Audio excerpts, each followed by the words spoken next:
Chapter 1 Makadath Doorstep, Eglim Saito Martial Arts.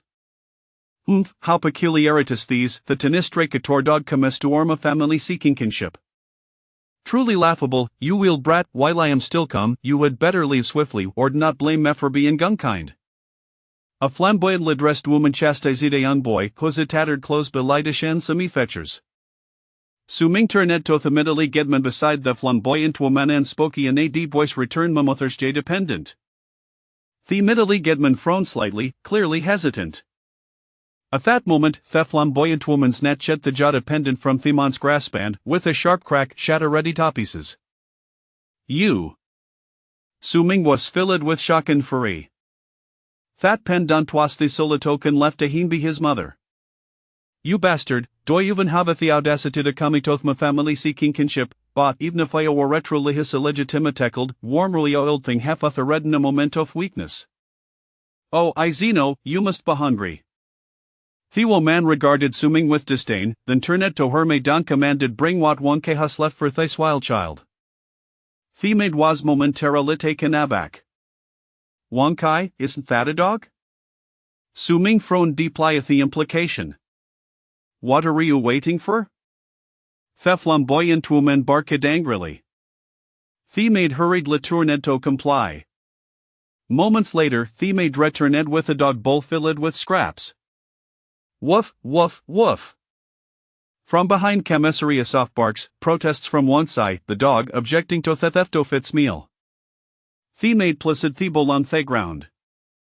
The flamboyant woman looked at Suming with scorn and declared, you little bastard, come, eat, this is our ward from. Suming's brows knitted together in anger, his teeth clenched in frustration.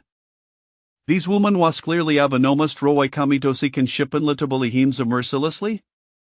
Taking a deep breath, Suminglan seated the middle gedman will kept fish lowered, meek and silent, and with a sneer turned to leave. You'd a Kyle behind me back, just wait until I deal with ya.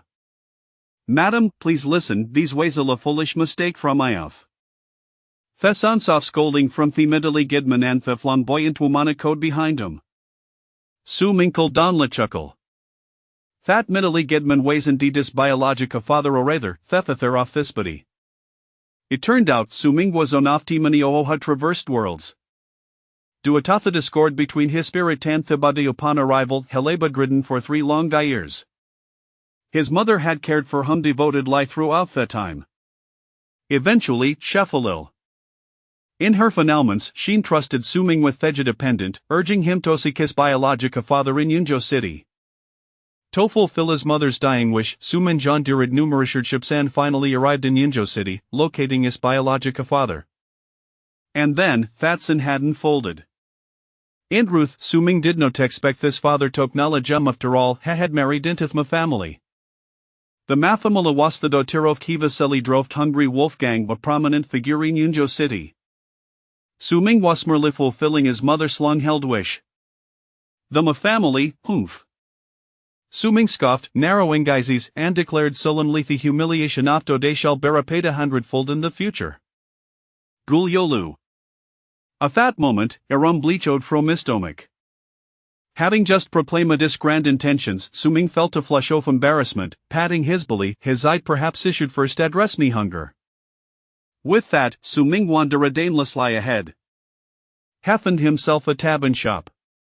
The shopkeeper, upon seeing Suming's stuttered appearance, immediately rushed out to show him away what beggar is this, don't just stand there, scram, don't disturb me business. Suming frowned slightly but turned to leave. Child, wait a moment. Just then, a voice scowled out. Looking back, Suming saw the owner of another bun shop, an elder lemon with graying hair. The old man sees workind and healed of 3 buns, offering them to Suming child, take these, eat up. Suming filled with gratitude, accepted the buns and said thank you, kind sir. After bowing respectfully, he turned to leave. Duetto his long journey, Suming's disheveled state made him appear like a little bigar, prompting disdain from others. Hesup treat you gay in a dilapidate templine devoured the buns voraciously. Thuff just a few buns to Suming ho had Joan days without food, lightested sweeter than the finest delicacies. After consuming gon bun, Suming sevet remaining quo, gazing gupethesteriski, contemplating his future. had found himself in a world called Dayu Dynasty, within Yunzhou City. However, the Dayu Dynasty weighs an estat of turmoil, plagued by Bonditrian demonic beasts, and broiladinkos. His foremost priority was survival. Only by living could endless possibility aceras. On the following day, Suminga Tianotherban. To conserve energy, had curly dupe within the dilapidated template asleep. Thunk. Who was suddenly jolted awake by a dull thud. Rushing to his feet, Suming surveyed his surroundings. At the entrance the awful had discovered a bloodied man. Suming furrowed his brow, hesitating for a moment before cautiously approaching and nudging the man. Yet, the man remained motionless. Summoning discourage, Suming reached out to catch the man's breath. Hekwakli realized the man hadn't a breath left though soon deny obliterated. Suming exhaled in relief, hesitating briefly before searching the man's body. In the end, Huni are they doathered bukan some scattered silver soins. Overjoyed, Suming carefully stowed the coins away. Then hapushed the manesediand returneto thample, eager to examine it he ancient tome. The gale blade technique. Suming's pupils dilate in astonishment and delight. He understood that thys was an ordinary world, Buten where a martial prowess reigned supreme. On his journey to Yunzhou City, had witnessed 12 formidable martial artists engaged in battle. On of them had collapsed a mountain with a single punch, the scene remained vividly etched in his mind. These ways a manual for a blade technique. Excitement surged through Suming. He continued to peruse the book. Buzz. At that moment, a humming resonated in his mind. In the next instant, a thing golden to bolt appeared in his consciousness. Gale blade technique beginner level. Suming paused momentarily, then Joe surged within him. My golden finger has finally arrived. With that, Suming searched at the temple for a wooden stick and began to practice a them movements illustrate in the manual. Chapter 2 Gale blade technique, the evil tiger gang. At first, Suming's movements were clumsy. Each time swung festic, he would glance at the manual before attempting the next strike. Due as time passed, his motions gradually became more fluid. Food instinct danced around him as if it were a lively dragon soaring and diving with unrestrained vigor. After a while, Suming paused to what last been. Then he picked up the stick and resumed practicing. Festic cement to Komialevin Suming Shans, darting off and right with a fierce momentum. Gale blade technique entry level. Just as Suming was fully engrossed in his practice, an enough text appeared on the golden bolt in his mind. Simultaneously, a torrent of fierce memory surged into his consciousness, overwhelming him like heat bursting. Ah! The deluge of memory caused Suming excruciating pain, as if a shed might explode. After a long while, Theogony began to subside, gradually fading away. Sweat poured from Suming's forehead and Hegaspor breath. He began to assimilate the flood of memories. To his astonishment, he discovered that these memories depict today's wordsman practicing his blady day and night diligently for it. The figure of this wordsman son merged with Suming's own. Within 2 hours, he had mastered the basic soft blade technique. This golden finger of meanness indeed powerful. Suming was elated. In the Skatisara, where igmonic beasts Rikadavakan gangs proliferated, the only way to survive was to become a formidable martial artist. Moreover, the humiliation he had faced during the Kinship recognition lingered in his mind to seek justice from Mathemaliandus unacknowledged father, who needed great strength. Previously, Suming had felt lost. Now, he was filled with unshakable confidence. He couldn't help but chuckle to himself. Gulyolu. At that moment, another rum bleachowed from his stomach. Practicing martial arts was an immense taxing endeavor, and after his recent training, Suming found himself hungry on some more. Fortunately, he had acquired some silver coins from the deceased. Grasping the wooden stick, Suming met his wayside. He headed straight for the marketplace, arriving gans Marithi bunshop off Tielder Lemon. Upon seeing Suming, the old man paused for a moment. The non-Sigain offered 3 buns. Child, you must be hungry. Here, take Ethasi and eat up. Sir, I have komana bibans, and I also have a themana for the bunsayu gavema befor, in the set tumultuous times, individuals possessing the kindness of tildra and rarity. Suming grummage thruff hiskar mentan produced a handful of silver coins, extending them towards the old man. But elder, clearly taken Akby Suming's possession of silver, hesitated momentarily before retrieving Jadozen steamed buns from Festimer and offering them to Suming, saying, Child, this is for ya, yet he refrained from accepting Suming's silver. Suming accepted Thebans, placid Thiko and Supanthe counter, and turned to dash away. Famished, Hebigan taken Samiti bunsa shuakt. Betheta mihera turneto thede lepidata temple, heha devoured 3 white buns. After seeking out some water toquenkisters, Herr climbed within the crumbling sanctuary, preparing to rest brief light for Sumingus word practice. At that moment, a rustling sound accompanied the footsteps echoed through the air. Suming furrowed his brow and lifted his gaze, spotting 3 ragged beggars, their hair disheveled and faces filthy, entering the temple. A sense of caution welled within Suminga Shesla Lyros, gripping a wooden stick, and in a gravitone, inquired what do you want? What do you want, you lakai brat, with silver to be boonsnoless, hand over your silver and buns or prepare to face mireth, one of the beggars, noticing Suming's youth, threatened brazenly. Suming's brow furrowed deep position thestic across hishest, replying sternly, in broad daylight, are you outrolly attempting to rub me? Broad daylight, in thus times, even if for rito beati autodeath, wadofit, kid of bewisey and surrendry our silver and buns, and who might spare our miserable life, the begaranthy center declared arrogantly. Upon hearing this, Suming tuta cold lif and replied resolutely, the silver and buns are in my possession if I have the capability, then come and take them. Ha, you a museum, wielding game arrestic against us, you must be jesting, sure you do not believe a fate with our wooden stick, you can intimidate us. The beggar, witnessing Suming's defiance, could not resist making him with laughter. Theother twa begars joined a new prorio slaughter. Yet Suming stood firm, his stick held horizontally before him, his gaze unwavering lithikejupon the trio. Seeing Suming's refusal toiled, the begar's patience separed toani. Finish him, Theli drove T. Begars bellowed, charging towards Suming with reckless abandon. Theother twa Begar seko dis battle cree, lunging at Suming. The two had Joan several days without food, and the alluri of twite bunsways irresistible to them. In a world where human life is a sexpendable as grass, itis indeed agrim rela to theta few buns could lead to violence. Given their intent to harm him, Suming felt no obligation to show mercy. He brandished food and stick in fearless licarged towards the 3. With a swift and formidable application of storm-bladder technique, Suming unleashed a flurry of strikes. Thought Begar charged fire seely, they were remet with powerful blows that left them reeling. Itis importante noteth ta practice said martial artistis marked different from an ordinary person. Even thought storm-bladed technique is rather basic, emphasized to principles of power and angle.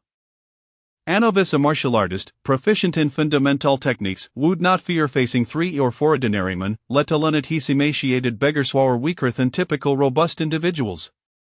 In merriments, the 3 begars found themselves shoaling in pain as Suming strikes landed with precision. One beggar, struck squarely on the forehead, collapsed, blood streaming from wound, unconscious and unresponsive. Their remaining 12 beggars, witnessing this, had no desirito they shrieked and turned to flay. Wait, you little brat, I will come back for you, Onoftem spat defiantly as they retreated.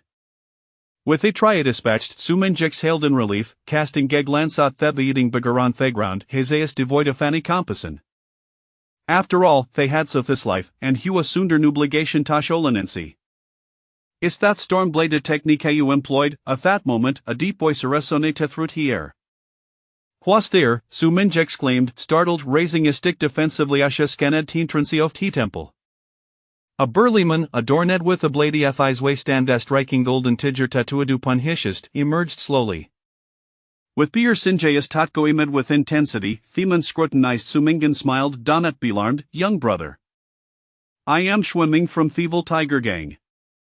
I notice dio your exceptional talent and would like to extend an invitation for Iauto Wineranks. Will Dio be interested? Chapter 3, Who Dares to Touch My Brother? Certainly, Su Ming nodded vigorously. He was aware of the evil Tiger Gang, a prominent faction in Yunzhou City, and more significantly, the sworn enemy of the Hungry Wolf Gang. Should he join this gang, it would signify a turning point in his fate, liberating him from the shackles of wandering and homelessness. Little brother, I shall seek you out in due course. I have matters to attend to. So I must take my leave. Xue Ming seemed to be in pursuit of someone, tossing his silver ingot to Su Ming before hastily departing. Su Ming received the silver with exhilaration, at the very least. His sustenance for the next few days was assured. He then glanced at the unconscious beggar on the ground but dismissed the thought, choosing instead to remain in the dilapidated temple. He picked up a wooden stick and continued practicing his swordplay within the temple. Initially, Su Ming contemplated leaving the temple to avoid potential trouble, but then he realized that if he were to depart, Xue Ming might not find him upon his return, which would be troublesome. Consequently, he decided to stay. As for the possibility of retribution from the beggars, Su Ming was unconcerned. With his current skills, dealing with a few beggars was more than manageable. If they were to overwhelm him, he could at least escape without much difficulty. Thus, Su Ming continued to reside in the temple, awaiting Xue Ming's return. During his idle moments, he practiced his swordplay with the wooden stick. As he wielded the steel blade, the sound of the wind howled, stirring up a flurry of fallen leaves that danced as if caught in a tempest, exuding a powerful aura. After a vigorous session of training, the panel before him shifted once more. Fierce Wind Sword Technique, Minor Accomplishment 1. Simultaneously, a torrent of profound memories surged into Su Ming's mind, enlightening him as if he had experienced it firsthand. It was the tale of a swordsman who devoted himself day and night to relentless training. Undeterred by the changing seasons, the ferocious swordplay whistled through the air, akin to a tiger descending a mountain. Clouds rise from the dragon, winds from the tiger, the roaring tiger shakes the forest. At long last, he achieved a minor accomplishment. Su Ming exhaled a deep breath, his face alight with joy. Remarkably, within just 2 days, his swordsmanship had progressed from novice to minor accomplishment. Thanks to the system's assistance, Su Ming's cultivation soared at an astonishing pace, surpassing even the so-called prodigies. He vowed to carve a name for himself with the blade in hand, to honor his mother, and to live with dignity in these chaotic times. Third master, right here. Just then, a voice rang out. Su Ming turned to see a group of over 10 beggars burst into the dilapidated temple, among them the 2 he had previously driven away. One of the beggars pointed at Su Ming, his tone fierce yet trembling, addressing the leader of the group. Third Master, it is this fellow who wounded us and even killed Brother Lai. The beggar known as Third Master squinted at Su Ming and spoke in a deep voice. Kid, is it you who harmed my subordinate? Su Ming furrowed his brow, casting a cold gaze at the assembly of beggars. He nodded noncommittally and replied in a low voice, so what if I did? These beggars were merely ordinary folk. If they were skilled fighters, they would not have ended up as beggars. Even when Su Ming was a novice in swordplay, he had no fear of them. Now, having attained a minor accomplishment, he found them utterly beneath him. Seeing Su Ming's audacity, the leader of the beggars scoffed coldly and said, Kid, I know you're a fighter, but can you withstand us if we come at you all at once? Su Ming, holding the wooden stick, exuded an indomitable spirit, his face stern as he replied, You are welcome to try. The beggar chief, Lai San, seethed with anger and gritted his teeth. You insolent wretch seeking death, attack him and kill him. At his command, the group of beggars lunged toward Su Ming. Furrowing his brow, Su Ming grasped the stick, ready to engage. Just then, a thunderous voice boomed, Who dares to touch my brother? The sound echoed like thunder, reverberating throughout the temple. Everyone was taken aback and turned to see a group of over 10 men, brandishing long knives, striding in with an imposing presence. At the forefront stood a man clad in white, his face resembling a jade crown, exuding an extraordinary demeanor. It was none other than Xue Ming. Upon seeing Xue Ming, Su Ming felt a wave of relief wash over him. The members of the evil Tiger Gang shivered in fear. Master Xue, Lai San bowed in fawned, but Xue Ming ignored him, striding directly to Su Ming, scanning him up and down with concern as he asked, Brother, are you all right? The term brother left the beggars in utter astonishment. Who was Xue Ming? He was a prominent figure in the evil Tiger Gang, a force to be reckoned with, and yet he referred to Su Ming, a mere beggar, as his brother. If they hadn't heard it themselves, they would never have believed it. Even then, they struggled to comprehend the reality of the situation. Suddenly, a chilling realization struck them. They had just bullied Su Ming. Would Xue Ming let them off the hook? In an instant, Lai San and the other beggars trembled in fear. Su Ming shook his head slightly and cupped his hands, saying, Thank you for your concern, Master Xue. I am fine. Let us address each other as brothers. Call me Brother Xue. Xue Ming insisted. Su Ming, with no other choice, acquiesced and changed his address. The members of the evil Tiger Gang looked on in bewilderment, perplexed by Xue Ming's demeanor towards a beggar. Treating him as a brother, Shui Ming turned to Lai San and the other beggars. Master Shui, we were blind to your greatness and have offended your brother. Please spare us. Lai San, feeling the pressure of Shui Ming's gaze, dropped to his knees, begging for mercy. Humph, you foolish creatures dare to offend my brother. Shui Ming's expression darkened as he stepped forward, kicking Lai San to the ground, his voice thunderous. Take them all away. Yes, master. The members of the evil tiger gang bowed in acknowledgement. Several burly men stepped forward, seizing Lai San and the others, dragging them away. Master Shui, spare us. I was wrong, I was blind, cried Lai San and his companions in terror. But the imposing figures paid them no heed. Soon anguished cries echoed from outside, but Su Ming had grown accustomed to such scenes. In the world of gangs, one must be ruthless to survive a brother Su.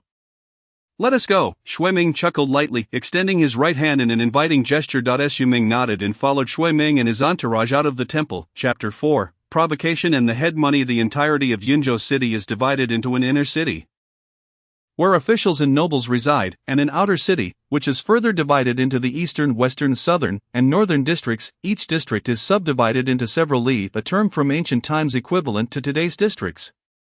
The evil tiger gang operates as a major faction in the eastern district, consistently at odds with the hungry wolf gang, with the two factions entrenched in a bitter feud following Shui Ming.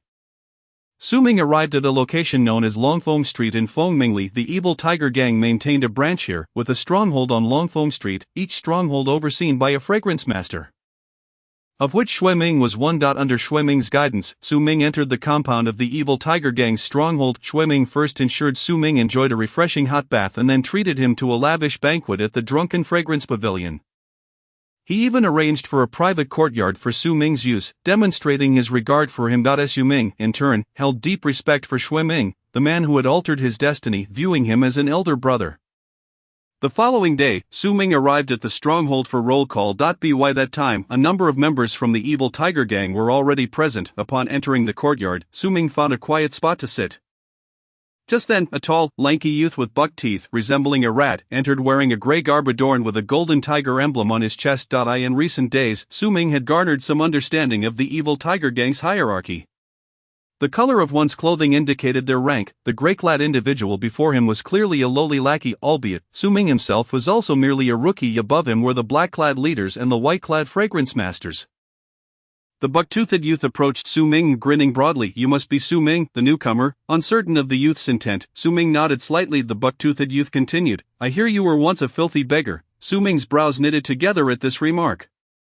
It was now evident that this individual was merely seeking to assert his presence by belittling Su Ming, the newcomer. Laughter erupted among the crowd. Su Ming frowned, slowly rising to his feet, squinting at the buck-toothed youth, and coldly retorted, if I was so filthy, it seems there's a stinky rat here letting off foul odors. Silence enveloped the courtyard. One could hear a pin drop. Of the onlookers stared in disbelief at Su Ming, astonished that a newcomer would dare respond so boldly. You seek death, the buck-toothed youth fumed, ready to strike. Su Ming, however, was undeterred, placing his hand firmly on the steel blade, prepared to retaliate should the youth make a move.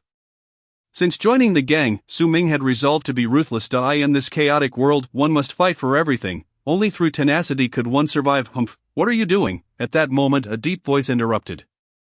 The crowd turned to see four individuals clad in black entering the courtyard. These four were the leaders of the Longfeng Street stronghold. Humph, just wait, the buck-toothed youth snorted angrily before turning to leave. Su Ming paid him no heed. Shortly thereafter, Shui Ming arrived. He surveyed the crowd and declared, brothers, it is time to collect the head money. Go forth. Yes, master. The members replied in unison. The so-called protection money refers to extortion fees. At the beginning of each month, various gangs impose such fees on the common folk, hence the term protection money. Lu Feng and Zhang Hai, you two will form a team with Su Ming and be responsible for collecting the protection money on Willow Street. Shui Ming commanded, yes, chief. The two young men in gray bowed respectfully to Shui Ming. Shortly after, everyone exited the incense shop and headed towards their designated streets. Little Su, don't take it to heart. That Wu Hong is just a lunatic. Avoid him whenever possible, and don't stoop to his level, Lu Feng said, slinging an arm around Su Ming's shoulder. Right, just ignore him, Zheng Hai chimed in. I hope for your continued support. Brothers, Su Ming replied with a smile tugging at the corners of his mouth. Hey, we're all brothers. Don't worry, Zheng Hai grinned. Subsequently, Lu Feng and Zheng Hai shared some of the rules within the evil tiger gang with Su Ming. As they spoke, they had already arrived at Willow Street. Lu Feng and Zhang Hai began collecting protection money from the residents lining the street, although Su Ming felt a twinge of reluctance. Caught up in the current of circumstances, he too had no choice but to partake in the collection. Before long, he reached a familiar stall. Old Wang, Su Ming called out. The elderly man paused momentarily. Then, upon recognizing Su Ming, exclaimed in surprise, "You're that little beggar?" "Yes, Old Wang, it's me." Su Ming nodded. The old man clicked his tongue in disbelief, saying, "I never imagined you'd join the evil tiger gang." Not far away, another vendor selling steamed buns wore a bewildered expression, unable to comprehend that the little beggar from that day had transformed into a member of the evil tiger gang. Remembering how he had scolded Su Ming back then, he felt a wave of unease wash over him. Meanwhile, Old Wang had already retrieved the protection money he had prepared in advance, reluctantly extending it toward Su Ming.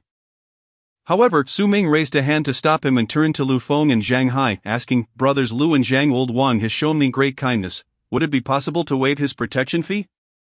Zhang Hai grinned widely, saying, "This is a trivial matter. Little Su, you may decide. Indeed, we can collect from elsewhere." Lu Feng added nonchalantly, "Thank you, brothers." Su Ming bowed to them, then turned back to Old Wang with a smile, saying, "Old Wang, from this day forward, your protection fee is hereby waived. I am truly grateful." The old man exclaimed joyfully, "In these tumultuous times, with rampant banditry and chaos, the lives of the common people were already fraught with hardship.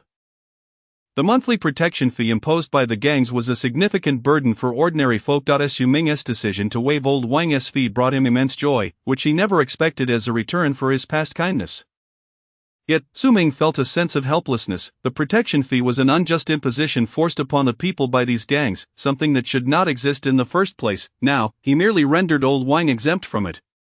And yet the old man was filled with gratitude. What a wretched world this is, Su Ming cursed inwardly, turning to walk toward the nearby bun stall with a grim expression. Time to collect the protection fee, he declared. The vendor's face twitched, a forced smile spreading across his features as he hurriedly retrieved the silver coins and handed them to Su Ming. "This is insufficient." Su Ming assessed the coins in his hand, his tone icy. The vendor's smile froze, and he quickly replied, "Sir, isn't the protection fee just 10 coins? How could it possibly be short? Prices have risen. Is that not permissible?" Su Ming narrowed his eyes, his voice low and serious. The vendor, fully aware that Su Ming was targeting him, felt powerless. With no other option, he reluctantly produced another 10 coins, all the while plastering a forced smile on his face. After accepting the coins, Su Ming departed with Lu Feng and Zhang Hai. The vendor watched their retreating figures, a look of despair etched across his face. He never imagined that the little beggar he once scorned had now become a member of the evil tiger gang. Now it seemed the protection fees would surely increase by 10 coins. Regret washed over him. Had he known this would happen, he would have treated Su Ming with kindness, much like Old Wang, instead of scolding him. After collecting the protection fees, Su Ming returned to his small courtyard to practice his swordplay. In recent days, he had learned much about the training of martial artists. They were divided into 2 categories: internal practitioners and external practitioners. To enhance combat prowess, one must cultivate both. Swordsmanship fell under the category of external practice, which was further divided into entry-level, minor accomplishment, major accomplishment, and perfection. Upon reaching perfection, one would generate a sword intent. Even Xue Ming had yet to achieve such a state. Within the evil tiger gang, only those who ascended to the rank of team leader could gain access to internal training methods. This was also Su Ming's next objective. In the days that followed, Su Ming remained diligent. Thanks to the system's assistance, his swordsmanship steadily improved. Time slipped by, and half a month passed in the blink of an eye. One day, a tremor reverberated in Su Ming's mind, announcing the completion of his wild wind sword technique. In merely half a month, Su Ming's swordsmanship had reached a significant level, on par with the so-called prodigies. He felt elated. Just then, a series of knocks echoed from outside the door. "Little Su, it's us, open up," came Lu Feng's voice. Wiping the sweat from his brow, Su Ming sheathed his steel blade and approached the door. Upon opening it, he found Lu Feng and Zhang Hai standing outside. "Little Su, is something the matter?" Zhang Hai asked, a mischievous glint in his eyes. Su Ming, puzzled by their lewd expressions, shook his head as Zhang Hai leaned closer, grinning. "Little Su, let us go to the Spring Breeze Pavilion for some music." The Spring Breeze Pavilion was an establishment known for its entertainment. Although it was a place for enjoying music and tea, it also engaged in some dubious activities. Just as Su Ming was about to speak, Zhang Hai interrupted him, pulling him along as they headed outside. "Come on, Little Su, while practicing is important, you also need to relax a bit. It's all about balancing work and leisure, and don't forget, you're still a novice. Tonight, Brother Zhang will let you experience being a real man." Zhang Hai grinned widely. With no choice in the matter, Su Ming was dragged along by the 2. Upon arriving at the Spring Breeze Pavilion, The madam of the establishment greeted them, playfully patting Zhang Hai's broad chest. Zhang, it's been ages since you last visited. Little Tao Hong has been eagerly awaiting your return. Huh, that's great. Zhang Hai chuckled, his smile stretching from ear to ear. He looked at the madam and said, Today's star isn't. It's our brother Su Ming. The madam turned her gaze to Su Ming. Smiling, this gentleman has an aura of heroism about him. Tonight, I shall ensure Su Ming is thoroughly satisfied. Su Ming forced a smile, feeling overwhelmed by the pungent scent of cheap perfume that assaulted his senses. Shortly thereafter, the trio ascended to the second floor. A few flamboyantly dressed ladies approached them. Just then, a tall, buck-toothed man also made his way to the second floor. This man was none other than Wu Hong. He strode forward and seized the girl who was about to sit next to Su Ming, stating firmly, Tonight, Hong Wan is mine. Afterward, he shot a defiant look at Su Ming. Zhang Hai's expression darkened as he admonished. Wu Hong, there must be some order to this. You're not satisfied? Come, as long as you win the knife I hold, Hong Wan can be yours. Wu Hong retorted viciously. Zhang Hai seethed with anger. However, Lu Feng quickly restrained Zhang Hai, shaking his head slightly. Subsequently, Lu Feng led Zhang Hai and Su Ming away, as the encounter with Wu Hong had dampened their spirits. In the future, just avoid me. Wu Hong sneered. Su Ming's brow furrowed at the remark while Lu Feng and Zhang Hai guided him out. Once outside the Spring Breeze Pavilion, Lu Feng remarked with a grin, Old Zhang, little Su. Let us endure this for now. I've heard that Wu Hong has mastered his knife skills to a minor accomplishment and is nearing a major one. It's best we don't provoke him. Damn it! Although Zhang Hai was unwilling, he cursed under his breath. Reluctantly, the two led Su Ming to another tavern, where they spent the evening drinking. After a night of indulgence, Su Ming returned home the next day. He went to the incense shop to report for duty. After a while, Shui Ming, clad in white, approached with a grim expression, stating solemnly, Everyone, we have a traitor in the evil tiger gang, Gauda, who has stolen our secrets. According to reliable information, Gauda has fled to Longfeng Street. Today, we shall patrol the streets to capture him. Yes, Chief. The crowd responded in unison. Soon, under Gauda's command, they split into small teams to scour the main thoroughfare of Longfeng Street for any sign of him. Su Ming teamed up with Lu Feng and Zhang Hai. The three wandered aimlessly along the street. Zhang Hai remarked, I've heard that Gauda has reached a minor accomplishment in his knife skills. We must avoid crossing paths with him or we'll all be done for. Indeed, Lu Feng agreed. A minor accomplishment in knife skills, you say? Su Ming's eyes gleamed with determination. As they chatted, they entered a narrow alleyway.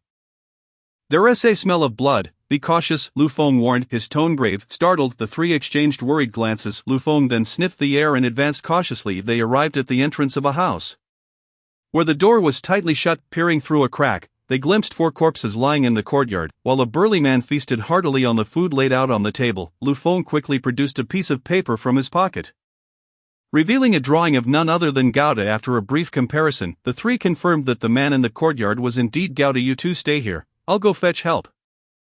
Lu Feng whispered. With that, he hurried away, leaving Su Ming and Zhang Hai to hide outside, awaiting further developments. Although reliable intel indicated that Gauda had achieved a minor accomplishment in his knife skills, who could say if he had also practiced internal methods? Charging in recklessly would be unwise. In the world of gangs, one must be strategic, not mindlessly aggressive. Suddenly, the tranquility shattered as the door was kicked open with a loud crash. Zhang Hai was caught off guard and sent sprawling backward, while Su Ming stumbled. Unbeknownst to them, Gauda had detected their presence and charged out. With a swift motion, Gauda drew his long blade and advanced slowly towards Zhang Hai. Chapter 6, Slaying Gauda. Shocking the four directions he embraced death, Gauda raised his long knife and swung it menacingly at Zhang Hai. Startled, Zhang Hai hastily raised his own blade to defend when the two long knives clashed violently. Sparks flew, and a terrifying force erupted, sending Zhang Hai hurtling backward, crashing into a large tree and snapping it in half. Gasping, Zhang Hai spat out a mouthful of blood, his vitality waning. Gauda lifted his blade once more, preparing to strike Zhang Hai again. At this moment, Zhang Hai had lost all will to resist, helplessly watching the long knife descend upon him. Just as despair enveloped him, a long knife suddenly appeared, blocking the strike before him. The two blades met, then separated. Su Ming had dashed in front of Zhang Hai, standing resolutely, and asked, Brother Zhang, is there something amiss? Zhang Hai swallowed hard, a look of distress on his face, and replied, Brother Su, you are no match for him. Flee while you can. I entrust my mother's care to you. Yet, Su Ming showed no intention of retreating, stating, Brother Zhang, it would be better if you took care of your mother yourself. Gauda's eyes gleamed with cold malice as he fixed his gaze on Su Ming, speaking in a low voice, Brother, we have no enmity, spare me, and I shall give you this ingot of gold. What say you? As he spoke, Gauda produced an ingot of gold. Killing you will not prevent the gold from being mine. Su Ming retorted with a cold smile, coughing. Zheng Hai nearly choked on his own saliva upon hearing this. Gao De had already shown willingness to compromise and even offered gold. There was no need to act so haughty, brother, this is serious. However, the next moment left Zheng Hai utterly dumbfounded. Su Ming charged directly at Gao De, his long knife soaring like a fierce tiger descending from the mountain, striking with great ferocity. Gao De, taken aback, quickly raised his knife to block. When their blades clashed, Gao De was pushed back several steps by the force. Without hesitation, Su Ming lunged forward again, his long knife darting up and down like a silver dragon in flight, overwhelming Gao De's defenses. This mastery of the sword technique. Zheng Hai's eyes widened in disbelief, exclaiming in shock that he never imagined that the person he had spent so much time with would possess such advanced sword skills. No wonder Su Ming had garnered Shui Ming's attention. In less than a short while, Gao De found himself unable to cope, feigning a move before attempting to retreat. Not so fast. Su Ming was unwilling to let Gao De escape and gave chase, the two soon vanishing from Zheng Hai's sight. At this moment, Zheng Hai remained in a daze. Su Ming is this formidable, he gasped. Moments later, a figure dashed towards him. Recognizing the newcomer, Zheng Hai called out, "Chief Xian, where is Su Ming?" Shui Ming asked anxiously. He went after Gao De. Zheng Hai replied quickly. Shui Ming turned to leave but paused after a few steps, glancing back at Zheng Hai and asking, "What did you say?" Su Ming went after Gao De alone. "Yes, Chief Xiang." Su Ming, Zheng Hai urged. "Damn it, that reckless fool, how could he chase after Gao De alone?" Shui Ming, thinking Su Ming had followed stealthily, felt urgency rise within him as he hastily grasped his long knife and sped forward. "Chief, I haven't finished." It was Su Ming who drove Gao De away, Zheng Hai murmured. However, Shui Ming had already sprinted far ahead. Oblivious to his words, shortly thereafter, as Shui Ming charged ahead, he heard the sound of a fierce battle ahead. Alarmed, he rushed forward, and what he saw left him utterly astounded. Su Ming swung his knife in a horizontal arc, and Gao De's head soared into the air, the headless corpse gushing blood, saturating the ground. Shui Ming's eyes widened in disbelief, his expression one of sheer astonishment at the scene before him. Gao De was known for his skilled swordsmanship. How had Su Ming managed to slay him? Could it be that Su Ming had achieved mastery in the sword technique? For a moment, Shui Ming stood frozen in shock, unable to comprehend. Simultaneously, his gaze towards Su Ming grew ever brighter. It seemed he had stumbled upon a martial arts prodigy. When he had first met Su Ming, his windstorm sword technique had only been at the entry level, and now he had achieved such proficiency. What an anomaly! Su Ming approached Shui Ming with a grin. "Brother Shui, I have slain that scoundrel Gao De." Only then did Shui Ming snap back to reality, his eyes gleaming with excitement as he looked at Su Ming. Su Ming, when did you achieve mastery in your sword technique? "Oh, just in the past few days." Su Ming chuckled, scratching his head. "Brother Su, I never imagined you were such a martial arts genius." Shui Ming laughed heartily. He then stepped forward and rummaged through Gao De's headless corpse, retrieving a note, exclaiming, "Brother Su, you have made a significant contribution this time." Just then, a large group of people surged forward. Upon seeing Gao De's corpse on the ground, they expressed their astonishment. Naturally, they did not believe that Su Ming had killed Gao De. They believed it was Shui Ming who had done so. After all, with Gao De's strength, only Shui Ming could have subdued him. Back to the fragrant hall, Shui Ming waved his sleeve, pulling Su Ming along as they departed. The crowd returned to the fragrant hall. Although Zheng Hai was severely injured, he stubbornly refused to leave. Shui Ming turned to everyone and declared, "I have an announcement to make." He then looked at Su Ming and proclaimed loudly this time, "Su Ming has made a great contribution by slaying Gao De, and he is hereby promoted to the leader, with a reward of 100 taels of silver." "Thank you, Chief Xiang." Su Ming stepped forward and clasped his hands in gratitude to Shui Ming. The crowd stared in astonishment, their faces a mixture of disbelief as they gazed at Su Ming. "I knew it! I knew it!" Zheng Hai exclaimed, brimming with excitement. Lu Feng, on the other hand, gaped in disbelief. Frozen in place, wasn't it Shui Ming who killed Gao De? How did it become Su Ming? How is this possible? Is this the same Su Ming who used to roam the streets with us?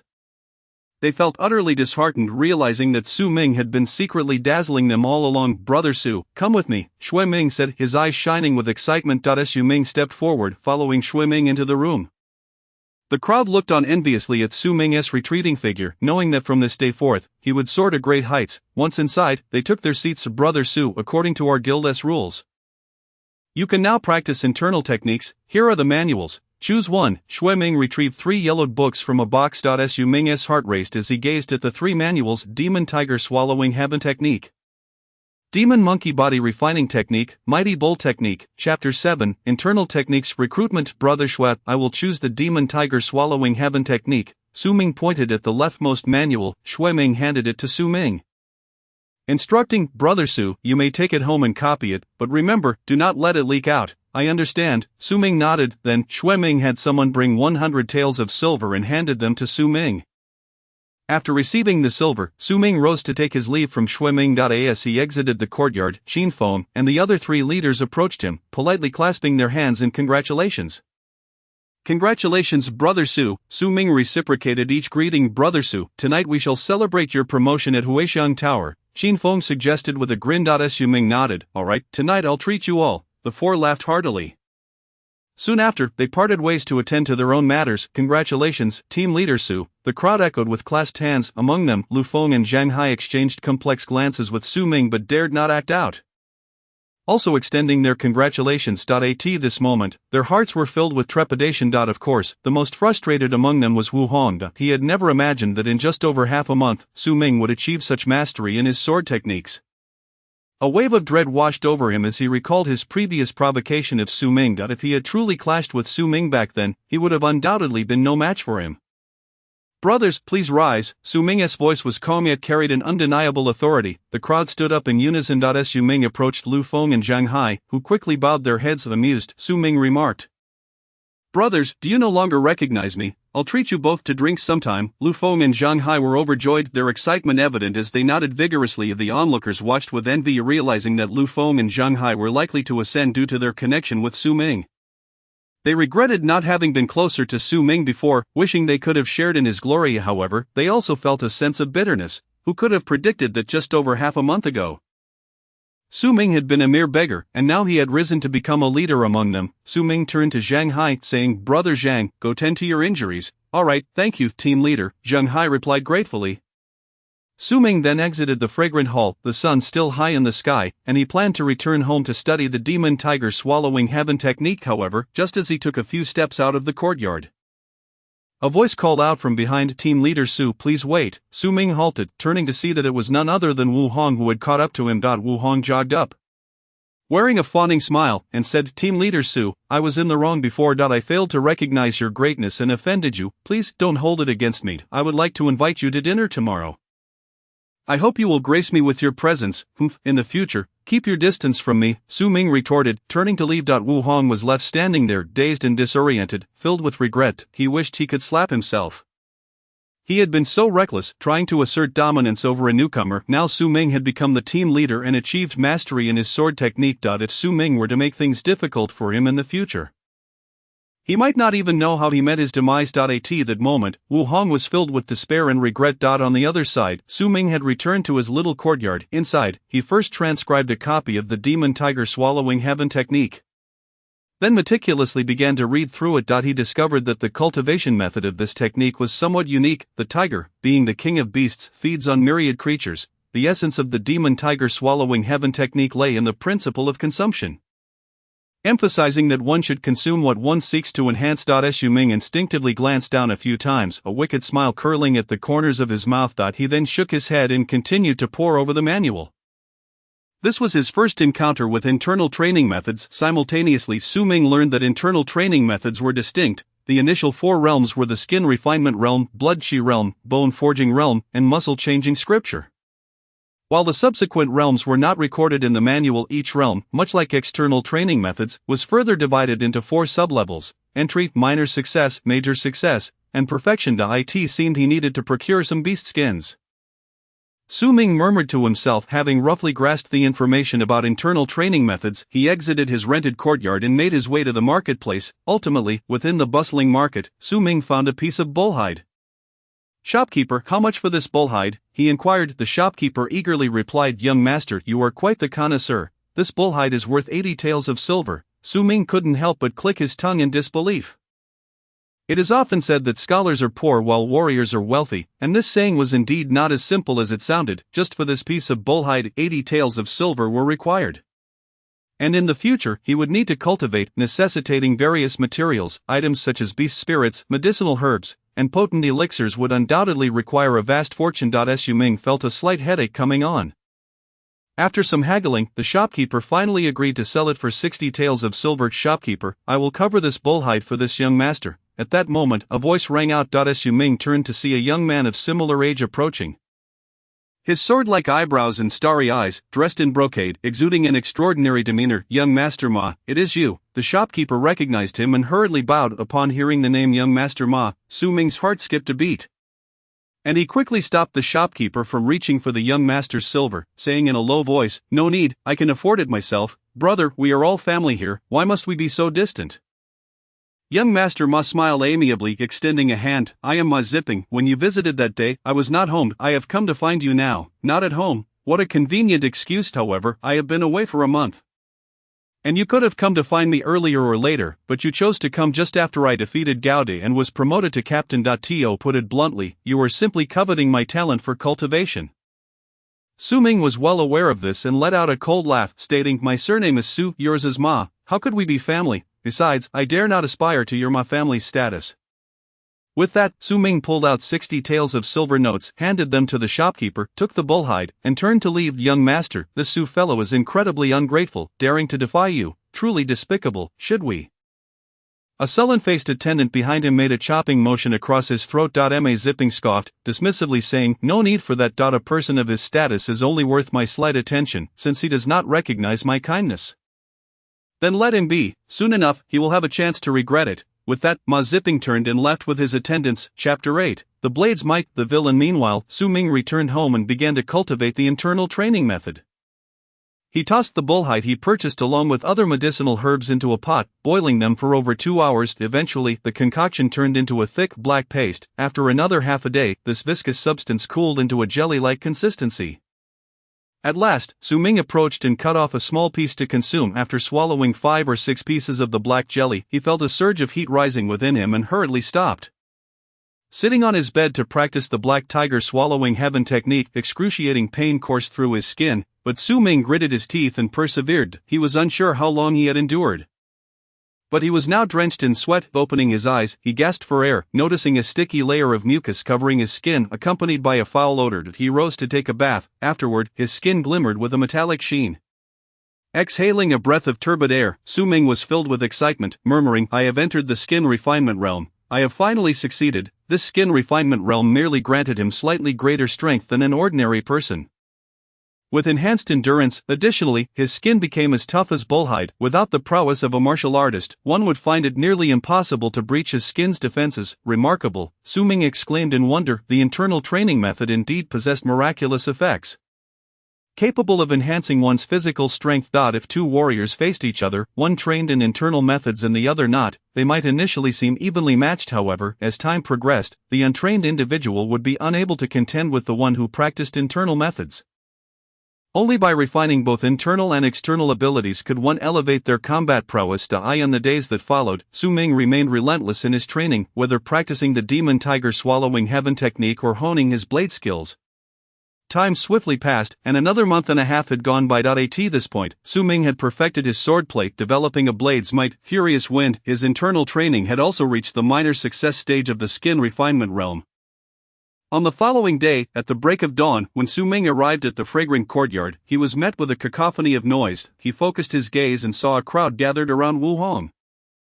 Uncertain of what was transpiring, Lu Feng and Zhang Hai hurriedly approached him. "Captain Su, that scoundrel Wu Hong has struck it lucky, saving a noble, and has received guidance. He is cultivating an internal technique."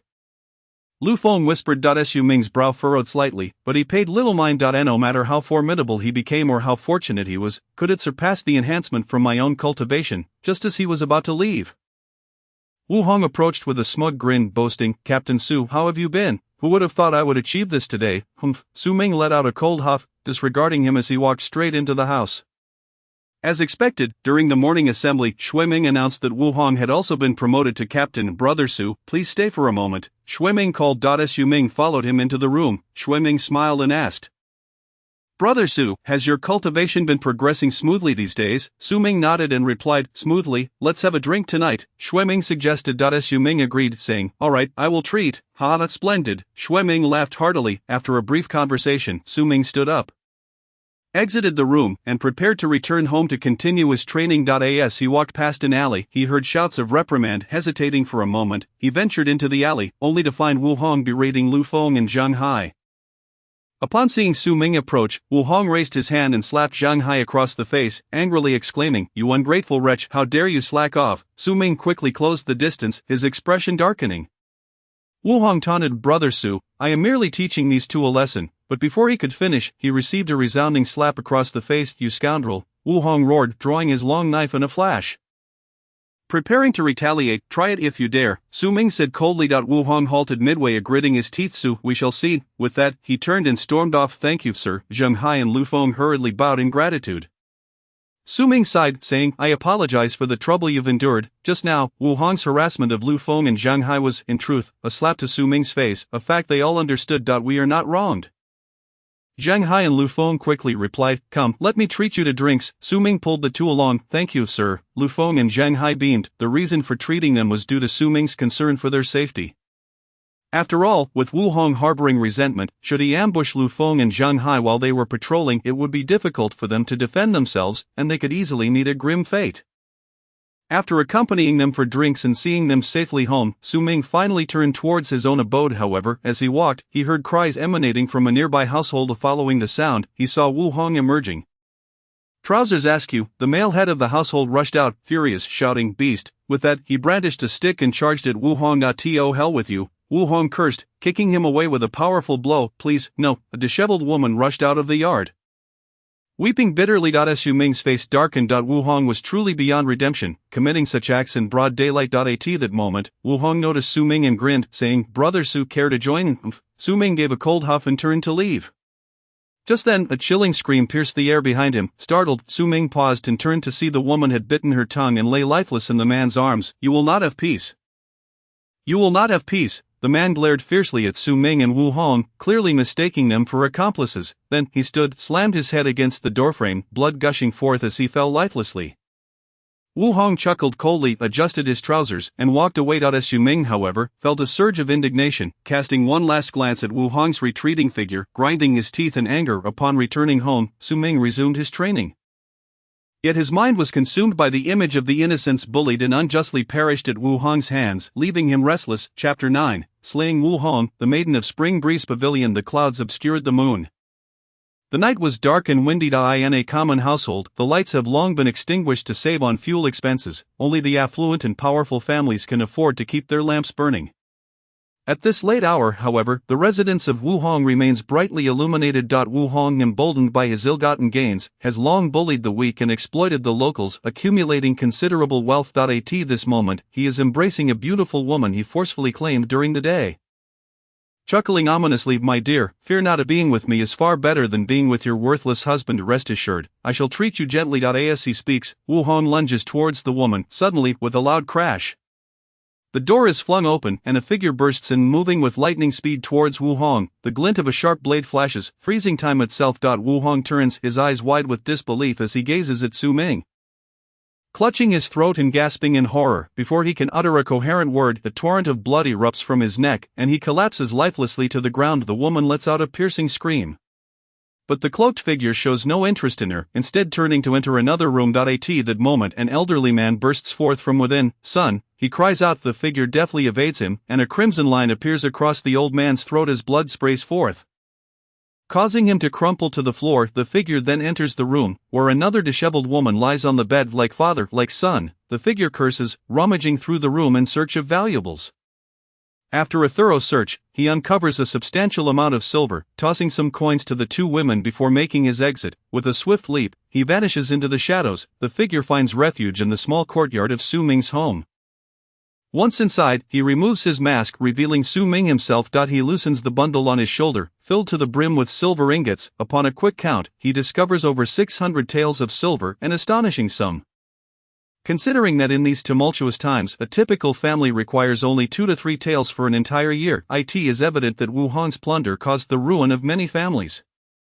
By eliminating Wu Hong, Su Ming has indeed delivered the people from harm. He secures the silver and resumes his training. The following day, news of Wu Hong's assassination spreads like wildfire. In the evil Tiger Gang's headquarters on Changfeng Street, Xue Ming convenes with 5 other leaders. With a grave expression, he addresses them. "Gentlemen, last night, Wu Hong was murdered. The assailant's swordsmanship was remarkable, exhibiting a mastery of the wind style, swift and lethal." Qin Feng furrows his brow and asks, Do you suppose it was the work of the evil dog gang? The other leaders share his concern, as none of them know who was responsible for Wu Hong's demise. Mastering swordsmanship requires time and dedication.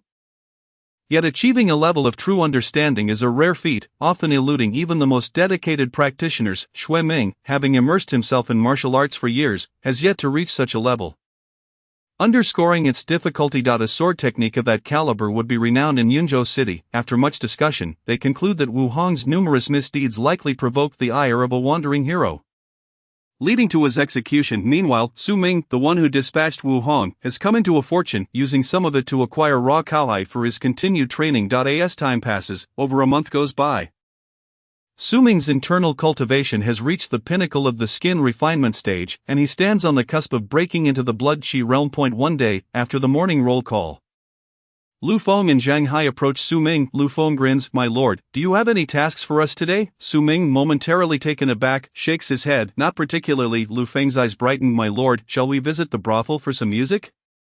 Ever since Su Ming's promotion to leader, he has been engrossed in his training, neglecting social niceties. Lu Feng and Zhang Hai, fearing they might drift apart, have taken the initiative to invite him, understanding their intentions. Su Ming nods. "Very well, let's go." Ecstatic, Lu Feng and Zhang Hai bow in gratitude. With Su Ming's newfound status and mastery of swordsmanship, it is only a matter of time before he ascends to the position of gang leader. Arriving at Chunfeng Pavilion, they are warmly greeted by the proprietor, who beams. "Leader Su, your skills are truly impressive. Please allow me to escort you to the second floor. The girls will be with you shortly.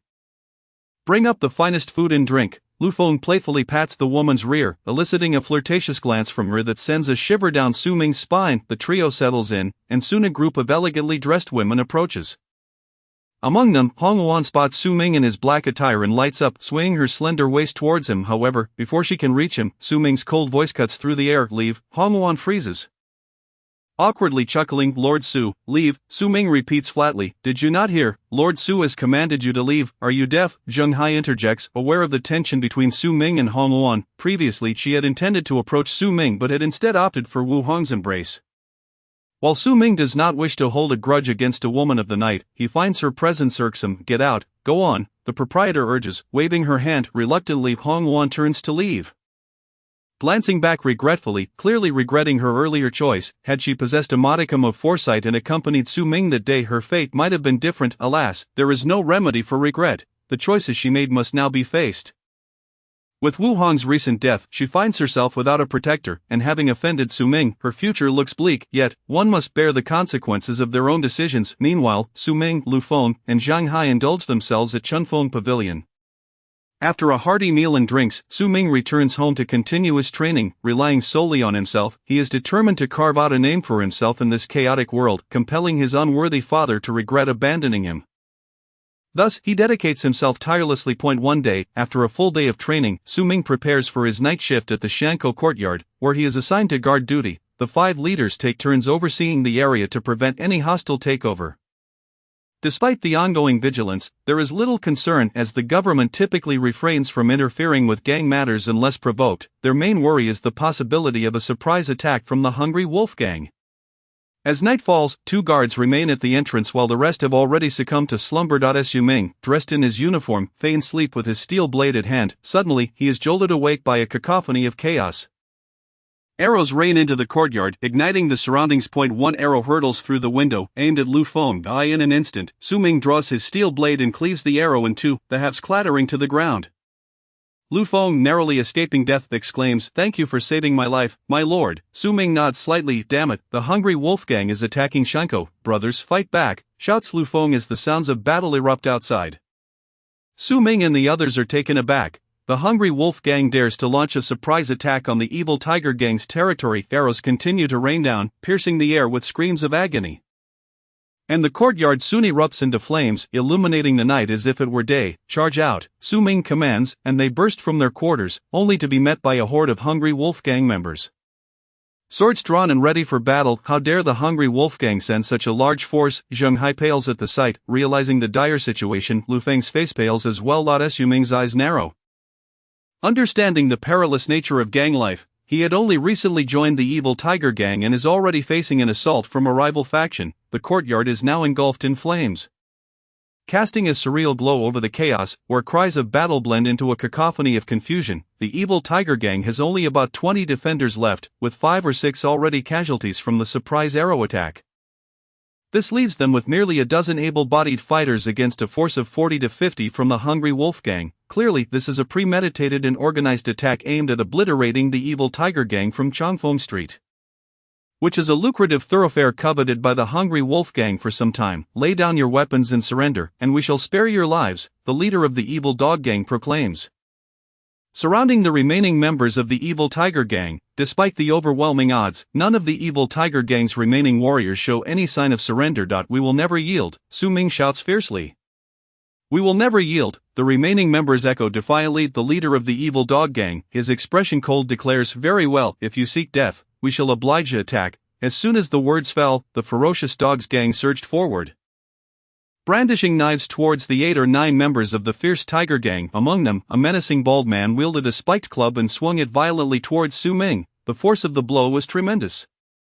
If it landed, Su Ming would surely be reduced to a mere pulp. However, he never had the chance. A flash of bright steel gleamed, and the muscular bald man stood frozen in place. The next instant, a line of crimson appeared across his neck and blood spurted forth in a shocking spray. His eyes widened in disbelief before his body collapsed with a thud. The scene unfolded so suddenly that no one could have anticipated that this robust member of the Dog Gang would be slain in a single stroke by Su Ming. Without hesitation, Su Ming plunged into the fray. His long blade swept horizontally, glinting like silver. Another head soared into the air, blood splattering across the ground as a headless corpse crashed down. Su Ming continued to weave through the crowd, his blade dancing like a tempest, creating an impenetrable storm of steel. In mere moments, 5 or 6 members of the Wolf Gang had already fallen to his hand. The bewildering nature of the spectacle left everyone momentarily paralyzed.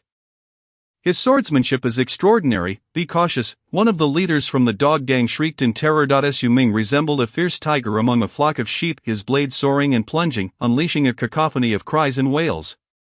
Blood rained down, and severed limbs flew about chaotically. Witnessing Su Ming's ferocity as he dispatched several skilled members of the Wolf Gang in an instant, the fierce Tiger Gang felt invigorated, rallying to take up their own blades and join the battle.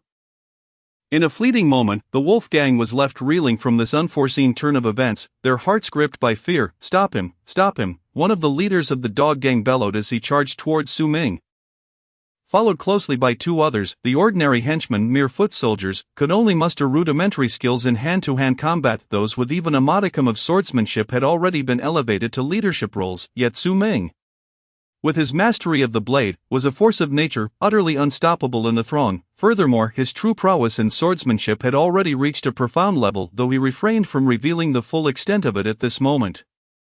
These individuals stood no chance against him. Undaunted by the 3 leaders of the Wolf Gang advancing towards him, Su Ming roared and charged forward, his long blade flashing like a dragon's claw, forcing the 3 leaders into retreat. The members of the fierce Tiger Gang felt a surge of confidence as they witnessed Su Ming's valor, their own blades dancing with renewed vigor. Pushing the Wolf Gang leader back step by step, the Wolf Gang members, stunned by Su Ming's strength, were filled with a mix of astonishment and exhilaration, shouting as they rushed towards their foes. Despite their numerical superiority, the Wolf Gang found themselves at a disadvantage. Alone, Su Ming had turned the tide of battle. His long blade moved like a silver dragon, soaring and diving, and even the 3 leaders of the Wolf Gang struggled to defend themselves. As the battle wore on, their anxiety grew. They had not anticipated such a formidable opponent within the fierce Tiger Gang. They had heard rumors of Su Ming's swordsmanship reaching a remarkable level, which was why they had sent 3 leaders, one of whom was also a master swordsman. Yet facing a single individual, they found themselves utterly overwhelmed. This revelation left them astounded, their hearts racing with dread. The intelligence was wrong. Not only has he mastered the sword, but he has also achieved a complete mastery of his physical form. We must retreat, one leader, realizing the dire situation, shrieked in desperation. If Su Ming had merely mastered the sword without honing his internal techniques, he could not possibly withstand them for long. Yet Su Ming appeared invigorated with every clash, showing no signs of fatigue. Clearly, his physical prowess had reached a pinnacle of perfection. Initially, the reports had indicated that Su Ming had only attained sword mastery but had recently begun training in internal techniques. They had never imagined he had achieved such a high level of skill. The disparity between their intelligence and reality was so vast it nearly shattered their resolve. Who provided such false intelligence, leading us into this predicament? they silently vowed that should they survive, they would exact a gruesome revenge on whoever had misled them.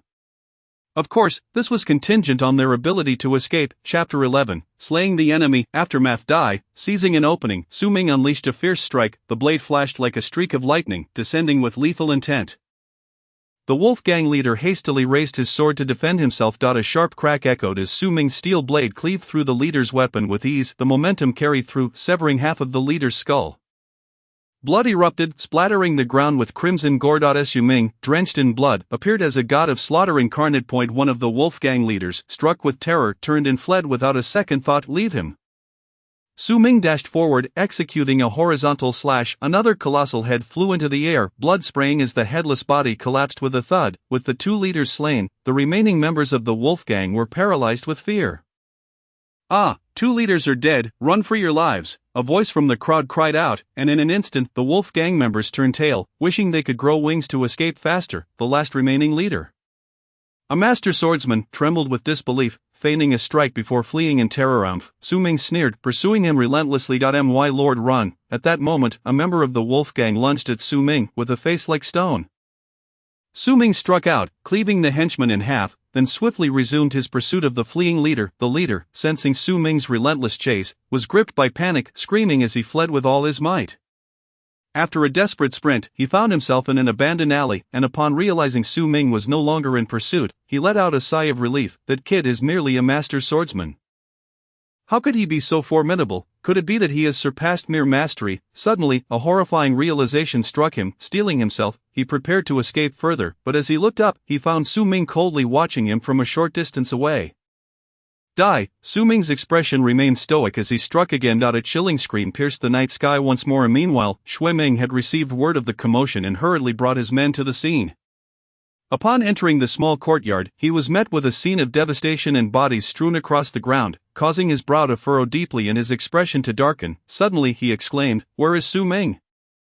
"Brother Shui, I am here," a voice rang out. Turning, Shui Ming and his men beheld Su Ming emerging slowly from the shadows, flames roaring behind him. One hand gripped a bloodied blade while the other held a severed head. A henchman whispered something in Shui Ming's ear, and disbelief flickered in his eyes. He could scarcely fathom that within such a short time, Su Ming had achieved such a feat. Had it not been for Su Ming, his dozen or so brothers in the courtyard would have surely perished. Shui Ming felt immense gratitude for having brought Su Ming into the fierce tiger gang, hastening forward to inquire, "Brother Su, are you unharmed?" With blood splattered across his face, Su Ming grinned, his expression a mix of ferocity and mirth. "I am unscathed. This is all the blood of my enemies." Shui Ming, filled with excitement, clapped Su Ming on the shoulder and exclaimed, "Brother Su, you are truly extraordinary." Su Ming scratched the back of his head, and the members of the fierce tiger gang regarded him with newfound respect. Clearly, they had not anticipated Su Ming's remarkable strength, which had single-handedly turned the tide. Su Ming turned to Shui Ming and asked, "Brother Shui, shall we seek vengeance?" Shui Ming hesitated before replying, "Perhaps it is best to let it go. Those from the wolf gang who escaped will surely be on high alert now. Charging in at this moment may lead us into an ambush." Su Ming nodded slightly, but he firmly etched this grudge in his heart. Had he not further honed his abilities, he might have met his end that day. The following day, news of the wolf gang's disastrous ambush on the fierce tiger gang spread like wildfire throughout Yunzhou City. Su Ming's remarkable feat of single-handedly turning the tide became a widely discussed tale. At the Ma residence, the family gathered, their expressions dark and uncertain. Ma Tsuyin cast a glance at the silent Lin Dong, her face flushed with anger. "You wretched fool, your rebellious offspring has brought us nothing but shame, causing the wolf gang significant losses, and has left my father in zipping at the mercy of the elder's wrath. You truly are a disgrace." Lin Dong's face twitched, his mouth opening in protest, yet no words came forth. Being a son-in-law of the Ma family, his status was lowly, and he could only endure the scorn. Ma Zipping's expression was equally conflicted. He had previously sought to recruit Su Ming but had never anticipated Su Ming's exceptional martial talent, achieving mastery of the sword and perfection of his physical form in such a brief time. Had he known, he would have eliminated Su Ming on that day, thus avoiding the defeat they had suffered last night. With a deep breath, Ma Tsuyin turned to Lin Dong and said, "The gang has decided to send you to recruit your rebellious child back to serve the gang and redeem yourself." Lin Dong's face twitched violently, his heart heavy with bitterness. When Su Ming had come to propose a union, they had ridiculed and chased him away. Now they wished to recruit him. Would he even consider it? Matsuian cast a fierce glare at Lin Dong, exclaiming with anger, "You worthless fool, what is this? Well, fine, I shall accompany you." Lin Dong forced a bitter smile, nodding in agreement. Taking a deep breath, Matsuian turned to Ma Zipping and said, "Zipping, have someone arrange a meeting with that scoundrel. We shall all go together." "All right," Ma Zipping nodded in response. Meanwhile, Su Ming South, standing on Changfeng Street, soared. The gazes directed at him were filled with both fear and admiration. As everyone recognized that Su Ming was destined for greatness, naturally, the most delighted were Lu Feng and Zhang Hai. "Old Lu, old Zhang, if you two rise alongside team leader Su, don't forget about us brothers." "Indeed, don't forget us." The crowd surrounded Lu Feng and Zhang Hai, showering them with compliments. Both men felt as if they were the center of attention, their hearts swelling with joy, yet they were acutely aware that it was Su Ming who had paved the way for their current fortunes. Previously, due to their age, their status within the group had been rather low, but now they had become highly sought after, all thanks to Su Ming. Chapter 12, A Reverse Recognition of Kinship, Promotion to Fragrance Master. "My lord, someone has brought this for you from outside. It was specifically requested to be delivered to you." Lu Feng entered a room and handed Su Ming a note. Su Ming took the note, his eyes shimmering with a flicker of intrigue, then rose to head outside. Inside the room, Xue Ming observed Su Ming's retreating figure, his eyes glinting with understanding that he naturally knew whom Su Ming was going to meet. "My lord, it seems that team leader Su may not return from this visit," a henchman remarked to Xue Ming. Smack! Xue Ming, with a cold expression, slapped the henchman across the face, angrily retorting, "Humph, do you think you have the right to speak about my brother?" Yes, master." The henchman bowed his head in fear. "Get lost," Xue Ming commanded in a low voice. The henchman hurriedly turned to leave. It was evident that Xue Ming was already aware of Su Ming's true identity and understood the purpose of his visit. On the other side, Su Ming arrived at the Drunken Fragrance building as promised. Rumor had it that this establishment belonged to an official, so Su Ming felt no apprehension about any potential conflict here. "Big brother, over here." As soon as Su Ming entered the Drunken Fragrance building, he heard someone calling out to him. Turning around, he saw Ma Zipping waving at him with eagerness. Su Ming approached with a cold demeanor. "Big brother, we're delighted you could come. Let us have a meal together as a family." Ma Zipping ushered Su Ming upstairs to a private room. Upon seeing Su Ming, Matsuian also stood, forcing a smile through her heavily made-up face, and greeted, "Ming'er has arrived. Today we are having a family feast. Please sit down." As she spoke, she nudged Lin Dong beside her with her elbow. Lin Dong also managed a smile, saying, "Ming'er, it has been tough on you and your mother over the years. This is all your father's fault. I am here to apologize. Allow me to drink 3 cups in penance." With that, Lin Dong raised his cup and downed 3 drinks. Matsuian hurriedly added, "Ming'er, look, we are family and can overcome anything. We must be united. And I also apologize for my past disrespect towards you." She too raised her cup and drank. "Ming'er, please sit. Put down your cup." Matsuian urged Su Ming to take a seat. "Yes, big brother, please." Ma Zipping chimed in. Lin Dong, with a sheepish grin, added, "Yes, Ming'er, after this meal, you should move back home. Your second mother has secured you a position as fragrance master in the Hungry Wolf Gang, so we can all be together again." However, at that moment, Su Ming let out a derisive laugh, his expression one of disdain, and said coldly, "Oh, is it you who are united as a family? I am not here to recognize kinship. I have already done that in the past. I still remember your contemptuous faces. There is no need for a meal. I have come to clarify things." Upon hearing this, the expressions of Lin Dong, Matsuian, and Ma Zipping froze in shock, their faces contorting with displeasure. Su Ming, bear the surname Su. I have no connection with you. All that exists between us is the humiliation you inflicted upon me." Su Ming stared coldly at the three, enunciating each word. With that, he turned to leave. The smack. At that moment, a loud sound echoed as someone slammed a hand on the table. Su Ming, do not overstep. We have come here today, showing you respect. You should not refuse our hospitality." Ma Zipping's furious voice rang out. Although Matsuian remained silent, the cold light in her triangular eyes indicated she too was enraged. Su Ming turned to face them, sneering, "I am a person of strong character. I relish defiance." Lin Dong furrowed his brows, glancing at Matsuian, and said in a deep voice, "Humph, Su Ming, you are my son. Are you truly going to rebel against your father?" "Father? Do you deserve that title?" Su Ming scoffed repeatedly, his face a mask of scorn. "How ironic that such words come from your mouth. My mother died because of you, and I nearly perished as well. You are unworthy." With that, Su Ming turned to leave. He was no fool. He recognized that Matsuian and the others had previously mocked him, yet their demeanor had now taken a complete 180-degree turn. And it was only after he had displayed his strength and eliminated many experts from the Hungry Wolf Gang that they sought to acknowledge him. Why was that? It was simply because Su Ming had gained some power.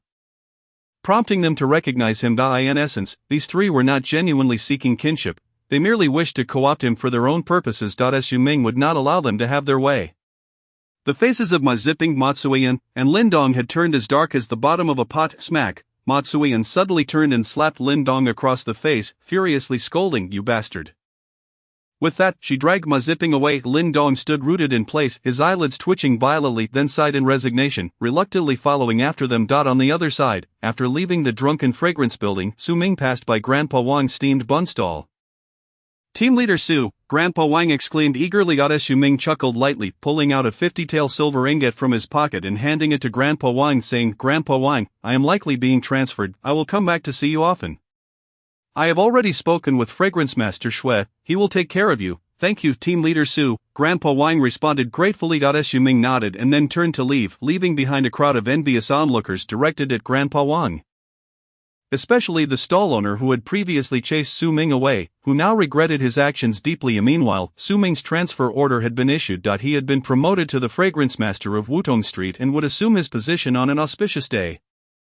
In the small courtyard of the Changfeng Street Fragrance Masteress residence, Shui Ming clasped Su Ming's hand, feeling a surge of emotions. It had been less than half a year since that beggar had risen to such heights. Now standing equal to him, this realization left him somewhat dazed. "Brother Su, do come back to visit when you have the time," Shui Ming remarked, gazing at Su Ming. "Rest assured, Brother Shui, I will frequently return for drinks." Su Ming replied with a light smile. "It's a promise." Shui Ming laughed heartily. Su Ming hesitated for a moment, saying, "Brother Shui, I have a small request. Oh, Brother Su, what's mine is yours, just say the word. And I will certainly assist you," Shui Ming pledged, patting his chest. Su Ming pointed to Lu Feng and Zhang Hai, grinning. "Brother Shui, I would like to take Lu Feng and Zhang Hai with me." Both Lu Feng and Zhang Hai were filled with excitement, while the others looked on with envy. Of course, they also regretted not having been closer to Su Ming earlier, as they could have become his trusted aides. "This is no problem at all," Shui Ming declared. He then turned to Lu Feng and Zhang Hai, stating, "Lu Feng and Zhang Hai, from this day forth, you shall follow Fragrance Master Su." "Yes," both Lu Feng and Zhang Hai exclaimed with enthusiasm. Su Ming smiled lightly and bowed to Shui Ming. "Thank you very much, Brother Shui. I shall take my leave now. I will treat you to drinks another day." "Alright, Brother Su, take care, I shall not see you off." Shui Ming replied with a light smile. Su Ming then led Lu Feng and Zhang Hai towards Wutong Street, ready to embrace his new role. Chapter 13, Establishing Authority at the entrance of the evil Tiger Gang's Fragrance Master South Domain in Wutong Street.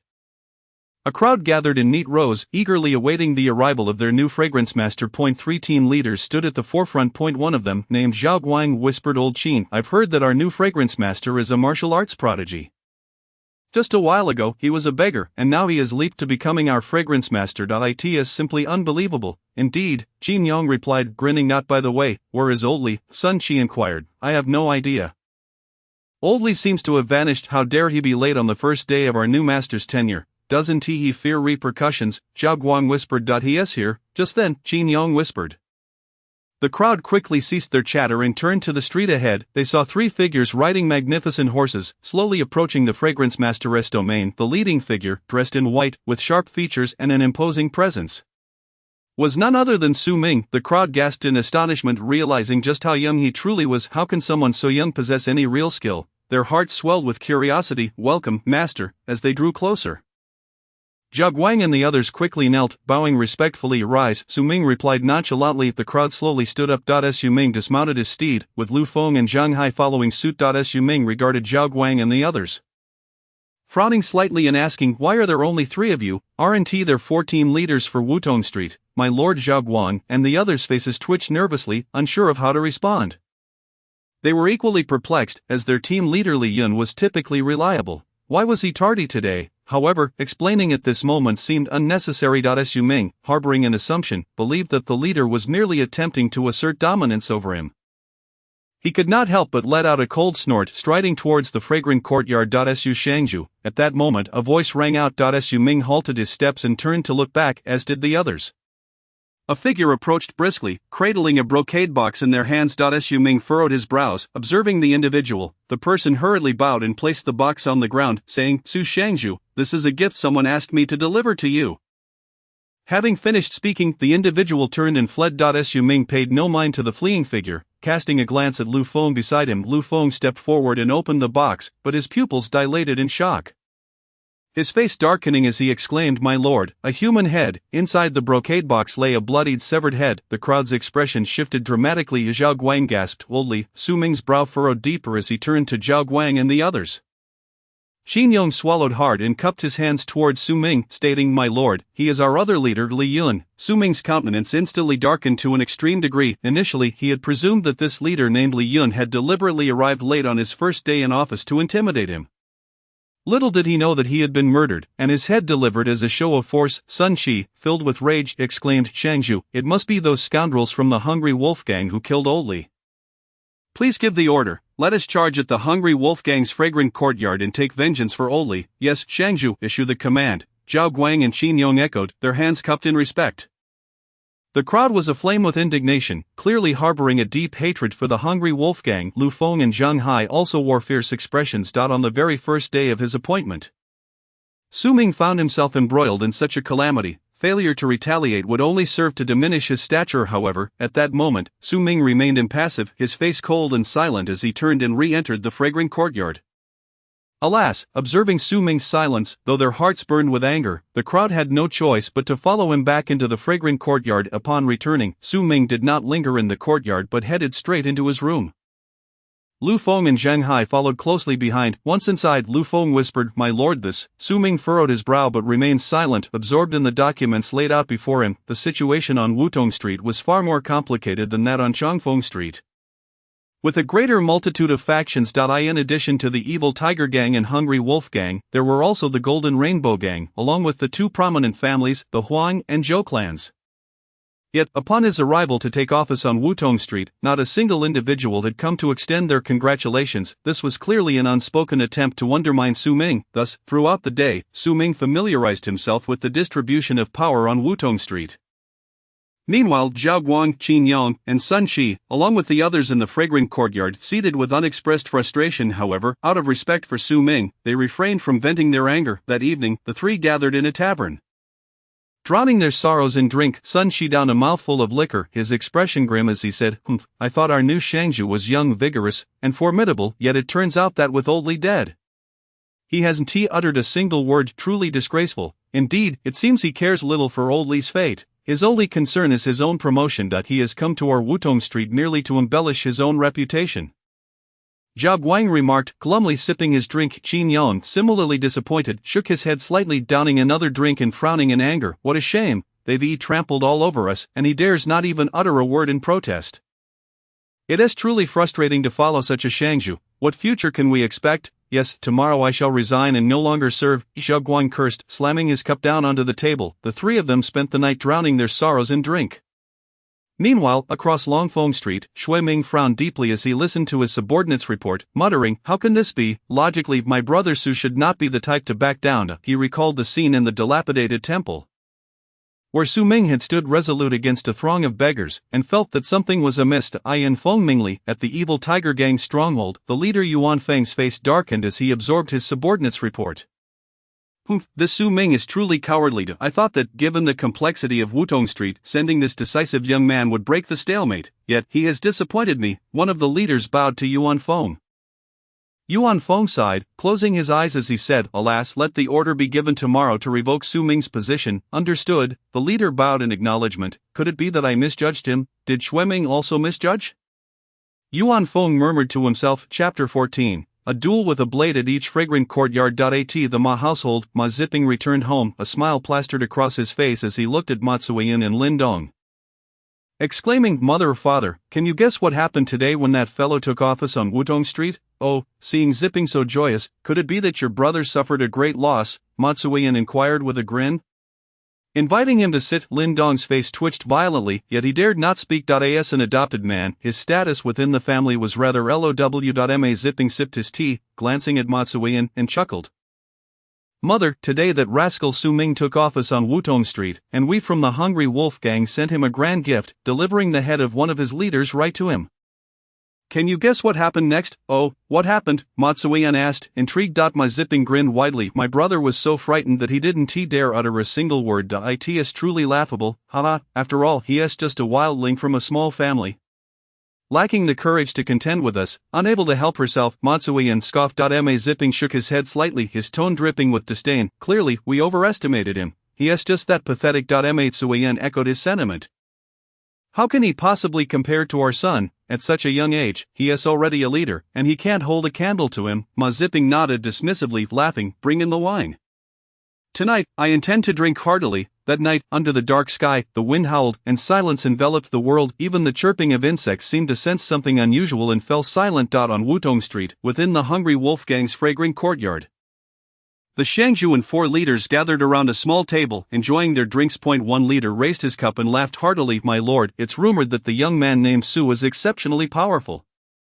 Yet, it seems he is merely a coward. We killed one of his leaders, and he didn't dare utter a single word. Truly laughable. Ha, indeed, what youthful talent. I see nothing but a fool. The evil Tiger Gang's presence here on Wutong Street is the greatest blunder. Another leader derided. Ha, yes, Su Ming is nothing but a joke. How can he even think of contending with us? He is simply courting death. The last leader joined in the scorn. Even the Shangju shook his head in disdain, scoffing. Ultimately, he is still too young. He is not even in our league. Suddenly a sharp sound pierced the air. One of the leaders, mid-drink, was struck through the chest by a long blade, the tremendous force propelling him backward and pinning him to the wall with a resounding thud. This scene unfolded too swiftly for the Shangju and the remaining 3 leaders to comprehend. Just then, a figure dashed in with incredible speed, reaching the wall and yanking the long blade from the leader's chest before swiftly slicing it towards one of the remaining leaders. Startled, the leader hastily raised his blade to defend, but he was a moment too late. A severed head flew into the air as the headless corpse collapsed to the ground, blood gushing forth. At this moment, the Shangju and the other 2 leaders finally came to their senses. A bald leader, fierce and unyielding, bellowed as he seized an iron hammer from the table and swung it at the intruder.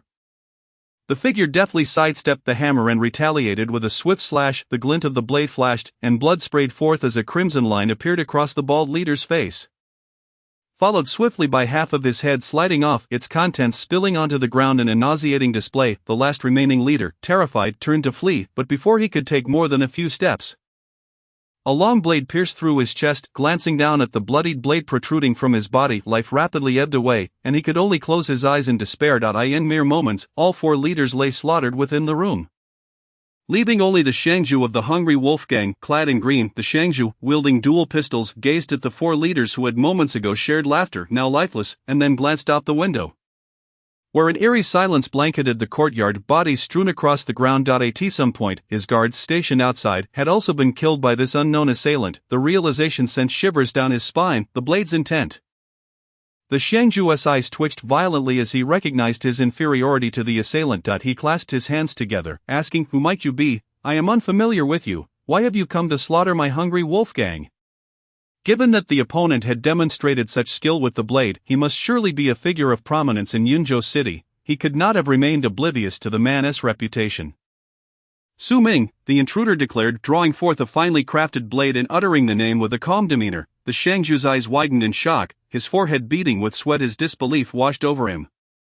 "Why, you are Su Ming, the Shangju of the evil Tiger Gang on Wutong Street. How is this possible? You've mastered the blade's intent." Not long ago, Su Ming, with his masterful blade technique and perfected skin refining, dramatically turned the tide of battle on Zhongfeng Street. At that time, they regarded Su Ming as a prodigy in martial arts, already formidable. Little did they expect that Su Ming had also cultivated the momentum of his blade.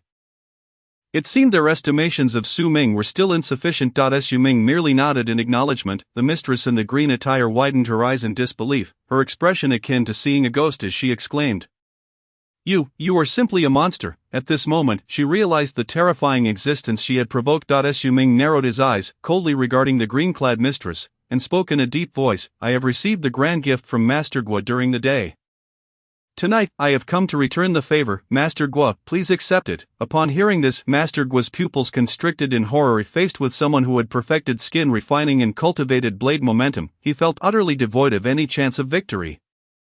Lacking the courage to confront Su Ming, he turned to flee, crashing through a window and tumbling outside. When he rose, he found Su Ming standing in the courtyard, coldly observing him with his blade in hand. In the moonlit night, the flash of the blade glimmered ominously. A head, as large as a fist, rolled to the ground, and Master Guo died with his eyes wide open in shock. The headless corpse slowly collapsed.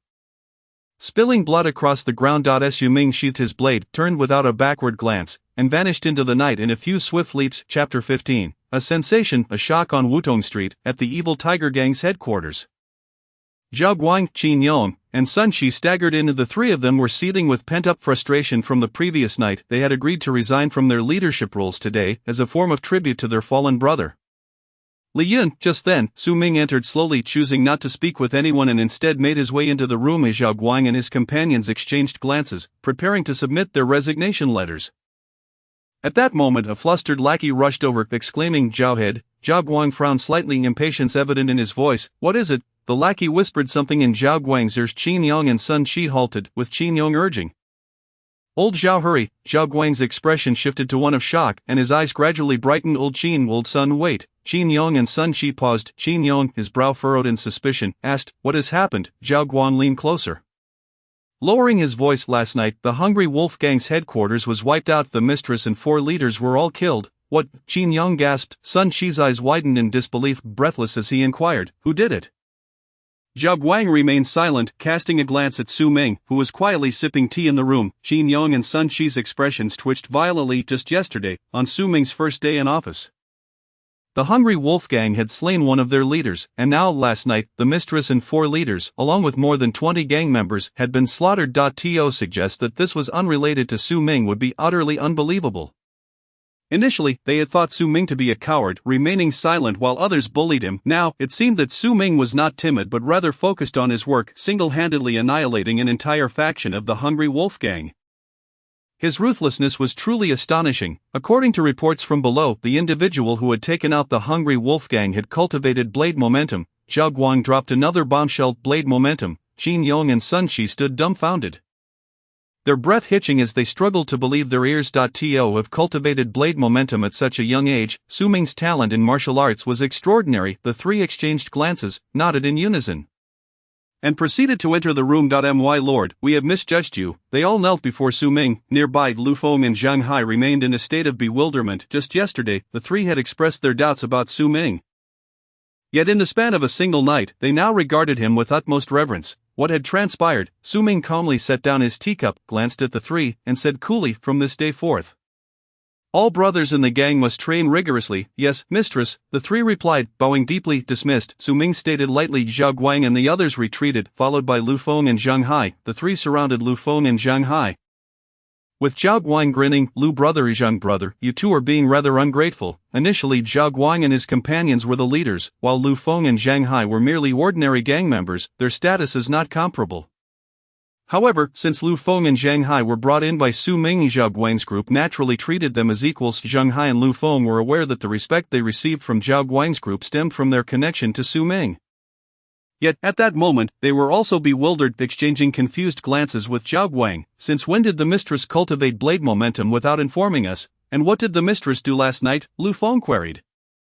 Zhao Guang smirked. "Last night, someone wiped out the Hungry Wolf Gang's headquarters, and every one of their leaders perished." Gasping, Lu Feng and Zhang Hai took in the shocking revelation, their eyes lighting up. They were astonished by Su Ming's strength. He had actually cultivated blade momentum. This was truly remarkable. Naturally, the stronger Su Ming became, the better it was for them as his confidants. They understood the principle that when the tide rises, all boats rise with it. At the evil Tiger Gang's headquarters on Wutong Street, Yuan Feng was sipping tea when a panicked mistress rushed in, clasping her hands. "Leader." Yuan Feng set down his teacup, frowning as he inquired, "What is the matter?" The mistress hastily bowed. "Leader, last night, someone annihilated the Hungry Wolf Gang's headquarters on Wutong Street, and the mistress and 4 leaders were all killed. The assailant had cultivated blade momentum." "What?" Yuan Feng exclaimed, the scalding tea splashing onto his hand. Yet he remained oblivious to the pain. He slowly rose, his eyes growing brighter, and burst into hearty laughter. "Excellent, Su Ming truly exceeds all my expectations. It seems Shui Ming has indeed selected a fine talent for our evil Tiger Gang." "Ha ha!" The mistress grinned. The concept of having cultivated blade momentum was monumental. Even Yuan Feng had only barely achieved it, meaning Su Ming was now capable of leading the gang. Of course, Yuan Feng's mastery of internal martial arts surpassed Su Ming's, having reached the Blood Qi realm. "Mistress, what about the order to remove Su Ming?" the mistress inquired. Yuan Feng turned to the mistress, raising an eyebrow and asking, "What order to remove Su Ming?" I know nothing of this." Upon hearing this, the mistress smiled wryly and bowed as she exited. Soon, the hall was filled with the sound of hearty laughter. On Chongfeng Street. At the evil tiger gang's headquarters, Xue Ming stared wide-eyed, incredulous, as he looked at the lackey before him, exclaiming, "What did you say? Last night, someone wiped out a headquarters of the Hungry Wolf Gang. The mistress and 4 leaders were all slain. And the assailant cultivated blade momentum. Indeed, mistress, the news has been confirmed multiple times by my subordinates," Qin Feng added, excitement evident in his voice. After all, Su Ming was someone who had emerged from their Chongfeng Street. And such news would certainly bring them prestige. Xue Ming could hardly believe that his brother Su had grown to such an extent. He couldn't help but click his tongue in admiration. Now, he regretted stopping Su Ming from confronting the Hungry Wolf Gang's headquarters. Had he known Su Ming had already cultivated blade momentum, he would have had no fear. The Hungry Wolf Gang's headquarters would have likely been eliminated long ago. At that moment, Xue Ming couldn't help but marvel. He had never imagined that a little beggar he had inadvertently promoted could rise to such heights in such a short time, which was truly beyond his expectations. Chapter 16, The Second Layer of Blade Momentum. Liao Chao invites the Ma family. At this moment, the family sat together, their expressions dark and foreboding. Ma Zuiyan's face twisted in rage as she seethed. "I never imagined that this wild child possessed such strength. We have underestimated him." Ma Zipping furrowed his brow deeply and spoke in a low voice. "Humph, to have cultivated blade momentum is simply impossible." Lin Dong opened his mouth but remained silent. They now regretted not accepting Su Ming when he had come to recognize their kinship. Had they done so, the Ma family would surely have prospered.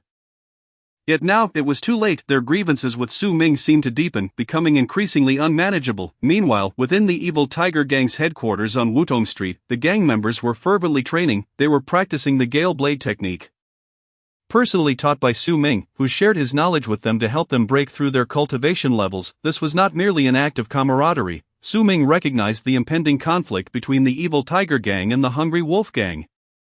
When the two factions clashed, even if he had cultivated blade momentum, he would still struggle against numerous skilled opponents. Thus, Su Ming began to contemplate building his own force. Only in this chaotic world could he secure his own safety. At that moment, within the evil tiger gang's headquarters, the members had already developed immense admiration for Su Ming. Moreover, Su Ming's willingness to personally guide their blade techniques deeply moved them. Training proceeded with fervor. And Su Ming's actions naturally drew attention from the outside. Report, mistress, members of the Zhou and Huang families, as well as individuals from the Jin Hong gang, seek an audience with you. Just then, a gang member hurried in to inform Su Ming. "Let them in," Su Ming replied calmly, showing no intention of greeting them. He remained seated, leisurely sipping tea. After a brief moment, a group entered. Upon their entrance into the courtyard, they beheld the members of the evil tiger gang engaged in rigorous training, causing their pupils to constrict in alarm. At this moment, the aura emanating from the gang was markedly different from before, imbued with an ironclad ferocity that instilled a sense of dread within them. Just then, Wang Ting, the incense master of the Golden Rainbow Gang, approached and respectfully clasped his hands before Su Ming, saying, "I have long heard of your esteemed name, Su brother. Today, seeing you in person is truly remarkable. I am Wang Ting, the incense master of the Golden Rainbow Gang, and it is an honor to meet you. Here is a token of celebration from me to you." With that, Wang Ting presented a pair of jade lions to Su Ming. Without even glancing at the gift, Su Ming replied nonchalantly, "Your kindness is appreciated, brother Wang." Wang Ting smiled awkwardly, refraining from further words. Subsequently, members of the Zhou and Huang families also presented their congratulatory gifts. However, Su Ming showed no inclination to prolong their stay, and they departed in understanding. These individuals had not come to congratulate Su Ming upon his appointment. Rather, they had waited until he single-handedly eradicated a faction of the Hungry Wolf Gang before offering their feigned congratulations. The underlying motives being all too evident, they were simply intimidated by Su Ming and sought to gauge his disposition, although there remained 2 other factions and 2 smaller families on Wutong Street. It was clear that the evil tiger gang had assumed a position of dominance. Naturally, the territories and influence of the Hungry Wolf Gang had been wholly absorbed by the evil tiger gang. With no objections from the other factions or families. Su Ming himself did not linger idly. Whenever he found a moment, he returned home to cultivate his skills. Months passed, and Su Ming attained the pinnacle of the Qi and Blood realm. Furthermore, leveraging the knowledge within his mind's eye, he developed a new blade technique, the Gale and Inferno. Yet, Su Ming did not neglect the training of his subordinates. Through special channels, he procured dozens of sets of inner armor and fine steel blades. fully equipping the 70-odd members of the evil Tiger Gang on Wutong Street. Meanwhile, the external environment grew increasingly perilous. The evil Tiger Gang and the Hungry Wolf Gang had fully severed ties.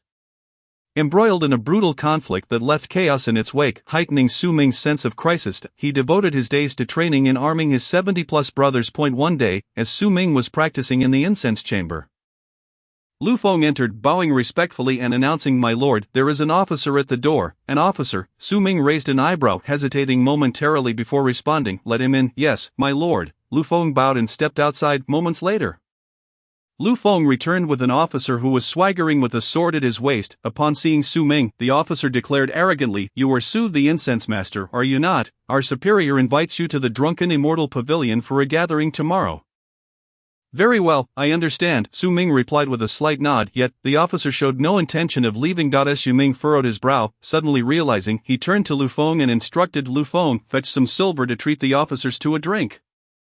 "Yes, my lord." Lu Feng turned to comply. After a brief interval, he returned with a silver ingot weighing 10 taels, which he handed to the officer. The officer accepted the silver, his demeanor softening slightly, and bowed to Su Ming, saying, "I thank you on behalf of my brothers, Su Incense Master." With that, the officer turned and departed. Su Ming regarded the officer's retreating figure, a frown creasing his brow. In this day and age, the officials were even more unscrupulous than the gangsters themselves. Were it not for the gang's rule against confronting the authorities, Su Ming would not have willingly parted with a single tael of silver, and yet, this officer had taken 10 taels without hesitation.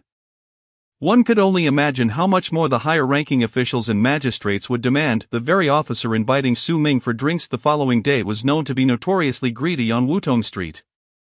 It seemed that he would have to prepare for a substantial financial outlay. Su Ming sighed helplessly. At that moment, Zheng Hai hesitated before speaking. "My lord, I have heard that head officer Liao has lost a significant sum gambling.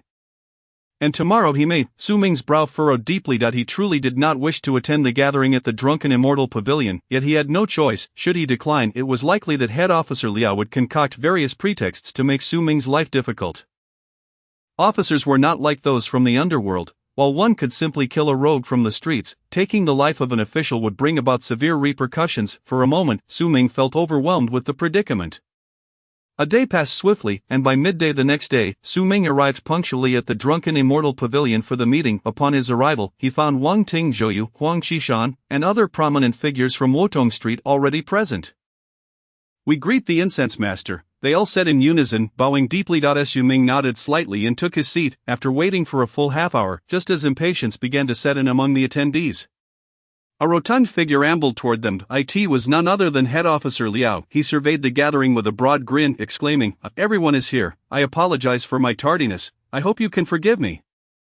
"We greet head officer Liao," the crowd responded, bowing again. Liao then turned to Su Ming, saying with a smile, "Su Incense Master, you are truly a young man of remarkable talent. You flatter me, head officer Liao." Su Ming felt a gnawing unease in his gut. As expected, Liao continued with a grin, "On Wutong Street, we hold Su Incense Master in the highest regard, therefore, let us do this. This year's expenses for the brothers shall require a bit more from you. Let's say 5,000 taels of silver will suffice." Su Ming's eyelids twitched violently at the mention of the sum, and he retorted, "Head officer Liao, wasn't it 3,000 taels in previous years? Why has it suddenly increased to 5,000? Liao grinned broadly and replied, "Oh, Su Incense Master, times have changed, and so must our expenses. I am confident that you can afford it." Su Ming's eyelids twitched again as he hesitated, ultimately nodding in resignation. "Rest assured, head officer Liao, the evil Tiger Gang will certainly cover this amount." The saying "the people do not confront the officials" left him no choice. Though Su Ming seethed internally, he had to swallow his grievances. No wonder Su Incense Master is so young yet has attained such a position. Your understanding is indeed extraordinary." Liao's face beamed with delight, his smile radiating like a blooming chrysanthemum. Su Ming was tempted to strike him, but for the greater good, he restrained himself. With Su Ming providing the silver, the others also contributed. Upon returning to the incense chamber, Su Ming's expression was ominously dark. Head officer Liao had truly made an exorbitant demand, doubling the protection fee to 5,000 taels, which was exceedingly vexing. Su Ming's understanding of the world deepened. It was a realm where the strong preyed on the weak. The gangs collected tribute from the common folk, while the officials extorted money from the gangs. Moreover, should one offend the officials, calamity could strike at any moment. Su Ming sat quietly in his room, and after a moment's hesitation, he inquired, "Old Lu, how much silver remains in the treasury?" Lu Feng quickly replied, "My lord, there are still 3,000 taels in the treasury." Su Ming's eyelids twitched once more. 3,000 taels were insufficient to meet head officer Liao's demand. Overwhelmed, Su Ming nodded slightly. That night, the darkness was deep and the winds howled, yet within a certain courtyard, the light shone brightly. Inside, the ruffian leader, Biao-san, stared with wide eyes, a sinister smile plastered on his face as he gazed at the woman on the bed. "My beauty, why not submit to me? In the future, you can enjoy a life of luxury with me, far better than that impoverished husband of yours. Don't come near me." "Where's my husband?" the woman cried. Tears streaming down her face, Biao-san's brows knitted in annoyance as he coldly declared, "Humph, your deadbeat husband has long since been dealt with by me. Today, you will submit to me, whether you like it or not. Once I am done, I shall let my brothers have their turn, and then I will sell you into a brothel to continue to serve me." The woman's face turned pale with terror as she looked at Biao-san, exclaiming, "Do you have no law? You killed my husband?" "Law?" he scoffed, raising his thumb to point at himself arrogantly. "I am the law." The woman, terrified, felt her heart sink as she realized her fate. "My beauty, I'm coming." Biao-san cackled, lunging toward her. Just then, a series of knocks resounded at the door. Disturbed mid-pleasure, Biao-san's temper flared, and he turned toward the door, barking, "Who is it? What's the hurry? Once I'm done, you'll have your turn." He was about to pounce on the woman again when the knocking persisted. Biao-san's brow furrowed in anger as he shouted, "Who is it? Are you seeking death, interrupting my fun at a time like this?"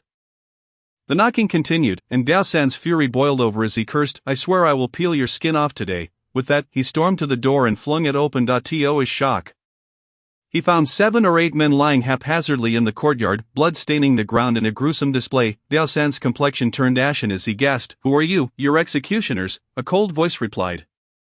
In the next moment, a masked figure emerged, brandishing a blade. Biao-san's pupils dilated in fear, and he turned to flee back into the room to grab a weapon, yet, as he pivoted, a long knife pierced through his chest.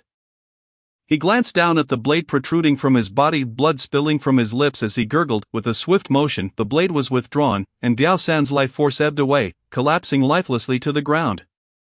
The cloaked figure entered the room and began ransacking it. Eventually, beneath a hidden brick under the bed, he discovered a chest. Upon opening the chest, he found it filled with gold leaves and gleaming silver coins.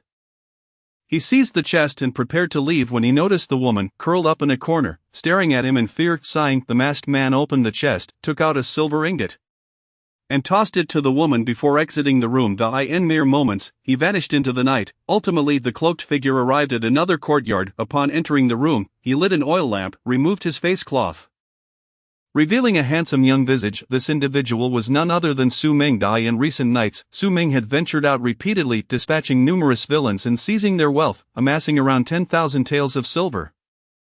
In this world, nefarious individuals squander their riches without restraint, while ordinary, virtuous folk struggle to secure their basic sustenance. Su Ming felt helpless in the face of this reality, being but a single man. He lacked the power to alter the state of affairs and could only strive to augment his own strength to ensure his survival. As for others, he could not afford to concern himself too deeply.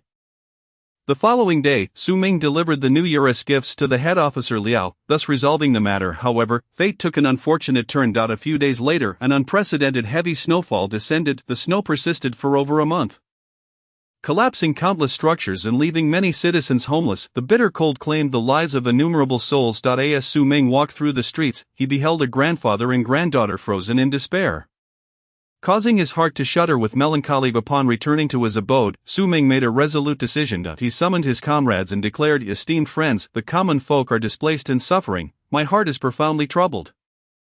Henceforth, let those of us with means contribute our wealth, and those with strength lend their support, to the utmost of our abilities, to aid the people." Ultimately, Su Ming had made his choice. Chapter 18, The Disregard for Life. The hero emerges here. Work diligently. Head officer Liao commanded the members of the evil tiger gang, who bowed their heads in submission. Yet, as Liao moved further away, the gang members could no longer contain their disdain. "Damn it, that Liao is truly despicable. Our esteemed leader is providing funds for disaster relief, while he does nothing but await the accolades once we've done the hard work. I've seen shamelessness, but never to this extent. Indeed, what a disgrace." Even Lu Feng and Zhang Hai could no longer tolerate it. Lu Feng whispered, "My lord, that Liao." Su Ming glanced at Lu Feng, who quickly fell silent. He understood well that words could be perilous. Should head officer Liao catch wind of their discontent, it could spell trouble. Moreover, the people's eyes were keenly observant. It was the members of the evil tiger gang aiding them, not Liao, and moreover, during a brawl. Even if one is a master, there exists the peril of being overwhelmed and met with fatal consequences. This incessantly heightened Su Ming's sense of impending danger, compelling him to not only practice diligently but also to train the brothers of Xiankou. One day, as Su Ming was making his way to Xiankou, he passed by a dilapidated courtyard. Within, a cluster of beggars was mercilessly beating a small beggar, yet the small beggar refused to yield, stubbornly protecting his head. They were fighting over a bun. Stop, Su Ming called out, unable to suppress his voice upon seeing a reflection of his former self in the small beggar. Who dares to meddle in our affairs? A beggar retorted angrily, but his words choked in his throat upon recognizing Su Ming. This beggar was none other than Lai San. A familiar face from the past years had slipped by, and now Su Ming had risen to become a prominent figure. While Lai San remained a beggar, their reunion evoked a deep sense of nostalgia. It is Master Su. Lai San pays his respects, Lai San exclaimed, bowing with exaggerated deference. Su Ming, maintaining a stern demeanor, approached the ruined courtyard.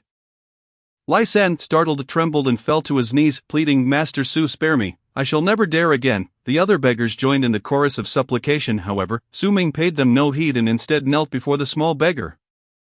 Helping him to his feet, are you all right? He inquired. The small beggar shook his head slightly. Su Ming reached into his pocket, retrieving a silver ingot, and presented it to the small beggar. Take this and buy yourself something to eat, he instructed. Then, turning his gaze towards Lai San and the other beggars, he warned coldly, should I discover that you dare to rob him of his silver or food, you know the consequences. We wouldn't dare.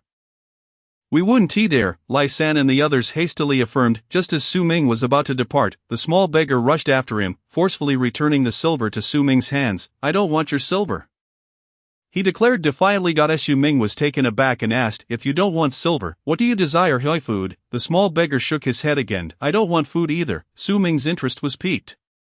Then what do you wish for? I want to follow you. The small beggar's gaze was resolute. Su Ming paused for a moment, contemplating, then replied, I live a life on the edge, drenched in blood. Are you not afraid? The small beggar's eyes shone even brighter as he replied, I am not afraid. I will be your sharpest blade. Su Ming, astonished, placed a hand on the small beggar's shoulder and smiled. Very well. If that is the case, then come with me. The small beggar nodded eagerly. Su Ming took the small beggar by the hand and turned to leave. At that moment, Lai San's voice called out, Master Su, wait. Su Ming halted, casting a cold glance at Lai San. Lai San chuckled awkwardly. Master Su, we too wish to follow you. I am willing to hold your horse and serve you as a footman. Get lost, Su Ming retorted curtly, dragging the small beggar away. The small beggar's plight resonated with Su Ming, stirring his compassion. However, he would not take in Lai San and the others, for they had bullied him in the past. Su Ming deemed it an act of mercy not to eliminate them. What is your name? Su Ming inquired during their journey. I have no name. My parents died early, and I grew up on the scraps of others. The small beggar replied. Su Ming furrowed his brow, hesitating momentarily, then said, Then from now on, you shall bear my surname. You shall be called Su Zhan. How does that sound? Good. From this day forth, I shall be known as Su Zhan. The small beggar exclaimed with newfound enthusiasm. Su Ming chuckled softly. The two returned to Xiankou, where the others were astonished to see Su Ming accompanied by a small beggar, seemingly in good spirits. Su Ming smiled and said, Lu Feng Zheng Hai, this is Su Zhan. From now on, he is one of us. Take him down, clean him up, and make sure he eats well before coming to see me. Yes, master, Lu Feng and Zheng Hai replied, leading Su Zhan away. Meanwhile, Su Ming resumed his training in the courtyard. After approximately 2 hours, he paused, only to see Lu Feng and Zheng Hai return with a young boy. Although the boy was thin, he possessed striking features. It was indeed the cleaned-up Su Zhan. Su Ming couldn't help but think how appearances could be deceiving. Su Zhan greets the master. Su Zhan clasped his hands in salute. Su Ming smiled gently. Well, do you wish to learn martial arts? Su Zhan nodded fervently. Su Ming chuckled, glancing at Lu Feng. Will Lu give him a knife and allow him to train with us? Yes, master, Lu Feng replied with a grin. Thus, Su Zhan was officially inducted into the ranks of the Wutong Street Evil Tiger Gang, becoming a formal member of the organization. Of course, Su Zhan's loyalty was solely to Su Ming. He paid no heed to anyone else. Furthermore, Su Zhan exhibited remarkable talent for martial arts. From his initial clumsiness with the blade, he progressed to a competent level within 3 months, prompting Su Ming to marvel at his rapid advancement. This was undoubtedly due to Su Zhan's diligence, as Su Ming often witnessed him practicing tirelessly day and night. One day, as usual, Su Ming made his way from home to the small courtyard of Xiankou. However, from a distance, he caught a whiff of blood. Alarmed, he felt a surge of caution and swiftly drew his blade, cautiously advancing it. There, within the dilapidated courtyard, lay the bodies of several beggars, sprawled lifelessly across the ground. They were none other than Lai San and his fellow beggars. A smile crept across Su Ming's lips as he sheathed his blade, remarking, "This lad is indeed one to settle scores, he is quite capable." Chapter 20, The Courtesan and the Assassination in the Realm of Bone Forging. After enduring rigorous training, Su Ming's mind was once again flooded with memories like a torrent of blades. Simultaneously, his body underwent a profound transformation. Is this what it means to enter the realm of bone forging? Clenching his fists, he felt the surging power within him, and an involuntary smile crept onto his lips following a rejuvenating hot bath.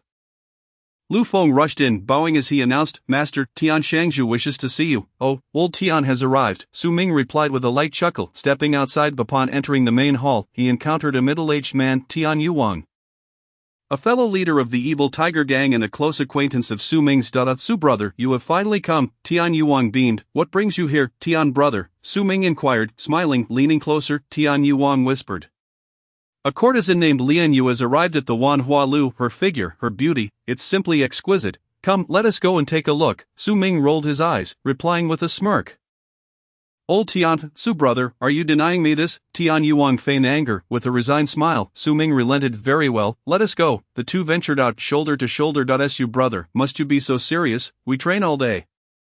"We are a gang, not soldiers," Tian Yuwang remarked, unable to suppress his critique. Su Ming shook his head slightly. Tian brother, the situation between the evil tiger gang and the evil dog gang is becoming increasingly dire. We might find ourselves in a bloody conflict any day now. I'm merely trying to survive. Su brother, you have it all wrong. Precisely because we live a life on the edge, we must indulge and enjoy ourselves. After all, we must savor life. Tian Yuwang's views were in stark contrast to Su Ming's. For him, each day alive was a day to be cherished, lest they be caught unawares and lose everything. Su Ming could only smile helplessly. In the midst of their banter, they arrived at the Baihua Lu. Baihua Lu was one of the larger establishments in Fengming, catering to many dignitaries. Upon entering, they were greeted by an eager matron.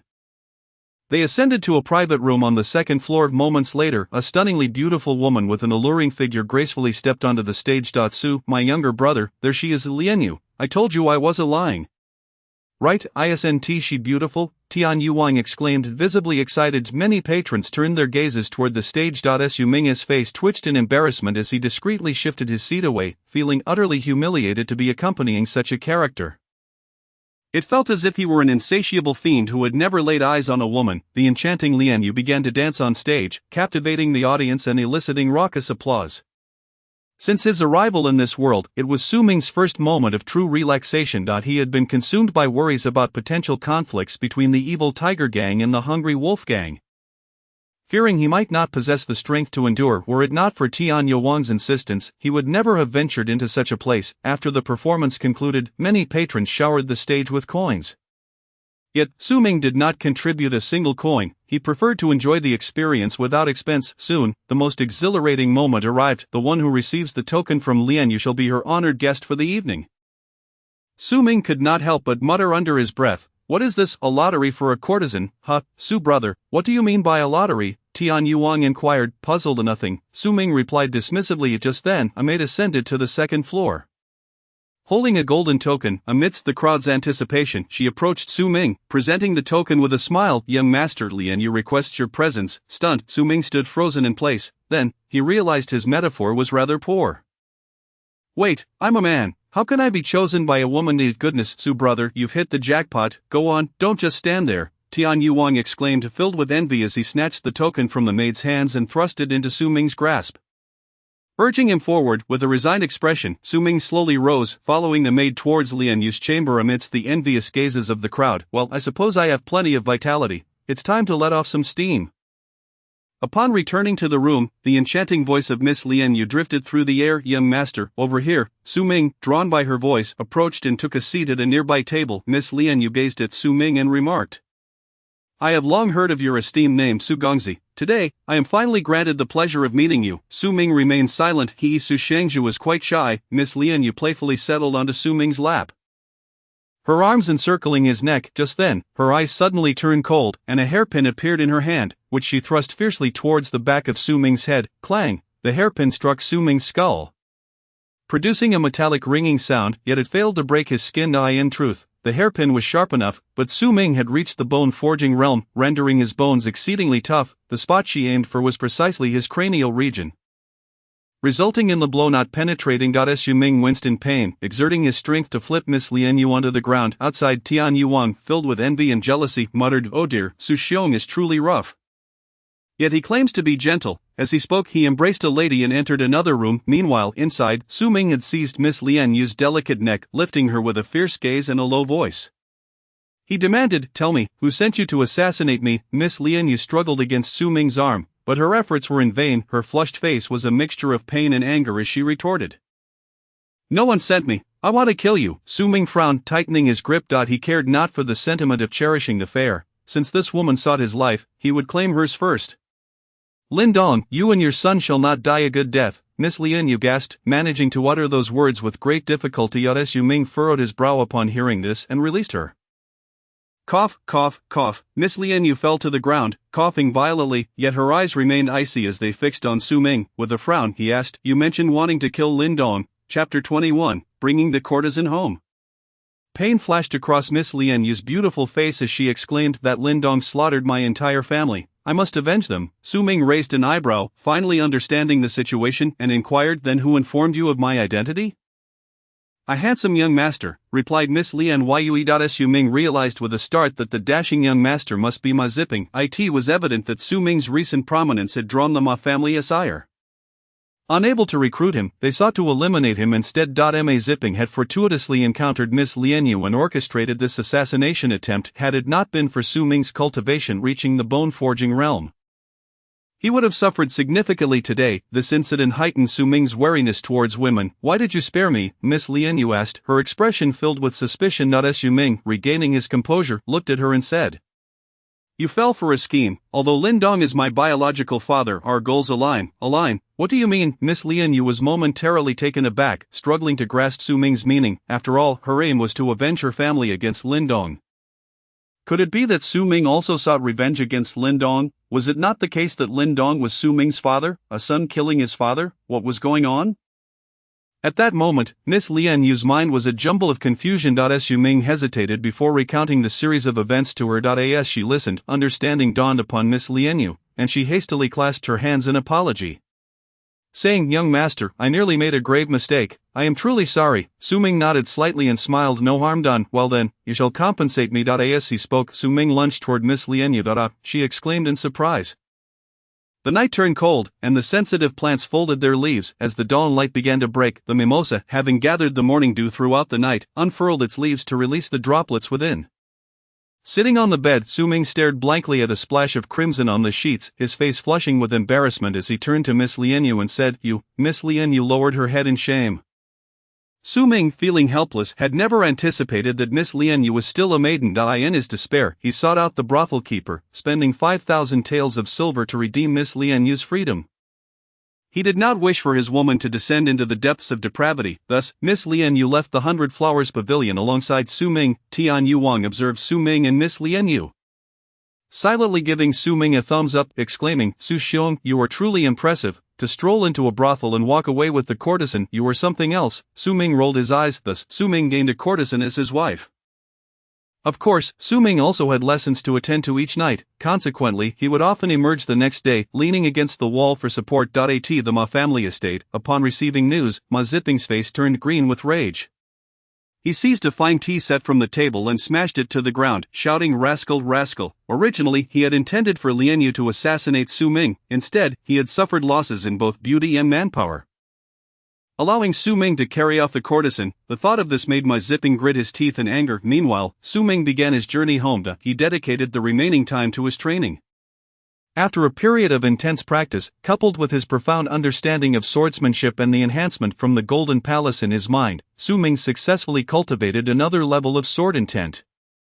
He perfected the cloak blade technique and developed the chaotic wind blade intent. The reason for cultivating another level of wind-based sword technique was that Su Ming believed to advance his swordsmanship to the legendary realm, he must master multiple techniques of the same type. With the enhancement of 2 wind-based techniques, Su Ming gained a fresh understanding of them. He felt that if he could cultivate another level of wind-based sword intent, he might grasp the essence of wind sword techniques. Consequently, Su Ming privately trained in another technique, the traceless blade technique. This technique emphasized speed, perfectly complementing the cloak blade technique and the gale blade technique he had previously mastered.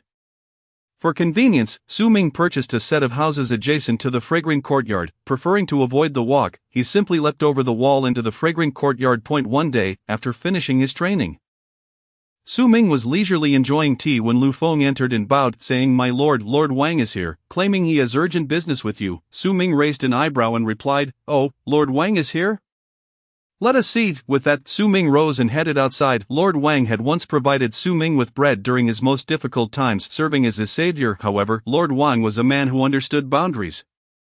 He would not come uninvited unless there was a pressing matter. Soon, Su Ming arrived in the main hall, where Lord Wang was anxiously waiting. Upon seeing Su Ming, he rushed forward and exclaimed, "Su Shangzhu, help me, please." Su Ming raised an eyebrow, urging him to sit, and asked, "Lord Wang, do not worry. What has happened?" Lord Wang replied urgently, "My son accidentally offended a noble lady and has been thrown into a prison.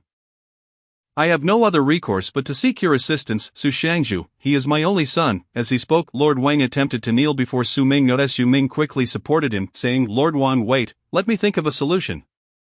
With that, he glanced at Lu Feng and Zhang Hai, who bowed and exited. After they left, Su Ming turned to Lord Wang, reassuring him, "Please have some tea, Lord Wang. Rest assured, we will have news shortly, Lord Wang."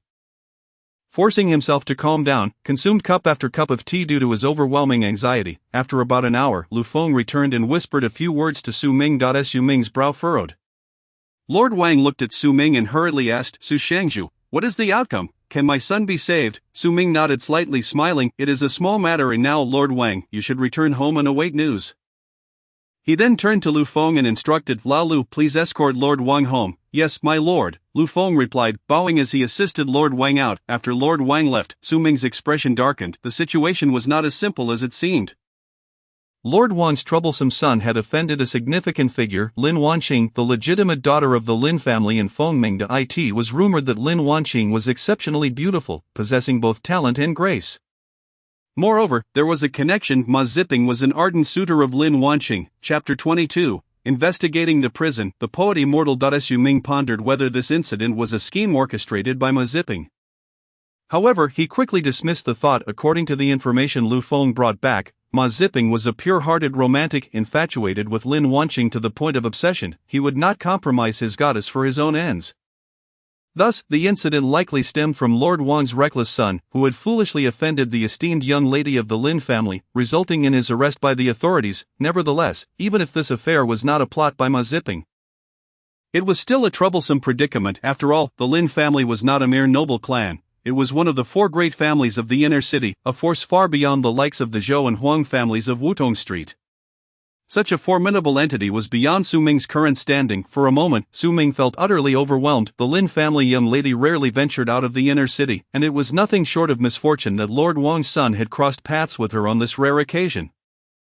After much deliberation, Su Ming resolved to personally visit the Lin family young lady, hoping to ease the situation, yet he had no idea where the Lin family young lady was currently located. As for seeking her out in the inner city, that was beyond Su Ming's consideration. Despite being the leader of a faction, he lacked even the qualifications to enter the inner city, even if one manages to infiltrate the inner city through various means.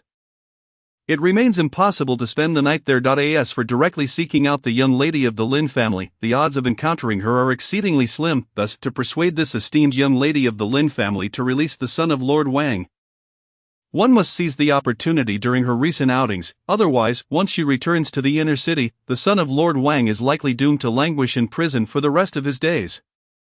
In this day and age, prisoners in jails, unless they have connections, might not even earn the right to a meager meal of slop, and could easily starve to death within days. Su Ming took a deep breath and turned to Lu Feng and Zhang Hai, saying, "Go inquire about the whereabouts of the young lady of the Lin family in the coming days." "Yes, my lord," Lu Feng and Zhang Hai responded hastily with a bow before departing. Su Ming then exited the fragrant courtyard and made his way directly to the prison. "What business do you have?" Before he could approach, a guard stepped forward to block his path. Su Ming reached into his pocket, producing a silver ingot, which he offered to the guard, saying, "Sir, please treat your brothers to a drink. I wish to visit someone in the cell." This exemplifies the distinction between officials and common folk. Although the guard was merely a lowly soldier, he represented the authority of the court, and it was wise to avoid offending him if possible. The guard weighed the silver in his hand, his eyes lighting up as he said, quickly, "Go on in." "Thank you, sir." Su Ming gave a wry smile and stepped into the prison. Once inside, he sought out the head jailer. "What do you want?" the head jailer glanced at Su Ming's attire, recognizing him as a member of the evil Tiger Gang, yet still maintained a stern demeanor. The head jailer's position was akin to that of a minor official, making him less than accommodating. Su Ming produced another silver ingot, this time worth 50 taels, and extended it to the jailer, saying, "Sir, I wish to pay a visit to a friend." The jailer's eyes brightened at the sight of the generous offering, and his attitude softened somewhat as he replied with a smile, "Very well, Xiao Zhou, take this gentleman to see him." "Yes, sir," the guard hastily acknowledged. Su Ming followed the guard to a cell, where he found a gaunt figure huddled in the corner. "Wang Fuyu, someone has come to see you," the guard called out in a low voice. In these times, even ordinary families were impoverished, thus the man had been given an auspicious name in hopes of bringing good fortune. The emaciated man looked up, and upon seeing Su Ming, his previously vacant eyes sparkled with recognition as he scrambled to the door, exclaiming, "Brother Su, you've come to rescue me, right? Thank goodness you're alive." Su Ming harbored no fondness for this inept individual and turned to leave. Exiting the cell, the head jailer, having pocketed Su Ming's silver, would at the very least ensure Wang Fuyu's life was spared. Returning to the fragrant courtyard, Su Ming awaited the return of Lu Feng and Zhang Hai. After a short while, the duo reappeared. "My lord, we have ascertained that Miss Lin will be at Baichun Lake tonight." Lu Feng promptly reported. Su Ming nodded slightly. He then inquired of Lu Feng and Zhang Hai, "Does Miss Lin have any particular interests?" "We are not entirely sure," Zhang Hai replied awkwardly. Su Ming acknowledged that the time was too brief to fully discern Miss Lin's preferences, and that discreet inquiries were necessary to avoid raising suspicions within the Lin family, which could lead to significant complications. He waved his hand, indicating for Zhang Hai and Lu Feng to take their leave. Alone in the room, Su Ming furrowed his brow in contemplation. The legitimate daughter of the Lin family, Lin Wanqing, was accustomed to the finest things in life, making it quite challenging to win her favor. For a moment, Su Ming felt overwhelmed, his mind clouded with uncertainty. However, he did not press the matter too forcefully. After all, it had surpassed his capabilities, and he could only do what he could. At the very least, he had secured Wang Fuyu's life, for who would wish to court death by offending such a formidable figure? That evening, Su Ming brought some unique delicacies from the outer city and arrived at the outskirts of Baichun Lake. In the distance, he spotted a grand flower boat illuminated with bright lights, where numerous youthful men and women engaged in poetic exchanges, basking in romantic sentiments. This represented the lifestyle of the upper echelon. Meanwhile, the common folk toiled for their daily bread, while these affluent young ladies and gentlemen enjoyed a life free of worries, reveling in all the beauty this world had to offer since birth. At the bow of the boat stood a woman clad in white, holding a goblet of grapes. Gazing idly at the night sky, she radiated brilliance amidst the crowd, her presence captivating. This woman was none other than Lin Wanqing. Drunkenly unaware of the heavens reflected in the water, the boat is laden with dreams pressing down upon the starry river. Someone recited, "Excellent." The crowd erupted in applause. Even Lin Wanqing turned to glance at the poet. The one who had just recited was none other than Ma Ziping. Upon catching Lin Wanqing's gaze, Ma Ziping's eyes lit up with infatuation. "Young Master Ma is truly remarkable, possessing both literary and martial talents." "Indeed, young Master Ma is impressive. I admire him greatly." Many had long heard of Ma Ziping's extraordinary talents, and upon meeting him, they found him to be as exceptional as rumored. "May I inquire if young Master Ma has a beloved?" "I have a cousin of tender age." Just then, a resounding voice echoed across the lake. Drunkenly unaware of the heavens reflected in the water, the boat is laden with dreams pressing down upon the starry river. Chapter 23, The Polite and Gifted Warrior. The sound hushed the entire lake, leaving only the soft lapping of water against the shore. The crowd stared wide-eyed, holding their breath. Lin Wanqing's eyes sparkled as she murmured, "Drunkenly unaware of the heavens reflected in the water, the boat is laden with dreams pressing down upon the starry river. This scene is simply a stroke of genius." As she scanned the surroundings, she could not locate the source of the voice. Turning to her maid, "Xiaoyu," she urged, "please, do let us know which young master recited that. We invite him aboard for a discussion." Her clear voice resonated throughout Baichun Lake. It was evident that this maid Xiaoyu was no ordinary servant. No sooner had she spoken than a figure strode across the waves, quickly approaching the flower boat. As he drew near, he stomped heavily on the ground, launching himself skyward to land gracefully on the bow of the boat. The guards immediately drew their weapons, demanding, "Who goes there?" The head guard barked in a low voice. Unfazed, Su Ming smiled and replied, "Your young lady has invited me aboard, yet you seek to bar my way. What is the reasoning behind this?" The guards exchanged puzzled glances. Lin Wanqing, intrigued, began to walk toward Su Ming. At that moment, Ma Ziping also recognized Su Ming, exclaiming, "Su Ming, what brings you here?" Su Ming smirked disdainfully, replying, "Why could it not be me?" Ma Ziping seethed with jealousy. Lin Wanqing and the others scrutinized Su Ming, clad in a long robe. With a jade belt adorned with a beast's head at his waist, his flowing hair and sharp brows under the moonlight gave him an air of elegance and distinction. "Was that poem recited by you, young master?" Lin Wanqing inquired, a smile gracing her lips as she spoke. Ma Ziping, witnessing his idle smile at Su Ming, felt a surge of envy and interjected, "Humph, when no one was around, anyone could claim to have recited that poem." He then turned to Lin Wanqing and said, "Miss Lin, as far as I know, this man is merely a fragrant master of the evil tiger gang, a crude warrior. How could he possibly compose such profound verses? He must be impersonating someone else to flaunt himself before you." The crowd fell silent in shock. Only then did they notice the golden tiger head emblazoned on Su Ming's chest, confirming his affiliation with the gang. How could a crude warrior from a gang possibly compose such elegant poetry? It seemed utterly impossible. They all shook their heads in disbelief. Even Lin Wanqing's eyes dimmed slightly. Indeed, how could a rough warrior create such beautiful verses? "Humph." At that moment, Su Ming chuckled derisively, casting a disdainful glance at Ma Ziping as he declared, "It is true that I am a warrior, but I assure you, that poem was indeed my own creation." Ma Ziping scoffed, his expression one of derision. "Humph, how can you prove it? If that poem truly originated from your lips, I shall walk 3 laps backward on this boat." Su Ming raised an eyebrow, a confident smile playing on his lips as he turned his piercing gaze toward Lin Wanqing. Feeling uncomfortable under his intense scrutiny, Lin Wanqing's annoyance began to surface. However, upon looking up, she noticed the clarity in Su Ming's eyes. Devoid of any lewd intentions, Xiaoyu furrowed her brows, about to intervene when Lin Wanqing halted her with a gesture. "Clouds imagine garments, flowers envision beauty. The spring breeze brushes the railing heavy with dew. Had it not been for the sight atop the mountain of jewels, I would have met you beneath the moon at Yao Terrace." Su Ming's lips moved slightly. Silence. The atmosphere fell into an eerie stillness. With the sound of a pin drop audible, the crowd held their breath, their expressions filled with disbelief. "Clouds imagine garments," Lin Wanqing murmured, her eyes growing brighter. A faint blush blossomed on her cheeks as Su Ming's compliment of her beauty touched a chord within her. Young ladies of her status, well provided for and possessing exceptional talents, often indulged in poetry and literature during their leisure. Su Ming's 2 poems had opened her heart. She smiled. How could my goddess smile at Su Ming? This is unacceptable. On the side, Ma Ziping's jealousy boiled over, his eyes turning red as he angrily exclaimed, "Su Ming, even if that poem was yours, it does not prove that the previous one was as well." Enough of this, Lin Wanqing rebuked him sharply. Ma Ziping's words were abruptly halted. Lin Wanqing's bright eyes sparkled as her voice, as melodious as a nightingale, resonated. "Such a person, with mere words, can craft timeless verses. Why would he need to copy? Would he even deign to do so?" Ma Ziping was left speechless. Su Ming turned to Ma Ziping, a smile on his face as he said, "Young Master Ma, you just claimed." Ma Ziping was taken aback, flustered. How could he walk 3 laps backward in front of so many members of high society, including his beloved? If he simply refuses to move, he would undeniably lose the wager. Not to mention his dignity, which would likely become a source of ridicule. After much hesitation, Ma Ziping finally placed both hands on the ground and began to walk on his hands. His actions elicited a chorus of laughter from the crowd.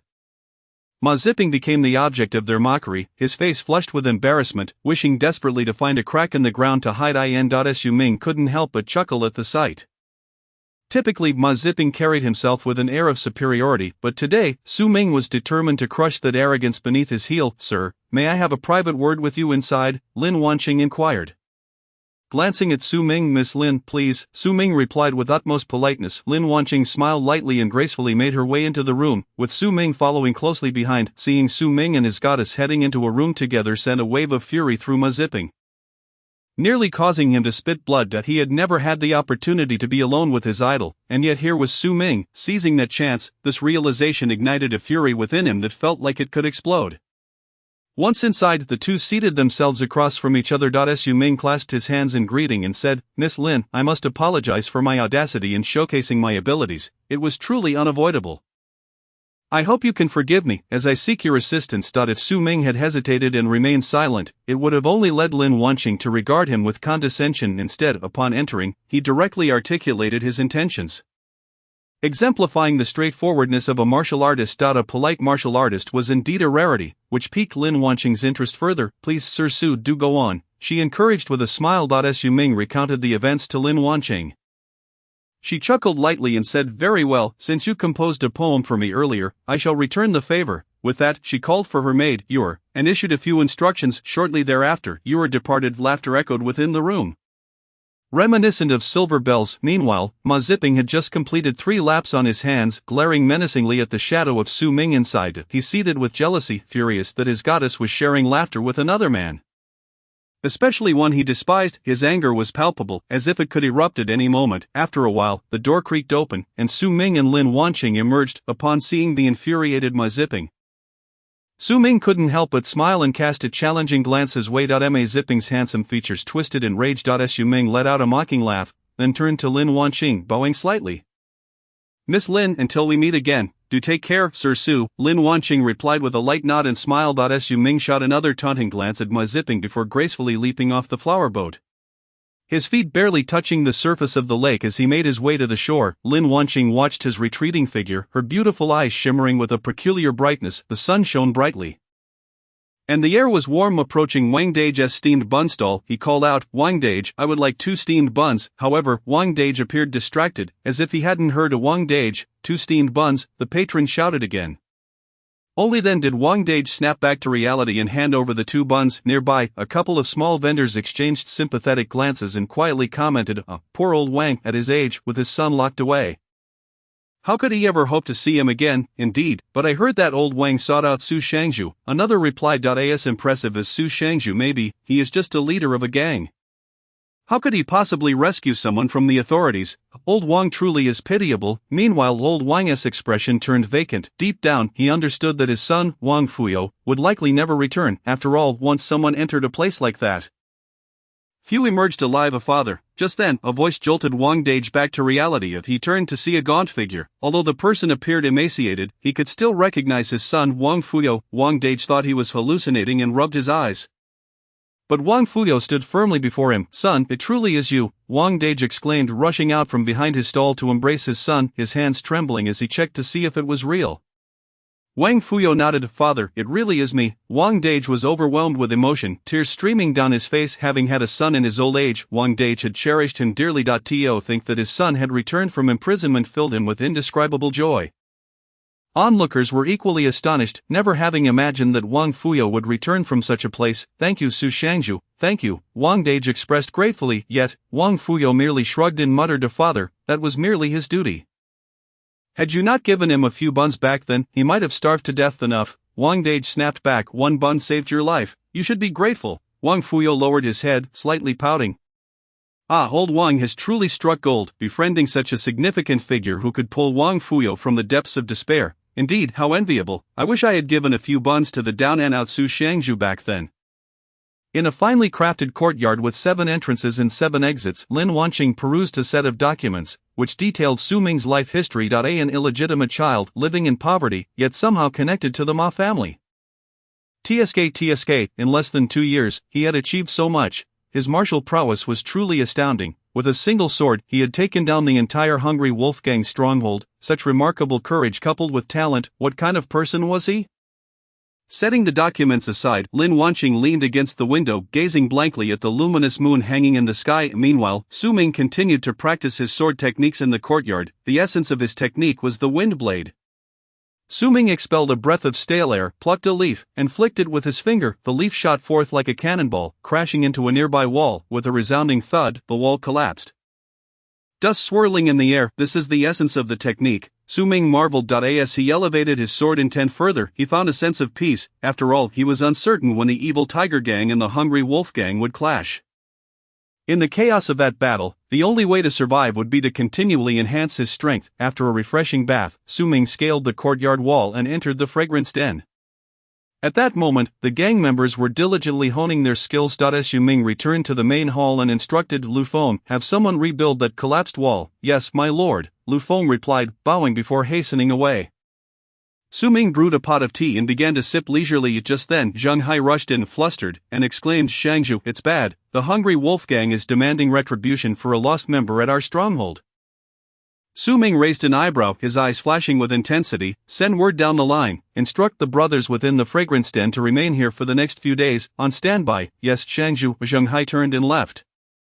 Was the storm finally upon them? Su Ming's eyes flickered with uncertainty. The claim of a lost member was merely an excuse for the Hungry Wolf Gang to launch an attack against the evil Tiger Gang.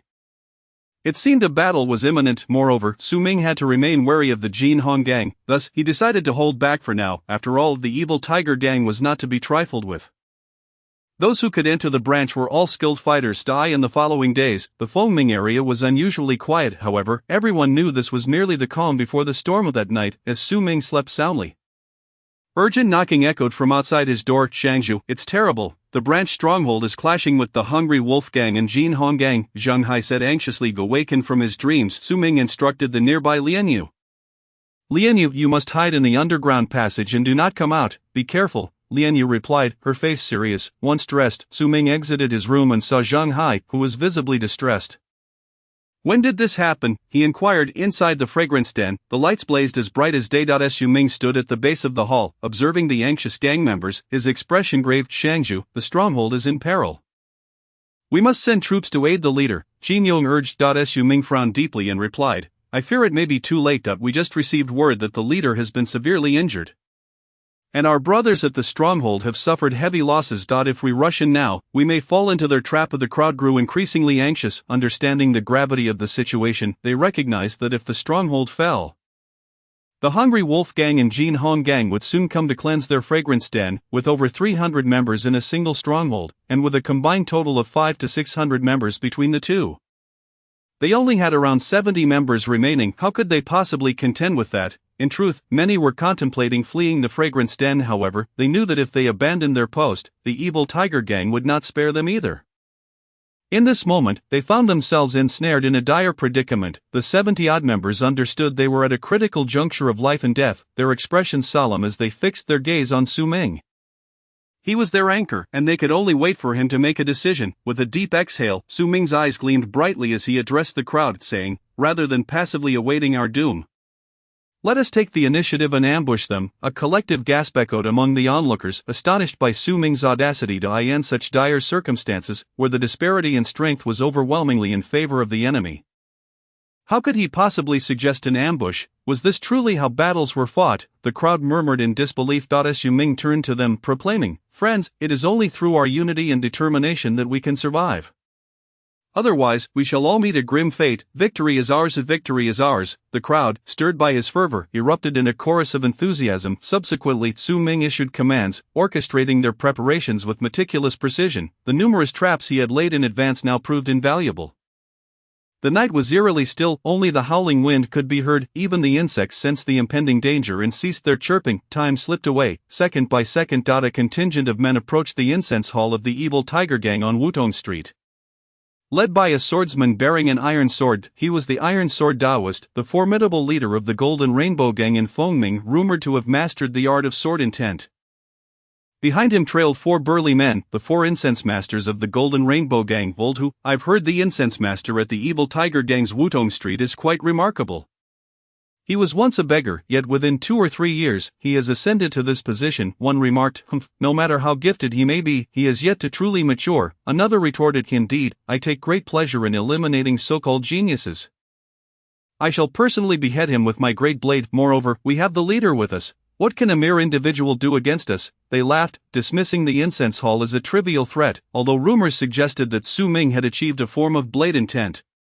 They were not to be trifled with either, especially with the Iron Sword Taoist at their helm, who had cultivated his sword intent for many years. They were vastly outnumbered, and their mission to eradicate the evil Tiger Gang's incense hall was expected to be a mere formality.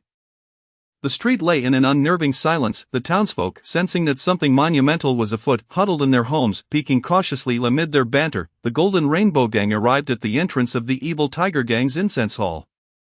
Light the fires. Suddenly, a thunderous shout pierced the night. Whoosh, whoosh, whoosh. In the blink of an eye, a flurry of arrows rained down upon them. Several members of the Golden Rainbow Gang, caught off guard, fell dead on the spot. At that moment, they were utterly bewildered. As they approached, they had envisioned various scenarios, Su Ming fleeing with his men or surrendering, but never did they anticipate that he and his companions would wait for them to arrive and then launch an attack. How dare you retaliate? Iron Sword Tao was seated, his teeth grinding in fury, as he brandished his iron sword and pointed menacingly at the incense hall's entrance, bellowing, kill. Upon hearing this, the Golden Rainbow Gang members hastily armed themselves and charged toward the incense hall. However, as they ran, the front line suddenly halted, their lower bodies immobilized while their upper bodies continued to lurch forward. Thud, thud, thud. Their upper halves fell to the ground drenched in blood, when they regained their senses and glimpsed their dismembered lower halves behind them. Terror gripped their hearts, waves of excruciating pain surged through them. The night echoed with their heart-wrenching cries, sending chills down the spines of all who heard. Iron Sword Taoist, equally startled, focused his gaze ahead and was met with several extremely fine threads. These threads, known as celestial silks, were exceptionally resilient. Should one inadvertently charge forward, they would be severed, resulting in a gruesome fate. Who would have thought that the evil Tiger Gang's incense hall possessed such treasures? Su Ming had procured the celestial silk from a shop, and today it proved to be of immense utility. Fuming, Iron Sword Taoist swung his iron sword, slicing through one of the celestial silks.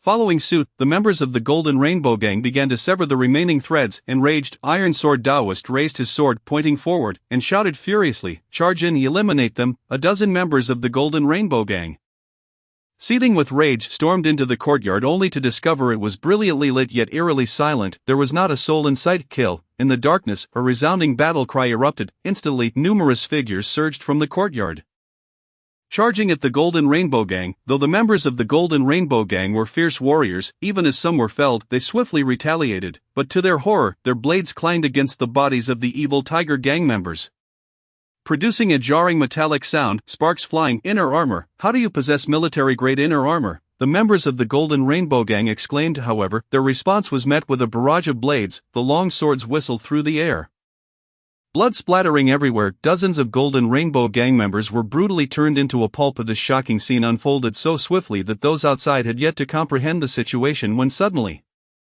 numerous figures leapt from the eaves of nearby homes, attacking the Golden Rainbow Gang members. Chapter 26. A mere incense hall battling a leaderless contingent with no means of retaliation. The Golden Rainbow Gang members barely had time to react before they were once again overwhelmed.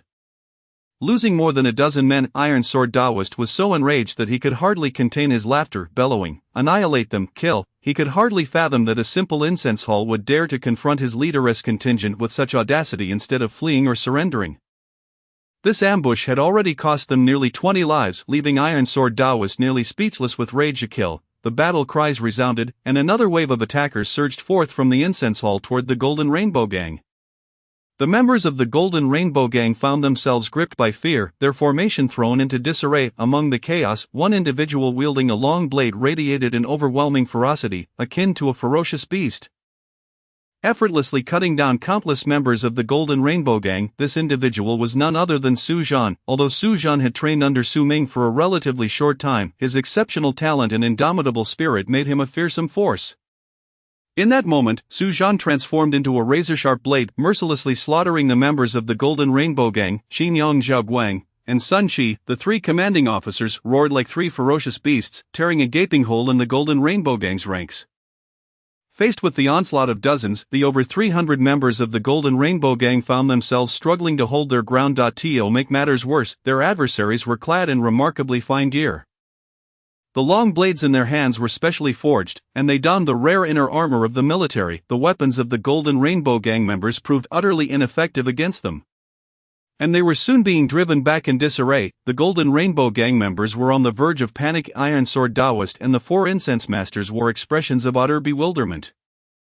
They had initially believed that defeating the evil Tiger Gang would be a simple task, and upon their arrival, they expected the incense hall to be in disarray, its occupants fleeing in terror.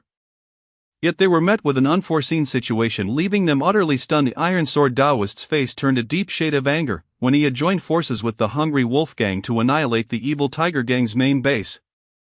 He had rushed straight to Wutong Street, as it was the most bustling and lucrative street in Fengming. This was the agreement he had made with the Hungry Wolf Gang, to jointly eliminate the evil Tiger Gang's branch, after which Wutong Street would fall under the jurisdiction of the Golden Rainbow Gang. However, he never anticipated encountering such a predicament. His contingent of over 300 men was being utterly decimated by a mere incense hall.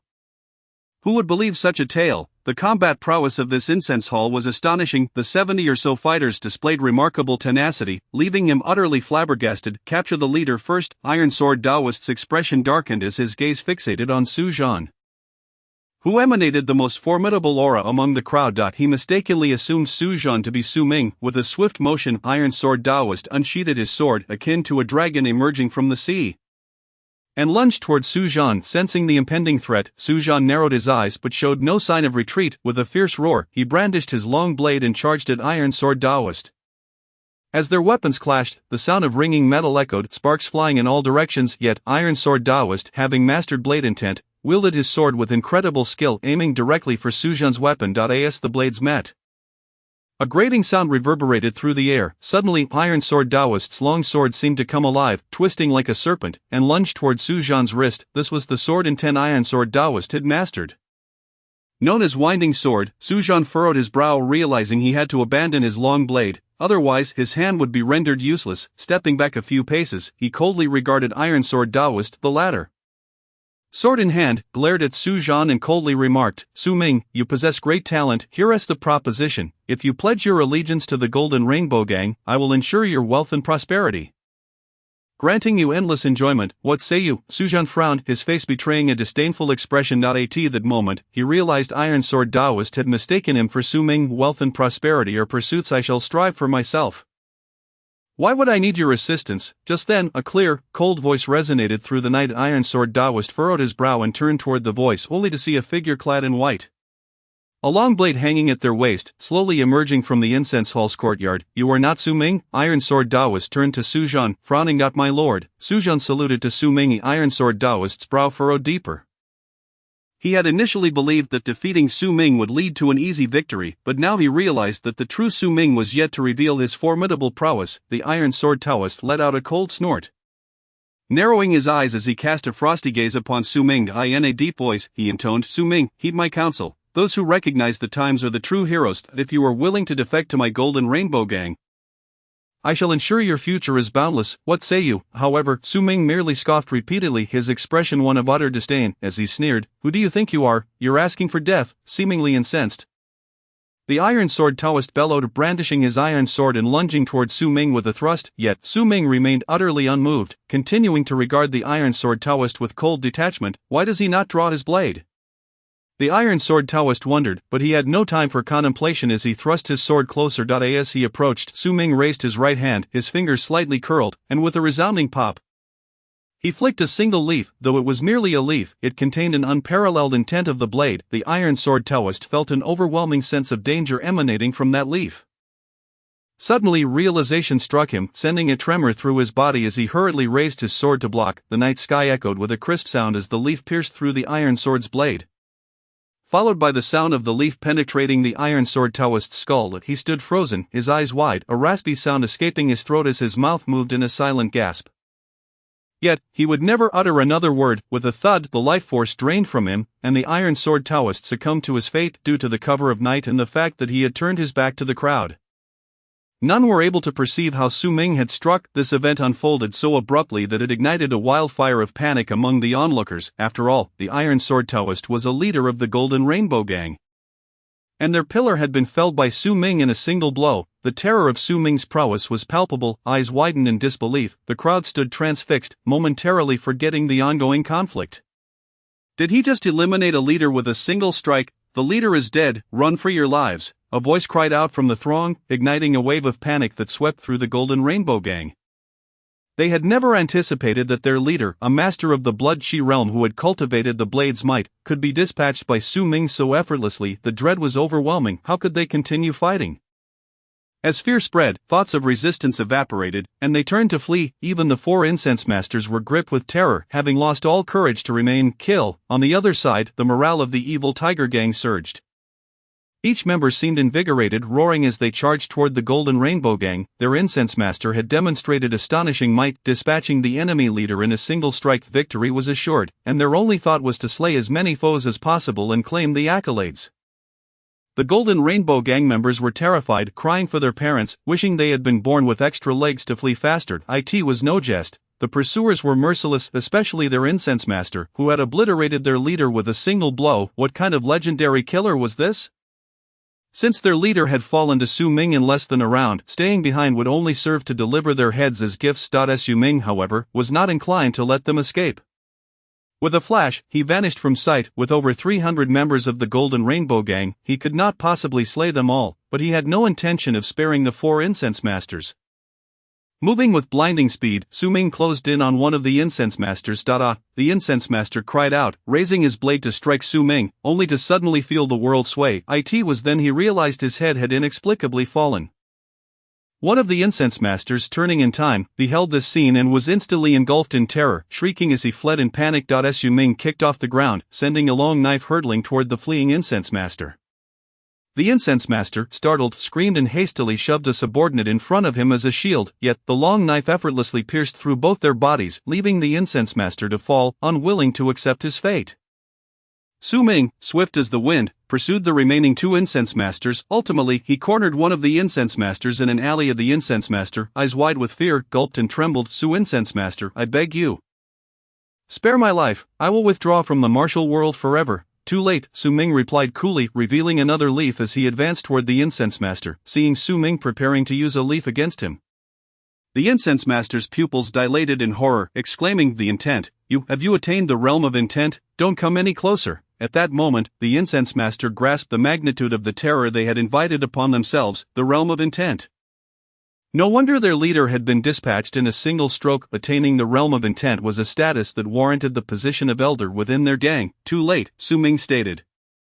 Flicking his finger, the leaf shot forth like a bullet, hurtling toward the incense master. Startled, the incense master frantically raised his blade in defense, yet the steel blade crumbled like tofu against the relentless advance of the leaf. In an instant, the leaf pierced his neck. With a crack, the steel blade shattered, and he too fell, unwilling to accept his demise. Su Ming then strolled forward, ultimately discovering the last incense master in a courtyard. The incense master had taken an old man hostage, trembling in fear as he cried out, "Don't come any closer, let him go, and I will spare you." Su Ming replied nonchalantly, "Let him go? I would rather die." "Remove your blade and kick it over to me," the incense master, enraged, retorted. "You fool." Su Ming complied, removing the blade and tossing it toward him. The incense master visibly relaxed. Just then, a green flash shot toward him.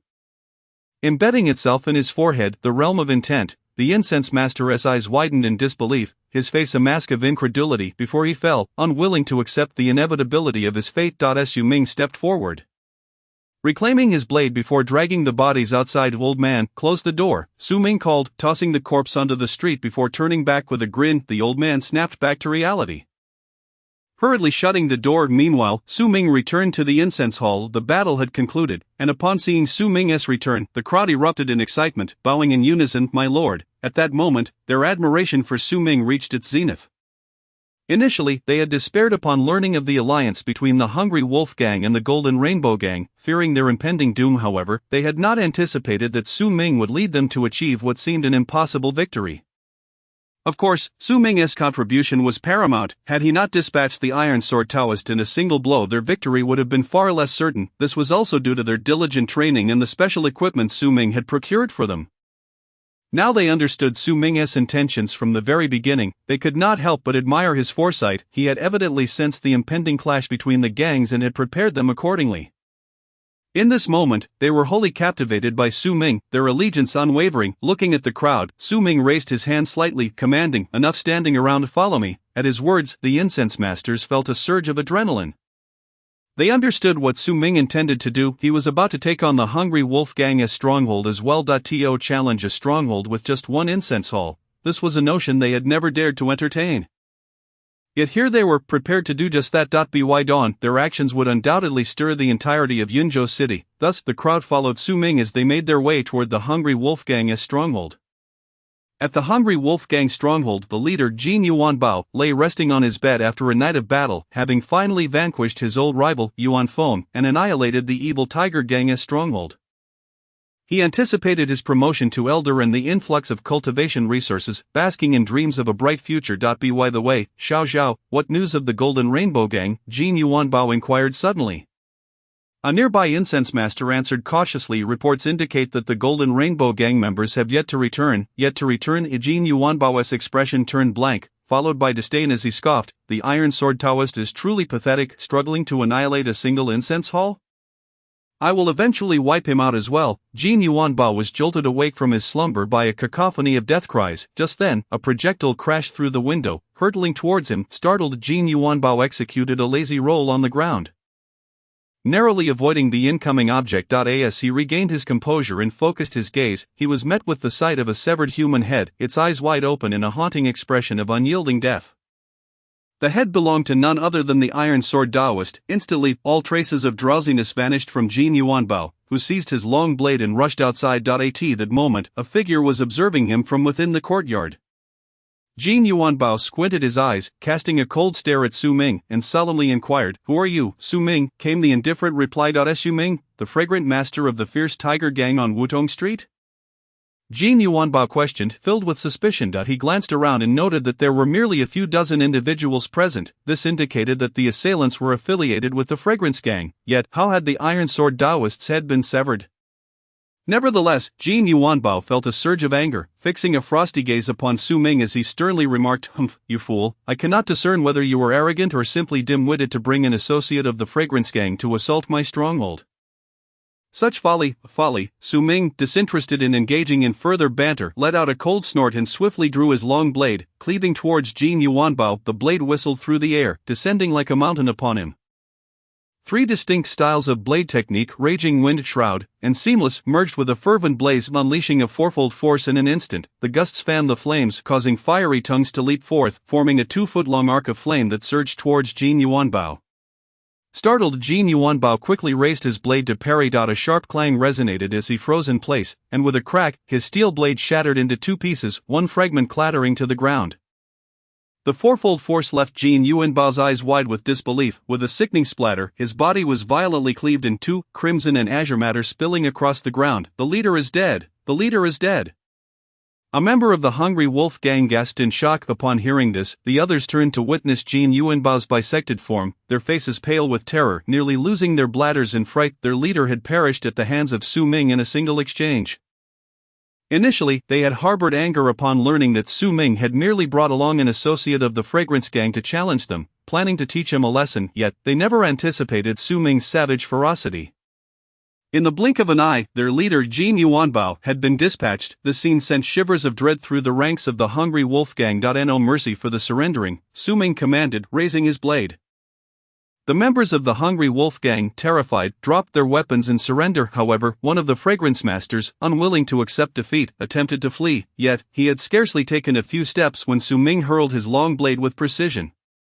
The blade whistled past, piercing through the fleeing master with chilling efficiency. This spectacle served as a tremendous deterrent to those contemplating escape. The psychological defenses of the Hungry Wolf gang crumbled, leading them to lay down their arms in capitulation. "Ha!" The members of the Fierce Tiger Gang rejoiced. "Take them back," Su Ming ordered, and the members of the Fierce Tiger Gang escorted their captives towards their own stronghold. In the aftermath of this battle, the 2 major factions in Fengming had been obliterated by a mere fragrance gang. This unprecedented event sparked considerable commotion. On Changfeng Street, Shui Ming, after a night of bloodshed, had finally eradicated the fragrance stronghold of the Hungry Wolf gang. At that moment, he was enjoying a moment of respite within the stronghold when a team leader hurriedly entered, exclaiming, "Master of Fragrance, we have clarified the situation in Fengming, 1 bad news and 1 good news."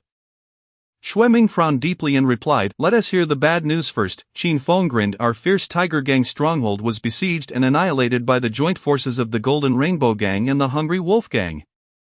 Our esteemed leader is gravely wounded, and his fate remains uncertain." "What?" Shui Ming's face drained of color, springing to his feet in alarm. He had never expected such a calamity to befall them. If the stronghold had fallen, how could their fragrant stronghold possibly endure? Anxiously, Shui Ming began pacing, quickly issue orders to withdraw and retreat. However, Qin Feng, still smiling, interjected, "Master, do not be hasty, allow me to share the good news." At that moment, Shui Ming's mind was a whirlwind of chaos, leaving him little inclination to hear good news. He snapped, "Speak quickly, do not delay our retreat." Qin Feng, grinning widely, declared, "The good news is that Su, our master of fragrance, led his brothers and successfully raided both the Hungry Wolf Gang and Golden Rainbow Gang strongholds." "What?" Shui Ming stood frozen, disbelief etched across his face. He rubbed his ears and stared at Qin Feng, asking, "Qin Feng, please repeat that. I did not catch it. What did you say?" "Master, I said Su, our master of fragrance, led his brothers and raided both the Hungry Wolf Gang and Golden Rainbow Gang strongholds." Qin Feng articulated each word carefully, ensuring clarity. How can this be possible, a mere fragrance gang raiding 2 strongholds?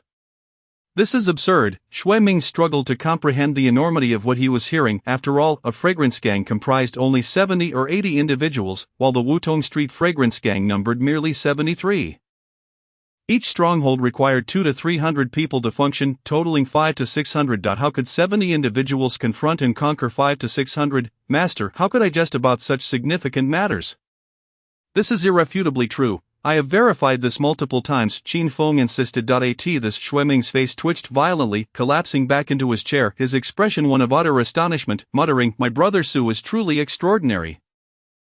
Chapter 29, The Stirring of Yunzhou City. A reputation ascends. Xue Ming could hardly fathom that the small beggar he had inadvertently saved had risen to such heights, leading a fragrance gang to challenge 2 strongholds. Was this even conceivable? More astonishingly, not a single one of Su Ming's 73 brothers had suffered injury. This demonstrated the terrifying prowess of Su Ming. How formidable must he be? At this moment, Xue Ming found himself in a state of bewilderment. The people at the headquarters were equally astounded. The entire outer city of Yunzhou erupted in chaos, as the notion of a fragrance gang overpowering 2 strongholds was nothing short of staggering. At the Lin residence, Lin Wanqing leaned against the window, idly feeding fish in the lake. Her thoughts wandered back to that peculiar martial artist, Su Ming, truly an intriguing individual. Lin Wanqing chuckled softly just then. Her maid Xiaoyu rushed in, breathlessly announcing, "Miss, there was a fierce conflict among the major gangs in Fengming last night." Oh, Lin Wanqing seemed indifferent. Suddenly, she appeared to recall something, turning sharply to Xiaoyu. "Xiaoyu, was not Master Su in Fengming?" Xiaoyu nodded. "Indeed." Then Lin Wanqing instinctively inquired. It was Xiaoyu's first time witnessing her mistress display such interest in a man, causing her to chuckle lightly. "Miss, do not worry. Master Su was not only safe but also shone brilliantly last night." "Oh, do tell." Lin Wanqing's curiosity was piqued, and she eagerly pressed for details. Xiaoyu laughed lightly. "Miss, he is thirsty." Lin Wanqing hastily poured a cup of water and extended it. However, as she held it midway, her cheeks flushed, and she handed the cup to Xiaoyu, playfully scolding, "You little rascal, how dare you jest with me?" Xiaoyu giggled. "I would not dare. Master Su truly excelled last night, leading a fragrance gang to successfully raid both the Golden Rainbow Gang and Hungry Wolf Gang strongholds." "What?" Lin Wanqing stared in disbelief, her eyes widening in shock. "You mean to say he, with a mere fragrance gang, raided 2 strongholds? How is that even possible?" "Xiaoyu, surely you jest." "Miss, to be candid, I too found it hard to believe at first. But after multiple inquiries, the truth has been confirmed." Xiaoyu's face reflected her own incredulity. Such an improbable feat had indeed been accomplished by Su Ming, leaving them all astonished. Lin Wanqing stood there, dumbfounded, her expression akin to one who had seen a ghost, murmuring, "He is truly remarkable, a mere beggar, and in just a few years, he has attained such strength. How extraordinary, indeed, how extraordinary. The person chosen by the Miss cannot be an ordinary individual." Xiaoyu teased. "Oh Xiaoyu, you are incorrigible." Lin Wanqing's face flushed with embarrassment as she playfully lunged at Xiaoyu. Soon, the 2 young women were engaged in a light-hearted scuffle. At the Ma residence, Ma Zuiyun and Lindong were conversing at home when Ma Zipping entered with a stormy expression. Ma Zuiyun noticed his demeanor and inquired with a smile, "Son, what troubles you? Why the long face?" Ma Zipping plopped down in frustration, gritting his teeth as he replied, "Last night, Su Ming led a fragrance gang to raid both the Hungry Wolf Gang and Golden Rainbow Gang strongholds." "What?" Zuiyun's eyes widened in disbelief, exclaiming in shock. Lindong, too, reacted with disbelief, his eyes twitching in astonishment. Ma Zipping took a deep breath, managing a bitter smile. "I wished it were false, but alas, it is indeed true. And not a single one of Su Ming's 73 fragrance gang members was harmed." At this, Ma Zuiyun's face twitched violently, filled with incredulity. She turned sharply to Lindong, hurling a teacup at him in anger.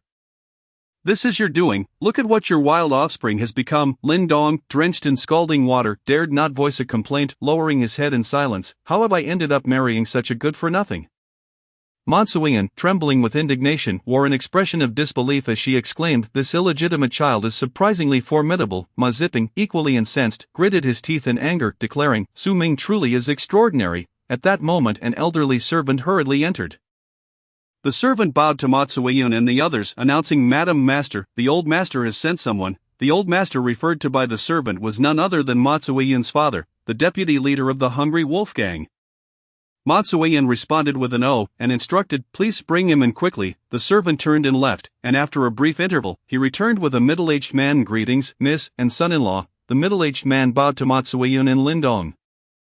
Ma Zuoyan regarded the man and forced a smile, inquiring, Zhongyu, did my father send you for a specific purpose? The middle-aged man looked at Ma Zuoyan and replied, Miss Son-in-law, the master has learned of Su Ming's identity and insists you both must find a way to bring him into our hungry wolf gang.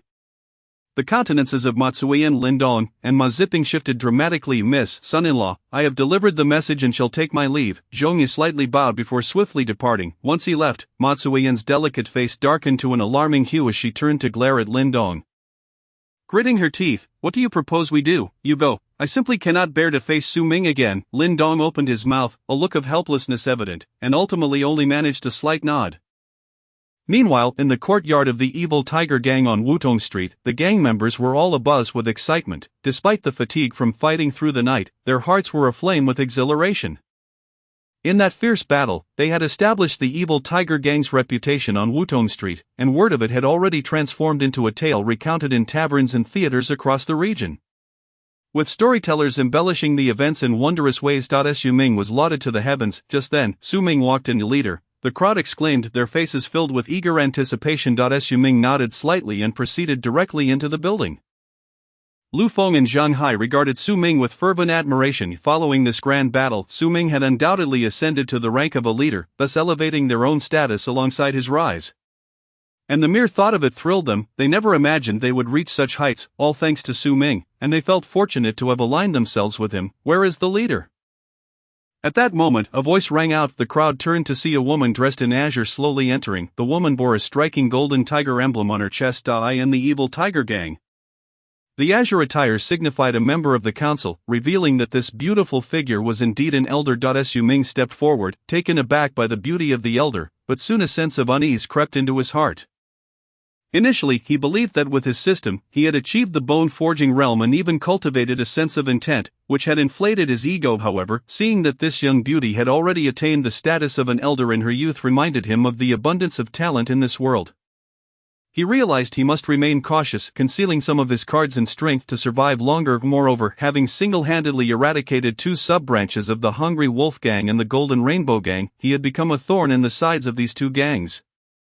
It was likely that members of both factions wished to see him dead. Heightening Su Ming's wariness, he quickly approached the female elder and bowed, saying, I pay my respects to the 10th elder. The evil tiger gang had 10 elders, and it was rumored that the 10th elder was the youngest, so it seemed this enchanting woman was indeed she. The 10th elder smiled warmly at Su Ming, extending her delicate hand to present him with a scroll, saying, Su Ming, the gang has decided to appoint you as the leader of the Nine Dragons branch. Su Ming's brow furrowed deeply upon hearing this. Given his recent accomplishments, his promotion to leader was a foregone conclusion. However, he was taken aback that the gang had chosen to assign him to the Nine Dragons branch, the leader of the Phoenix Ming branch.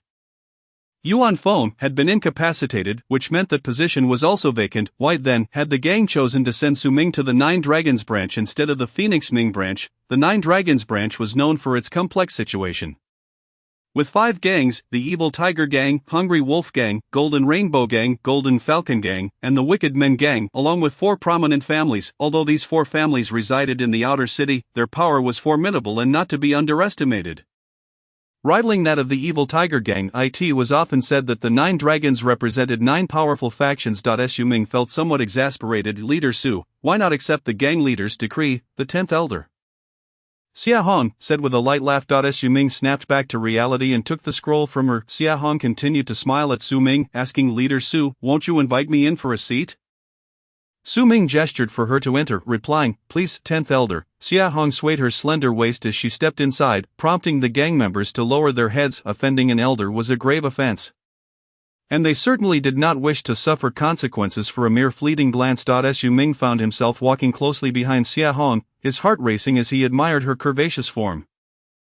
The short distance felt electrifying. Once they settled into the room, Su Ming poured tea for Xia Hong and, after a moment's hesitation, directly asked, 10th elder, I have a matter I wish to inquire about. Xia Hong took a sip of tea, elegantly placing her cup down, and with a smile, said, Leader Su wishes to know why you were assigned to the Nine Dragons branch, correct? Indeed. Su Ming quickly nodded. Xia Hong's lips curled into a smile as she gazed at Su Ming, casually explaining, I proposed it. You proposed it. Su Ming's mind raced, already overwhelmed by the implications. Staying in the Phoenix Ming branch felt much safer. Being sent to the Nine Dragons branch meant living in constant anxiety. How could this be considered reasonable? You truly have no regard for common sense. Su Ming remained silent, fixing his gaze on Xia Hong. Making it clear that he expected a valid reason, Xia Hong appeared to anticipate his reaction, smiling playfully. Leader Su, please don't look at me like that. It makes me nervous. Su Ming was at a loss for words. Thinking that this 10th elder seemed rather unorthodox, Xia Hong glanced at him, stifling a giggle, and said, "All right, I'm not teasing you any longer. The reason I suggested your transfer to the Nine Dragons branch is for your own good."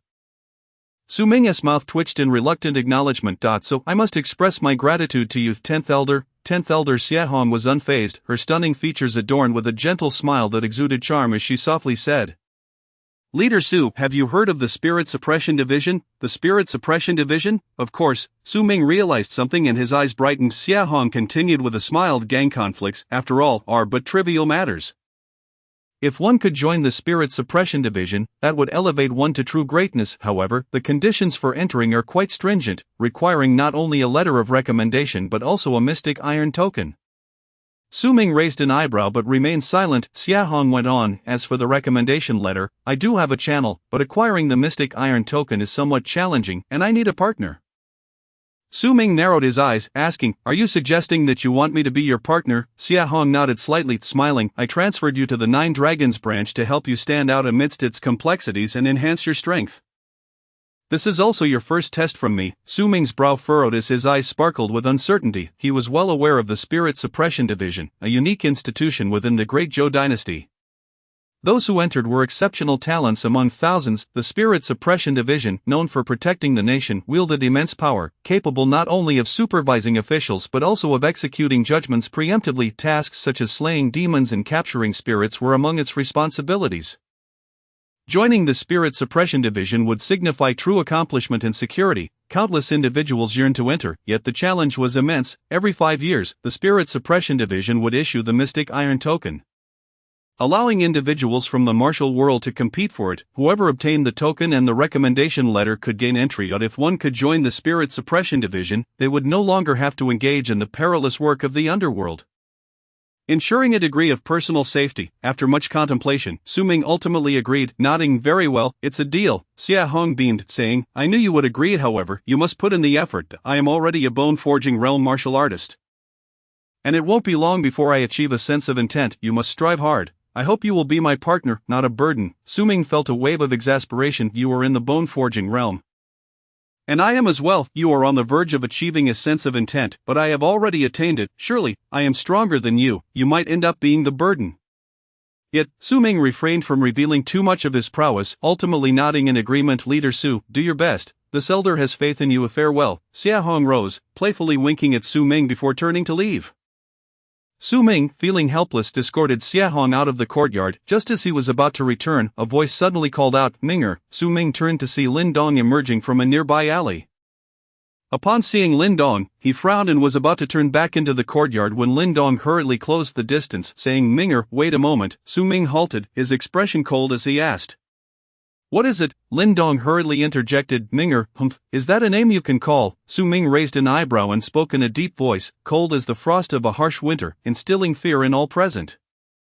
Lin Dong awkwardly forced a smile, glancing at Su Ming, and said, "Su Shangzhu, we are, after all, Yao Yao Yao." "Who is this?" a voice rang out, piercing through the tension. The crowd turned towards the source of the sound and beheld Xia Hong, clad in azure garments, returning. Upon seeing Xia Hong in blue, Lin Dong's eyes twitched violently, and he quickly exclaimed, "Elder Xia, I am Su Ming's biological father. Please do not act recklessly." The members of the evil tiger gang exchanged glances, their expressions a mix of astonishment and disdain. Initially enraged by Xia Hong's words, they had developed animosity towards Lin Dong as a member of the Hungry Wolf gang. However, upon learning that Lin Dong was Su Ming's father, their hostility dissipated, for they were aware that family ties were not to be trifled with. Su Ming scoffed disdainfully at Lin Dong, stating in a somber tone, "Do you deserve it? When I came to acknowledge my kin, I was met with ridicule. Where were you then? I was starving and freezing, nearly perishing. What of you? I have no desire to see you. Leave at once." The crowd's disdain for Lin Dong resurfaced. What kind of man was he to claim the role of a father? It was only because Su Ming had risen to prominence and achieved great feats that Lin Dong sought to recognize him. Had Su Ming remained a beggar, would Lin Dong still have come? Xia Hong, as an elder of the evil tiger gang, was well aware of Su Ming's past and was not surprised by the revelation, though he did not recognize Lin Dong. Lin Dong stood there, his face a mask of embarrassment, utterly humiliated. Su Ming fixed a cold gaze upon Lin Dong and declared, "You may leave. It is already a great mercy that I do not kill you." Lin Dong's face twitched in despair, and with a resigned sigh, he turned and left in shame. Xia Hong flicked his crimson tongue and said to Su Zhuozhu, "I too shall take my leave." With that, Xia Hong swayed her slender waist and departed. Once Xia Hong was gone, Su Ming addressed his fellow gang members, clasping his hands together. "Brothers, the rivers and lakes are vast. Until we meet again." "Shangzhu," Qin Yong called out urgently. The others echoed his call. Su Ming grinned and proclaimed, "Brothers, tonight, the drunken immortal tower is on me. We shall not return until we are intoxicated." "Thank you, Shangzhu," the crowd responded, clasping their hands. Thus, Su Ming led the group towards the drunken immortal tower. "Shangzhu, please do come in." The innkeeper's eyes brightened upon seeing Su Ming, hurriedly gesturing for him to enter. Su Ming had become a renowned figure in Fengming, a household name, leading a gang and challenging two factions. His fame was at its zenith. Su Ming's presence would undoubtedly boost the inn's business. At that moment, a storyteller on the stage regaled the audience with tales of how Su Ming led his gang to single-handedly confront two factions, eliciting cheers from the crowd below. The revelry at the drunken immortal tower continued, with the group indulging in food and drink before finally returning to their small courtyard. Su Ming, however, did not depart. He awaited the arrival of the new faction leader to discuss the transition of duties. The following day, while Su Ming was in the courtyard enjoying some wine, a voice called from outside. "Su Zhuozhu, I apologize for the wait." Su Ming looked up to see a young man in white striding towards him with purpose. This man was Feng Chong, the son of the evil tiger gang's elder. And Su Ming recognized him. With the formidable strength of Su Ming's faction, many sought to claim his position. Although Feng Chong was a faction leader himself, he had come directly to the Wutong Street faction to take over Su Ming's 73 brothers. Su Ming rose slowly, clasping his fists. "Leader Feng," Feng Chong grinned. "Su Zhuozhu, you are now a celebrity in our evil tiger gang. Today, we shall drink until we are inebriated." Su Ming nodded slightly, responding, "Leader Feng, perhaps another time. I must attend my duties in Jiulong." "Very well, I shall not keep you. When you visit Fengming, I will ensure we have the finest wine and meat, and we shall drink to our heart's content," Feng Chong declared cheerfully. Su Ming hesitated for a moment before saying, "Leader Feng, I have a small request." "Please speak," Feng Chong replied with a light chuckle. Su Ming hesitated again, then said, "I wish to request 3 individuals." "Which 3?" Feng Chang's heart skipped a beat, and he asked quickly. Observing Feng Chang's reaction, Su Ming maintained his composure and replied, "Suzhan, Lu Feng, and Zhang Hai." Feng Chong visibly relaxed upon hearing Su Ming's request. He had feared that Su Ming sought the 3 leading members of the faction, who were undoubtedly the strongest. As long as Su Ming did not request those leaders, it would be easily arranged. Feng Chong grinned. "Good, those 3 shall belong to you, Su Zhuozhu." "Thank you, Leader Feng." Su Ming clasped his hands in gratitude. "You are too courteous, Su Zhuozhu." Feng Chong nodded. Su Ming clasped his hands once more, saying, "Leader Feng, I take my leave. Brothers, farewell, until we meet again." Feng Chong returned the gesture. "My lord." The others urged eagerly. Su Ming sighed, resigning himself to take his leave with the 3 individuals. After all, the evil tiger gang was not under his command, and it was unlikely he could take all his brothers with him. Feng Chong, noticing the loyalty of the crowd towards Su Ming, felt a twinge of displeasure, but, in a bid to win their favor, announced loudly, "Brothers, in the future, join me in the faction. The 3 leaders will serve as deputy heads, and others will receive rewards." "Thank you, my lord," the crowd responded with clasped hands. Thus, 70 members from the Wutong Street faction joined Feng Chong within the faction. Yet, their prominence would inevitably ruffle the feathers of the 4 faction leaders who had accompanied Feng Chong, leading to dissatisfaction. Life was no longer as pleasant as it had been. "I truly miss the days spent under Su Zhuozhu's leadership. Indeed, what is this situation now? It seems those 4 faction leaders are deliberately targeting us. How ridiculous." Chapter 32, Regret. Assuming office at the Ma family. Ma Tsuiyan glared at Lin Dong, who sat silently in his chair, her anger boiling over as she shouted, "Useless fool, you cannot even manage your own son. What sort of man are you? How could I have been so blind to fall for you?" Lin Dong, chastised, hung his head in silence. Meanwhile, Ma Ziping's eyes twitched with frustration, feeling helpless in the face of the disparity between his parents' statuses. "Mother, do not be angry. Father is trying his best. It is just that Su Ming is unyielding." Ma Ziping quickly reassured. Ma Tsuiyan, still fuming, finally sat down, her chest heaving with indignation. At that moment, she too felt a sense of regret. Had she been even slightly more amiable when Su Ming came to acknowledge his kin, Perhaps they would not be in this predicament now. Sighing in resignation, Matsuian could only lament her fate. However, Ma Zipping's eyes sparkled with a flicker of determination as he looked at Matsuian and said, "Mother, since Su Ming is so resolute in opposing our hungry wolf gang, then why not?" He made a cutting gesture across his neck. Lin Dong's eyes twitched violently at the suggestion, and he opened his mouth, wanting to protest, but ultimately chose to remain silent. Matsuian's brows furrowed deeply as she took a deep breath and said, "Very well, if that scoundrel is so ungrateful, then we shall not be courteous. I will make him regret crossing paths with our Ma family." With that, Matsuian rose and left the Ma family estate to seek out her father. The deputy leader Ma Duo. Ma Zipping followed closely behind. Upon meeting Ma Duo, they exchanged pleasantries before Matsuian straightforwardly stated her purpose. "Father, that Su Ming is resolute in opposing our Ma family. What do you think?" Ma Duo furrowed his brow, hesitating before asking, "Is there truly no room for negotiation?" Matsuian sighed, "Alas, father, I too wish to bring Su Ming into our Ma family. We have even sought him out 3 times, yet that fellow remains obstinate."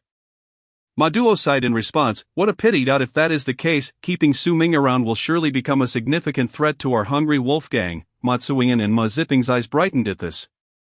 Ma Duo then turned to Zhongyu, saying, "Zhongyu, you shall go personally, ensure that Su Ming is eliminated, and bring his head to me." "Yes, deputy leader." Zhongyu clasped his hands and then turned to leave. Meanwhile, Ma Zipping and Matsuian were filled with excitement. They knew of Zhongyu's prowess. Having mastered the 3rd level of sword intent, he was on the verge of comprehending sword will, earning him the nickname of the Swift Sword.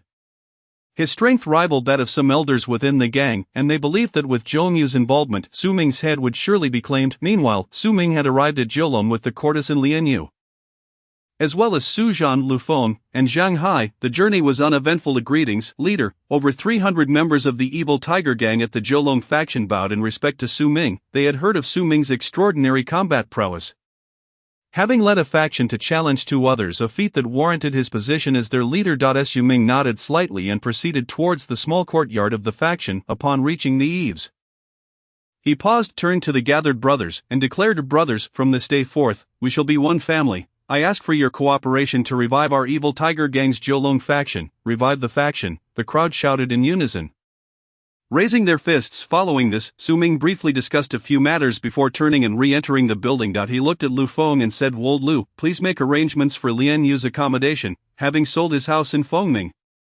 Su Ming needed to purchase property in Jiulong for his new position. The former beggar who once struggled to afford a bun had now become a faction leader, making the acquisition of property a trivial matter.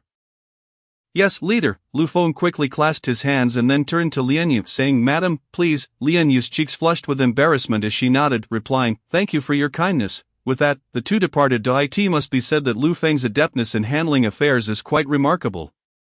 He swiftly acquired a property right next to the dock. Su Ming was engrossed in reviewing some documents pertaining to the dock in Zheongli when, at that moment, the incense master Qi Hung entered.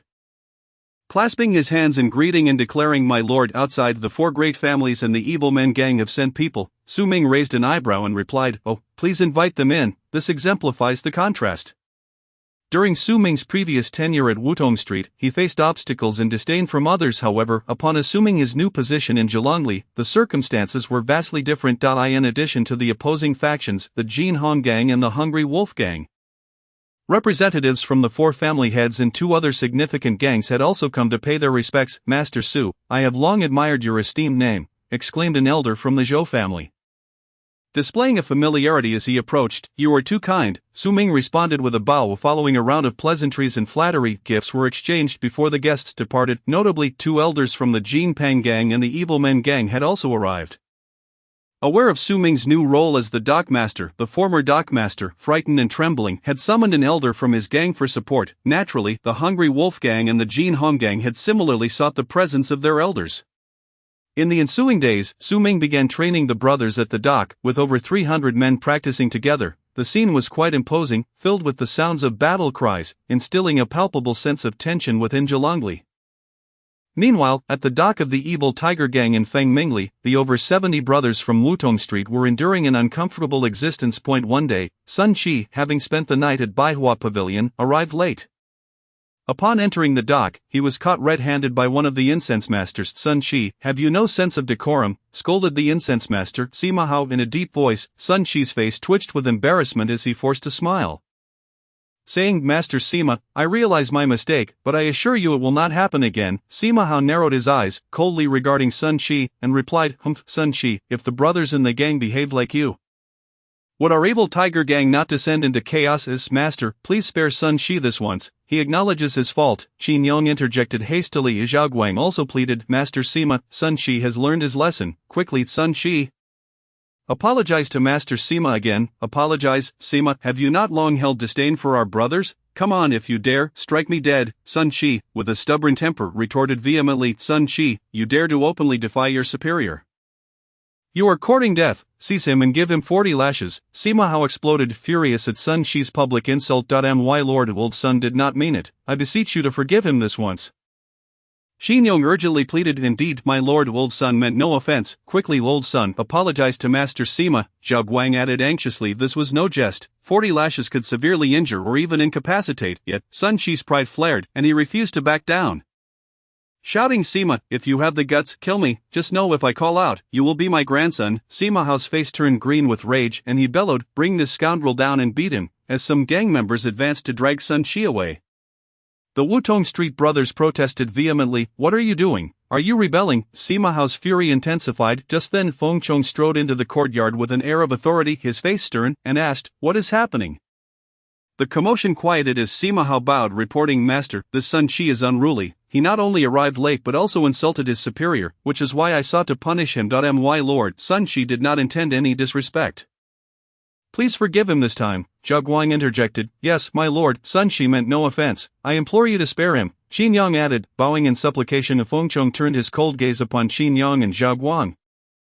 Snorting derisively, humph, you Wutong Street remnants dare to openly defy me, disregarding my authority and the gang's rules. Although Feng Chong had accepted the 70 brothers from Wutong Street, they often reminisced about Su Ming, discussing among themselves their desire to return to him. This information had reached Feng Chang's ears, and while a few minor incidents might have been overlooked, the frequency of these reports had begun to weigh on him.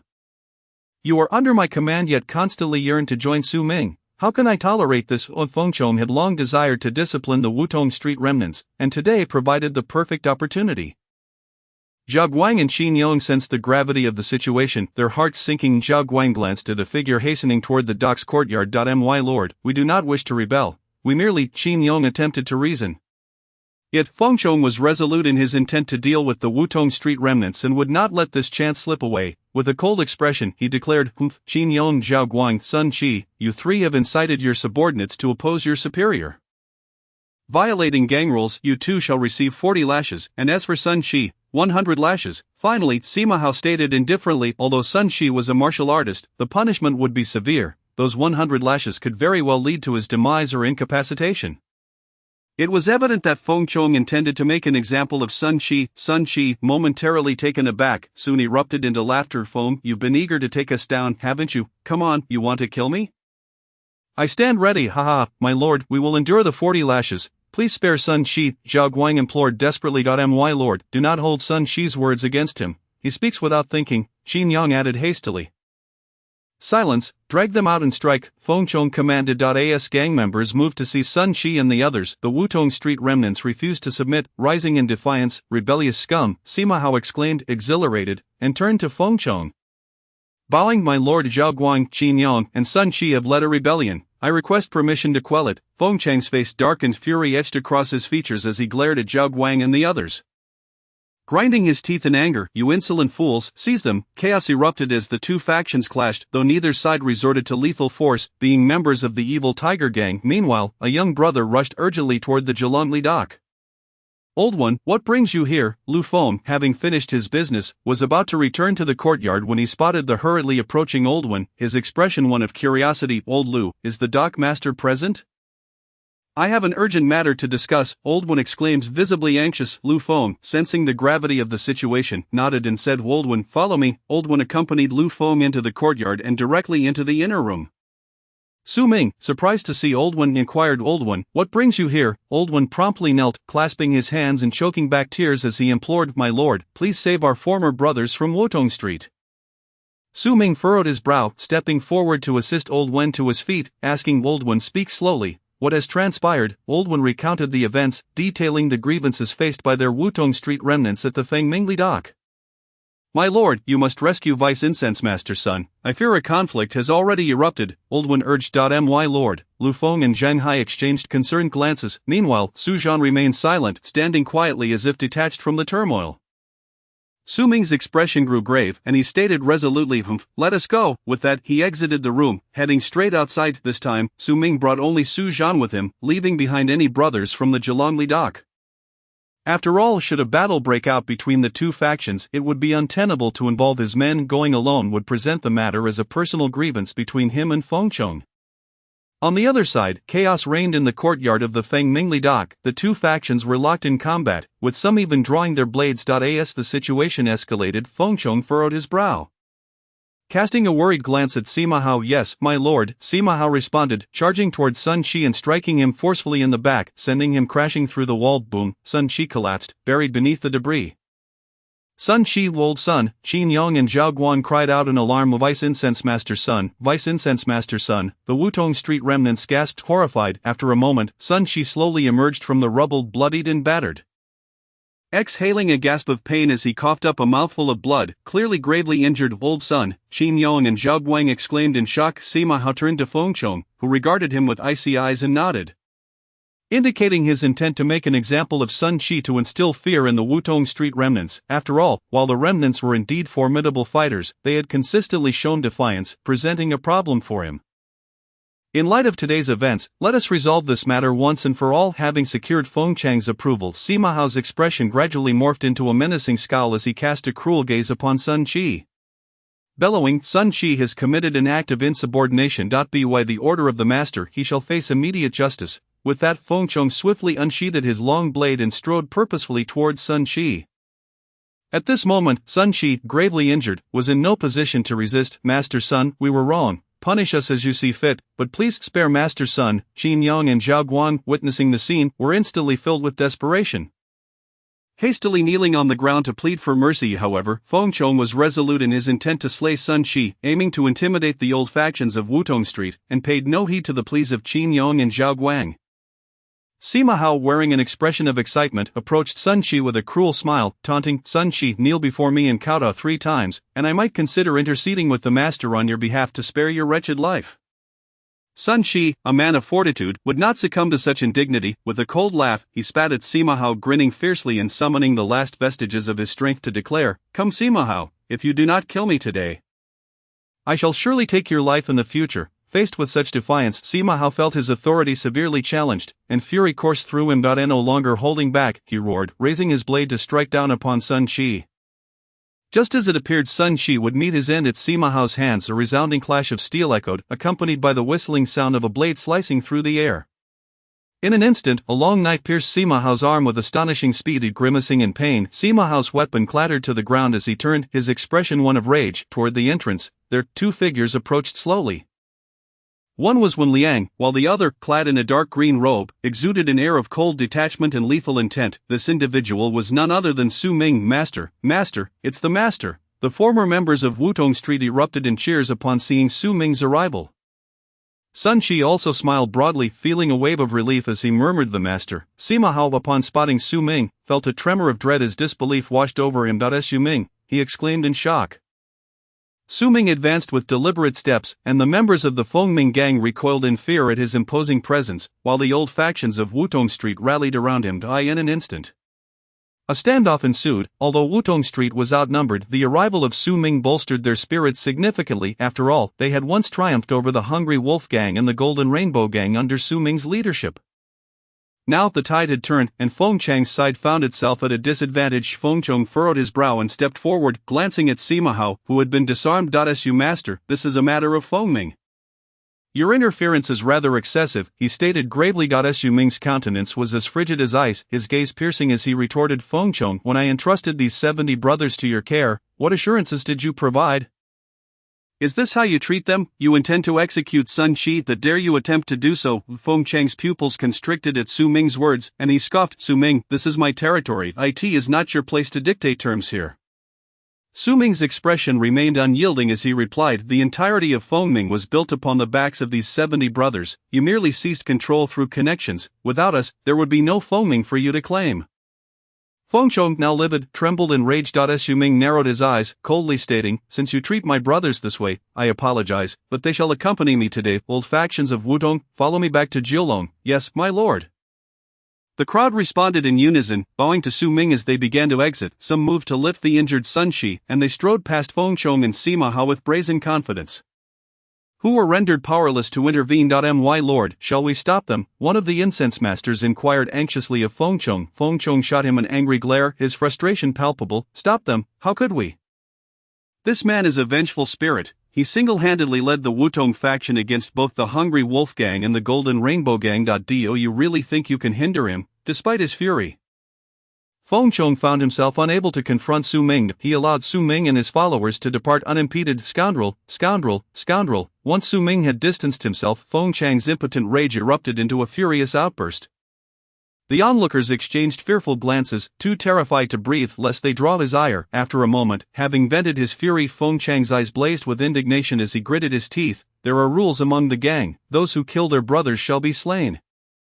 Su Ming, you dare murder my brother Sima Hao before my eyes, you shall pay dearly for this." With that, Feng Chong stormed away fuming. Meanwhile, Elder Xia Hong was inspecting a corpse, one belonging to an incense master of the Golden Rainbow Gang. How did Su Ming manage to kill this incense master? A knife to the brow. Is this how one wields a blade? Xia Hong pondered, scrutinizing the lifeless form for clues. Suddenly, a thought struck her, and she drew a short knife, carefully severing the head from the body. After a thorough search, she discovered a willow leaf nestled within the skull. Gripping the leaf, her eyes widened in disbelief as she murmured, "Indeed, Su Ming has cultivated an understanding of intent." At that moment, Xia Hong comprehended the implications of his power. It was no wonder Su Ming had been able to lead a faction to obliterate two rival gangs. The realm of intent transcended mere skill. When matched against one another, the latter would find no opportunity to retaliate. "This man is a true martial genius," she mused, unable to suppress her admiration, suddenly recalling a prior conversation where she had boasted of her imminent mastery of intent. She now realized it was she who had been holding Su Ming back. A flush crept across her cheeks as she marveled. This fellow has concealed his true capabilities remarkably well. What a delightful surprise!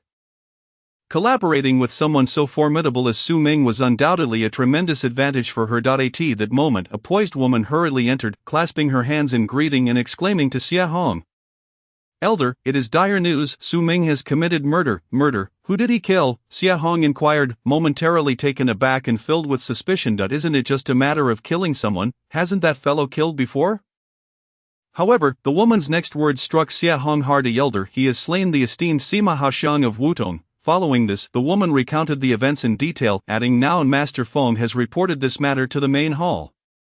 Xia Hong's delicate brows furrowed deeply, her beautiful eyes sparkling with intensity. "This man certainly knows how to stir up trouble." With that, she proceeded to exit. Soon, she arrived at the main hall, where the leader, the deputy leader, the guardians, and several elders were gathered. A solemn atmosphere enveloped the grand hall, casting an oppressive pall over the gathering. Feng Chong was embellishing Su Ming's misdeeds, ultimately bowing to the leader, Peihu, and declaring, "Leader, Su Ming has acted with audacity, daring to take the life of a brother within the gang. This is truly despicable. Such a villain indeed deserves the harshest punishment. Please, I implore you to order his capture."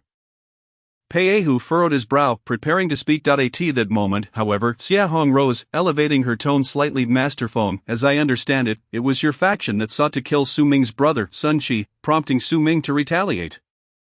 Can he truly be blamed for that?" Feng Chang's brow furrowed deeply as he retorted angrily, "Regardless of the circumstances, it was Su Ming who killed Sima Hao. Leader, we cannot let this undermine the morale of our brothers. Please, I urge you to punish Su Ming severely for the sake of Sima Hao Xiang." Giggling softly, Xia Hong twirled a strand of her hair with one hand while placing the other on her chest, replying with a smile, "Master Feng, it is clear that your group first bullied our brothers, and Su Ming could no longer stand by. He acted in defense of his kin. I believe Su Ming is not only innocent but has also performed a commendable act." "Elder Ten, surely you jest." The Grand Elder Feng Shi spoke solemnly. Xia Hong shot a cheerful glance at Feng Shi but remained silent, instead turning to leader Peihu and clasping her hands. "Leader, may I have a word? I have an important matter to report." Peihu furrowed his brow slightly, hesitating but ultimately rose to walk to a side hall. Xia Hong followed closely behind. Peihu turned to Xia Hong and inquired, "Elder Ten, it is true that Su Ming has gone too far in killing Sima Hao, yet given his previous contributions to the gang, his death sentence can be avoided, though he may still face severe punishment. However, Xia Hong remained unfazed, her expression radiating confidence. Leader, Su Ming has attained the realm of intent. Chapter 36. The leaders favored Zhong Yu's assassination. The realm of intent. Pei Hu was momentarily taken aback, then incredulously turned to Xia Hong, exclaiming, "What did you say? Su Ming has actually achieved the realm of intent. How is that possible?" From what he understood, Su Ming had only been practicing martial arts for 2 or 3 years. Achieving such a level was indeed hard to fathom. The mastery of intent was rare even within the ranks of the Ahu gang, as many among the 10 elders had not yet reached that pinnacle. The mere thought that Su Ming had attained it was astonishing. Xia Hong appeared quite pleased with Pei Ahu's astonishment, her face aglow with delight. With a flourish, she produced a willow leaf and presented it to Pei Ahu. This leaf was extracted from the head of a leader from the Jin Hong gang. You may examine it for yourself. Pei Ahu accepted the leaf, scrutinizing it closely, and noticed faint traces of blood upon its delicate surface. To wield such a fragile leaf as a weapon could only be attributed to the realm of intent. Only with such mastery could one transcend the confines of material objects, using even grass and stones as instruments of death. The reality of Su Ming's prowess in martial arts was truly extraordinary. Pei Ahu clicked his tongue in wonder, simultaneously realizing that someone of Su Ming's caliber would not remain within the Ahu gang for long. He was destined to ascend to greater heights. All Pei Ahu could do now was to accommodate Su Ming's needs in hopes of forging a favorable relationship with him. Taking a deep breath, Pei Ahu returned the willow leaf to Xia Hong, stating, "Elder 10, this matter must not be publicized." "Understood, leader," Xia Hong replied with a bow. The two then made their way back into the grand hall. Pei Ahu took his seat at the head of the table. However, as soon as he settled, Grand Elder Feng Shi interjected, "Leader, Su Ming has flouted our gang's regulations, which is utterly intolerable. I urge you to..." Yet before Feng Shi could finish, Pei Ahu raised a hand to silence him, calmly stating, "This matter has been thoroughly investigated. It was Sima Hao who instigated the conflict, and Su Ming merely retaliated. Su Ming is innocent." "Leader," Feng Shi exclaimed in alarm.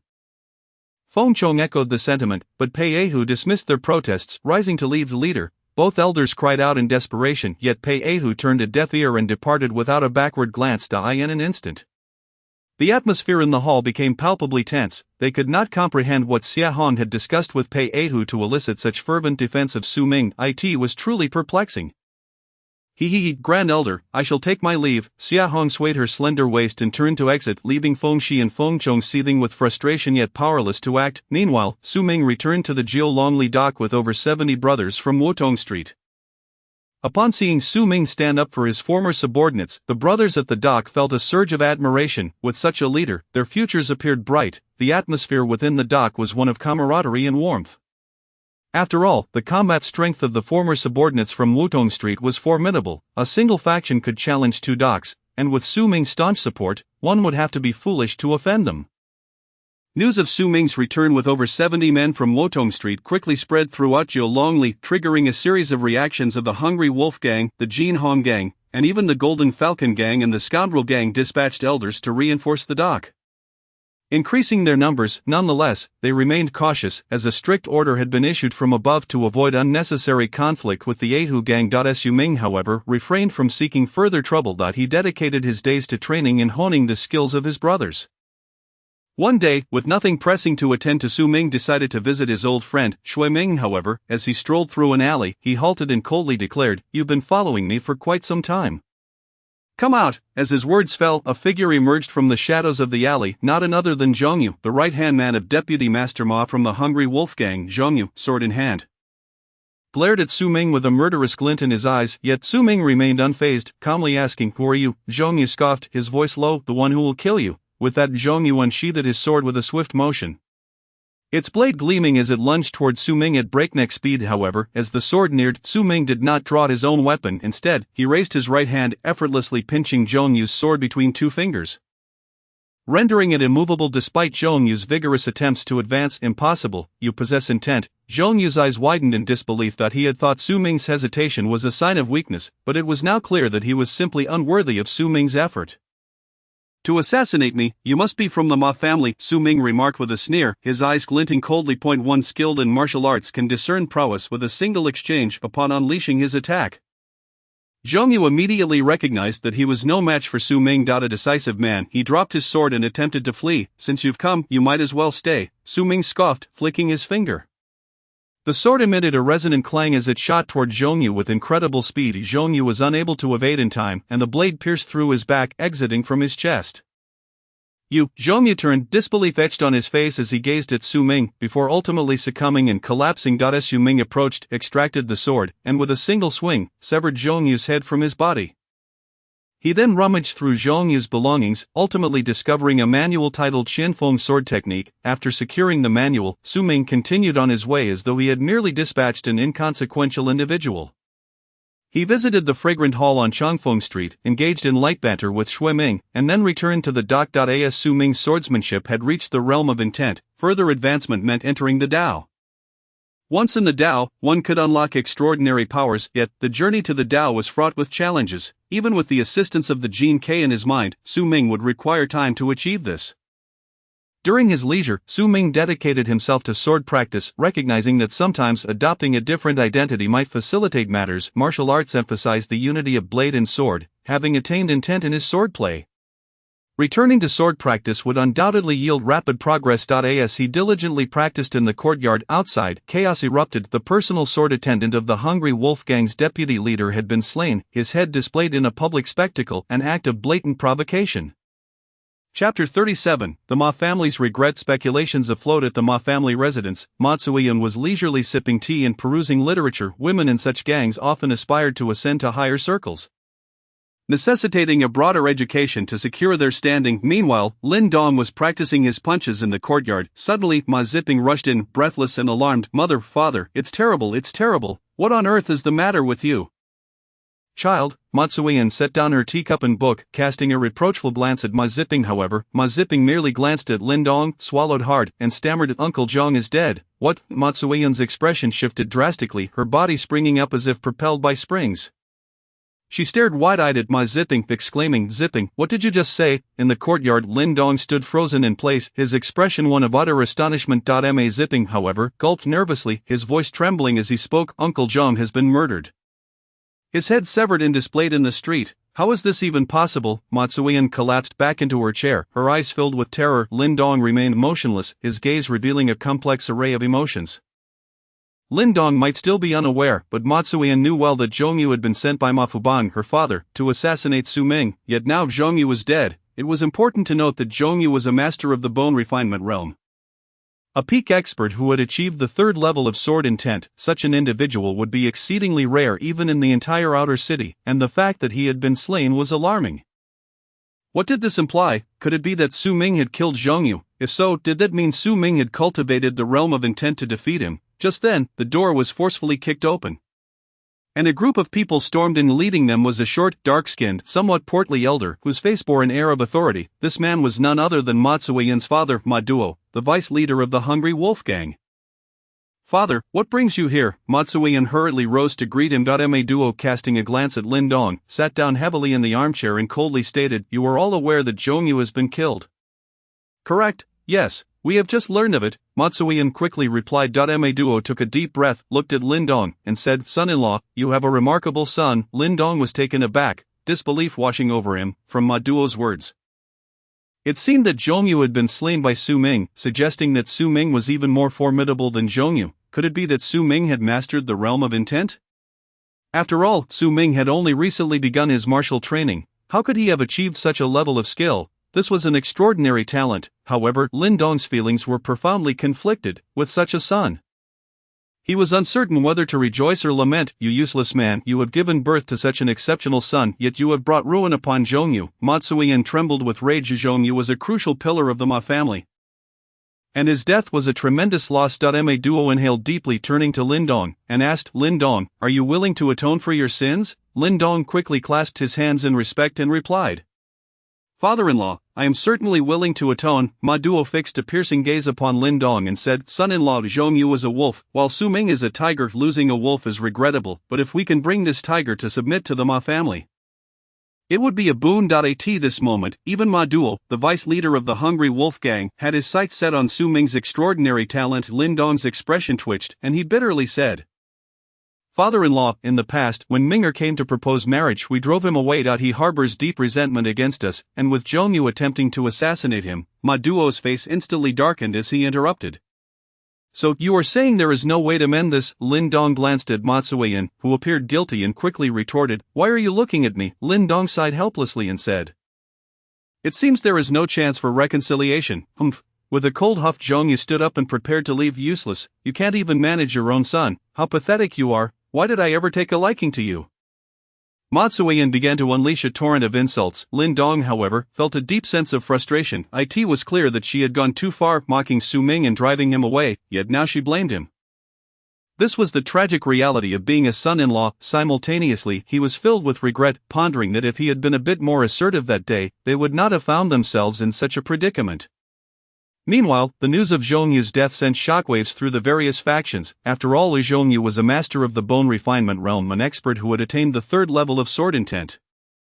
Yet he had been killed. This was utterly shocking. Naturally, speculation arose that Su Ming was responsible for Zhong Yu's demise. Given the delicate relationship between the Ma family and Su Ming, this only intensified the fear among the various factions, prompting them to bolster their ranks at the gang's headquarters. I and the Xia family. Upon receiving the news, Xia Han's face lit up with delight, her eyes sparkling as she exclaimed, "I knew this fellow had cultivated the realm of intent. It has proven true." Within the Zhou family, one of the four great families of Zhoulong, the upper echelons gathered. The Zhou family head addressed the assembly, saying, "Everyone, what are your thoughts on Zhong Yu's murder?" Head, Zhong Yu was a member of the Ma family. He must have gone to assassinate Su Ming. The elder hesitated before speaking first. Hearing this, the head's eyes brightened. "Elder, are you suggesting that Su Ming killed Zhong Yu?" "Indeed," the elder nodded. The second elder sighed. "Zhong Yu was already a master of the bone refinement realm, possessing the third level of sword intent. If Su Ming could slay Zhong Yu, does that not imply that he has cultivated the realm of intent?" "How could this be possible?" another elder exclaimed. "Yes, it seems improbable. Su Ming has only been training in martial arts for a short time. How could he possibly achieve such a level?" the third elder added in shock. "But what if it were indeed Su Ming who did it?" The Zhou family head posed the question to the elders. The hall fell into silence for a moment. Eventually, it was the elder who broke the silence, saying, "If it truly was Su Ming, then his talent is nothing short of extraordinary." The Zhou family head drew a deep breath and lamented, "It is a pity such a prodigious figure is associated with the evil Tiger Gang." Head, as far as I know, Su Ming is unmarried and only has a concubine. The third elder suddenly interjected. The Zhou family head's eyes lit up with excitement. The third elder's words are a revelation. Chapter 38. The calm before the storm of the situation among the four great families of the outer city was largely as described, just as the Zhou family considered the strategy of marrying Su Ming to strengthen their ties. The other three families were likely to contemplate similar tactics. At the headquarters of the evil Tiger Gang in Zhoulong, chaos erupted. "Have you heard? That expert Zhong Yu from the Hungry Wolf Gang was killed yesterday. And there are rumors that our leader is responsible." One of the team leaders whispered, "Is it really our leader? I heard Zhong Yu was a master of the bone refinement realm, a formidable opponent. How could our leader have killed him?" Another team leader questioned, "Could it be possible that our leader has cultivated the realm of intent?" A third person chimed in. "Hiss," the crowd gasped in unison. Their eyes sparkled with hope. If what they said was true, and Su Ming had truly achieved the realm of intent, his martial talent would be considered extraordinary. Following such a leader, they would undoubtedly rise to greatness. The excitement among them grew. Meanwhile, Su Ming remained undisturbed by the external turmoil, diligently practicing his sword techniques in the courtyard, since he could not attain the Tao or manifest divine powers in the short term. He resolved to cultivate another layer of intent, thereby further enhancing his combat capabilities. Thus, after months of arduous training, Su Ming finally succeeded in cultivating the Thousand Winds sword intent. This sword intent embodies the agile and tempestuous attributes of the wind. At this point, Su Ming had become a master of the second level of sword intent. The commotion surrounding Zhong Yu's death had temporarily quieted. Finally, having achieved his sword intent, Su Ming decided to take a break.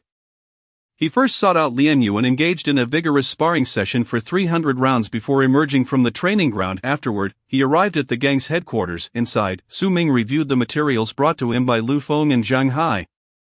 His brow furrowed in concern. He felt an unsettling calmness in the air, as though a storm were brewing, instilling a sense of unease within him. What could be happening? Su Ming pondered, setting the documents aside. Recently, the entire city of Yunzhou had been unnaturally quiet. Various factions that once vied for dominance, such as the Hungry Wolf Gang, Evil Tiger Gang, and Golden Rainbow Gang, had ceased their conflicts, resulting in a calm that was somewhat disconcerting. However, despite being the leader of a gang, Su Ming still lacked access to high-level matters, leaving him unaware of the specifics of the situation. Since he could not make sense of it, he decided to put it out of his mind. Setting the documents down, Su Ming exited the courtyard. Leader. Over 400 members of the gang looked at Su Ming with fervent admiration. Su Ming, hands behind his back and a gentle smile on his face. Instructed, continue your training. Yes, leader, they responded enthusiastically, throwing themselves back into their practice. Su Ming then left the headquarters, heading toward the Tiansheng Tower. Establishments like taverns and brothels were the best places to gather information. And he planned to unwind a bit. Upon entering Tiansheng Tower, the proprietor rushed to greet him, saying, Su leader, you've arrived, please allow me to escort you to a private room on the second floor. Su Ming nodded slightly and ascended to the second floor. Yes, that really the Su leader of the evil tiger gang, so young and handsome, don't be infatuated, someone like him is beyond your reach. I was just making an observation. Su Ming settled into a windowside seat on the second floor, sipping tea and listening to the soft melodies from the performers, feeling a sense of tranquility wash over him. Once a destitute beggar who could barely afford a meal, he had now become the leader of a gang, a figure of significance in the outer city. The world was ever-changing, its unpredictability both wondrous and daunting.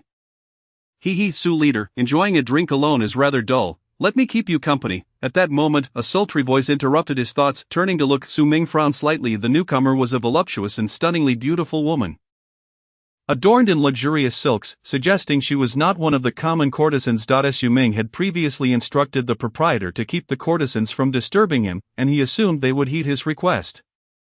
Who then was this woman? Without waiting for Su Ming's response, she boldly seated herself before him, a playful smile on her lips.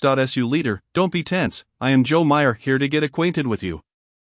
A member of the Zhou family. Su Ming raised an eyebrow. Indeed. Zhou Meyer let out a light laugh, playfully tossing her hair, and with a beaming smile inquired, what does the esteemed Su leader think of me?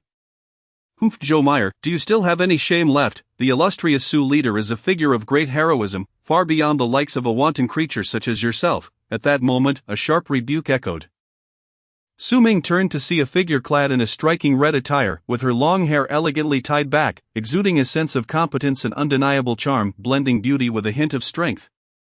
Presenting a uniquely captivating demeanor. Humph, Yuan Kaier, naturally, the Su leader favors someone like me. Just take a look at you, neither womanly nor manly. What on earth do you resemble? Zhou Meyer shot a glance at her.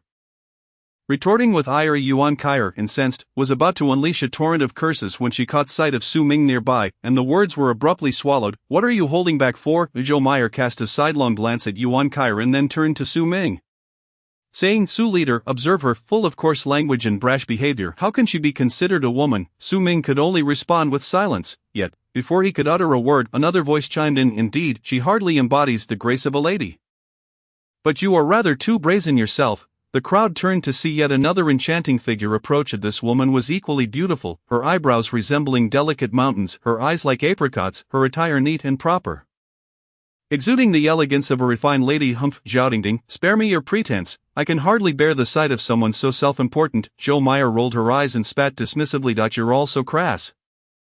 Zhaodingding's brows furrowed slightly, her delicate frame quivering with indignation as she cursed, He, what a delightful gathering today, my sisters are all here, allow me to join the revelry. At that moment, a melodious laughter, akin to silver bells, rang out. A fragrant breeze accompanied yet another beautiful figure as she gracefully approached. The newcomer radiated an aura of authority, unmistakably embodying the spirit of a leader among the Jianghu.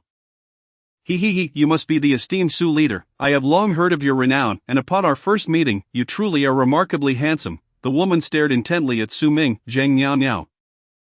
What are you up to, playing coy? Yuan Kaier scoffed, playing coy, you're the one who was playing games. You think you can catch the Su leader's eye? Take a good look at yourselves. The three women became embroiled in a theatrical squabble, their voices rising in a cacophony. Su Ming's precious peace was instantly disrupted, leaving him with an expression of helplessness. However, from the surnames of these four women, he surmised their identities. They were likely the daughters of the four prominent families of Jiolong.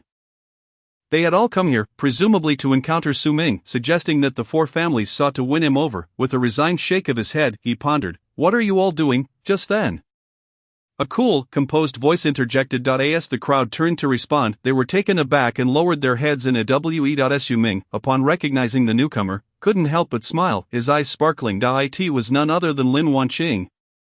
the legitimate daughter of the Lin family, one of the four great families in the inner city. Although they were all daughters of the four great families, none could compare to Lin Wanqing's status. Consequently, they fell silent. I must request that my dear sisters excuse us. I have some matters to discuss with the Su leader, Lin Wanqing stated, her expression serene yet firm. Aware of her status, the others hastily departed. Lin Wanqing turned to her maid Xiaoyu, who nodded slightly and stood guard outside the room. Lin Wanqing entered the chamber, closing the door behind her, and gracefully seated herself before Su Ming. Su Ming, noting Lin Wanqing's commanding presence, teased, "Miss Lin, you certainly possess a formidable aura." Lin Wanqing shot him a glare, retorting with irritation, "You just while I come to you with serious matters, and you engage in frivolity, mingling with those flighty girls." As Lin Wanqing continued to exaggerate, Su Ming quickly interrupted, forcing a smile. "Please, Miss Lin, do go on." Lin Wanqing chuckled softly, her playful demeanor fading into one of gravity. Leaning closer, she lowered her voice, "Su leader, the matters I am about to discuss are to remain strictly confidential." "Understood." Su Ming, sensing the seriousness of her tone, stowed away his playful attitude. Nodding earnestly, Lin Wanqing took a deep breath, her beautiful eyes locking onto Su Ming's, and she dropped a bombshell. "The emperor has passed." Su Ming's eyes twitched violently at the revelation, yet he quickly regained his composure, smirking, "We are far removed from the capital. Even if the emperor has fallen, what concern is it of ours?" Lin Wanqing rolled her eyes in exasperation, replying, "Of course, it has implications. Pray enlighten me further." Su Ming remained somewhat indifferent, observing his demeanor. Lin Wanqing pressed on, "Su leader, do you not realize that the great Zhou dynasty is on the verge of collapse? Sustained solely by the old emperor, with his demise, the entire dynasty will likely descend into chaos." Su Ming's eyes twitched again, his tea nearly spilling as various thoughts raced through his mind. The death of the old emperor would undoubtedly incite a scramble among local princes and lords, as well as major sects vying for territory. In such turmoil, those beneath them would inevitably suffer. It was only now that Su Ming recognized the naivety of his earlier thoughts, believing that the distance from the capital rendered him untouched by the emperor's death. Now, it seemed he had vastly underestimated the situation. Lin Wanqing, noticing the change in Su Ming's expression, continued, "Indeed, as you surmise, the old emperor's death will bring about great disorder, and our Yunzhou city will likely bear the brunt of the fallout." Su Ming sipped his tea, attempting to mask his growing unease. Although he had some strength now, against an army or formidable opponents, he still felt vulnerable and unprotected in a time of chaos. Lin Wanqing's expression grew grave as she elaborated, "Yunzhou city is situated in a battleground, and four major sects are likely to intervene to seize control: Lu Yun sect, Bai Yun sect, Iron Sword sect, and Qi Xian sect." This was the first time Su Ming had heard such high-level information. Previously he had assumed that local governance was managed by the officials appointed by the court, but it seemed otherwise. The power of these sects had surpassed that of the court, even controlling it. Lin Wanqing took a deep breath and continued, "With these four sects competing for territory, the various families and gangs below must choose sides, or they will be held accountable once the outcome is determined." Su Ming's expression darkened, and he gulped down the wine in his cup. The situation appeared more perilous than he had anticipated. As the powerful clashed, those beneath them would be forced to align, and a misstep could result in devastating consequences, leaving one unaware of their downfall. Although Su Ming considered himself a notable figure in the outer city, capable of defending himself against most threats, in the eyes of those major sects, he was insignificant. The critical issue was that Su Ming had no choice in selecting a side. He could only follow the evil Tiger Gang, which was allied with the Lin family in the inner city. This meant he had merely a 1/4 chance of safety, while there was a 3/4 likelihood that the evil Tiger Gang would become a target for the purge. The danger was immense. For a moment, Su Ming felt overwhelmed, and anxiety gnawing at him. The sense of having his fate dictated by others left him deeply unsettled. At this moment, he felt an urgent need for power. Originally Su Ming had hoped to unwind, but now not a trace of leisure remained. Suddenly, an idea struck him, and he looked up at Lin Wanqing, asking, "Miss Lin, since you have brought this matter to my attention, do you have any solutions?" Lin Wanqing nodded, saying, "There is indeed a way." "What is it?" Su Ming inquired eagerly. Lin Wanqing's eyes sparkled as she gazed at him, saying, "Join the Jinling division, join the Jinling division."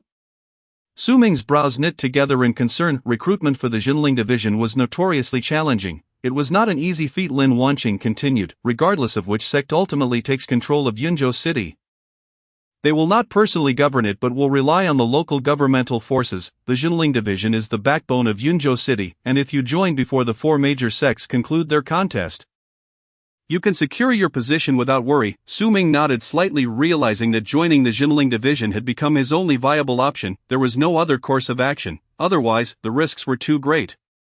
Steeling himself, Su Ming asked, Miss Lin, but the Jinling division is not currently recruiting. Lin Wanqing chuckled, I have insider information. The Jinling division is aware of the impending storm and will begin early recruitment.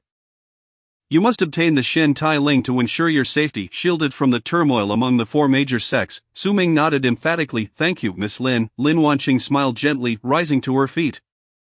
I will await you at the Jinling division, Su leader. Su Ming was momentarily taken aback, his expression one of astonishment. I am already a Shen Taisher of the Jinling division. Lin Wanqing seemed quite pleased with Su Ming's surprise, letting out a light laugh before turning to leave, leaving Su Ming in a state of stunned disbelief. Conversely, this incident has had a profound impact on the upper echelons. A misstep could indeed cost one their head. As expected, while the old emperor was alive, he managed to suppress the myriad factions beneath him. However, upon his demise and the ascension of the new emperor, a mere 8-year-old child, the control of the entire Zhou dynasty over the realm grew increasingly tenuous. Various regional princes and sects began to stir restlessly, echoing the sentiments expressed by Lin Wanqing and Su Ming. Even the distant Yunzhou city, far from the imperial capital, felt the repercussions. The four major sects commenced their covert and overt rivalries. Vying for territory, Yunzhou city, being a contested battleground, became the primary target of these four sections. The atmosphere in Yunzhou city seemed to be shrouded in impending turmoil, yet it paradoxically grew eerily tranquil.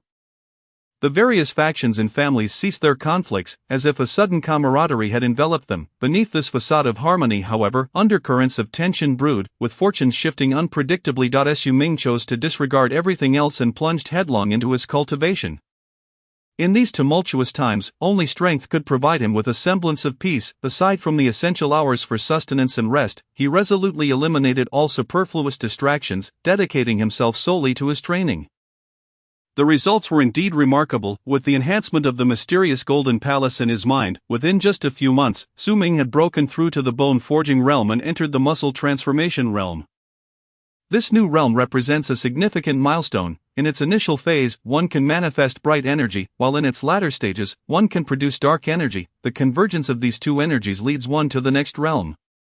With the aid of the mystical Golden Palace, Su Ming was able to conceal his aura, presenting only the strength of a minor success in the bone-forging realm to the outside world. Additionally, he cultivated a new level of understanding and insight into the fiery blade technique. At this moment, Su Ming had mastered 3 layers of insight, 2 pertaining to blade techniques and 1 to sword techniques. Within the same realm, he could be deemed nearly invincible. Even when faced with a master at the pinnacle of the muscle transformation realm, he possessed the capability to engage in battle. As anticipated. The subsequent events unfolded as Lin Wanqing had predicted. The 4 major sects began to meddle in the affairs of Yunzhou city, prompting the various factions within the city to align themselves. The evil Tiger Gang and the Lin family jointly seized the opportunity to announce the impending recruitment by the Spirit Suppression Division, which had dispatched the Shen Tai Order hidden within the Yunlu Mountain outside Yunzhou city. Whoever could retrieve the Shen Tai Order from the mountain would gain entry into the Spirit Suppression Division, provided they also possessed a letter of introduction. There was not just one Shen Tai Order. The Spirit Suppression Division was only recruiting 16 individuals this time, meaning there were a total of 16 orders. This drew countless people into Yunlu Mountain in search of the coveted orders. Naturally, the Spirit Suppression Division imposed stringent regulations on the candidates, stipulating that only those under the age of 40 could enter the mountain to compete. This eliminated a vast number of potential contenders. The Ma family, including Ma Zipping, gathered together, with the elder Ma Duo also present. Ma Duo turned to Ma Zipping and said, Zipping, you must secure the Shen Tai Order this time to bring glory to our family. Rest assured, grandfather, I shall not fail in my mission, Ma Zipping replied, brimming with confidence. After all, he had the right to be proud, having entered the bone-forging realm at such a young age, though his accomplishments had been overshadowed by Su Ming. Ma Duo's eyes glinted with a mixture of anticipation and scrutiny as he regarded Ma Zipping, stating, should you encounter Su Ming while in Yunlu Mountain, we know how to handle it. A cold glint flashed in Ma Zipping's eyes.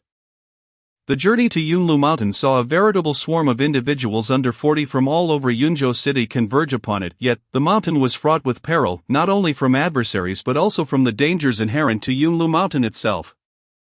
such as miasma, venomous creatures, and numerous demonic beasts. The day of the selection arrived, with personnel from the Spirit Suppression Division personally overseeing the sealing off of the mountain. Tens of thousands of people surged into Yunlu Mountain en masse. Although Su Ming was undoubtedly a genius, augmented by the Golden Palace in his mind, the world was not lacking in prodigies. Among the inner city's noble families were many talented individuals, such as Lin Wanqing, who had already joined the Spirit Suppression Division at a young age, having distinguished herself in the previous selection. As the throng surged into Yunlu Mountain, they rushed eagerly toward its steps. Initially, there was no conflict, but as they ventured deeper, discord erupted. Many who entered the mountain were swiftly slain. Accompanying Su Ming were several elite figures from the gang, including the four headmasters, Su Zhan and Qin Yang, Sun Shi, and Zhao Guang, among others, along with over 100 elite brothers. This was precisely why the major factions invested in nurturing their subordinate gangs, to elevate their own standing. Thus, Su Ming's group pressed onward without pause, heading straight into the mountain. Along the way, the sight of Su Ming, the harbinger of death, deterred any would-be challengers. Yet, as they reached a hollow in the mountains, they chanced upon Ma Zipping's group. Su Ming, it seems fate has brought us together. Ma Zipping squinted, his voice cold. Su Ming sneered disdainfully and replied, Ma Zipping, it appears today one of us shall meet their end here. Oh, is that so? I believe that person shall be you. Ma Zipping retorted with a series of mocking laughs. As he stepped back, from the shadows emerged two individuals, both masters of the bone-forging realm, and the number of the Hungry Wolf gang far outnumbered Su Ming's group by 4 to 5-fold. Kill him, Ma Zipping commanded, gesturing with his hand. The members of the Hungry Wolf gang, eyes glinting with malice, surged toward Su Ming. Just then, a thunderous roar reverberated through the mountains. Suddenly, a cacophony of beastly howls echoed in unison, and to Su Ming's horror, an ominous mist began to envelop them. It was known that this mist could be poisonous if inhaled. In that moment, the combatants hesitated, their eyes wide with fear as they surveyed their surroundings. Su Ming and his companions quickly consumed the antidotes they had prepared, remaining vigilant, yet the thick mist obscured visibility to such an extent that even Su Ming could barely see beyond 50 paces. Sending alarm bells ringing in his mind, soon, heart-wrenching screams pierced through the mist. Chapter 41. The world is about to change. A great beast uprising outside Yunlu Mountain. Discussions were underway. Who do you think will enter the Spirit Suppression Division this time? An elder from the Lin family inquired. Well, Xian should make it, and that daughter of the Hu family, Hu Fei'er, the heir of the Zhou family, also has commendable aptitude. Someone else remarked. What about that Su Ming from the evil tiger gang? Can he make it? Him, no matter how formidable he is, he remains merely a gang leader from the outer city, hardly a competitor against our esteemed scions. Another concurred, just as they engaged in conversation. A series of earth-shattering beastly roars erupted from the mountains. The sound reverberated through the skies, altering the very atmosphere. The faces of the gathered individuals paled as they turned their gazes toward the mountain. In the next moment, they witnessed a scene that filled them with dread. An endless tide of miasma surged forth from Yunlu Mountain, within which glinted pairs of fearsome eyes. Suddenly, a piercing scream shattered the air. Following the sound, they beheld a black panther, a demonic beast springing forth from the forest, pouncing upon in mere moments. The unfortunate soul fell silent. In a frenzied rush, countless demonic beasts surged through the mist. Lunging at all present, those caught unawares were torn to shreds in an instant. An atmosphere of terror and chaos ensued, filled with cries of anguish and the roars of beasts. Outside Yunlu Mountain had become a living hell, with innumerable individuals falling prey to the demonic beasts, resulting in devastating casualties. Retreat, someone shouted amidst the chaos. The crowd finally reacted, frantically fleeing toward the city of Yunzhou. Yet, how could humans outrun demonic beasts? Many were swiftly overtaken and torn apart. Of course, among the crowd were formidable warriors who drew their weapons and desperately fought back against the assaulting beasts. However, the sheer number of beasts was overwhelming, and even the most powerful bone-forging realm warriors found themselves in a desperate scramble for survival. Thus, many were shredded to pieces, and the area outside Yunzhou city was awash with blood. Limbs scattered everywhere. Kill. Suddenly, a thunderous battle cry rang out. The capital defenders are here, someone in the crowd shouted, and the once despondent spirits of the people were reignited with hope. They looked up to see a vast army, fully armed, charging toward them in formation, shields and weapons at the ready. The capital defenders were the elite troops stationed outside Yunzhou city, tasked with defending against mountain bandits, demonic beasts, and other calamities. The people, filled with renewed hope, rushed toward the defenders, yet many fell victim to the beasts before they could reach safety, their blood spilling across the ground in a gruesome spectacle. The capital defenders created a path Allowing the fortunate to escape, these individuals, having narrowly preserved their lives, dared not linger, glancing back to witness the horrors of what had become a hell on earth. Countless souls were torn apart by the beasts. Painting a terrifying tableau. Meanwhile, the Capitol defenders engaged fiercely with the demonic creatures, their numbers bolstered by their superior equipment, enabling them to withstand the onslaught. Those who had made it back dared not pause. Sprinting toward Yunzhou City, while chaos reigned behind them, a veritable sea of corpses and rivers of blood, resembling a living nightmare, the Ma family found themselves among the fortunate, under the protection of their guardians. And in light of Ma Duo having suffered a broken arm, the family finally managed to escape safely back to Yunzhou City. Father, what about Pinger? He is still in Yunlu Mountain. What should we do? What should we do? Matsuian exclaimed in utter panic, her voice tinged with terror. Ma Duo, clutching his bleeding severed arm, his forehead beaded with cold sweat and veins bulging with pain, spoke despondently. Not just Pinger. Several of my legitimate grandchildren are also in Yunlu Mountain. What are we to do? How could such a sudden outbreak of demonic chaos occur in Yunlu Mountain? What is happening? Whether it was due to overwhelming sorrow or the severity of his injury. Ma Duo ultimately rolled his eyes back and fainted. A father, Matsuian cried in alarm. Lin Dong, standing nearby, also felt as if his heart had turned to ash. He turned to cast a glance towards Yunlu Mountain. Outside Yunzhou City, and silent tears streamed down his face. After all, Ma Zipping was his son. This demonic upheaval had already caused significant losses outside. Those who had ventured into Yunlu Mountain were undoubtedly even worse off. They were likely already torn to shreds beneath the onslaught of the demonic beasts. The sudden eruption of demonic chaos had completely disrupted the overall plans of Yunzhou City. It could be said that the elite youngsters of Yunzhou City had perished almost entirely in this wave of demonic beasts. The prominent figures of the noble families now wore expressions of ash and despair. Lin Wanqing from the Lin family gazed blankly towards the direction of Yunlu Mountain, her brows knitted tightly as she murmured, "How could this happen? It has been ages since Yunlu Mountain last experienced a demonic upheaval. How could this transpire? Is he alright?" Next to her, Xiaoyu opened her mouth but fell silent. She understood who her young lady was concerned about. Yet, regardless of who it was, one could hardly expect even a master of the bone refinement realm, let alone one at the muscle transformation realm or even a congenital expert, to survive in such a large-scale demonic chaos.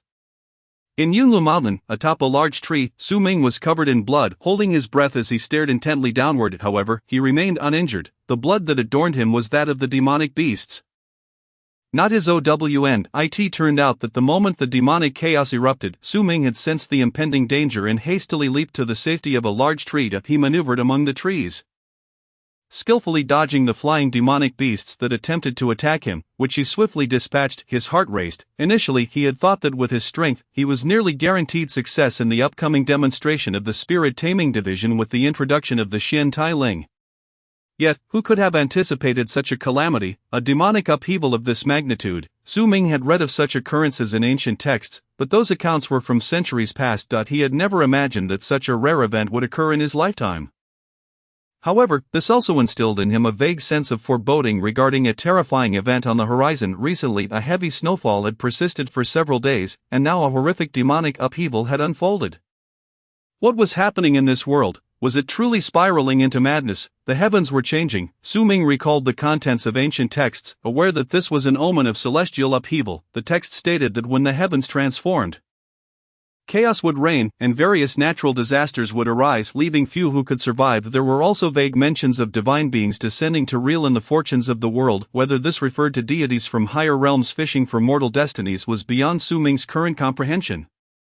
However, if he were to survive this ordeal, he vowed to uncover the truth behind it. His life was at stake, and he could not afford to be careless. Surviving in such tumultuous times was no easy feat. Just like Su Ming now, he could easily lose his life with the slightest misstep. Chapter 42, Retribution for Wrongs, Revenge for Grudges. Did gods truly exist in this world? Did immortals walk among mortals? Such queries were irrelevant to Su Ming at present. All he desired was to instinctively survive. At that moment, he lay atop a large tree, beneath which countless demonic beasts scurried about. He remained in this precarious position for 5 long days. Finally, as the number of demonic beasts dwindled, Su Ming exhaled a sigh of relief and swiftly leapt to another tree. Thus, he darted between the trees with remarkable agility. Su Ming had long abandoned any thoughts of the so-called Xian Tai Ling. All he yearned for now was to escape this forest safely and return to Yunzhou City. Most likely, all those who had come to participate in the Spirit Taming Division selection had perished. including his friends and family. A wave of desolation washed over Su Ming. After a moment of mental adjustment, he swiftly descended from a tree and struck down a demonic beast resembling a deer with dragon horns. He severed its 2 legs and quickly pressed forward. At last, he arrived in a valley hidden within the mountains, concealed among the hills. He began to cut pieces of meat from the beast and consumed them raw. After days without food, he was ravenously hungry. After devouring the meat with great haste, Su Ming finally satiated his hunger. Exhaling a breath of foul air, he began to contemplate his next steps. Should he retrace his path? But returning was not an option. A large number of demonic beasts awaited outside Yunlu Mountain. Though he was formidable, the sheer number of beasts posed a threat that could easily claim his life.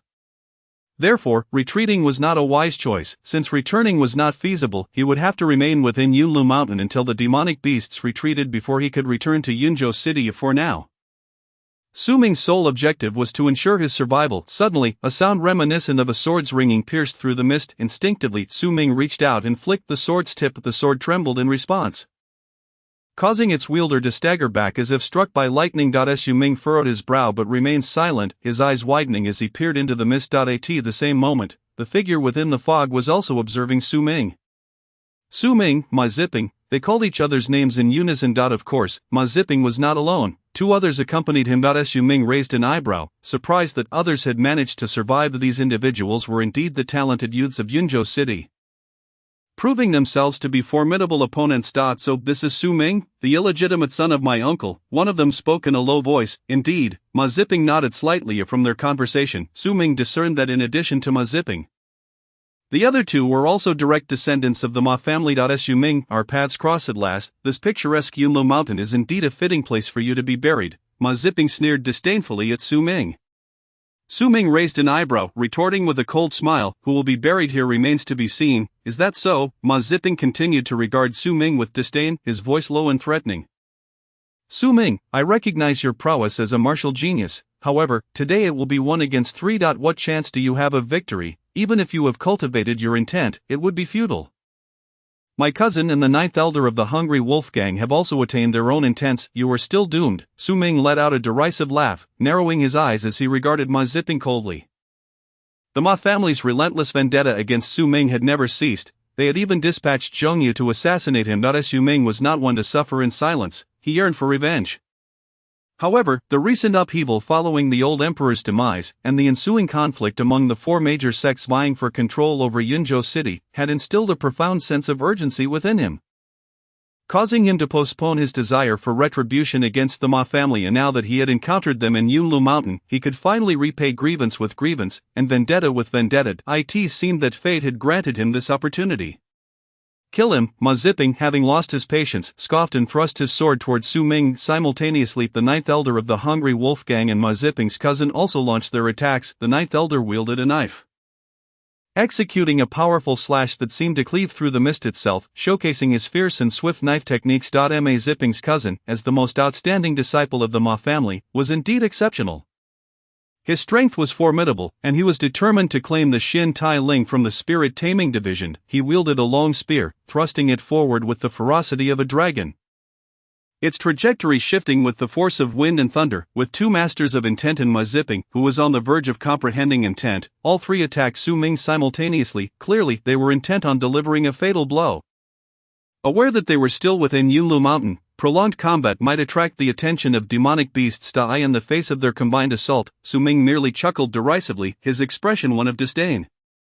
With a swift motion, he drew his blade, his full strength unleashed. His sword was infused with both sword intent and Dao intent, resulting in a dual manifestation of power that erupted instantaneously. The first to fall was the 9th elder of the Hungry Wolf Gang.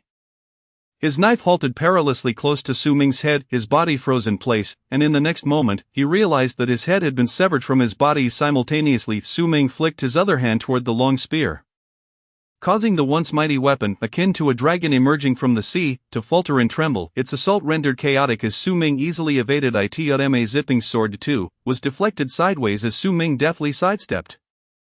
With a forceful grip, Su Ming snapped the spear in 2 as if it were a mere twig. The spearhead, now a makeshift dagger in Su Ming's hand, spun around and shot back toward its owner. Ma Ziping's cousin barely had time to react as the spearhead pierced through his chest, leaving a gaping bloody wound. A crisp sound echoed through the mist, likely the spearhead embedding itself into a cliff.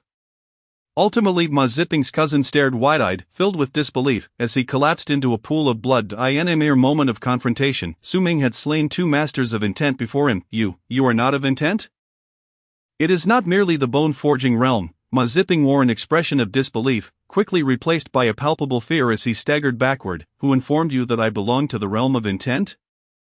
Although Su Ming wore a smile, it sent shivers down Ma Zipping's spine, and his voice conveyed a sense of hopelessness. I possess the dual sword intent, in addition to being in the muscle transformation realm.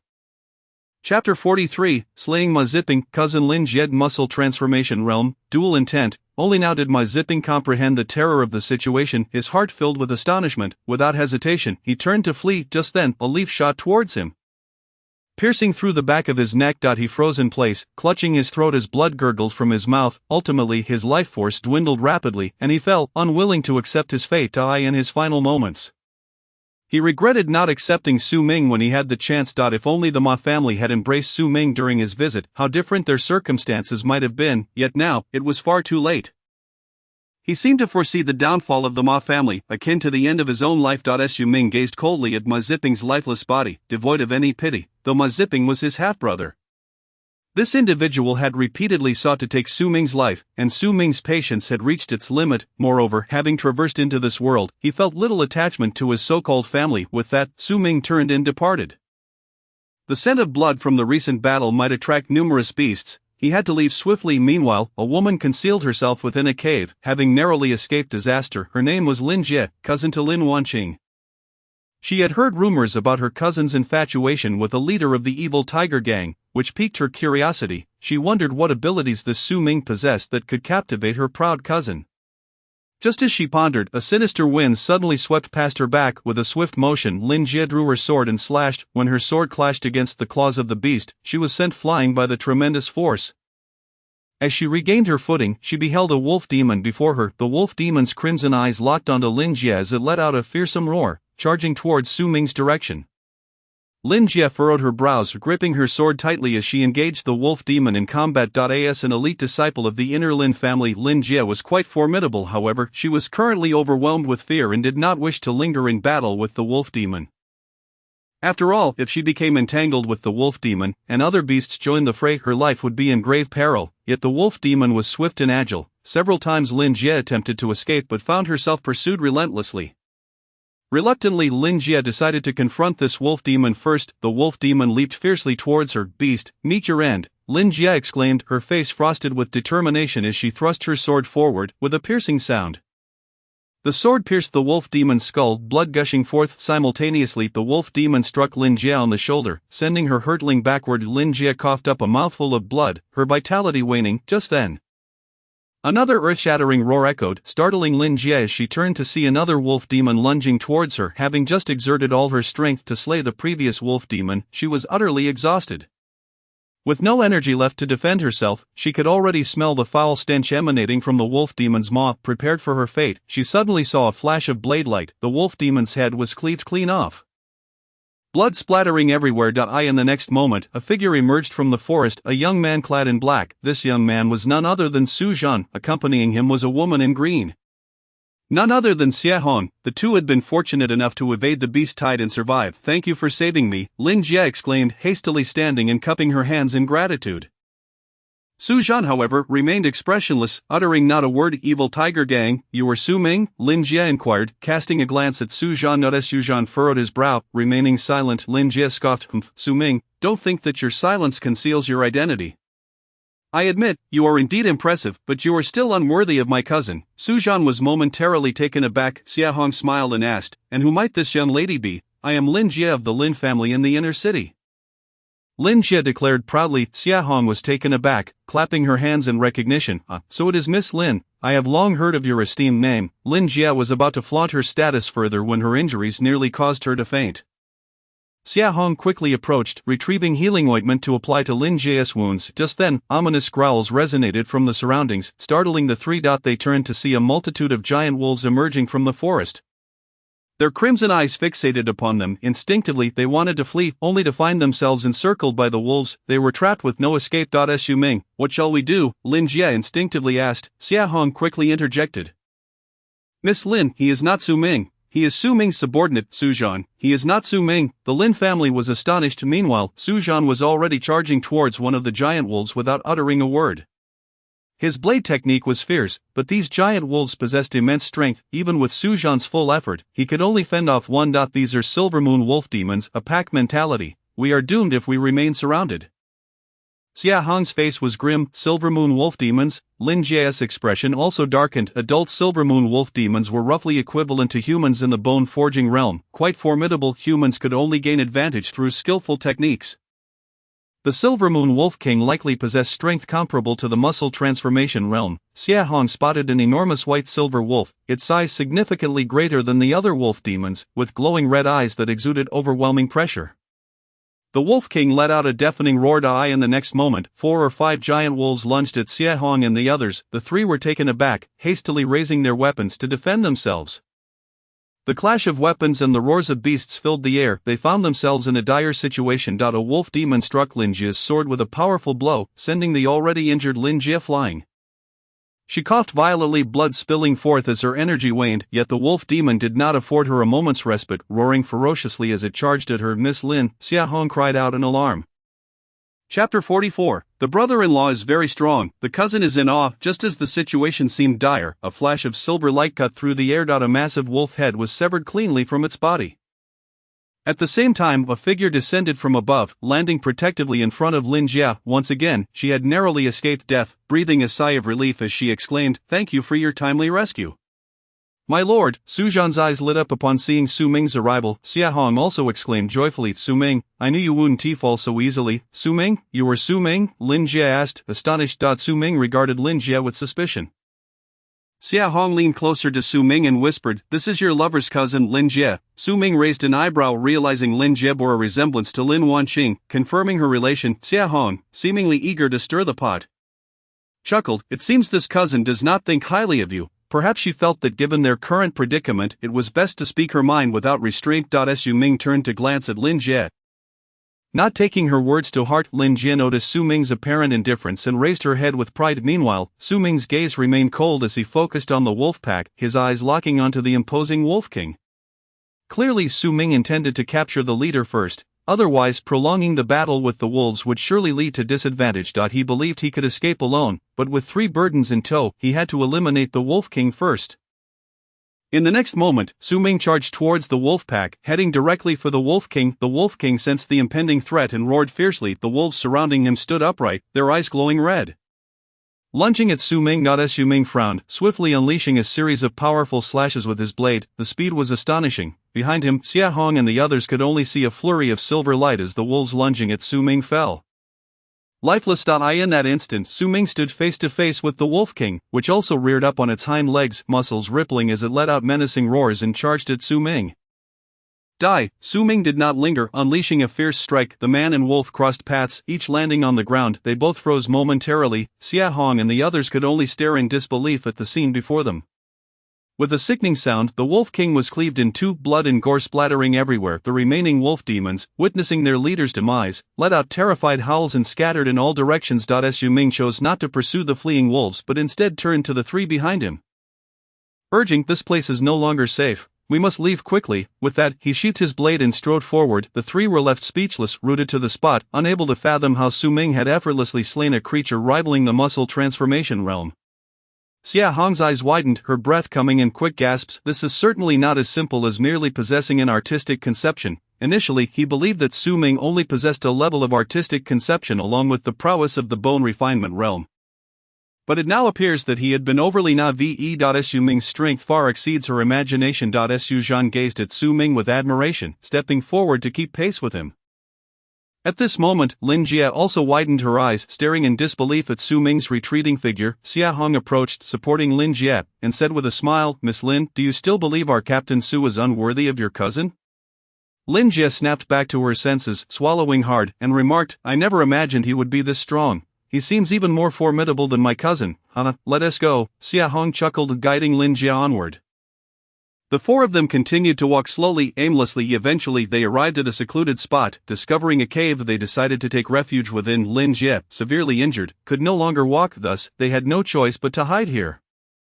As they had nowhere else to go, after all, the current situation had completely surpassed their prior expectations, and thoughts of the Shin Tai Ling had long since faded. It was a blessing just to survive and escape from Yinlu Mountain. After settling the three, Su Ming rose and ventured outside. Brother-in-law, where are you going? Lin Jia called out anxiously. I'm going to assess the situation. Su Ming hesitated slightly before turning to leave. This cousin, who had previously looked down upon him, now seemed to have completely acknowledged him. Exiting the cave, Su Ming stepped into the wilderness. He intended to hunt some game to replenish the group's strength. Moreover, he sensed that this chaos involving the beasts was unusually different. The creature's eyes glowed a deep crimson, as if under some form of control. He navigated cautiously through the thicket. Suddenly, he was drawn by a series of urgent cries. After a moment's hesitation, he followed the sound forward. Eventually, he arrived at a hollow in the mountains where he spotted a figure cloaked in black. In front of the figure stood a small monkey, which, although termed small, was of a size comparable to an adult. At that moment, the black-clad figure was continuously gesturing ominous spells towards the monkey, seemingly casting some malevolent incantation. The monkey emitted a series of high-pitched cries, its once clear eyes gradually turning a disturbing shade of red. It dawned on Su Ming that this individual was up to no good. After a moment's contemplation, he plucked a leaf from a nearby branch, flicked it with his finger, and unleashed the dual essence of his artistic conception. The leaf shot forth violently towards the black-clad figure. Sensing danger, the cloaked figure was quick to react. Suddenly, a massive python lunged forward. Interposing itself in front of the figure, the leaf struck the python with a resounding thud, failing to penetrate its defenses, yet the force sent the serpent reeling backward. The python's colossal form crashed toward the black-clad figure, forcing them to interrupt the incantation and leap aside to avoid the oncoming beast. Meanwhile, the monkey's eyes regained their clarity, seizing the opportunity to scurry into the depths of the forest. Where do you think you're going? The black-clad figure furrowed his brow and hurried after the monkey. However, Su Ming understood that since the cloaked figure sought to capture the monkey, he would do everything in his power to prevent that from happening. Clearly, the monkey held great significance for the black-clad figure. Su Ming flicked his finger again, sending another leaf hurtling toward the figure. The black-clad man, noticing this, frowned deeply and quickly sidestepped, with a resounding crash. The leaf struck a large stone behind the black-clad figure, shattering it into countless fragments. At the same moment, Su Ming sensed impending danger and swiftly darted forward. Sure enough, in the next instant, another massive python lunged at Su Ming's direction. Mid-air, Su Ming executed a powerful kick, striking the python squarely on its head and sending it tumbling away. He swiftly adjusted his stance, landing gracefully and casting a cold gaze at the black-clad figure. Chapter 45, Blood Demon Sect. Monkey Demon Horde. Descendant of the Blood Demon Sect, Su Ming raised an eyebrow, a chilling light igniting in his eyes as he regarded the cloaked figure. His knowledge of the Blood Demon Sect stemmed from ancient texts he had perused. The Blood Demon Sect was a beast-controlling sect that treaded the path of demonic arts. Beasts under the Blood Demon Sect's dominion became exceedingly savage and bloodthirsty. Many years ago, this continent was ruled by beasts, until the ancient sages of humanity emerged, ultimately driving the demon race back into the forests. An accord was established, forbidding the demon race from emerging from the woods to wreak havoc upon humanity. However, the Blood Demon Sect practiced nefarious sorcery, controlling and inciting the beasts to rampage, even leading to instances of city slaughter. This infuriated the powerful Dezhou dynasty of that era. Unlike now, the Dezhou dynasty was immensely strong at that time and dispatched armies to suppress the Blood Demon Sect, leading to its downfall. Yet, a millennium later, here was Su Ming, discovering remnants of the Blood Demon Sect. Perhaps this chaos involving the beasts was orchestrated by these remnants. The hundreds of brothers who had followed Su Ming into the forest were likely dead amidst the wilderness. Upon realizing that someone was behind this turmoil, that the remnants of the Blood Demon Sect were responsible for the deaths of his brothers, Su Ming felt a surge of vengeance rise within him.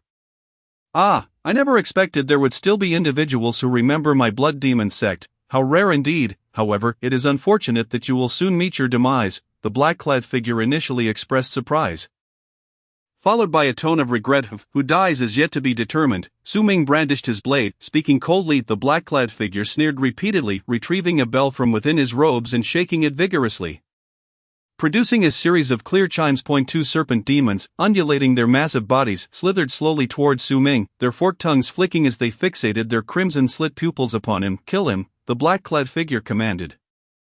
The serpent's eyes suddenly ignited with a fierce red glow as they let out a deafening roar, charging madly towards Su Ming with gaping jaws poised to strike. Su Ming furrowed his brow, Stamping his foot heavily, propelling himself skyward like a cannonball, the two giant serpents also leaped upward, aiming to bite him. Yet, mid-air, Su Ming deftly revealed a slender cord, tossing it with a flick of his wrist. The cord latched onto a sturdy branch of a nearby tree. With a powerful tug, Su Ming shot downward like a cannonball aimed at the black-clad figure. The two serpents, leaping towards Su Ming, collided violently with each other instead, crashing to the ground. The black-clad figure, who had been reveling in his triumph, was now pale with fear, his pupils dilating in terror as he realized Su Ming's true target was him. Indeed, from the very beginning, Su Ming had intended to capture the ringleader first. The practitioners of the blood demon sect possess a critical weakness: their own power is relatively weak, relying on the beasts they control for strength. Just like the two serpent demons before him, their bodies had undergone transformation, rendering their scales nearly impenetrable. Su Ming understood that defeating them would require considerable effort, thus, he decided to bypass the serpents and directly eliminate the black-clad figure. Moreover, it was crucial to avoid prolonged engagement in this jungle. Attracting a horde of beasts could spell doom even for Su Ming, therefore, swift resolution was imperative. As Su Ming charged towards him, the black-clad figure, who had been so confident just moments ago, now wore an expression of sheer panic. In a desperate bid, he drew a long knife from his waist to defend himself. However, his martial prowess was utterly insignificant compared to Su Ming's. In mere moments, a head soared into the air, rolling to the ground, his eyes forever filled with terror. The headless corpse crashed to the earth. Su Ming turned his attention back to the two giant serpents. They had fallen to the ground, yet their resilient skin remained unscathed, shaking their heads as if dazed. Their crimson eyes began to clear, returning to normalcy. They glanced at Su Ming before swiftly retreating into the forest. Su Ming exhaled a deep breath, bending down to search the black-clad figure. Ultimately, he unearthed two items: a blood-red token, its material unknown but chilling to the touch, inscribed with the words Blood Demon Sect, and a tome of forbidden techniques. As he perused the book, he was astonished to discover it contained the Blood Demon Sect's secret techniques for controlling beasts. Taking a deep breath, Su Ming stored both items and hurriedly departed. However, he had not traveled far when a series of bizarre cries echoed from the depths of the forest. Su Ming's heart raced, and he quickly looked up. The ground began to tremble, the surrounding trees swaying and rustling ominously. In the next moment, a colossal ape, its muscles rippling with strength, appeared before him, blocking his path. The giant ape towered over Su Ming, its eyes large as lanterns, an unmistakable embodiment of sheer power. Su Ming's pupils constricted as he drew his long knife, his gaze fixed intently on the giant ape while cautiously retreating. Despite being a master of the I-Jin realm and wielding dual artistic conceptions, the overwhelming pressure radiating from the giant ape instilled a deep sense of danger within him, compelling him to proceed with utmost caution. What filled Su Ming with despair, however, was the swarm of monkeys that had emerged around him. Although these monkey demons were smaller than the giant ape, their sheer numbers were staggering, at least a couple of hundred. Chirp, chirp, chirp. In an instant, the cacophony of monkey calls enveloped the surroundings, creating a chaotic uproar. Su Ming's heart plummeted to the depths of despair. He had unwittingly encountered a horde of monkey demons. Moreover, the commanding monkey demon king exhibited strength that was evidently superior to his own. Should such a multitude of monkeys converge upon him, even a master of the I-Jin realm like himself would likely be torn to shreds in an instant. What a predicament! Su Ming's face turned pale, and a look of helplessness flickered in his eyes. Roar! The colossal ape suddenly struck the ground with a powerful punch, creating a massive crater. Simultaneously, it opened its gaping maw and let out a deafening roar directed at Su Ming. Chapter 46, 16 Black Iron Tokens. Pack and take away, curse your foul breath. Do you even realize how repugnant it is? Su Ming silently cursed within, yet he feigned composure on the exterior, fixating intently on the monkey demon king, preparing for a desperate fight. Chirp, chirp, chirp. At that moment, another call rang out. A small monkey leaped forth, positioning itself in front of the monkey king, gesticulating animatedly. The ferocity in the monkey king's eyes gradually softened, replaced by a gentler demeanor. Human, thank you for saving my son. To Su Ming's astonishment, the Monkey King spoke human language. He stood there, stunned. He knew that creatures existed in this world, but he had never imagined that they could articulate human speech. In an instant, the truth dawned upon him. This Monkey King was likely the Demon King of Yunlu Mountain. The Blood Demon Sect had kidnapped the Monkey King's son, the very little monkey standing before him, inciting the king's wrath and leading to the assault on humans. Coincidentally, Su Ming and his companions were participating in the trials of the Spirit Suppression Division, thus falling victim to the chaos. Just moments ago, he had encountered a member of the Blood Demon sect, slaying him and inadvertently rescuing the Monkey King's son. This young monkey, possessing a sense of awareness, recognized Su Ming and intervened to stop its father's fury. Regaining his composure, Su Ming clasped his hands in a gesture of respect towards the Monkey King, saying, "Thank you, Demon King." The Monkey King waved his hand dismissively. A monkey demon produced a burlap sack and tossed it to Su Ming. "Is this yours? Go back and inform your kin not to return to Yunlu Mountain, or else we shall not be merciful," the Demon King declared once more. Su Ming felt a jolt of anxiety as he opened the sack and peered inside. His mouth twitching involuntarily. Inside were 16 black tokens, precisely the tokens of the Spirit Suppression Division. Su Ming had been troubled about where to gather these tokens, yet now he had obtained all 16 at once. This meant he could recruit anyone he desired into the Spirit Suppression Division. The thought of it sent a thrill through him. "Thank you, Demon King," Su Ming exclaimed, lifting the bag and preparing to depart. "Except for you, my son seems to take a liking to you. Do visit Yunlu Mountain when you have the chance to play with my son," the Monkey King remarked. "Your son likes me? But I certainly do not wish to frolic with a monkey," Su Ming inwardly scoffed, yet on the surface, he maintained his composure, bowing. "Rest assured, Demon King, I shall certainly visit His Highness the Prince in the future." Chirp, chirp, chirp. The little monkey waved its hands joyfully. Su Ming waved back at the monkey demon before turning to leave. Within the cave, Su Ming found his companions Su Zhan, Xia Hong, and Ling Jie recuperating for the next few days. They remained in the cave, refraining from venturing outside. Boom! As anticipated, after a few days, the ground trembled violently. The myriad demons retreated from human territory, returning to Yunlu Mountain. The Imperial Guard outside of Yunzhou City was engaged in a fierce struggle against countless demon beasts. Both sides suffering heavy casualties. The Imperial Guard had lost nearly half their forces. Just as they were about to retreat into the city for a defensive stand, an earth-shattering roar erupted from within Yunlu Mountain. Immediately, the tide of beasts began to withdraw like a receding wave. A collective sigh of relief escaped the onlookers, observing the countless demon and human corpses outside Yunzhou City. Relief and gratitude washed over their faces. On the city wall, a dignified man clad in luxurious attire furrowed his brow, intently gazing towards Yunlu Mountain, muttering, "What could have sparked such a massive demon upheaval? What transpired within Yunlu Mountain?" This man was none other than Wei Du, the supreme leader of the Spirit Suppression Division in Yunzhou City. My lord, it seems that those from various prominent families and factions who entered the trials may never return, and our Spirit Suppression Division may not have enough personnel. A middle-aged man with a golden bell hanging from his waist frowned. Speaking up, this man was Wang Baojia, one of the 8 golden leaders of the Spirit Suppression Division. The hierarchy within the Spirit Suppression Division, from top to bottom, consisted of 4 ranks: golden leaders, silver heralds, bronze guards, and black iron soldiers. Their identities were easily recognizable by the special bells they wore, rumored to be the scent detection bells capable of sensing nearby demons. Whenever a demon was nearby, the bell would emit a sound. The scent detection bells were categorized into 4 grades: gold, silver, bronze, and iron, corresponding to the 4 ranks within the Spirit Suppression Division. Wei Du sighed, saying, "Alas, fate does not always align with our wishes. If we lack personnel, so be it." With that, Wei Du turned to leave, followed by the others. In the aftermath of the demon upheaval, the various families and factions suffered devastating losses. Their strength significantly diminished. After all, those who could participate in the Spirit Suppression Division's trials were the elite of each major faction. The remaining tasks would be left to the Imperial Guard. For the bodies of the demon beasts were quite valuable, their remains rich in resources. As for the deceased, some were claimed by their respective factions, while those unclaimed were taken to a mass grave outside the city, hastily buried in a large pit. In the following days, a few individuals began to return from Yunlu Mountain. However, the number was sparse, barely reaching 10. Many awaited on the city walls, hoping for the return of their comrades.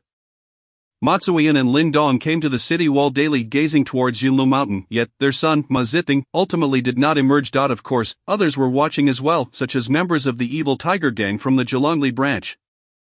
Their current standing was attributable to Su Ming. Lu Feng and Zhang Hai stood atop the city wall each day, scanning the horizon. "Hey, old Zhang, do you think the leader will come back?" Lu Feng despaired, plopping down on the ground with a sigh. Zhang Hai did not respond but merely sighed. Even with the highest martial prowess, one would likely be trampled into pulp by the demon beasts during such upheaval. Though Zhang Hai remained silent, his tone conveyed a sense of bleakness. Hope was dwindling. Someone's back, someone's back. At that moment, a voice rang out. Lu Feng and Zhang Hai sprang to their feet, peering into the distance. All eyes on the city wall widened as they gazed intently. They beheld 4 figures supporting one another, slowly making their way toward Yunzhou City. Having just experienced a demon upheaval, they dared not venture outside. They could only lie flat on the city wall, observing. They're getting closer, they're getting closer. As the figures approached, the crowd discerned their faces. It's the leader, it's the leader is alive. Lu Feng's eyes widened in ecstatic disbelief as he shouted with joy. The leader is alive, he is alive, Zheng Hai echoed in excitement. Chapter 47. The king's returning intent to kill soars. Matsuyan and Lin Dong, upon witnessing Su Ming's return, were overwhelmed with mixed emotions. As Su Ming stepped onto the city wall, Matsuyan and Lin Dong rushed over. Su Ming, how is my son? Matsuyan anxiously inquired. Su Ming cast a sideways glance at Matsuyan, scoffed coldly, and turned to leave. A sense of foreboding gripped Matsuyan and Lin Dong's hearts. Pinger, Matsuyan's eyes rolled back as she fainted. Meanwhile, Fengchong had been captivated by a woman in recent days. Due to his age, he had not participated in the Spirit Suppression Division's trials. Thus he had fortuitously survived. One day, he encountered a beautiful woman on the street. This woman was none other than the courtesan Lianyu. After inquiring extensively, Fengchong learned that Lianyu was Su Ming's woman, which left him feeling disheartened. Fearing Su Ming's return from Yunlu Mountain, he hesitated to act. Days passed, and with no sign of Su Ming's return, Fengchong assumed he would never come back. Unable to contain his restless heart any longer, he gathered his men and headed to the small courtyard beside the Zhelongli branch. At that moment, a fragrant master within the courtyard was training his subordinates. Just then, a panicked individual rushed in, exclaiming, "Master, trouble! Feng's leader has stormed into the leader's courtyard, attempting to forcibly seize Lianyu." The fragrant master, known as Shifei, immediately flew into a rage and commanded, "Follow me." With that, he took the lead and charged towards the small courtyard. At that moment, Fengchong emerged from the room, holding Lianyu's hand. "Stop!" Shifei bellowed. Fengchong paused for a moment, turning to face Shifei and smirking disdainfully. "Shifei, what do you want, Feng? What are you doing?" "Lianyu is our leader's concubine, what do you think you're doing, Shifei, a loyal individual?" shouted. Fengchong raised an eyebrow, then scoffed dismissively. "Indeed, Lianyu is your leader's concubine, but Su Ming is surely not coming back. I cannot let Lianyu remain alone in an empty room, can I? Ha! Release Lianyu," Shifei declared, brandishing his weapon in fury. Fengchong raised an eyebrow, narrowing his eyes as he glared at Shifei, solemnly stating, "Shifei, have you lost your mind? Do you dare to obstruct me? When Su Ming was around, I still held him in some regard, but now he has likely become food for the demon beasts. His bones long gone, what do I have to fear? I'll say it once more, stand aside, or I'll cut you down." Fengchong was furious as well. However, none of those present made way, especially the old guards of Wutong Street, each of them staring wide-eyed, glaring fiercely at Fengchong and his companions. Although it was possible that Su Ming was truly gone, they absolutely could not allow Fengchong to humiliate Su Ming's concubine. Fengchong was invigorated as well. He released Lianyu's delicate wrist, drawing his long knife with a swift motion, coldly surveying the crowd as he solemnly declared, "If I say it again, anyone who dares to obstruct me shall die without mercy." However, Shifei and the others refused to yield. "Very well, Shifei, since you wish to stand up for Su Ming, I shall send you down to reunite with him." Fengchong was enraged, striding forward with his blade aimed at Shifei, who was taken aback and hurriedly raised his weapon in defense. When the long knife struck Shifei's blade, it sent him flying several meters away. Struggling to regain his footing, Shifei's hands were already torn and bleeding, his arms trembling uncontrollably. Nevertheless, he showed no intention of retreating, seeking death. Fengchong was thoroughly incensed, his expression frigid as he advanced towards Shifei with knife in hand. At that moment, however, the crowd from Jiulong stepped forward to block Fengchong. He paused, momentarily taken aback. He had not anticipated that these individuals would be willing to risk their lives for Su Ming, stirring a sense of jealousy within him. "Very well, if you all wish to die for Su Ming, then I shall grant your wish today." Fengchong was utterly furious, letting out a roar as he swung his blade at the nearest person. Fengchong was no ordinary fighter, mastering the dual techniques of knife play. These lowly henchmen were no match for him. Just then, a stone flew through the air at incredible speed, striking Fengchong's blade with a sharp clang, causing him to lose grip of his weapon. Even he staggered back a few steps, astonished, exclaiming, "The realm of intent! Who gave you the audacity to cause trouble in my home?" At that moment, a chilling voice echoed. Hearing this voice, the crowd in Jiulong trembled with excitement. Lianyu, whose eyes had been lifeless, suddenly gleamed with light. A pair of scissors quietly slipped from her sleeve. She had resolved that even in death, she would not allow Fengchong to insult her. She had heard rumors of Su Ming's demise amidst the chaos but had clung to a strong belief. Now, seeing Su Ming return, tears of joy streamed down her face. Su Ming approached the courtyard. blade in hand, and the crowd hastily parted to make way. His eyes were cold and fearsome, resembling a primordial beast, glaring fiercely at Feng Chong. It was evident that Su Ming had murderous intent directed at Feng Chong. Captain, the crowd in Jiulong looked at Su Ming with uncontainable joy. They had never anticipated that he would return alive, igniting a flicker of hope in their previously desolate hearts. Su Ming, you're still alive. Feng Chang's face paled in terror upon seeing Su Ming. His companions who followed him were equally ashen, engulfed by the shadow of death. Feng Chong swallowed hard, gazing at Su Ming, and stammered, Captain Su. I die. Su Ming's voice was cold. With a swift motion, he drew his long knife, advancing step by step towards Feng Chong. The knife's tip scraped against the ground, creating sparks that flew like the ominous herald of death, sending chills down Feng Chang's spine. Su Ming, don't come any closer. Feng Chong cried out in terror. Suddenly, as if making a decision, he dashed toward Lian Yu, intending to use her as a hostage to threaten Su Ming. Chapter 48, Elder Xia, you've left something behind with me. Clearly Feng Chong was attempting to take Lian Yu hostage as leverage against Su Ming, yet he was quick, and Su Ming was quicker. In a flash of silver, Feng Chong froze in place. With a sickening thud, his head rolled from his neck, his eyes wide open in horror. The headless corpse crumpled to the ground, blood splattering everywhere. The crowd erupted in shock. Su Ming turned to face Feng Chang's remaining companions and commanded, kill. In an instant, the people of Jiulong surged forward, blades drawn, accompanied by a chorus of anguished screams. Those men were swiftly reduced to mere pulp.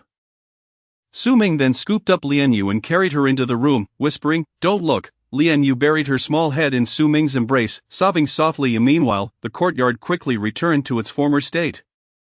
Xia Hong glanced at Su Ming, who was carrying Lian Yu back to the room, and muttered, men. With that, she turned and left. Su Ming's return had instilled a sense of security in Lian Yu and the others.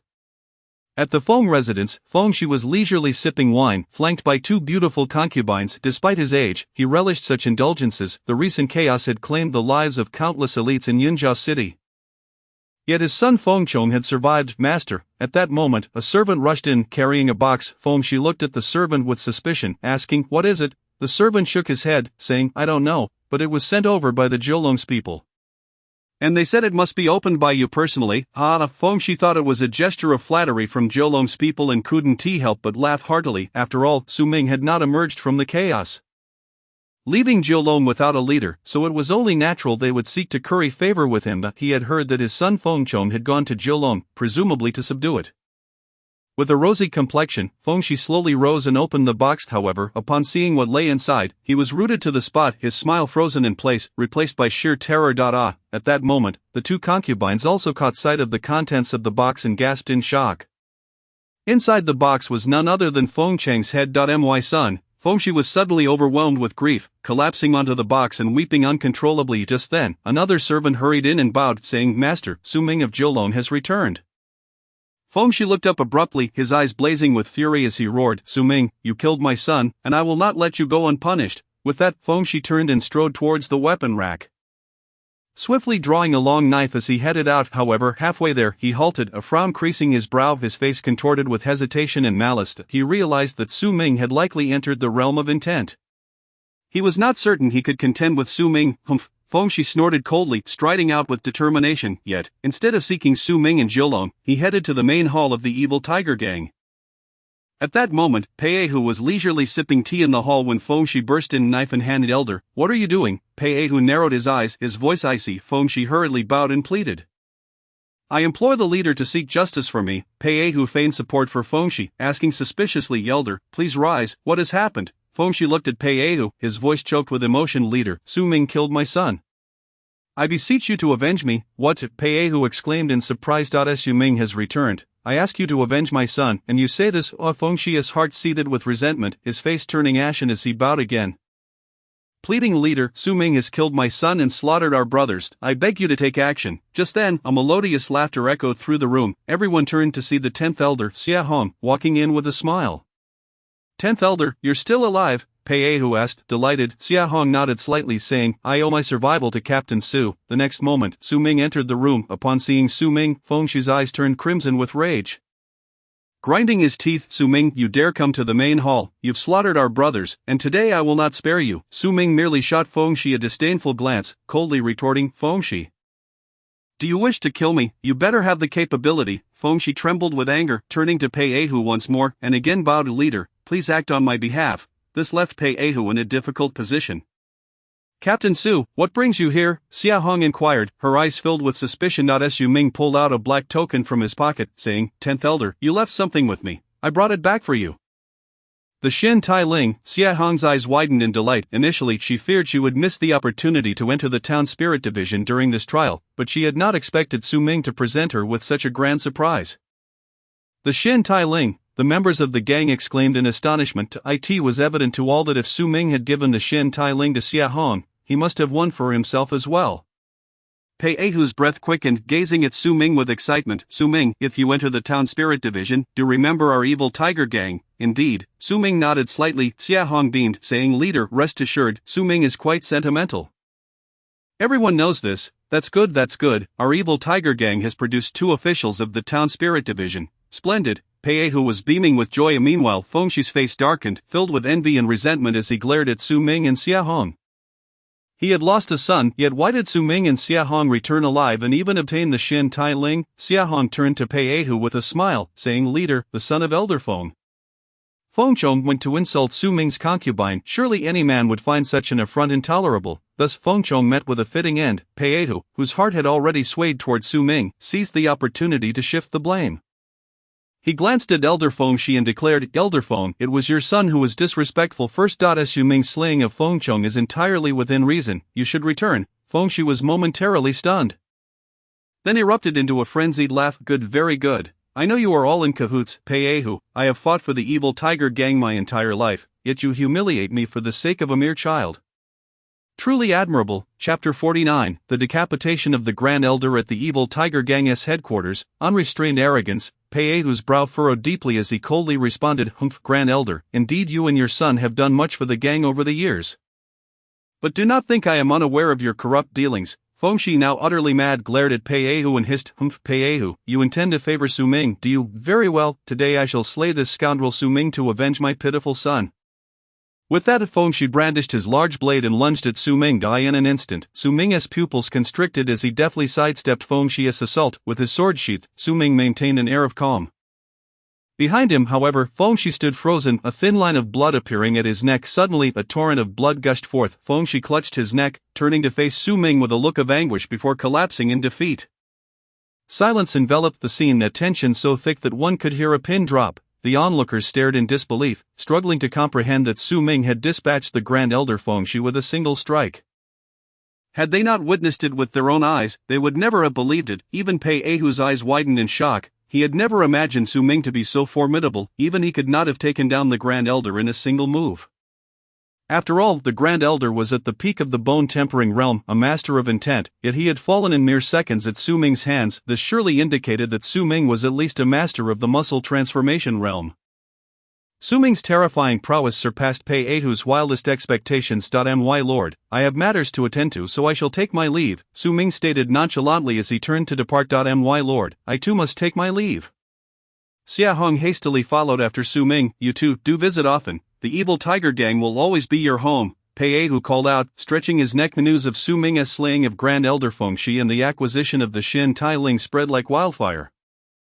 Becoming increasingly embellished, whispers circulated that Su Ming possessed other Shin Tai Lings, since he had bestowed one upon Xia Hong, leading many to believe he must have more. As a result, excitement surged among the populace. Various families and gang factions flocked to seek out Su Ming, and the threshold of the Su family was nearly trampled, yet Su Ming had no dealings with them. At that moment, he and Xia Hong were already en route to the inner city. Accompanied by Su Zhan, however, as the trio approached the gates of the inner city, they were halted by a soldier clad in dark armor. "Halt, no entry to the inner city," the soldier commanded sternly. Su Ming retrieved the Shin Tai Ling from his pocket and tossed it to the soldier. Upon examining the token, the soldier's expression shifted, and he hurriedly returned it with utmost respect, saying, "My lord, please, those permitted entry into the Town Spirit Division were the elite, and given the recent turmoil caused by the demonic unrest, Su Ming's return with the Shin Tai Ling marked him as extraordinary." Both Su Zhan and Xia Hong also presented their Shin Tai Lings to the gatekeeper, and the three were smoothly granted access to the inner city. This was Su Ming's first venture into the inner city, and its splendor far exceeded their expectations. The streets were wide and lined with 2- to 3-story buildings, neat and clean, selling goods of the highest quality, a stark contrast to the vendors found in the outer city. The inner city represented life, while the outer city merely signified survival. They were worlds apart. As they surveyed their surroundings, the trio eventually inquired and made their way to the Lin residence. What brings you here? The guard barked. Su Ming replied calmly, we seek Miss Lin Wanqing and Miss Lin Jie, and you are? The guard inquired. Su Ming, he replied, please wait. The servant hurriedly scurried away. Moments later, the two young women hurriedly emerged. They were none other than Lin Wanqing and Lin Jie. Young Master Su, we meet again. Lin Wanqing beamed sweetly. Indeed, we meet again. Su Ming nodded slightly. Brother-in-law, do you only have eyes for my sister? Am I invisible standing right here? Lin Jie complained. Oh, you little rascal, are you trying to get yourself killed? Lin Wanqing's cheeks flushed crimson with embarrassment. A smile graced Su Ming's face as he said, I came specifically for you. It's ungrateful of you to speak so.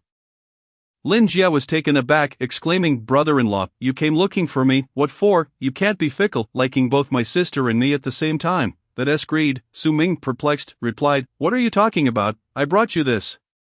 He flipped his hand to reveal the Xin Tai Ling, tossing it toward Lin Jie. She caught it and, upon closer inspection, her eyes widened in surprise. Xin Tai Ling. Lin Wanqing was equally astonished, having not anticipated that Su Ming would possess such a token. Surviving the recent turmoil was one thing, but obtaining a Xin Tai Ling was quite another. Brother-in-law, you're simply too wonderful. I adore you. Lin Jie, with her carefree spirit, leaped onto Su Ming, nearly nipping at him. Su Ming, feeling the softness against him, could only sigh in exasperation. Get down. Finally, Lin Jie relented. Meanwhile, Xia Hong suddenly recalled seeing Su Ming emerge from Yunlu Mountain with a bundle. Now, witnessing him hand out Xin Tai Lings one after another. She exclaimed, Su Ming, just how many Xin Tai Lings have you obtained? Oh, just 16, nothing more. Su Ming replied nonchalantly. The others were momentarily taken aback. The town spirit division had issued a total of 16 Xin Tai Lings.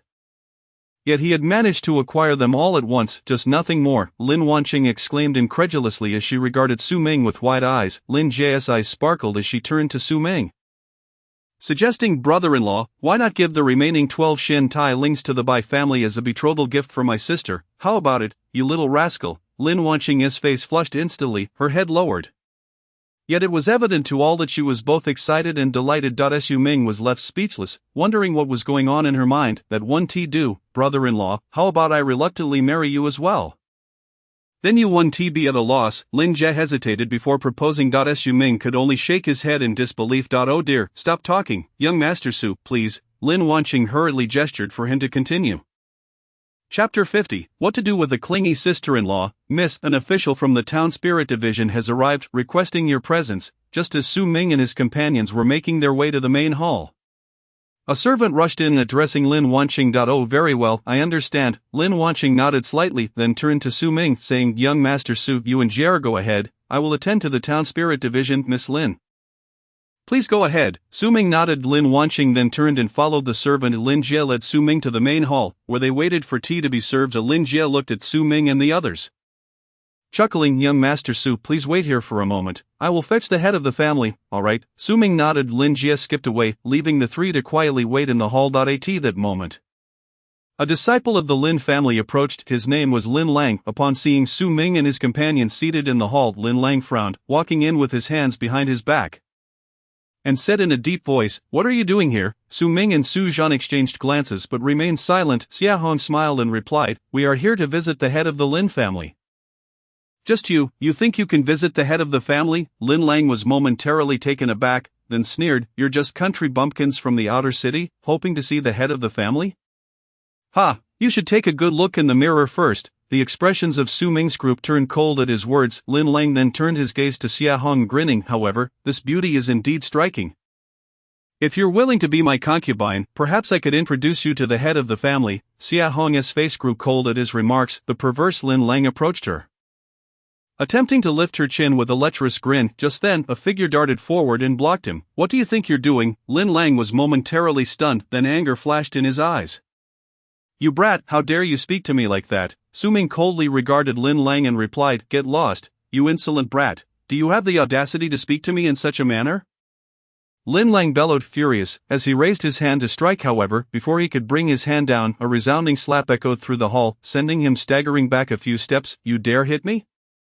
Lin Lang steadied himself, his face twisted with rage as he glared at Su Ming, grinding his teeth. You scoundrel, how dare you strike me? You're courting death. With that, he lunged at Su Ming, yet, as he approached, Another slap landed squarely on his face, sending him crashing to the ground. Lin Lang hit the floor hard. When he finally rose, his face was swollen, and he glared at Su Ming with fury.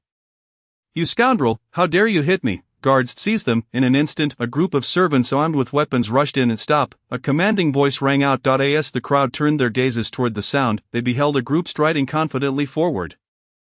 Among them was Lin Jie, unmistakably prominent. Leading the procession was a formidable middle-aged man, the very voice that had echoed moments earlier. This man was none other than Lin Jin, the head of the Lin family.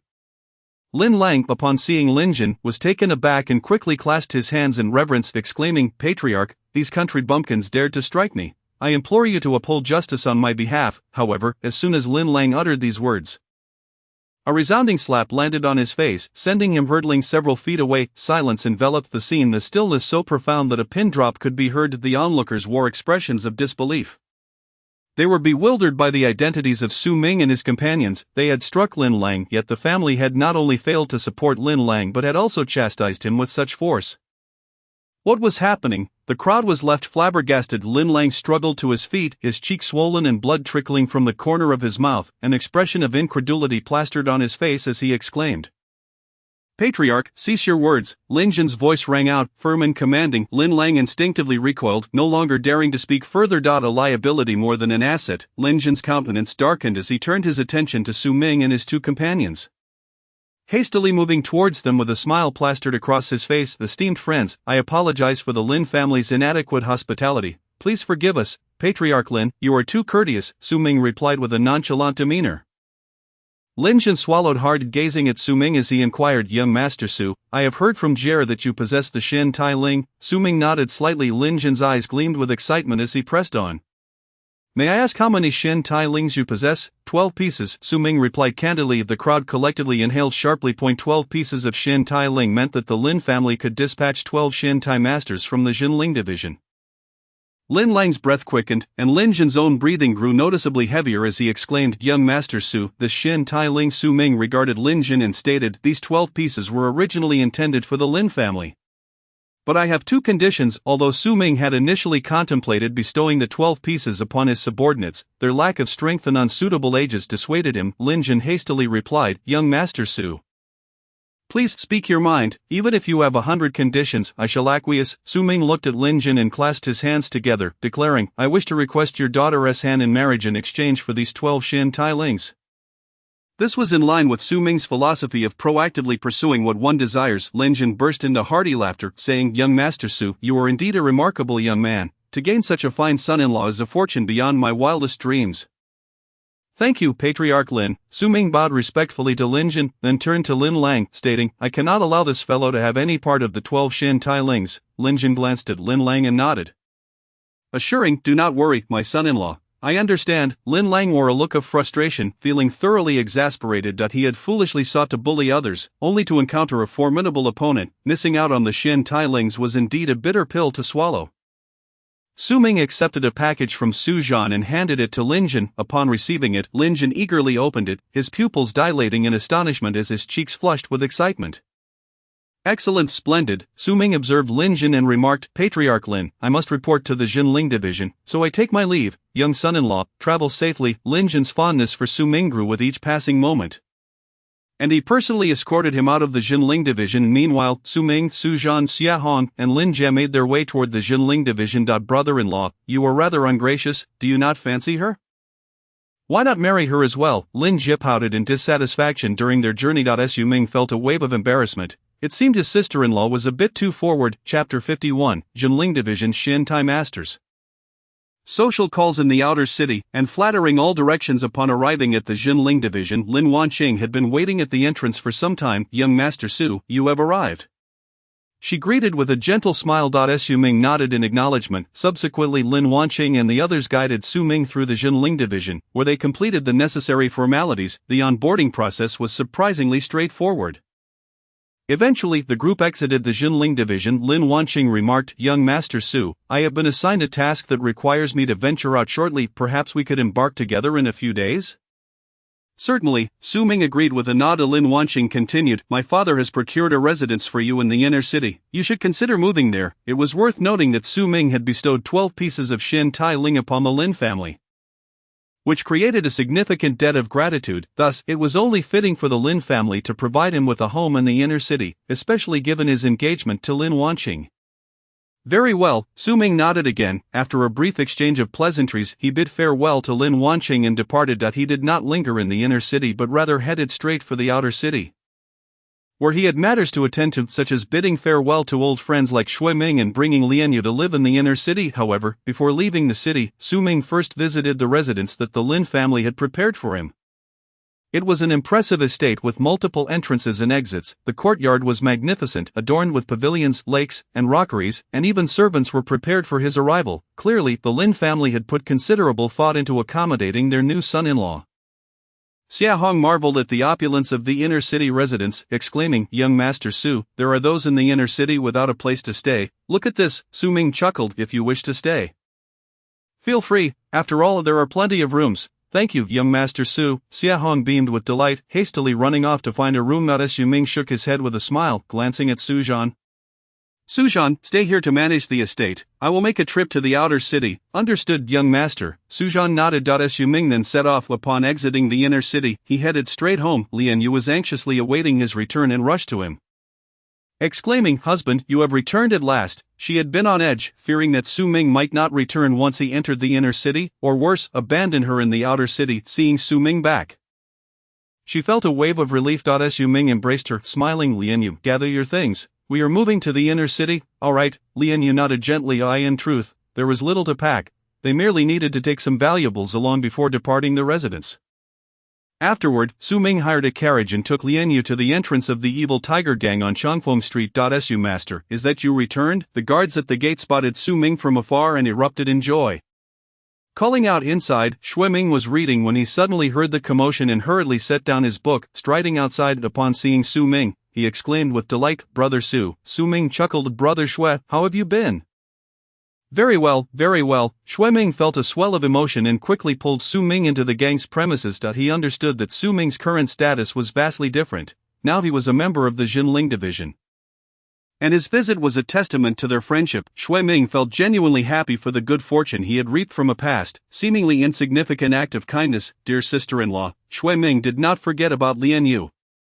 "Thank you." Lian Yu nodded. The two entered the room and began reminiscing about the past, their conversation flowing effortlessly with laughter echoing throughout. Just then, a gang member rushed in, bowing to Su Ming. "Gangmaster, there are some visitors outside requesting to see you." "Who are they?" Su Ming inquired. "The gang leaders of the Hungry Wolf Gang and the Golden Cloud Gang, along with some members of prominent families." The member replied. Su Ming's brow furrowed slightly. "Do not let them in." These individuals sought an audience with Su Ming out of fear of retribution, knowing that he had joined the Jinling division, a position of considerable influence. If Su Ming chose to retaliate, they would undoubtedly find themselves in dire straits, hence their reluctant approach. "Do not let them in," Su Ming commanded coldly, while they had previously been adversaries. Attacking the evil tiger gang, Su Ming had no obligation to forgive them, especially considering the danger they posed to him when he was less powerful. "Yes." The member bowed and exited. "Ha ha, Su master, may I have the honor of seeing you?" Just then, a hearty laugh resounded as Pei Eihu strode confidently into the room. "Gangmaster." Shui Ming stood and bowed. However, Su Ming remained seated now that he was a member of the Jinling division. His status surpassed that of the gang leader, rendering any formality unnecessary. At that moment, Pei Eihu was in high spirits. The evil tiger gang had produced two significant figures within the Jinling division, bringing him great pride as their leader. In recent days, the Hungry Wolf Gang and Golden Cloud Gang, among other rival factions, had been visiting the evil tiger gang to curry favor, granting them substantial territory and benefits. Pei Eihu entered the room and took a seat, addressing Su Ming with a smile. "Su master, do come back to the evil tiger gang often." "Indeed." Su Ming nodded slightly. He felt a sense of gratitude towards the evil tiger gang for sheltering him during his most challenging times. "Excellent." Pei Eihu beamed with joy. Su Ming looked at Pei Eihu and said, "Gangmaster Pei, I ask that you look after my former brothers and brother Shui here. Of course, you need not worry." "Su master." Pei Eihu replied hastily. After a moment's hesitation, Pei Eihu glanced at Shui Ming and announced, "I believe Shui Ming is an outstanding choice. Henceforth, he shall be promoted to the 10th elder of the evil tiger gang." Shui Ming was momentarily stunned, then filled with excitement, hastily bowing to Pei Eihu. "Thank you, gang master." Pei Eihu nodded, smiling. "We are all brothers here. No need for such formalities." Shui Ming settled himself and turned to glance at Su Ming.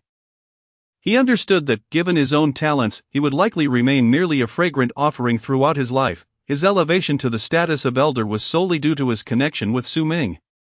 Chapter 52, The Ma Family in Despair. Many former titans seek favor. Within the Ma family, Ma Duo occupied the main seat, while the rest of the family members sat on either side. At that moment, a cloud of gloom hung over their faces, filled with worry. The cause of their distress was simple. The Ma family had received word that Su Ming not only returned alive but also brought back the Shen Tai Ling. Now, Su Ming was a member of the Jinling division, his identity and status incomparable to before. Furthermore, they heard that the leader of the Hungry Wolf Gang had prepared ample gifts and personally visited the evil Tiger Gang's Changfeng Street to apologize. They could only hope that Su Ming would not seek retribution against the evil Tiger Gang. Additionally, the leader of the Golden Rainbow Gang and others had also gone to Changfeng Street. Who would have thought that a once destitute beggar could achieve such heights, becoming an object of their admiration? At this moment, Ma Zuiyun and Lin Dong's faces were filled with regret when Su Ming had come to acknowledge their kinship. Had they accepted him, they too could have soared to success, and their son Ma Ziping might not have met his untimely demise. Yet, they chose to ridicule him, forging an unbreakable enmity instead. Now that Su Ming had become a prominent figure in the Jinling division, how were they to cope? It was crucial to understand that the Jinling division was not merely an ordinary bureaucratic office. Its members wielded substantial power. Even the scions of the inner city's aristocracy found it exceedingly challenging to gain entry into the Jinling division. To their astonishment, Su Ming possessed such capability. Ma Duo surveyed the assembly and, with a bitter expression, remarked, "Everyone, I presume you are all aware of Su Ming's situation." The crowd nodded in unison. Ma Duo closed his eyes, sighed deeply, and continued, "Alas, now Su Ming has become an existence we all revere, yet we, the Ma family, have gravely offended him. That if Su Ming were to seek vengeance upon us, our family might face annihilation." The faces of the assembly shifted dramatically upon hearing this. An elder of the Ma family could no longer contain himself, glaring at Ma Zuiyan and Lin Dong, and erupted in anger. "You two have brought this calamity upon us. Blinded fools, such a grand figure, and you drove him away, fostering such a deep-seated enmity. You truly are scoundrels. Your incompetence has led our family to this dire situation. What do you propose we do? You are the bane of our existence. Having you two in the Ma family is akin to enduring 8 lifetimes of misfortune. Blinded fools." At that moment, the Ma family could no longer restrain themselves, unleashing a torrent of curses to vent their frustrations. After all, if the Ma family faced annihilation, their relatives would suffer as well, and it was no wonder they were in such a frenzy. Even the leader of the Hungry Wolf Gang had abandoned them at this juncture, leaving the Ma family to fend for themselves. Ma Zuiyan and Lin Dong attempted to retort, but they opened their mouths only to find themselves at a loss for words. The gravity of their mistakes had indeed plunged the Ma family into such peril. After a lengthy silence, Ma Duo addressed the assembly, stating calmly, "Enough." The crowd fell silent. "Head of the family, how should we address this situation?" inquired a respected member of the clan. Ma Duo closed his eyes once more, inhaling deeply, and replied, "At this juncture, there is but one solution." "What solution?" the elder inquired. Ma Duo slowly opened his eyes, a bitter smile gracing his lips. "Currently, only my head can avert the calamity of annihilation for the Ma family." "Father, no." Ma Zuiyan's face turned pale, exclaiming in horror. Lin Dong opened his mouth, unsure of what to say. The Ma family members were aghast, unable to utter a word. Ma Duo raised his hand to silence them, sighing, "Now that I have lost an arm and my strength is greatly diminished, I am but a shell of my former self. If my head can secure the safety of the Ma family, it is worth it." The assembly furrowed their brows in distress. Though reluctant, they saw no alternative. After all, Ma Duo had once sent assassins after Su Ming, and it was likely that Ma Duo had already secured a spot on Su Ming's list of targets. "Father, no, you cannot do this," Ma Zuiyan cried, tears streaming down her face. Panicking, Ma Duo looked at her, sighing, "Alas, daughter, I must bear the consequences of your recklessness. After I am gone, you must temper your impulsive nature and not act rashly again." "Father," Ma Zuiyan collapsed into Ma Duo's embrace, sobbing uncontrollably. "Enough, bring me a knife." Ma Duo suddenly stood, shouting, "No, father, you cannot do this. What will become of your daughter if you leave?" Ma Zuiyan cried desperately, nearly fainting from distress. The Ma family members were unwilling but felt powerless. Send off the head of the family. Ultimately, it was the venerable elder who retrieved a long knife and presented it to Ma Duo. "Heaven above," Ma Duo cried out, pressing the blade to his neck and applying force. Thus, a once great hero fell. Meanwhile, Su Ming was engaged in conversation with Shui Ming and others at the fragrant establishment. As dusk approached, he prepared to take his leave. Shui Ming and Pei Ahu hurried to see him off. However, upon exiting, they found the entrance to the establishment packed with people. Su Darren, we of the Hungry Wolf Gang were blind and offended you. Please forgive us. Here is 10,000 taels of silver. We hope you will graciously accept. Su Darren, we of the Golden Rainbow Gang were also blind and offended you. Please forgive us. We too offer 10,000 taels of silver. Please accept. In an instant, numerous individuals presented their silver. Observing these once mighty figures now ingratiating themselves to him, Su Ming felt as though he were in a dream. Not long ago, he had been a mere beggar. And now even these powerful individuals were bowing before him, offering money to curry favor. Su Ming held no personal grudge against the leaders of the Hungry Wolf and Golden Rainbow Gangs. Their conflict was merely a matter of rivalry. Moreover, refusing the silver would be foolish. Without hesitation, he accepted all the banknotes and handed them to Lianyu, who blushed with excitement, thrilled to witness such wealth for the first time.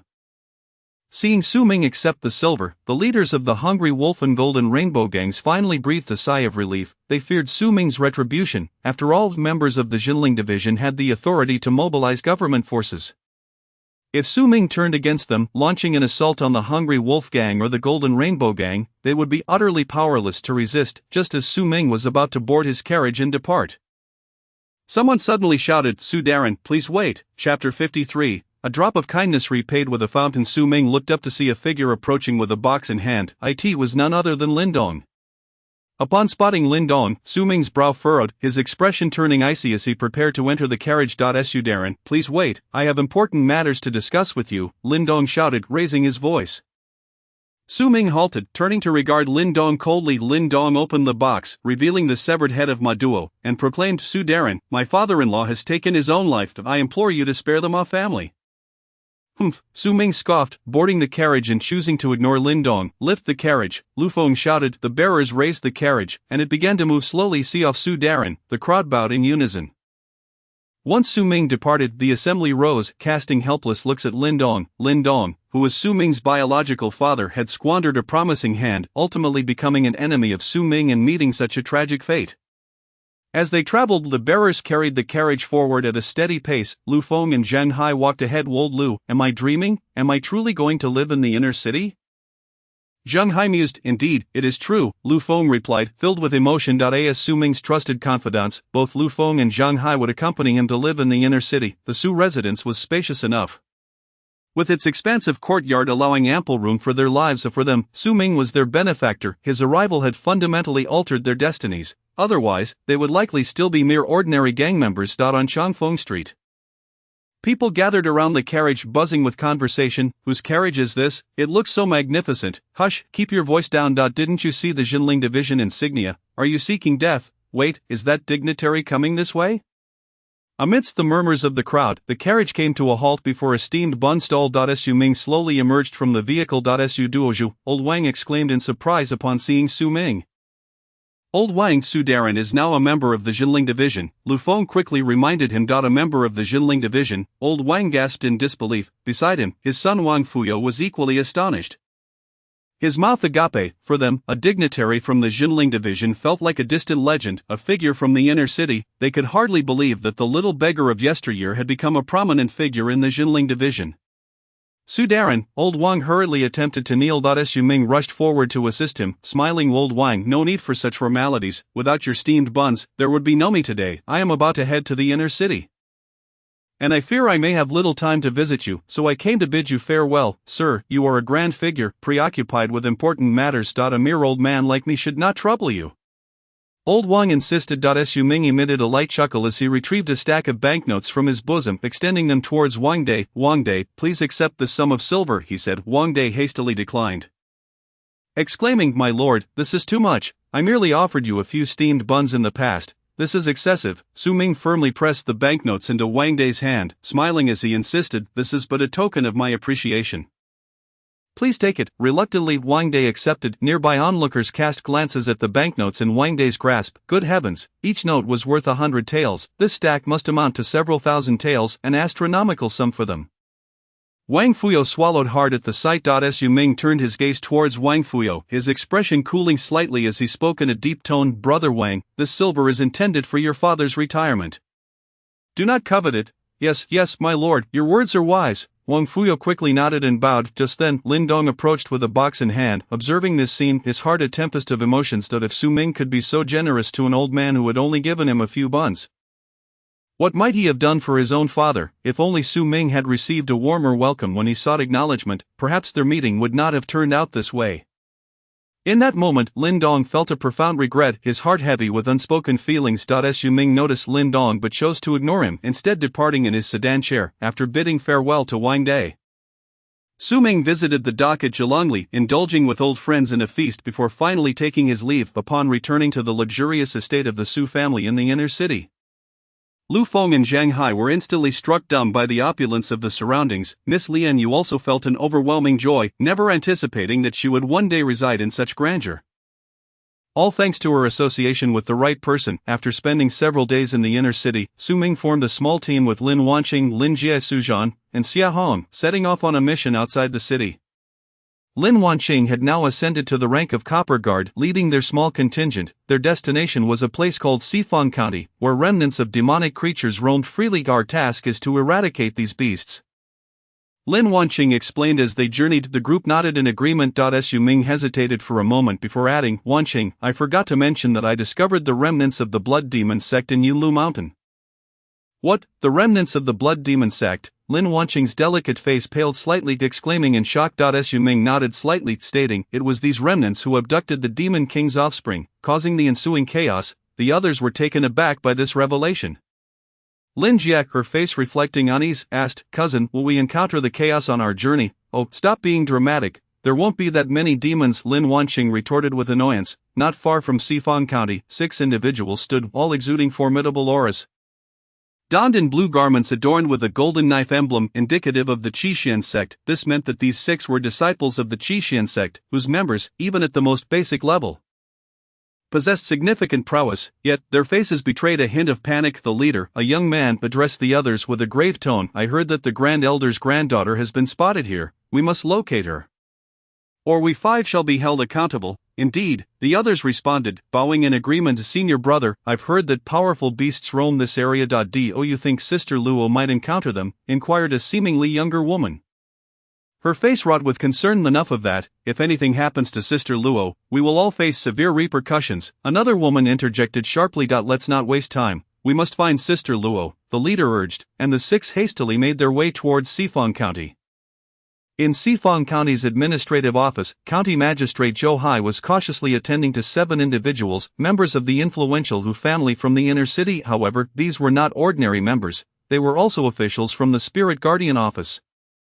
Magistrate Zhou, I take it there are merely remnants of demonic beasts here. The leader of the Hu family, a copper guard, casually sipped his tea and spoke. Magistrate Hu hastily nodded. Indeed, my lord. The Hu leader inclined his head slightly. Just then, an official rushed in, bowing frantically. My lord, what is the meaning of this commotion? Do you not see the esteemed guests present? Magistrate Zhou scolded. The official, keeping his head bowed, replied, My lord, I apologize, there are more officials from the Spirit Guardian office at the entrance. What? Zhou Hai's expression shifted. Hu Yun, the leader, furrowed his brow and inquired, Who are they? The official replied, I overheard them calling their leader Miss Lin. Members of the Lin family. Hearing this, Hu Yun's eyebrows arched, and a glimmer of intrigue sparked in his eyes. As did the others from the Hu family. The Lin family and the Hu family were known adversaries, steeped in enmity. Hu Yun turned to Magistrate Zhou, his voice low and commanding. Magistrate Zhou, come here, I have further inquiries. Magistrate Zhou hesitated. Hu Yun scoffed, What, do you look down upon me? Not at all, I would never presume. Zhou Hai quickly complied. Hu Yun and his entourage were merely passing through Sifang County after completing their mission, while Su Ming and his group had come specifically to carry out a task. Thus, the 2 parties crossed paths. Magistrate Zhou found himself unwittingly caught in a conflict between the 2 factions, ultimately siding with the Hu family and consequently alienating the Lin family. However, he understood that the Hu family held slightly more power than the Lin family, which was the weakest among the 4 great families of the inner city. Aligning with the Hu family seemed prudent. As Lin Wanqing and Su Ming's group departed, Hu Yun's expression suddenly darkened. Damn it, we must leave quickly, we cannot allow them to thwart Hu family's plans. He and his companions swiftly followed suit. Esteemed officials, take care, Magistrate Zhou called after them. Meanwhile, Su Ming's group exited the county office and made their way to the village mentioned in the information. However, the village was now in disarray, every household was shuttered, and a faint scent of blood lingered in the air. The area was littered with dilapidated structures and broken walls, and Su Ming noticed claw marks on some of the debris. "Be cautious," Lin Wanqing warned. The group nodded in agreement, yet after searching for some time without finding anything amiss, they followed the tracks out of the village, arriving at the base of a mountain as dusk approached. "What now? Should we head back?" Xiahong asked. Lin Wanqing furrowed her brow. "Returning now may be too late. We should set up camp here instead." "That seems reasonable," the others concurred. Su Ming turned to Su Zhan, instructing Su Zhan, "Stay here with them to gather firewood while I scout the area." "Understood, my lord." Su Zhan nodded, as he was the only male among the group besides Su Ming. "Be careful," Lin Wanqing said softly. "Rest assured," Su Ming replied, stepping into the woods. After circling the area and finding nothing unusual, he prepared to return. Just then, he heard sounds of struggle and shouting. Raising an eyebrow, he hesitated briefly before darting forward. Eventually he reached a gorge, where the stench of blood was overwhelming, nearly making him retch. Struggling to suppress his discomfort, Su Ming leaped onto a large tree to survey the scene below. He spotted 6 figures. Those 6 were indeed the remaining members of the Hu family. However, their behavior was peculiar, resembling that of beasts as they crouched on the ground, emitting low, guttural growls that sent chills down his spine. What were they doing? Su Ming raised an eyebrow, astonished. Suddenly, a realization struck him. The Hu family had sent 7 individuals, yet only 6 were present. Where was the 7th? A sense of alarm surged within him as a chilling wind swept past his back. In a moment of urgency, he swiftly plunged downward, wielding his blade in defense. Under the resplendent moonlight, 2 long blades clashed violently, producing a crisp metallic resonance that sent sparks flying. As the 2 combatants disengaged, Su Ming landed firmly on the ground with a thunderous impact, creating a deep crater and causing the earth to crack beneath him, as he had channeled all his strength into the ground. In contrast, the shadowy figure was sent hurtling backward, performing several acrobatic flips before landing gracefully. The assailant was none other than the last remaining member of the Hu family. However, upon observing the state of this individual, Su Ming's eyes twitched violently, and his heart raced with shock. The Hu family member bore long, grayish-brown fur covering his face and body, with crimson eyes, an elongated mouth, and vicious sharp teeth from which blood flowed freely. He was, in fact, a creature with the head of a wolf. This revelation indicated that the Hu family member had undergone a transformation into a beastly form. Chapter 55, The Hu family's collusion with the remnants of the Blood Demon sect, aiming to seize Yunzhou City. Su Ming's pupils constricted in astonishment as he realized he was witnessing a human being transformed in such a manner for the first time. Why had this happened to the Hu family member? Just then, a sinister laughter echoed through the air. Following the sound, Su Ming turned to see a figure draped in a black robe slowly emerging from the shadows. Upon recognizing the newcomer, Su Ming's eyes narrowed in disbelief. Remnants of the Blood Demon sect. It appeared that the Hu family had conspired with these remnants. What were their intentions? Suddenly, a thought struck Su Ming. The Blood Demon sect might be setting its sights on Yunzhou City, with the 4 major sects embroiled in chaos over the city, competing for dominance. They represented the visible forces. Meanwhile, the Blood Demon sect lurked in the shadows, plotting to claim Yunzhou City for themselves. When the old emperor was alive, he managed to keep various factions in check, but after his demise, all manner of malevolent entities emerged, including the sinister Blood Demon sect. Seeking a foothold, the Blood Demon sect was notoriously wicked, adept in blood-related sorcery. Should they gain control of Yunzhou City, it could very well transform into a living hell for its inhabitants. Su Ming's family and friends, too, would suffer dire consequences. Even he would be in grave danger, for the Blood Demon sect was no mere minor faction. Their power a millennium ago surpassed that of the 7 Mysteries sect, the White Cloud sect, the Iron Sword sect, and the Flowing Cloud sect. Even now, though they barely survived, their strength could not be underestimated. Who knew if any ancient monsters still lingered among them? Originally, Su Ming believed that joining the Spirit Suppression Division would shield him from reprisals from the 4 major sects, granting him a measure of safety. However, he never anticipated the unfolding events. The Hu family had secretly allied with the Blood Demon sect to seize Yunzhou City. This matter necessitated an immediate report to the higher authorities, urging them to take action against the Hu family and eradicate this looming threat. With that thought, a fierce intention to kill ignited in Su Ming's eyes as he fixed his gaze upon the 8 individuals before him. "Su Ming, is it? Since you have seen us, you were left with 2 choices." Hu Yun's wolfish visage gradually morphed back into that of a normal human, his cold gaze fixed on Su Ming as he spoke in a grave tone. Su Ming stood resolute with his sword drawn, silent. Hu Yun raised his right hand, extending a single finger, stating, 1. Join us and become a member of the Hu family. 2. You shall meet your end and become our blood feast. At the mention of blood feast, Su Ming's pupils constricted sharply. It seemed that once transformed individuals became bloodthirsty, requiring human sustenance to maintain their strength. If the blood demon sect and the Hu family truly seized Yunzhou City, they would likely treat its hundreds of thousands of inhabitants as mere livestock. The mere thought of such a scenario sent chills down his spine. Su Ming's own relatives and friends resided within Yunzhou City. He could never allow such a fate to befall them. Humph, you must possess the capability to make such threats, Su Ming retorted coldly, standing firm with his sword. You are merely courting death. Hu Yun's eyes narrowed, a chilling scoff escaping his lips as he commanded, kill him. One of the Hu family disciples began to transform, his features contorting into that of a wolf, while his body grew in size. Becoming a wolf demon, with a thunderous roar, the wolf demon brandished a long blade, its legs propelling it forward with tremendous force, creating a deafening explosion as it lunged at Su Ming. Clearly those transformed possessed enhanced strength and speed. Su Ming raised an eyebrow, sidestepping the wolf demon's strike effortlessly. He then executed a horizontal slash, severing the wolf's head from its body with a resounding thud, which fell lifelessly to the ground. Blood gushing forth, soon after, the wolf's head and body began to revert to their human forms. Su Ming observed that the blood of the fallen Hu family member was no longer the vibrant red of human blood but a sickly green.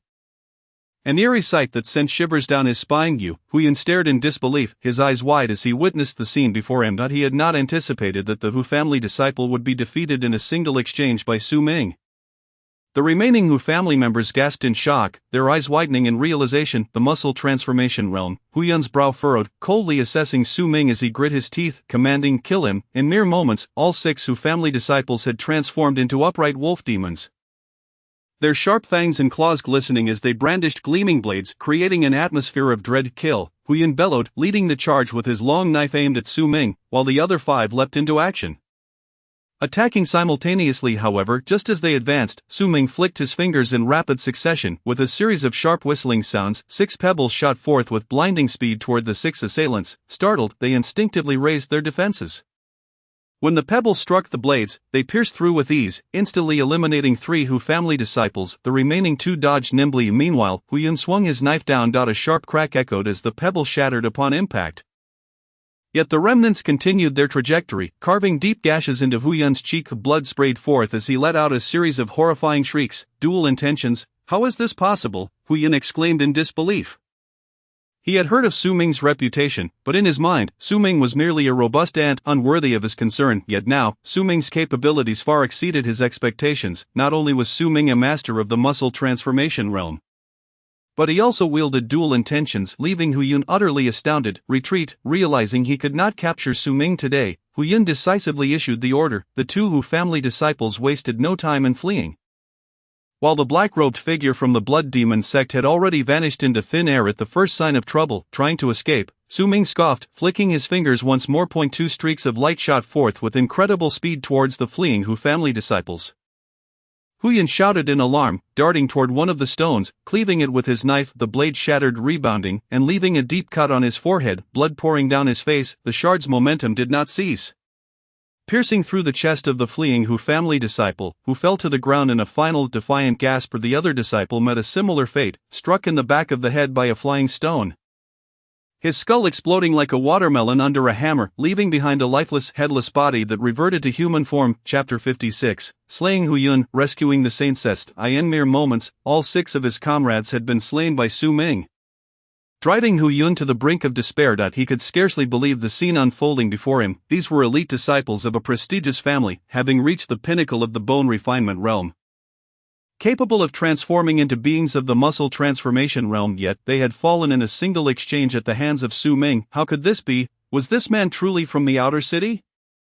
Was he merely a beggar? How could he surpass the elite disciples of the inner city? This was inconceivable. At that moment, Hu Yun questioned his own existence. Now it is your turn. Su Ming's eyes narrowed as he advanced slowly toward Hu Yun, who felt the ominous shadow of death encroaching upon him, filling him with an overwhelming dread. Don't come any closer, Hu Yun stammered in terror. Die. Finally Su Ming unleashed his blade, his speed akin to that of a ravenous tiger pouncing on its prey. In an instant, Hu Yun felt a chill at his throat, followed by the surreal sensation of his body lifting off the ground, an illusion of his own head hitting the ground. As Hu Yun met his end, His eyes widened in disbelief. With a single stroke, Su Ming had slain him and continued his pursuit, determined not to let the remnants of the blood demon sect escape. Suddenly, a low growl echoed through the air as a ravenous tiger lunged at Su Ming. In a swift motion, Su Ming leaned back, thrusting his long blade upward with immense force. In just one strike, he eviscerated the tiger, which crashed to the ground lifeless. Su Ming turned his cold gaze toward the black-robed figure, who now bore an expression of sheer terror, retreating step by step, while a nearby striped tiger also backed away in fear. Suddenly, the figure cloaked in black seemed to have discovered something, turning to gaze at a large tree not far away. At the same moment, a dazzling tiger sprang into action, leaping fiercely towards the very same tree. Su Ming turned his head to look. At that instant, he also noticed the woman concealed behind the tree. Although she possessed considerable cultivation, she was evidently paralyzed by the fierce aura of the tiger, standing dazed in place while emitting a piercing scream, yet this scream could not halt the tiger's advance. Su Ming found himself faced with a dilemma: to disregard the girl in charge at the figure in black to deliver a fatal blow, or to save her. Being human, he could not bear to watch as the girl was pounced upon by the ravenous beast. Furthermore, the remnants of the blood demon sect were not limited to this one individual. Slaying him alone would prove futile. Reluctantly, Su Ming rushed towards the dazzling tiger, swinging his blade fiercely with a resounding thud. The tiger was cleaved in two, its innards spilling forth, blood gushing everywhere, creating a gruesome scene. However, taking advantage of this moment, the figure in black swiftly darted into the forest, just as Su Ming was about to pursue him. He was abruptly grabbed by the girl, who cried out, "Don't leave!" Su Ming frowned slightly. When he turned back, the figure in black had vanished without a trace. With a look of helplessness, he asked, "What are you doing?" "Just don't go, don't go." The girl seemed to be in a state of shock, clinging tightly to Su Ming's arm. At a loss for words, Su Ming refrained from admonishing her and instead asked with a bitter smile, "Why are you here alone? It's dangerous. You should leave. Take me down the mountain." The girl insisted stubbornly. Originally, Su Ming had intended to descend the mountain to reunite with Lin Wanqing and the others, but he turned and began to walk away. The girl hurriedly followed him. It was then that Su Ming had the opportunity to observe her more closely. She was extraordinarily beautiful, especially her large, watery eyes, which sparkled with intelligence. "What is your name?" she asked, still holding onto his hand. Su Ming, he replied, not thinking too much about it. Su Ming, the girl murmured, gazing intently at the back of his head. Then softly added, "I am Luo Shan, Luo Shan." Su Ming nodded. After a brief moment, they descended the mountain. Just then, they encountered a group of individuals, led by a male disciple from the Seven Mysteries sect. "Junior Sister Luo," he exclaimed joyfully, "who are you?" "Release Junior Sister Luo." Another disciple from the Seven Mysteries sect shouted angrily. Su Ming raised an eyebrow, pulling his hand away and retorted, "Look carefully, she is holding on to me." Not the other way around. The disciples of the Seven Mysteries sect exchanged awkward glances. Luo Shang skipped over to her fellow disciples and said, "This big brother Su saved me, thank you." The leader of the Seven Mysteries sect responded coldly. Su Ming chose not to reply and, in a flash, vanished into the thicket. Soon, he found Lin Wanqing and the others. "Young Master Su, why have you been gone for so long?" Lin Wanqing inquired. Su Ming recounted the events that had transpired. Lin Wanqing and the others' expressions shifted dramatically. They clearly had not anticipated such a turn of events. The four major sects were publicly at odds, yet the Wu family had colluded with the Blood Demon sect to seize control of Yunzhou City. They realized the gravity of the situation. "We must hasten back to Yunzhou City and report this to the commander," Lin Wanqing urged. "Agreed." The others nodded, aware of the severity of the matter. They wasted no time and hurried back. They first arrived at the county seat. "County magistrate, get out here." Su Ming, uninterested in pleasantries, stormed into the court and shouted. Zhou Hai hurriedly emerged from the back office, and upon seeing Su Ming and his companions, he forced a smile and said, "Gentlemen, why have you returned? Prepare a few swift horses for us," Su Ming commanded coldly. Zhou Hai appeared somewhat troubled. Su Ming narrowed his eyes and coldly stated, "Is your neck tougher than Hu Yun's? Can it withstand my blade?" Upon hearing this, Zhou Hai nearly lost control of himself. This harbinger of death had actually slain Hu Yun and his group. "Please wait a moment, I will prepare swift horses for you right away." Zhou Hai stammered, visibly shaken. Subsequently, Su Ming and his companions mounted the swift horses Zhou Hai provided and galloped towards Yunzhou City. Chapter 57. Is authority truly indomitable? Upon returning to Yunzhou City, Su Ming and his companions found it bustling as usual, and they collectively sighed in relief, knowing they had returned just in time. Su Zhan, return to the residence, Su Ming instructed. "Yes, young master," Su Zhan responded, turning to leave. He understood that Su Ming wanted him to return to ensure the safety of their family members.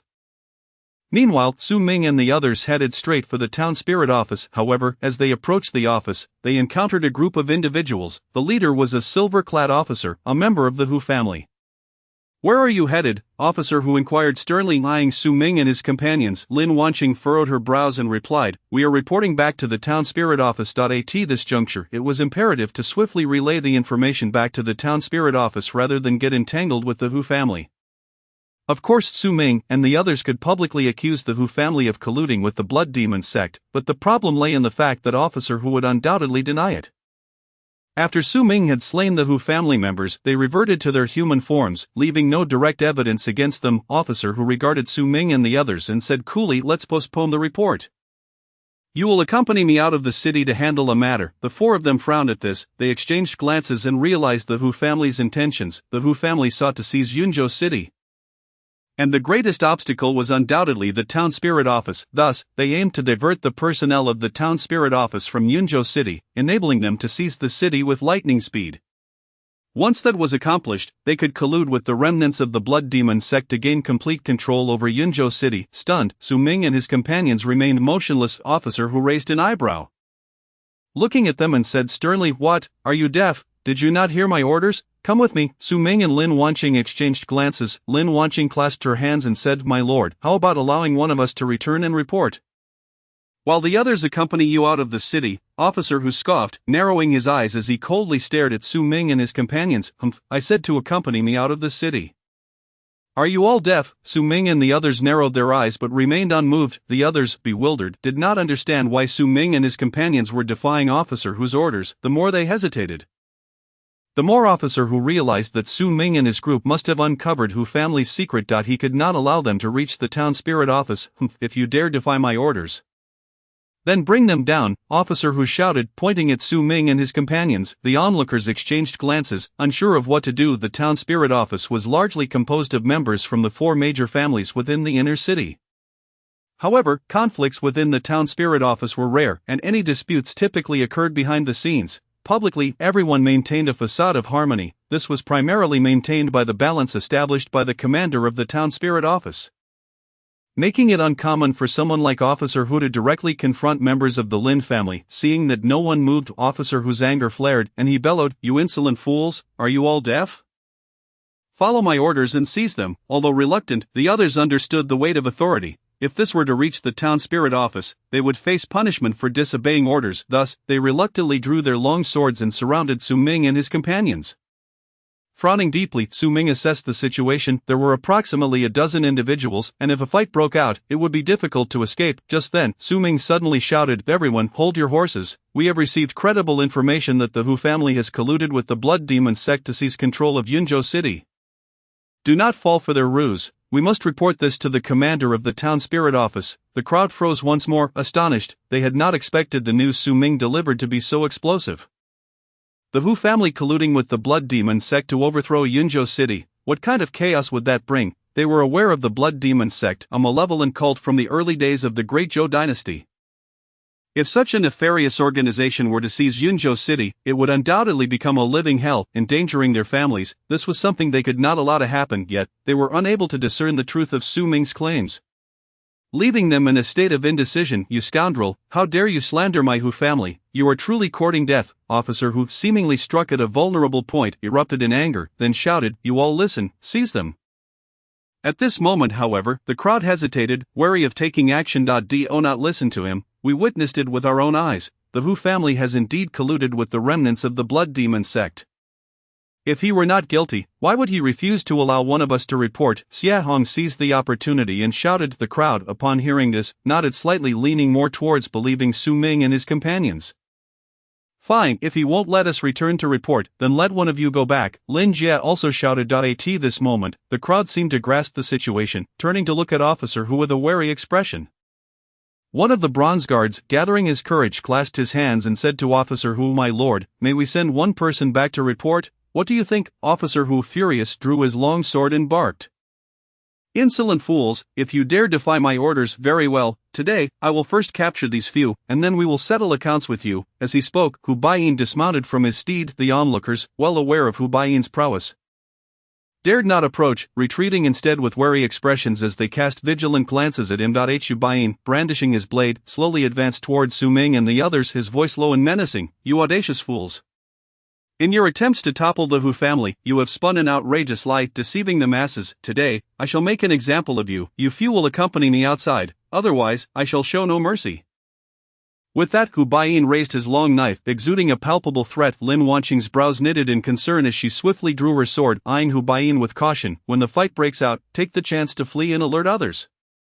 Cousin, Lin Jie exclaimed anxiously. Xia Hong furrowed her brow, equally alert. In stark contrast, Su Ming remained composed, eliciting murmurs of disbelief from the onlookers, seeking death, seeing that Su Ming and the others refused to yield. Hu Baiyin was thoroughly enraged. With a ferocious shout, he lunged forward, aiming a slash at Lin Wanqing. Chapter 58, The Public Execution of the Silver School Commander. I will hold him off. You all must flee. Lin Wanqing shouted, gripping her sword with determination. A resounding clash echoed as Hu Baiyin's blade struck Lin Wanqing's sword, producing a sharp metallic ring and sending sparks flying. The sheer force of the blow caused Lin Wanqing's sword to tremble violently, forcing her to stagger back. Logically, having repelled Lin Wanqing would have been sufficient. However, Hu Baiyin clearly harbored a grudge against her and aimed to strike with lethal intent. After forcing Lin Wanqing back, he swung his long knife towards her waist. With a swift motion, Lin Jie intervened, drawing her sword to block Hu Baiyin's attack. Yet, Hu Baiyin, seizing the moment, leapt into the air and delivered a kick towards Lin Jie. At that instant, Xia Hong also sprang into action, thrusting her sword at Hu Baiyin. In a bizarre twist, Hu Baiyin twisted his body midair, evading Xia Hong's cunning strike while simultaneously slashing down at Lin Wanqing. Lin Wanqing hastily raised her sword to defend herself once again. A loud crash reverberated, sparks flying as Lin Wanqing was once more sent reeling by the overwhelming force. Upon regaining her footing, she glared at Hu Baiyin in shock and fury. It dawned on her that Hu Baiyin, having attained the rank of Silver School Commander, was no ordinary opponent. His strength was formidable. Even with Lin Wanqing and her companions joining forces, they found themselves at a disadvantage. Just as Hu Baiyin prepared to strike again, Su Ming positioned himself in front of Lin Wanqing and her friends, brandishing his sword. Hu Baiyin sensed a powerful aura emanating from Su Ming, abruptly halting his advance. Su Ming, he is formidable. Be cautious, Lin Wanqing called out urgently. Su Ming turned to her, calmly inquiring, killing him won't affect the Lin family, will it? All present were taken aback by his words. Listen, brother, do you realize what you're saying? He is a master of the perfected muscle refinement, a practitioner who comprehends intent, the Silver School Commander of the Spirit Guard. Is he someone you can simply kill? Lin Wanqing's face twitched as she forced a smile. Su Ming, killing him won't cause any repercussions, especially since the Hu family has colluded with the Blood Demon sect, but actually killing him is no simple matter. Hu Baiyin was momentarily stunned, only to be consumed by rage, laughing mockingly. You little brat, do you know what you're saying? Kill me. Do you possess the capability to do so? Why not give it a try? With narrowed eyes, Su Ming stood resolutely, his voice cold. You are courting death. Seemingly pushed to the brink, Hu Baiyin roared and swung his long knife fiercely at Su Ming. The blow was heavy and forceful, descending with the might to split mountains and crack the earth. Su Ming, be careful, Lin Wanqing cried out. However, in the next moment, Su Ming deftly sidestepped Hu Baiyin's strike, allowing the long knife to slice through the air and crash violently into the ground, shattering the earth and sending debris flying. Just as Hu Baiyin prepared to raise his blade again, Su Ming stepped firmly onto the blade's body, rendering Hu Baiyin unable to withdraw his weapon no matter how he struggled. With a resounding clash, a brilliant flash of silver light erupted. A head the size of a large melon soared into the air, landing with a thud on the ground. In merely 2 moves, Hu Baiyin was slain by Su Ming. Silence enveloped the scene, as if time itself had stopped. The sound of a pin dropping could be heard. The crowd stared in disbelief at Su Ming. What just transpired? A mere iron warrior managed to slay a Silver School Commander. Had they not witnessed it with their own eyes, they would never have believed it. Lin Wanqing and the others were equally wide-eyed, their expressions akin to having seen a ghost, as if they no longer recognized Su Ming, staring at him in astonishment. With a calm demeanor, Su Ming sheathed his sword, turned to Lin Wanqing, and remarked nonchalantly, "Let us depart." "Oh right." Lin Wanqing snapped back to reality, nodding vigorously. Lin Jie and Xia Hong also regained their composure, gazing at Su Ming as though he were some kind of monster. The onlookers murmured in awe. Su Ming then directed his gaze towards the remaining members of the Spirit Guard. They all shuddered, instinctively retreating a step, their faces pale with fear as they regarded Su Ming. We intend to visit the Spirit Guard. Will you still impede our path? Su Ming inquired coldly. Please. One individual quickly gestured in invitation. Su Ming strode forward confidently, with Lin Wanqing and the others hastily following. Lin Jie trotted up to Su Ming, her eyes sparkling with excitement as if she had discovered a new continent. Brother-in-law, when did you break through to the perfected muscle refinement? Not long ago, Su Ming replied with a smile. How many layers of intent have you grasped? Lin Jie pressed on point. 2 layers, Su Ming answered without reservation, as he felt it would not be long before he could master yet another layer of intent. In fact, the initial layer of sword intent might soon evolve into a divine ability. Ah, perfected muscle refinement, 2 layers of intent. Brother-in-law, you are truly impressive. Lin Jie transformed into a starry-eyed admirer, her initial doubts about Su Ming's compatibility with her cousin swiftly dissipating. Thus, the group made their way briskly towards the Spirit Guard's headquarters. While the Spirit Guard members trailed cautiously behind. Su Ming hesitated momentarily, halting his steps, prompting the others to do the same. He turned to address them, asking, which Golden Commander is on duty today? One of them quickly replied, Commander Hu Mingyuan is in charge. Su Ming's brows furrowed deeply as he inquired, what about the other commanders? The rest have gone out on assignments. The individual responded promptly. Su Ming's expression shifted slightly. It became evident that the Hu family had been preparing for this moment, hence their collusion with the remnants of the Blood Demon sect, luring several golden commanders out of the city. They had long been plotting to seize the city. What should we do? Lin Wanqing asked, her brows knitting in concern. Su Ming hesitated for a moment before addressing Lin Wanqing and the others, saying, Miss Lin, you and Lin Jie must return to the Bai family to request reinforcements and inform the family head of this situation. Su Ming, what do you intend to do? Lin Wanqing asked, her expression troubled. I am going to the Spirit Guard, Su Ming replied calmly. Lin Wanqing's face paled. Are you suggesting the Grand Commander? Yes. Su Ming nodded slightly. Upon hearing this, Lin Wanqing's expression changed drastically as she urged, Su Ming, please be careful. With that, she swiftly turned and left, with Lin Jie and Xia Hong following closely behind. Su Ming then looked towards the Spirit Guard members, stating, Everyone, the Grand Commander may already be under the control of the Hu family. I hope you will remain discreet at this time. Chapter 59, Battling the Golden Commander, a self-directed performance. The crowd murmured in disbelief. They then scattered, returning to their respective families to report the occurrence. Those not from the 4 major families headed home to care for their loved ones, fully aware that Yunzhou City was on the brink of an unprecedented upheaval. It was possible that the entire city would soon undergo a drastic transformation. Su Ming arrived outside the Spirit Guard headquarters. He refrained from acting impulsively, instead choosing to wait patiently. As dusk settled, Su Ming masked his face and suddenly leapt into the Spirit Guard headquarters. Using his agile movements, he evaded the patrolling guards and made his way deeper inside. Eventually, he found himself outside the main hall of the Spirit Guard, after observing for a while without spotting anyone. He hesitated before pushing the door open and stepping inside. He moved stealthily through the interior, ultimately discovering 3 individuals in the back hall of the main chamber. One was the Golden Commander from the Hu family, while the other 2 were Wei Du, the Grand Commander of the Spirit Guard, and the City Lord of Yunzhou. In essence, the 2 most powerful figures in all of Yunzhou City were being held captive in this very place. Who goes there? At that moment, a voice from outside rang out, as a member of the Spirit Guard spotted Su Ming lurking outside and shouted in alarm. Su Ming's brow furrowed as he swiftly drew his long knife, executing a decisive strike. With a sickening thud, the head flew into the air, and the headless body collapsed to the ground, blood splattering everywhere. In the same instant, Su Ming turned and fled. Where do you think you're going? A thunderous voice boomed from within the room, echoing like thunder. A figure brandished a long knife and charged at Su Ming. He sidestepped, narrowly evading the attack. However, the assailant's long knife halted midair before swinging horizontally at Su Ming. Su Ming leapt into the air, evading yet another strike from the Golden Commander. In that instant, Su Ming thrust his knife towards the Golden Commander's head. Startled, the Golden Commander quickly raised his blade to block. The clash of their blades sent sparks flying, illuminating the dimly lit room. Taking advantage of the momentum, Su Ming retreated. Just then, members of the Spirit Guard, alerted by the commotion, rushed in, brandishing their weapons to strike at Su Ming. Frowning, Su Ming executed a sweeping motion with his long knife, unleashing the power of 2 layers of intent. The formidable aura of his sword surged forth, slicing through the air as it erupted behind him. The crisp sound of blades snapping echoed through the air, accompanied by piercing cries of anguish. Those who charged forward were unable to withstand even a single strike, either having their limbs severed or being cleaved in 2. Seizing the moment, Hu Huangjin brandished his long knife, erupting with a ferocity akin to a tiger descending from the mountains. As he swung his blade towards Su Ming. In a hurry, Su Ming raised his sword to block.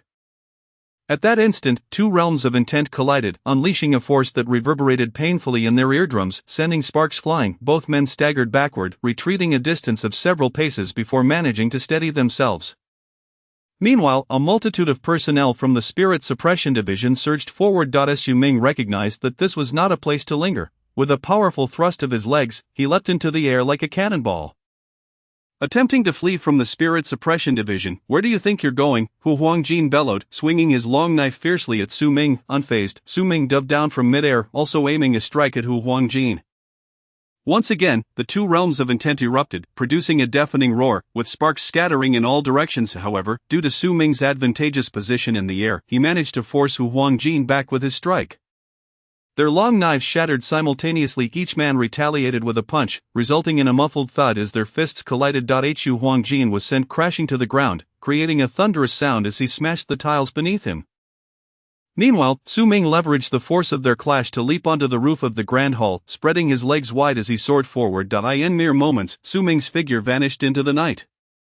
The members of the Spirit Suppression Division hurriedly pursued him. "Stop chasing!" Hu Huangjin suddenly shouted. The crowd had no choice but to comply, with a countenance fluctuating between anger and contemplation. Hu Huangjin commanded, "Clear this place and increase patrols." "Yes, my lord," the others responded, bowing in acknowledgement. Hu Huangjin then turned and re-entered the chamber, his heart tumultuous with unrest. Reflecting on the earlier encounter, he realized that the individual he faced had undoubtedly mastered dual realms of intent and was at the pinnacle of the muscle transformation realm.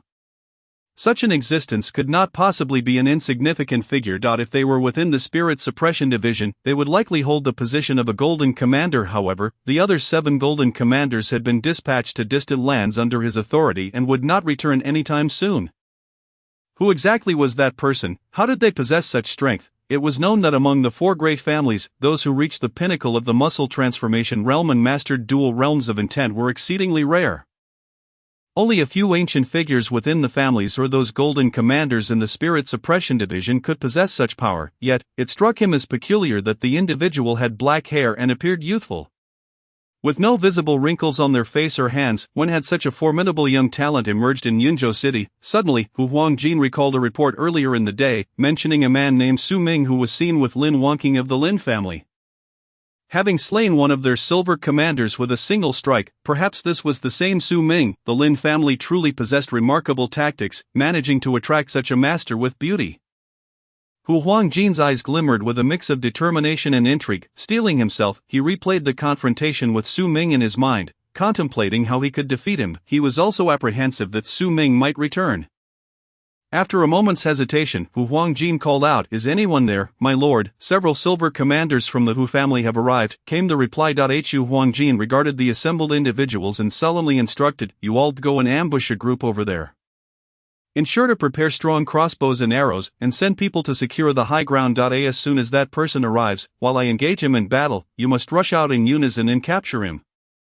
"Yes, my lord." The silver commanders from the Hu family acknowledged his orders and departed. Hu Huangjin then began to practice his movements in the air, rehearsing his strategy. Thus, he spent the entire night in a state of suspicion and vigilance. After much contemplation, Hu Huangjin still did not catch a glimpse of Su Ming. Everything he engaged in was merely futile effort against the empty air. Chapter 60. Entering the path and realizing divine powers.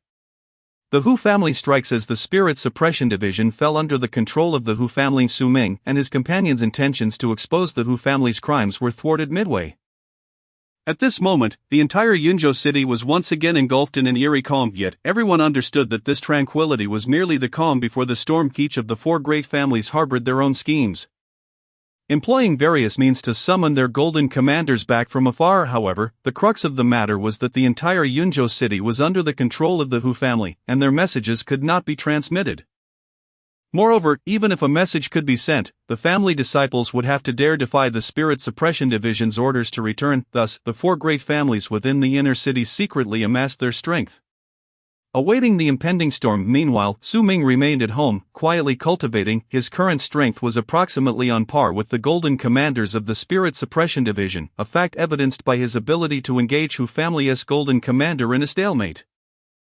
Since that day, Su Ming had returned home and embarked on a frenzied training regimen utilizing the enhancement of the Golden Palace within his mind. Su Ming's cultivation steadily progressed beneath the pear tree in the courtyard. Su Ming swung his long knife repeatedly. Every stroke of the blade manifested a whirlwind of blade energy, stirring up the snow-white petals of the pear blossoms, forming a white dragon in flight. Suddenly Su Ming soared into the sky, and countless pear blossoms followed suit, ascending alongside him like a dragon soaring through the heavens. In the next moment, Su Ming forcefully struck downward with his knife. The myriad of blossoms abruptly halted, then plummeted to the ground with tremendous force. A deafening boom echoed as the white dragon of pear blossoms crashed to the earth, creating a massive pit.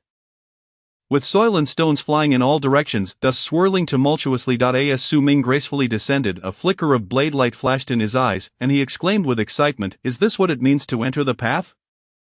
At that moment, Su Ming had finally reached the pinnacle of the external cultivation stage, the realm of entering the path. This achievement also allowed him to successfully comprehend the divine blade technique of illusory phenomena.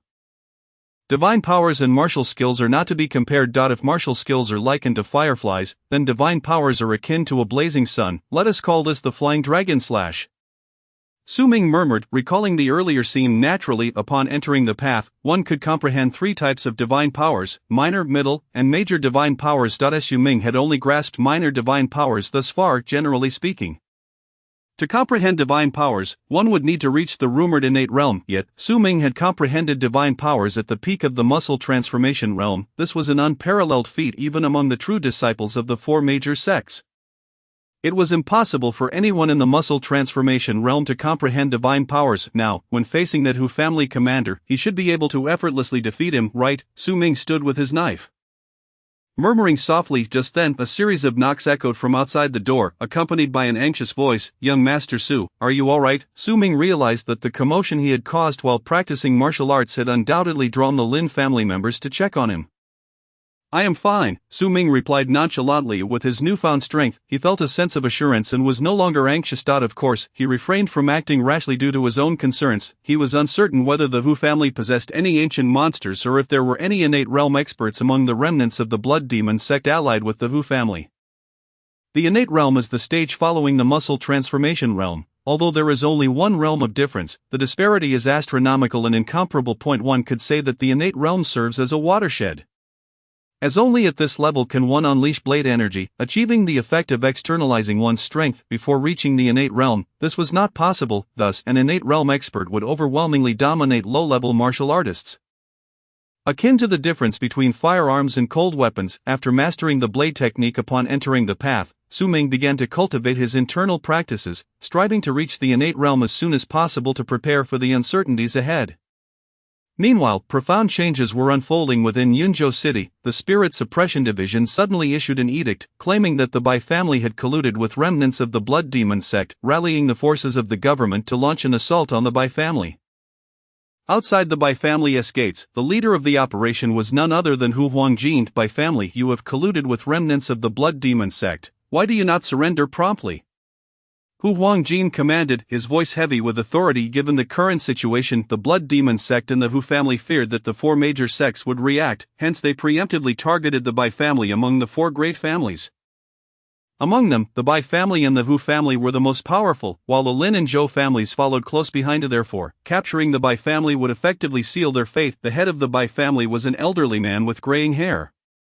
Yet he exuded a formidable presence. "You insolent wretch, Hu Xing, do you think I am unaware? It is clear that your Hu family has colluded with the remnants of the Blood Demon sect, seeking to overturn Yunzhou City. How dare you slander my Bai family?" The old patriarch of the Bai family barked angrily. Hu Huangjin sneered, a look of disdain on his face, and replied coldly, "Humph, I possess the orders of the Grand Commander and the City Lord to apprehend everyone in the Bai family. If the Bai family has not colluded with the Blood Demon sect, the Spirit Suppression Division will certainly restore justice to your family." The old patriarch of the Bai family let out a cold laugh, disdainfully regarding Hu Huangjin as he declared, Hu family, you currently control the Spirit Suppression Division. If my Bai family were to return with you to the Spirit Suppression Division, wouldn't that spell doom for us?" "Humph, does this mean your Bai family is defying the edicts of the court?" Hu Huangjin's voice boomed like thunder as he admonished. "So, are you saying the Bai family intends to go against the orders of the court?" The old patriarch of the Bai family was equally defiant, retorting, If you wish to target my Bai family, you must first see if you have the capability to do so. Do you think my Bai family's century-old foundation is mere ruins? With audacity, come and attack if you dare." Upon hearing this, Hu Huangjin's brow furrowed deeply, and a chilling intensity surged within his eyes as he furiously declared, "The Bai family openly defies the imperial edicts. This is treason. Where are my men? Capture the Bai family at once." Yes, the members of the Town Spirit Division, along with numerous constables, clasped their hands in salute to it. Is worth noting that the Town Spirit Division holds authority over all other governmental offices, possessing the right to command the constables. At this moment, a significant portion of the constables and even the Imperial Guard had been summoned to the inner city, with a single command from Hu Huangjin. The first wave of the assault was launched by the constables. Swish, swish, swish, countless arrows rained down upon the Bai family like a swarm of locusts, mercilessly targeting them. Just a single volley resulted in many members of the Bai family collapsing. "Fall back! Retreat into the house and defend," the elder of the Bai family shouted urgently. The Bai family members clustered around their elder and retreated into the residence. Thus, a great battle erupted. Chapter 61, The Change in Yunzhou City. The downfall of the four great families yesterday was destined to rewrite the history of Yunzhou City. The Bai family, one of the four prominent families within the inner city, was exterminated by the Town Spirit Division.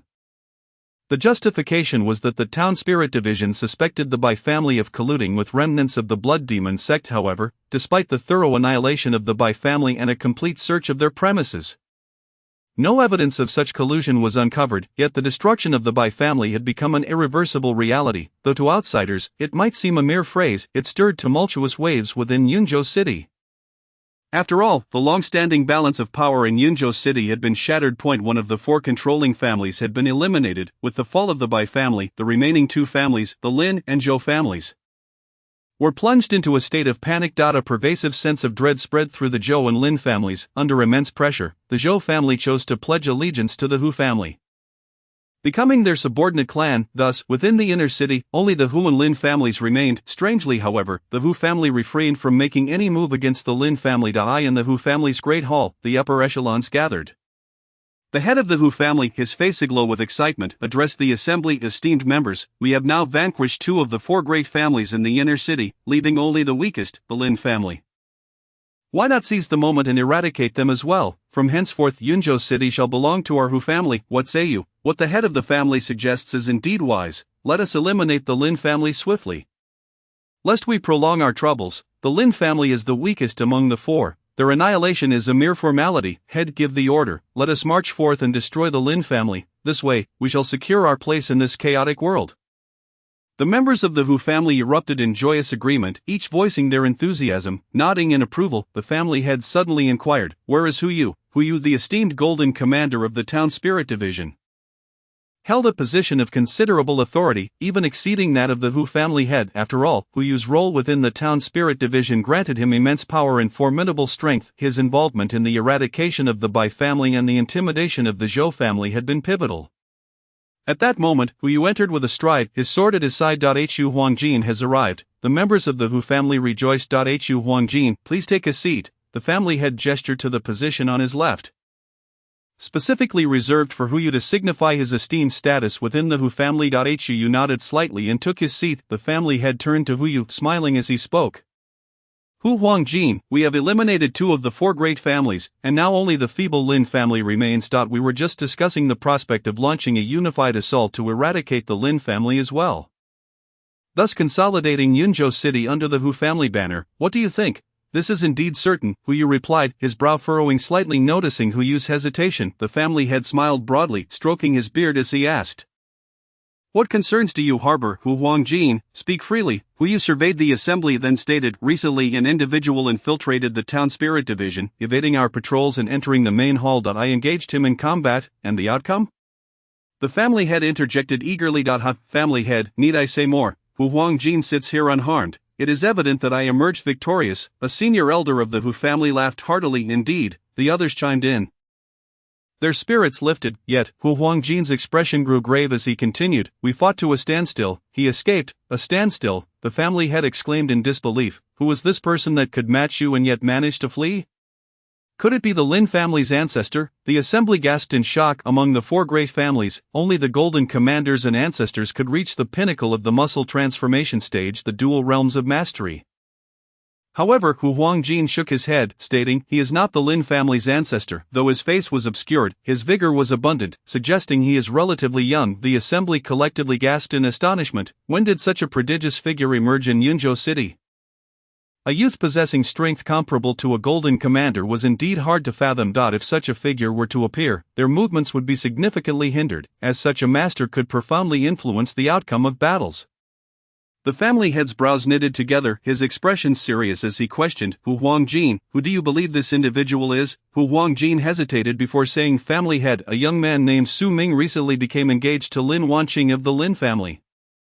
He beheaded one of our silver captains in public. Surely you recall this incident? Of course I remember, the family head replied, his brow furrowed in thought. Hu Huangjin suspects this master is the young man named Su Ming? The family head's frown deepened, and Hu Huangjin took a deep breath before elaborating. I inquired of those present, and they reported that Su Ming dispatched our silver captain with a single strike. The assembly gasped once more, astonished. To ascend to the rank of silver captain in the town spirit division was no small feat. Such individuals were elite warriors within the Hu family, yet he had been slain in one blow. What did this signify? It indicated that Su Ming might indeed possess strength rivaling that of a golden commander. The family head's expression darkened, disbelief etched across his features, his voice filled with unprecedented gravity. This complicates matters. The assembly shared his somber demeanor. A figure comparable to a golden commander posed a significant threat to them, unless they could enlist the help of experts from the Blood Demon sect. They would be at a disadvantage. However, the dilemma lay in the fact that once they sought the aid of the Blood Demon sect, they would lose the support of the Imperial Town Spirit Division in their endeavors against others. The situation thus became a double-edged sword. Perhaps we could attempt to recruit him. Hu Huangjin's eyes gleamed with determination. Oh, if we could bring Su Ming into our fold, the Hu family would be bolstered immensely. The family head could not suppress his laughter. Afterward, he inquired, Hu Huangjin, what is your plan? Hu Yu, his brow slightly furrowed, replied calmly, I have investigated Su Ming. He is the illegitimate son of the former vice leader of the Hungry Wolf Gang. Ma Duo. We might exploit his biological father, Lin Dong, to our advantage. Oh, the family head's eyes brightened as he laughed heartily. Fear not, Hu Huangjin, I shall personally send someone to handle this matter. After a moment's pause, Hu Yu added, family head, this is a matter of great importance. To be safe, perhaps you should make the trip yourself. On it. Very well, I shall personally journey to the outer city. The family head chuckled, stroking his beard with amusement. Chapter 62, Su Ming's status in the inner city, outer city. The Ma family. Ever since Ma Duo took his own life, seeking peace for the Ma family, their fortunes have plummeted, without the prowess of Ma Duo. The family's strength has waned significantly. In fact, they have dismissed a considerable number of their hired help, leading to a much more frugal existence, particularly for Ma Tsuiyan. The dual blows of losing her son and father left her in a state of bewilderment. Ah, Lingo, what do you think would have happened if we had accepted Su Ming back then? Ma Tsuiyan lamented, putting down her bowl and chopsticks with a bitter expression. These days, she had been reflecting on how glorious the Ma family could have been had they embraced Su Ming. Now, he was a person of considerable standing within the town spirit division. Had that been the case, their status within both the Ma family and the Hungry Wolf Gang would have soared. Even her father Ma Duo and son Ma Zipping might have been spared their fates. At this moment, regret consumed Ma Tsuiyan, and she felt as if she were swallowing her own bitterness. For there was no remedy for her choices. Master, madam, it's bad. A multitude of dignitaries from the inner city has arrived. Just then, a young maid rushed in, exclaiming urgently, dignitaries from the inner city. Ma Tsuiyan and Lin Dong's expressions changed drastically. They instinctively feared that Su Ming, harboring resentment over Ma Duo's death, had sent people to eliminate them. Panic washed over their faces. Summoning his courage, Lin Dong inquired, did they say what they came for? The maid quickly replied, they said they are here to visit you, master and madam. Lin Dong and Ma Tsuiyan exchanged bewildered glances. Tentatively, Lin Dong asked, you heard correctly, they are not here to capture or kill us, but rather to pay a visit. The maid nodded. Indeed, they confirmed they are here to visit you. Lin Dong and Ma Tsuiyan were utterly stunned. After a moment's hesitation, Lin Dong took Ma Tsuiyan's hand and led her outside. Upon stepping out, they beheld an exceedingly lavish carriage drawn by horses that were not ordinary steeds, but rather the fabled dragon horses. Dragon horses are mythical beasts, swift and agile, not to be employed by those of lesser means. Esteemed master, Lin Dong bravely addressed the figure within the carriage with a respectful bow. Suyin, terrified, hid behind Lin Dong, her delicate face turned pale and her lips sealed. At that moment, the curtains of the palanquin slowly parted. And the head of the Hu family emerged with a gentle smile, gazing at Lin Dong as he inquired, "You must be Lin Dong, am I correct?" Lin Dong hurriedly nodded and asked, "May I inquire who you are?" "Ah, I am the head of the Hu family," he replied in a calm manner. What? Both Lin Dong and Ma Tsuiyan's expressions shifted dramatically, disbelief etched across their faces. They were aware that the visitor was a significant figure from the inner city but had never imagined he would be someone of such immense stature, the head of the Hu family.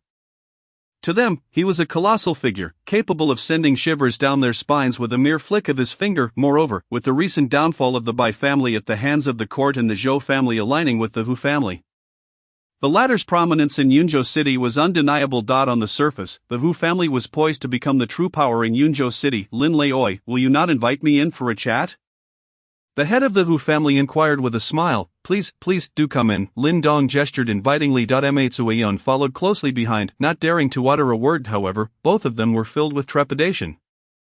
Utterly bewildered as to why such a prominent figure would seek them out, with anxious hearts, the couple ushered the head of the Hu family into their hall, after serving tea and taking their seats.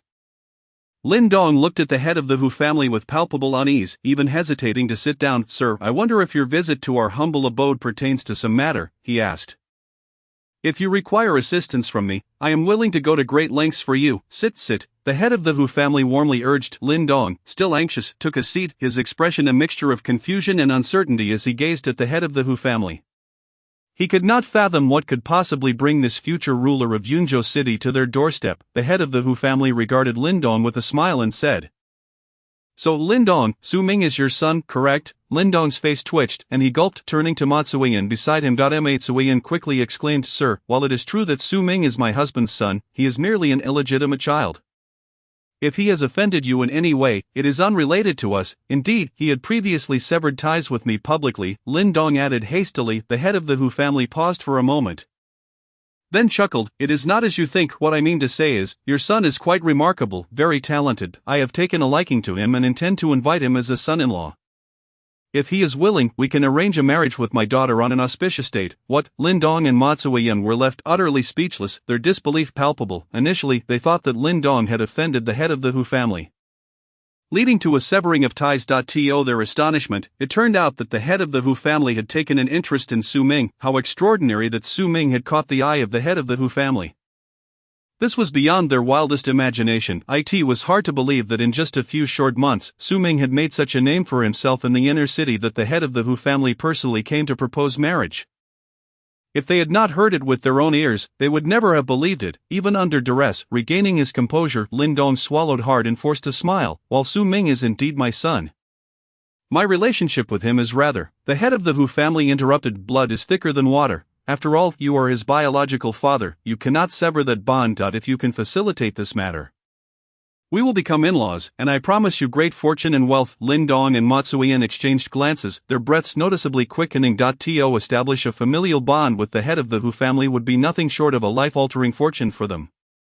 Lin Dong had endured a life of hardship since marrying into the Ma family, and he had longed to break free from that burden. This opportunity was his chance to rise. My lord, Ma Tsuiyan urged, her heart racing, "you must seize this opportunity. Our future prosperity depends entirely on this moment." As for the grievances of their past, the revenge for the death of her father and son, she had long since cast aside. In truth, she was an exceedingly selfish individual indeed. Lin Dong nodded solemnly, harboring his ambitions. Chapter 63, handing over Su Ming to secure the Lin family. In the inner city, at the Su residence, Su Ming continued his seclusion and arduous training. Miss Lian Yu was busy calculating her private funds. Although she was merely a concubine, she was content as she managed the household finances and took pride in her role. Her favorite pastime was counting silver notes.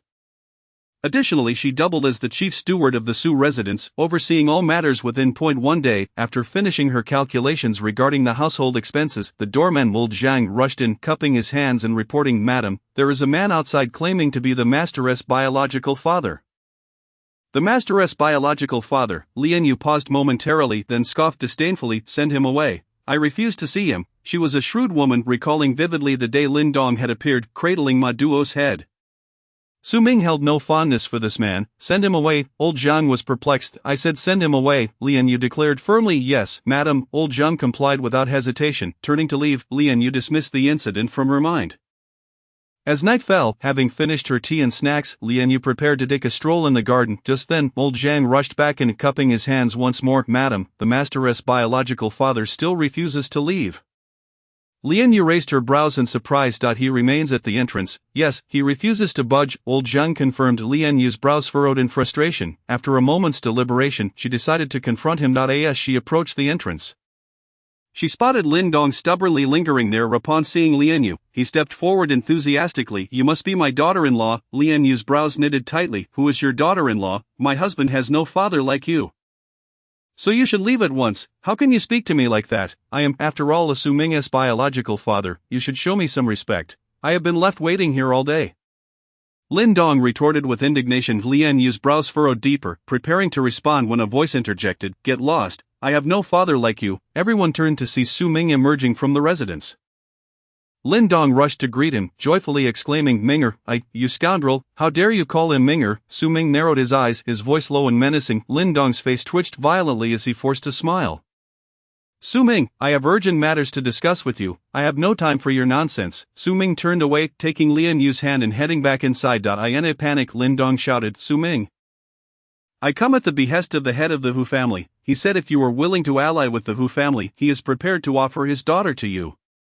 Su Ming's brows furrowed, his eyes sparkling with interest. He had suspected Lin Dong's visit was on behalf of the Hu family. You must consider this carefully, Su Ming. Your father was wrong before, but this time I am doing it all for you. The Hu family is now the dominant force. The Lin family will likely meet its end soon. You must tread cautiously. Get lost, Su Ming snapped, casting a glance at Lin Dong before turning away.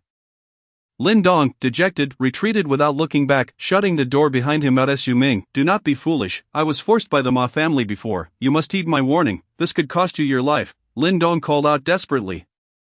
Yet, Su Ming ignored him, allowing Lin Dong's cries to fade into the night. Defeated, Lin Dong returned home, chilled to the bone by the night air. The following day, Lin Dong returned to the Su residence. But old Zhang continued to treat him coldly. In a fit of rage, Su Ming ordered Lu Feng to chase Lin Dong away with a blade, forcing Lin Dong to leave. News of Lin Dong's failure reached the head of the Hu family. Learning that Lin Dong had not succeeded, the Hu family showed no mercy. Lin Dong found himself stripped of his residence in the inner city and cast back to the outer city. His fleeting dream of wealth and prosperity had once again shattered. At the Hu family estate, the head of the Hu family slammed his palm on the table, his expression dark and furious. That useless Lin Dong cannot even manage his own son, yet dares to feign ignorance with me. Utterly ridiculous. The elder frowned, looking at the head of the Hu family. What shall we do next? My lord, the head of the Hu family's eyes gleamed with determination. It seems that Su Ming has chosen to walk the path of the Lin family to the bitter end. If that is the case, he must be eliminated. What should we do? Another elder inquired. Hu Huangjin interjected, his gaze intense. Not long ago, Su Ming publicly executed a silver school officer. We can use this to our advantage and demand the Lin family hand over Su Ming. The head of the Hu family's eyes brightened with excitement as he slapped his thigh and laughed heartily, exclaiming, What a splendid idea, Hu Huangjin. Let us compel the Lin family to surrender Su Ming. Even if they refuse, it will lead to their division, and when the time comes, dealing with the Lin family will be far simpler. Excellent, let us proceed with this plan. Subsequently, the Hu family, under the banner of the Spirit Suppression Division, demanded that the Lin family capture Su Ming and hand him over. After all, Su Ming had previously slain a silver ranking officer of the Spirit Suppression Division in broad daylight, an act not to be taken lightly.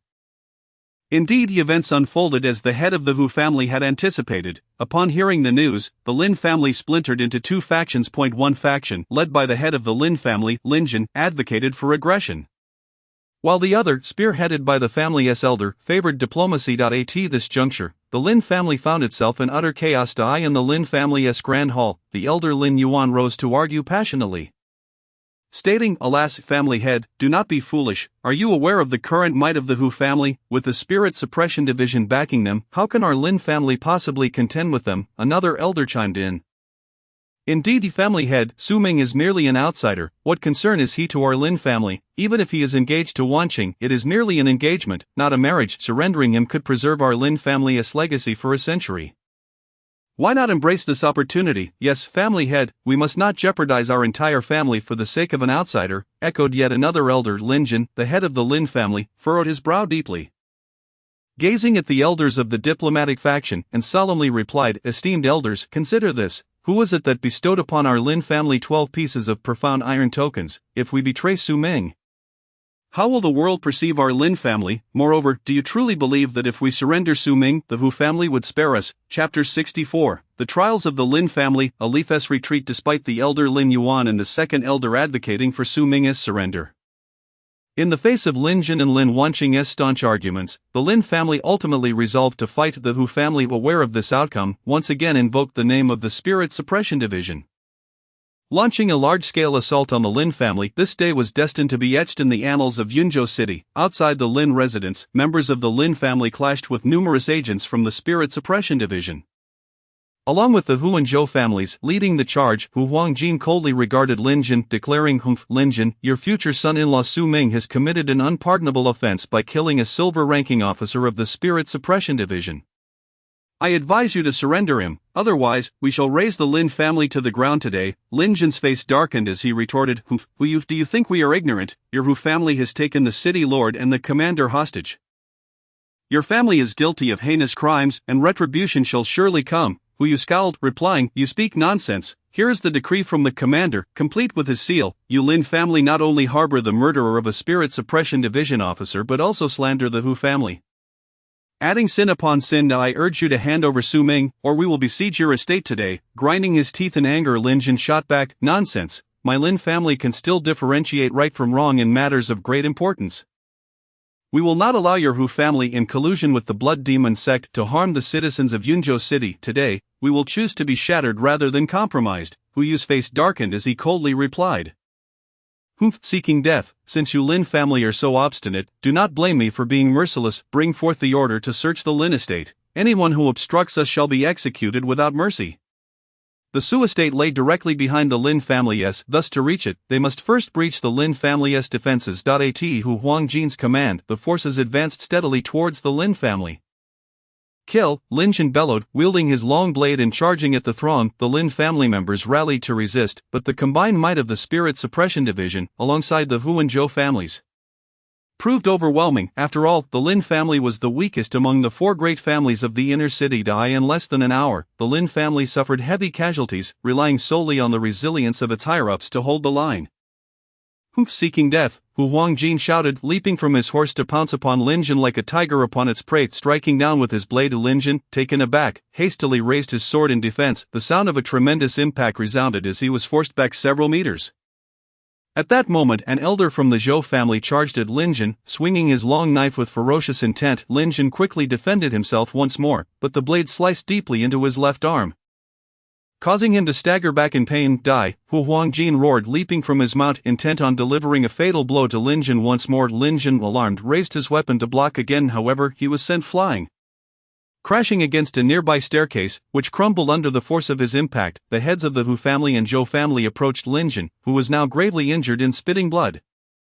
Lin Jin, I offer you one last chance. If you lead your Lin family to ally with the Hu family, I shall spare you this time. Hu Huangjin eyed Lin Jin coldly. A father, Lin Wanqing rushed forward, positioning herself protectively in front of Lin Jin. Daughter, you must flee, leave some hope for our Lin family, Lin Jin urged, pushing her away. Yet, Lin Wanqing was obstinate, refusing to budge, resolutely standing her ground. Hu family head, we concede, spare us, and allow the Lin family to continue. The elder Lin Yuan, witnessing the countless fallen members of the Lin family, could no longer contain himself and knelt, weeping profusely. I implore you, family head, we initially advocated for peace, but look at the cost now. For an outsider, we risk the entire Lin family. Is it worth it? The second elder shrieked in despair. Lin Jin, furious, spat out more blood and glared at the elder and the second elder, exclaiming, Elders, you were mistaken. Even if we surrender Su Ming, do you believe the Hu family would truly spare us? The elders fell silent. Hu Huangjin sneered, Humph, Lin Jin, at this juncture, are you still so deluded? The Zhou family has also allied with my Hu family,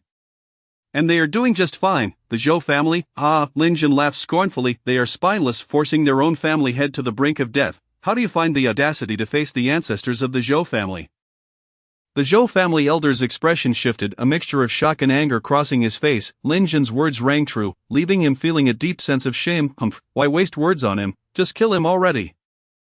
Hang his head at the entrance and show the citizens of Yunzhou City the fate of those who defy the Hu family. Growing impatient, Hu Huangjin commanded, kill. The Zhou family elder, eager to unleash his fury, bellowed and advanced with his blade. Lin Wanqing stood her ground before Lin Zhen, but she was no match for the Zhou family elder. Die! The Zhou elder shouted, raising his long knife and swinging it down towards Lin Wanqing. Her expression paled as she realized that she could not withstand this strike. It seemed certain she would be cleaved in two. Nevertheless, she drew her sword, positioning it in a desperate attempt to block. Just then, a streak of light shot towards the Zhou elder. Sensing danger, he quickly halted his blade, turning it to shield his face. The ensuing clash produced a resounding sound as the leaf struck the blade, creating a deafening metallic ring and sending sparks flying. The sheer force propelled the knife backward, slamming the elder's face, causing him to stagger and feel dizzy. The sight was comical, as a vivid red mark appeared across the Zhou elder's face. Looking down, he noticed a single leaf on the ground, leaving him in shock. The onlookers gasped in disbelief. Could a mere leaf have repelled the Zhou elder? Had they not witnessed it firsthand, they would never have believed it possible. Chapter 65. How many lives have perished? Why should I care? As the crowd stood in astonishment, a figure slowly emerged into view, cloaked and unhurried. He approached with a leaf delicately pinched between his fingers. The overwhelming aura he exuded rendered the onlookers breathless. Who are you? Hu Huangjin narrowed his eyes, his voice cold. We are conducting an investigation for the Spirit Suppression Division. I ask that you do not interfere. Silence, the figure scoffed, flicking his fingers to send the leaf soaring toward Hu Huangjin. Startled, Hu Huangjin quickly swung his long knife to intercept it. In the next moment, an astonishing scene unfolded before the crowd. The leaf collided with the blade, producing a deafening metallic clang and sending sparks flying. The impact was so immense that the knife was sent hurtling back, striking Hu Huangjin squarely in the face, causing him to crash to the ground. Dazed and disoriented, the heads of the Hu and Zhou families stared in shock at Su Ming, bewildered by the absurdity of the situation. A single leaf had managed to fell Hu Huangjin? The potency of that leaf's aura was extraordinary, suggesting that this individual might be a master of innate realms. Exchanging fearful glances, Hu Huangjin, the Hu family head, and the Zhou family elder all recognized the terror reflected in one another's eyes. They truly did not anticipate that the Lin family harbored such a remarkable individual. Could it be that long-secluded ancestor of the Lin family? Has the Lin family patriarch achieved a breakthrough into the innate realm? Yet, they had already received definitive news stating that the patriarch had passed away. Hu Huangjin hastily rose from the ground, shaking his heavy head in disbelief, and exclaimed, Who might you be, esteemed elder? I am the Golden Commander of the Spirit Subduing Division. I implore you not to obstruct us in our investigation. The masked figure, however, showed no inclination to engage in conversation, continuing to stroll leisurely towards them. The members of the Hu family, on the other hand, appeared as if confronted by a formidable enemy, gazing at the newcomer with faces pale with terror. Hu Huangjin swallowed hard, turning to Lin Wanqing as if a realization dawned upon him, and shouted, Esteemed elder, could it be that you have taken a liking to this girl? If so, please feel free to take her away. We shall not impede you in the slightest. Indeed, we shall not stand in your way. The head of the Hu family echoed his sentiments. The masked figure, however, merely chuckled coldly, eyes glinting with amusement and mockery. Understanding the masked figure's demeanor, the three men exchanged glances of death. Immediately, the trio raised their long blades and charged at the masked figure. Boom! At that moment, an overwhelming force erupted from the masked figure, forming an invisible protective barrier that surged outward. As the trio's weapons struck the barrier, they were met with a fierce backlash, sending them hurtling backward, crashing to the ground several yards away. Gasping, they lay on the ground, simultaneously coughing up blood, clearly sustaining significant injuries. Innate astral energy. The head of the Hu family gasped inwardly. An innate realm expert can generate protective innate astral energy, a hallmark of such powerful beings. This confirmed the reality that the individual before them was indeed an expert of the innate realm. The masked figure uttered coldly, brandishing a long sword that had seemingly appeared in his hand, darting towards the three men with astonishing speed. With a series of crisp sounds, three heads rolled to the ground. In merely one exchange, the heads of the Hu family patriarch, the Zhou family patriarch, and Hu Huangjin were severed. The patriarch is dead. Hu Huangjin is dead. Flee, flee. Witnessing this scene, some in the crowd were instantly paralyzed with fear, no longer daring to linger, hastily retreating. Members of the Spirit Subduing Division, as well as those from the Hu and Zhou families scattered in panic, terrified of inciting the wrath of the Reaper behind them, lest they too be slaughtered. Lin Jin, supported by Lin Wanqing, slowly rose and clasped his hands in gratitude towards Su Ming, saying, "Thank you, esteemed elder, for saving my life. Thank you for rescuing the Lin family." The Grand Elder Lin Yuan and the others also bowed in respect, yet the masked figure remained unmoved, standing still, after a moment of hesitation. Lin Jin gestured invitingly, saying, "Esteemed elder, might we converse in the inner hall? If we could persuade this innate realm expert to join the Lin family, our fortunes would surely soar. Even the spirits of doing division would need to tread carefully should they wish to act against us." The members of the Lin family held their breath, their gazes fixed intently on the masked figure. The masked figure inclined his head slightly and stepped towards the inner hall. Lin Jin, the Grand Elder, the second elder, and nearly 10 high-ranking members of the Lin family hurriedly followed him inside, while the others remained outside to tend to the aftermath. The Lin family had suffered grievously, losing numerous elite disciples. Once settled in the inner hall, Lin Jin respectfully offered a cup of tea to the masked figure, saying, "Esteemed elder, please enjoy this tea." The masked figure glanced up at Lin Jin, slowly removing his mask to reveal his true identity. Su Ming, it is you." The crowd gasped in astonishment, their expressions a mix of shock and disbelief. Lin Wanqing's eyes widened in incredulity, while Lin Jin was overwhelmed with joy, thrilled by the confirmation of his earlier convictions. His prospective son-in-law was an expert of the innate realm, a monumental piece of news for him. However, the Grand Elder and the Second Elder wore expressions of frozen shock. They could not fathom that the savior of their Lin family was none other than Su Ming. Suddenly, Grand Elder Lin Yuan stood abruptly, fury etched across his face as he glared at Su Ming, grinding his teeth. "Su Ming, you scoundrel, now that you have broken through to the innate realm, why did you not reveal yourself sooner? You have caused the Lin family to lose so many disciples in vain. You are utterly disgraceful." "How many people the Lin family has lost is of no concern to me," Su Ming retorted. Turning to face Lin Yuan, his voice as frigid as the biting winter wind. Lin Yuan was momentarily taken aback but quickly erupted in anger, his old face flushed, shouting, "You are my Lin family's prospective son-in-law.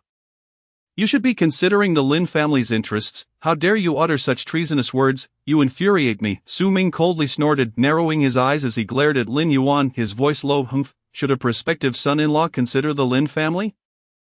What a joke! When you sought to hand me over, did you ever consider me as your Lin family's prospective son-in-law? Although Su Ming had remained secluded at home, he was still aware of the divisions within the Lin family through his connections with Lu Feng and Zhang Hai. Since the Lin family had chosen to abandon him, why should he care about their fate? From the beginning to the end, Su Ming had always been a self-serving individual. He respected others in proportion to how they respected him. And if anyone dared to cross him, he would not hesitate to retaliate. Moreover, Su Ming had only recently achieved his breakthrough to the innate realm. Prior to that, he would never have involved himself in the conflicts between families.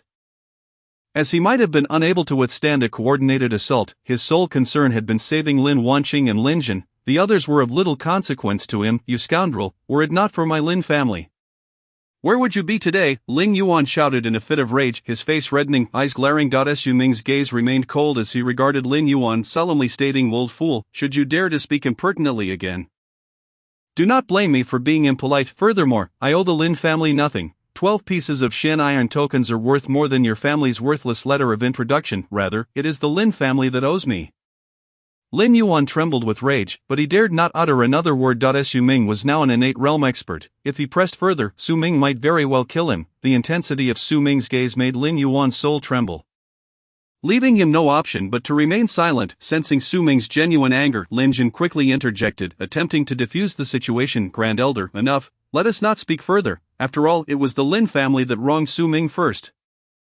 Lin Yuan gradually sank back into his seat, an overwhelming sense of regret washing over him. Had he, like Lin Jin, stood firm in his principles and opposed handing over Su Ming, perhaps Su Ming would have felt a greater sense of loyalty towards the Lin family. Perhaps he would have intervened sooner, preventing the loss of so many Lin family members. Meanwhile, Lin Jin felt a surge of relief for his steadfastness. Su Ming slowly rose, directing his gaze at Lin Jin, stating, "Lin family patriarch, I do not wish for my identity to be exposed." With that, Su Ming donned his mask once more and began to exit. Su Ming, where are you going? Lin Wanqing hurriedly inquired.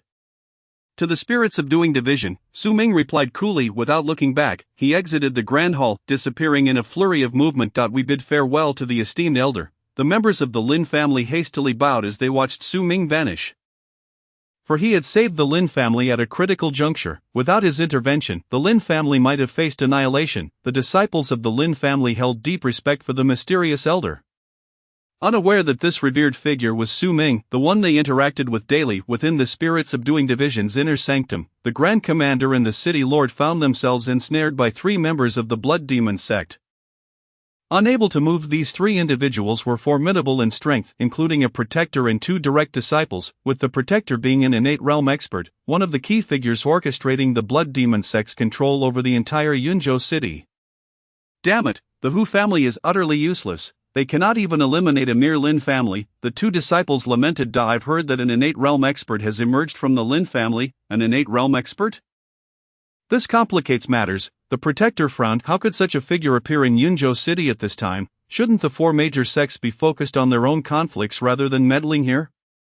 Just then, a streak of light shot in at an astonishing speed. One of the Blood Demon sect disciples didn't even have time to react before letting out a wail, collapsing to the ground lifelessly.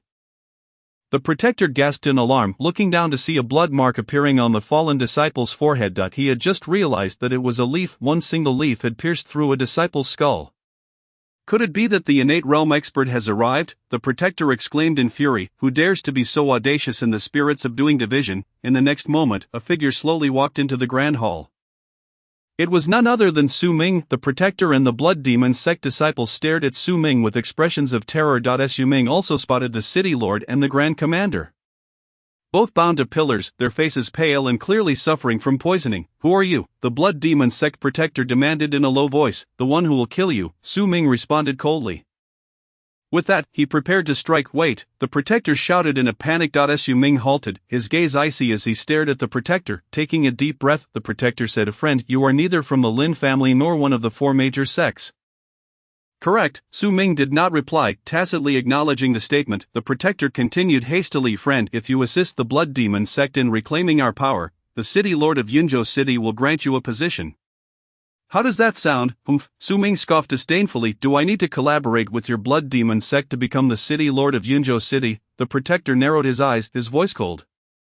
"Humph, do not think that the Blood Demon sect is easy to bully." Su Ming nodded emphatically. "That is precisely what I believe." He simply desired to live a normal life. Should the Blood Demon sect seize control of the entire Yunzhou city, it would transform into a veritable hell on earth. How could he and his family possibly lead normal lives thereafter? "You are courting death." The guardian of the Blood Demon sect seemed incensed, letting out a cold snort as he produced a blood-red bell from within his robe. Shaking it violently, the great hall began to quake violently, and suddenly, a massive blood-red serpent erupted from the ground, lunging directly towards Su Ming with lethal intent. Su Ming, with a firm stomp, leapt into the air. The serpent snapped its jaws but found only empty air. In mid-flight, Su Ming brandished a long blade, shouting "Dragonflight slash." With that, he struck down with the sword. The blade in his hand suddenly blazed with radiance, emanating an overwhelming force that morphed into a terrifying arc of light. The colossal blade descended from the heavens, cleaving the blood-red serpent cleanly in 2. The serpent's carcass crashed to the ground with a thunderous thud, raising clouds of dust. This is impossible. The guardian's face contorted with disbelief as he was caught off guard by the backlash of his own vitality.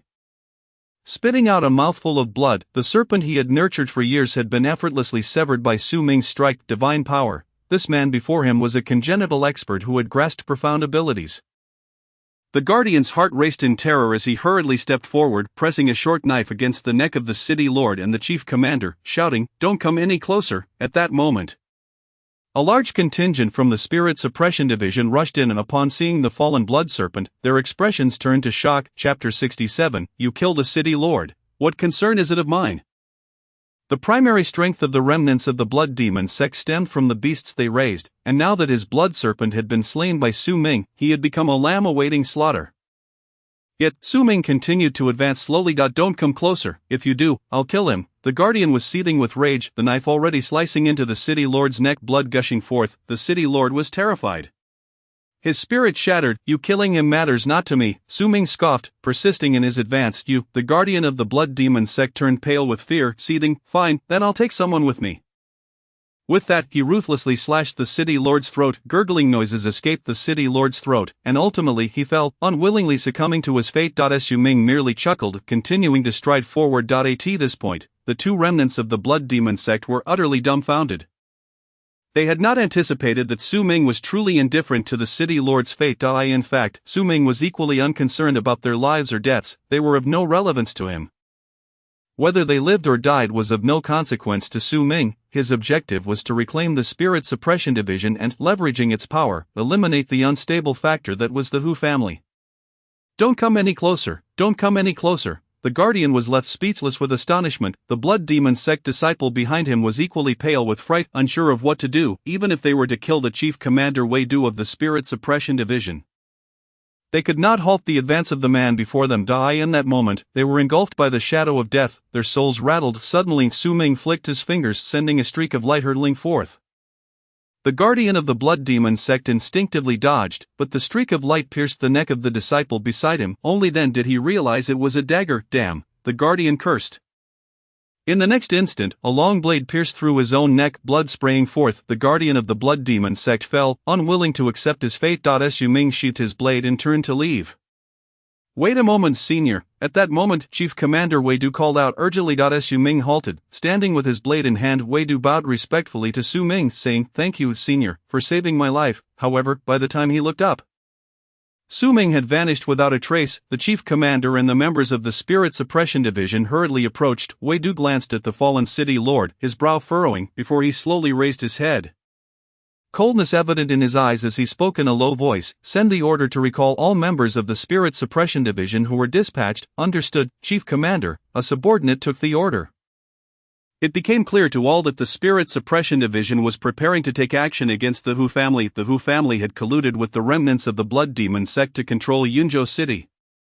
An accusation that had been substantiated. Now, the head of the Hu family, Hu Huangjin, and others had already been eliminated. The remaining members of the Hu family were merely lambs awaiting slaughter. Of course, the reason for the delay in action was due to the Spirit Suppression Division's concern about potential remnants of the Blood Demon sect hiding within the Hu family. Subsequently, Chief Commander Wei Du reviewed the events of recent days. He learned that the mysterious congenital expert was from the Lin family, possibly the legendary ancestor of the Lin family. "Quickly, prepare lavish gifts and head to the Lin family." Wei Du instructed hastily. "Yes, Chief Commander." A subordinate took the order and departed to prepare the gifts. Soon after, Wei Du personally arrived at the Lin family with the lavish gifts. At that moment, the Lin family was busy tidying up the aftermath when someone reported. "Head of the family, the Chief Commander of the Spirit Suppression Division has arrived. Quickly, invite him in." Lin Jin's expression changed slightly upon hearing this, and he added, "No, I should go out to personally welcome him." With that, Lin Jin hurriedly made his way outside. Upon reaching the entrance, he spotted Chief Commander Wei Du and quickly approached, clasping his hands in greeting. "The Chief Commander graces my Lin family. It is indeed a great honor." Wei Du looked at Lin Jin and smiled. "The head of the Lin family is too courteous, Chief Commander, please." Lin Jin gestured invitingly. Wei Du mirrored the gesture, saying, "Please, head of the Lin family." The two walked side by side into the interior. Lin Jin understood that the Chief Commander was so courteous to him due to the fact that the legendary ancestor of the Lin family had saved him. Naturally, Lin Jin also recognized that they were benefiting from Su Ming's influence. Once seated in the inner hall, the two exchanged pleasantries. Wei Du turned to Lin Jin, inquiring with a smile, "Head of the Lin family, may I ask where the ancestor of the Lin family is?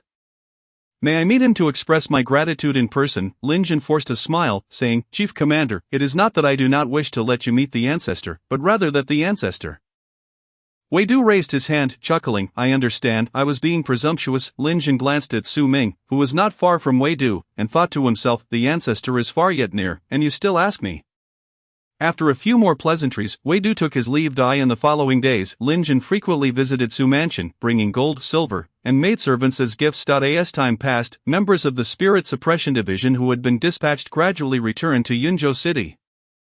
The 7 Golden Commanders also returned. When they learned of the upheaval in Yunzhou City, their expressions shifted dramatically. The Spirit Suppression Division. Wei Du looked at everyone, speaking in a grave tone. "Everyone, the Hu family, with their nefarious ambitions, has colluded with the remnants of the Blood Demon sect, seeking to overthrow Yunzhou City. This is truly despicable. We must eliminate this evil scourge for the citizens of Yunzhou City. Annihilate the Hu family, annihilate the Hu family." The members of the Spirit Suppression Division shouted in unison. Su Ming was among them, now a silver commander. He had been promoted to this rank after publicly slaying the Hu family commander. revealing his strength in the process. Meanwhile, Lin Wanqing observed Su Ming with a mixture of surprise and admiration, although she did not understand why Su Ming chose to remain low-key and conceal his power. She was nonetheless awed by his extraordinary martial talent. She had only known Su Ming for a brief time, yet he had been impressive even then, but not to the extent of his current terrifying prowess.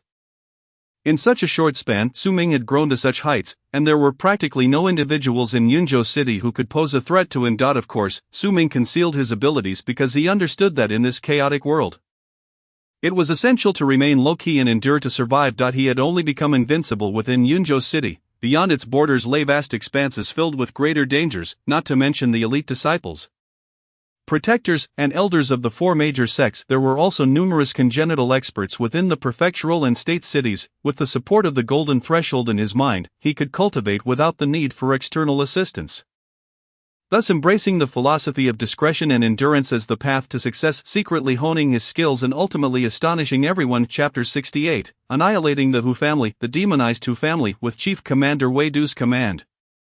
The Spirit Suppression Division assembled a substantial force of officials and soldiers, marching towards the Hu family under the leadership of the 7 Golden Commanders. It could be said that, aside from the guards stationed at the city, nearly all available officials and soldiers within the city were mobilized to decisively obliterate the Hu family. This time, the Hu family had thoroughly enraged Wei Du, who personally led the charge against them.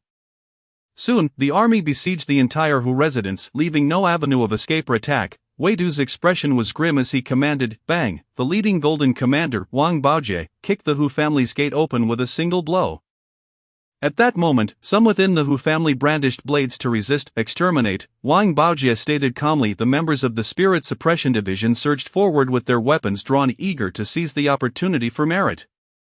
In mere moments, the resisting members of the Hu family were reduced to mere pulp. Su Ming was among them, showing no mercy as he executed a member of the Hu family. Wang Baojie approached Wei Du, cupping his hands in salute. My lord, these rabble are merely the outer circle of the Hu family. The true lineage of the Hu family is not present here. Wei Du stood with his hands clasped behind his back, his expression dark as he replied, we must scour the earth to eradicate the Hu family. It was evident that Wei Du harbored intense hatred for the Hu family. Yes, my lord. Wang Baojie and the other 6 Golden Commanders responded in unison. They promptly arranged their troops, directing their subordinates to search the surroundings. Su Ming and the others followed under Wang Baojie's command. Follow me, Wang Baojie called out and boldly led the way forward. Ultimately, the group discovered a concealed entrance within a room. 2 of you descend, Wang Baojie commanded in a low voice. 2 constables were ordered to leap into the tunnel, the others anxiously awaited outside.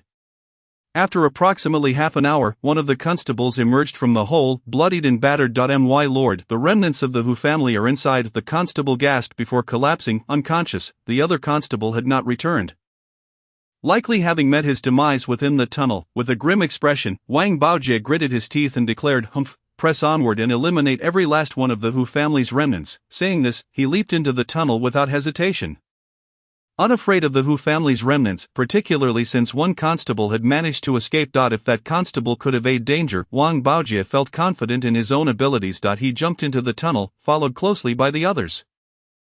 As Su Ming prepared to advance, someone suddenly pushed him aside and declared, I'll go first. Su Ming furrowed his brow and narrowed his eyes at the individual. This person was also a silver commander of the Town Spirit Division, named Su Haiyuan. Su Haiyuan, who prided himself as the foremost silver commander, aspired to ascend to the rank of Golden Commander. Now that a position had finally opened up, he believed his opportunity had come, only to be confronted by the unexpected emergence of Su Ming, a dark horse. Su Ming had famously slain a silver commander in broad daylight, showcasing remarkable strength. Fearing that Su Ming might usurp his chance at becoming a Golden Commander, Su Haiyuan had been at odds with him. Humph, what are you staring at? Su Haiyuan scoffed, glaring at Su Ming with narrowed eyes. Fine, you go first. However, at that moment, Su Ming took a step back, behind him.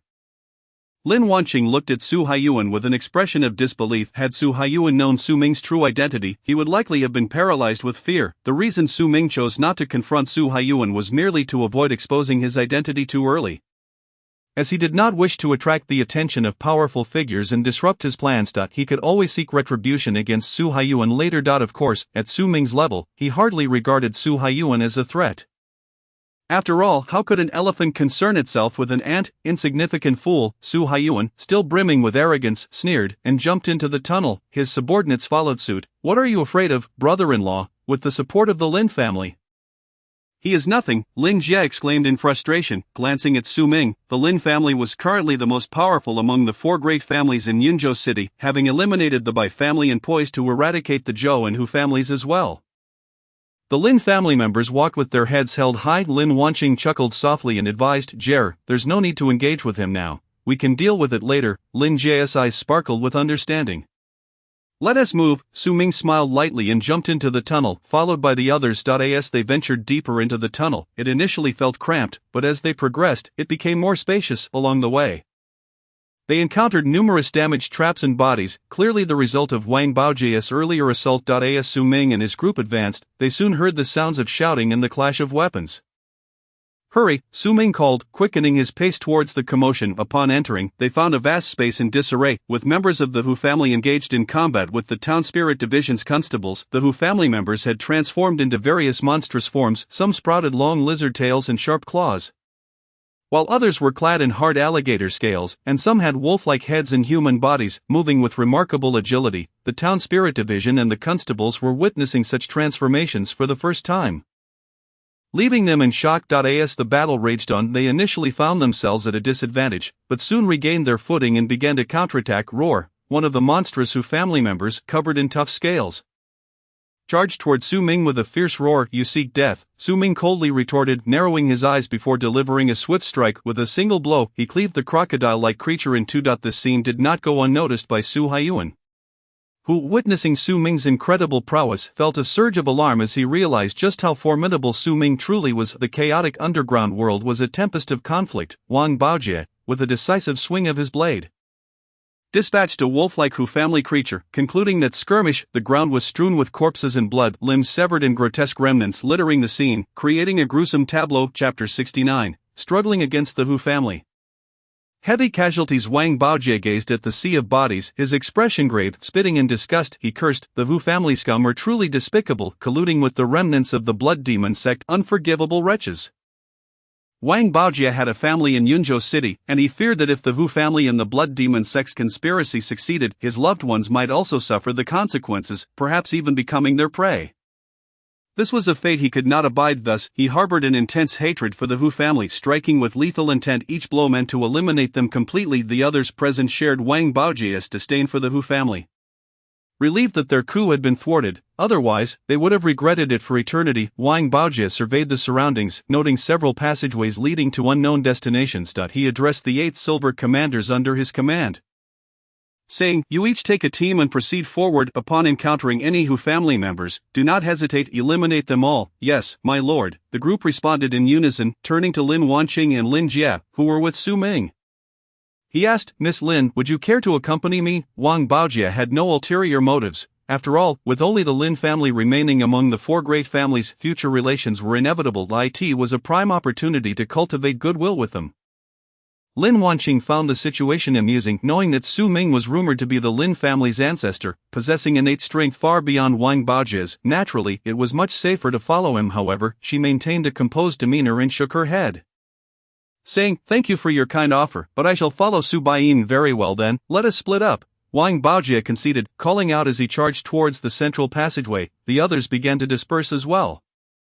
Su Ming led Lin Wanqing, Lin Jie, and the others deeper into the tunnel. They soon arrived at another spacious area filled with numerous tunnels branching out. Su Ming's brow furrowed as he surveyed the group and instructed, Let us split up. Yes, my lord, they replied, each taking their respective teams into the tunnels. Su Ming also proceeded into one of the passages. Meanwhile, Wang Baojie, relying on his superior cultivation, strode ahead with purpose. However, as he advanced, several members of the Hu family suddenly emerged before him. Hu family monsters, Wang Baojie bellowed, raising his blade to engage. Just then, the Hu family members raised their heads and consumed an unknown substance. Their bodies began to contort and transform. Wang Baojie was taken aback and rushed forward, but 2 others leaped down to block his path, engaging him in battle in the narrow confines of the tunnel. His comrades were unable to assist. Wang Baojie fought valiantly against the two adversaries, but after dispatching them, he realized that the Hu family members had undergone a terrifying metamorphosis, becoming half-human, half-snake creatures. Their bodies were covered in green scales. Their eyes slitted, tongues flicking out like serpents, with long tails sprouting behind them. They had fully succumbed to their monstrous forms, seeking death, just as Wang Baojie prepared to strike down the transformed beings.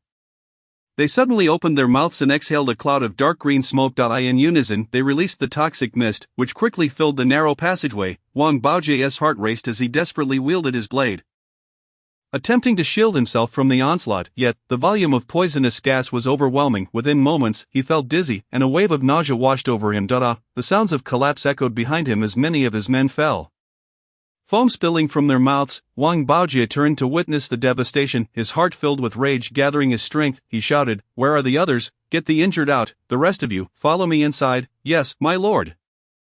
The remaining men hastily complied, splitting up to act. Gritting his teeth, Wang Baojie pressed on with his blade, charging deeper into the tunnel. As he advanced, a cacophony of furious roars erupted ahead. The faces of his men paled in terror as they drew closer, discovering that those who had consumed the strange elixir were also beginning to transform into monstrous forms. In an instant, their bodies swelled with extraordinary might, transforming into ferocious black bears. The bears' eyes glowed a crimson red, and they roared, shaking the ground beneath them. The expressions of the onlookers shifted dramatically. Wang Baojie gritted his teeth and bellowed, "Kill!" Without hesitation, he charged forward, weapon in hand, following suit. The others clenched their jaws, rushing towards the demonic black bears.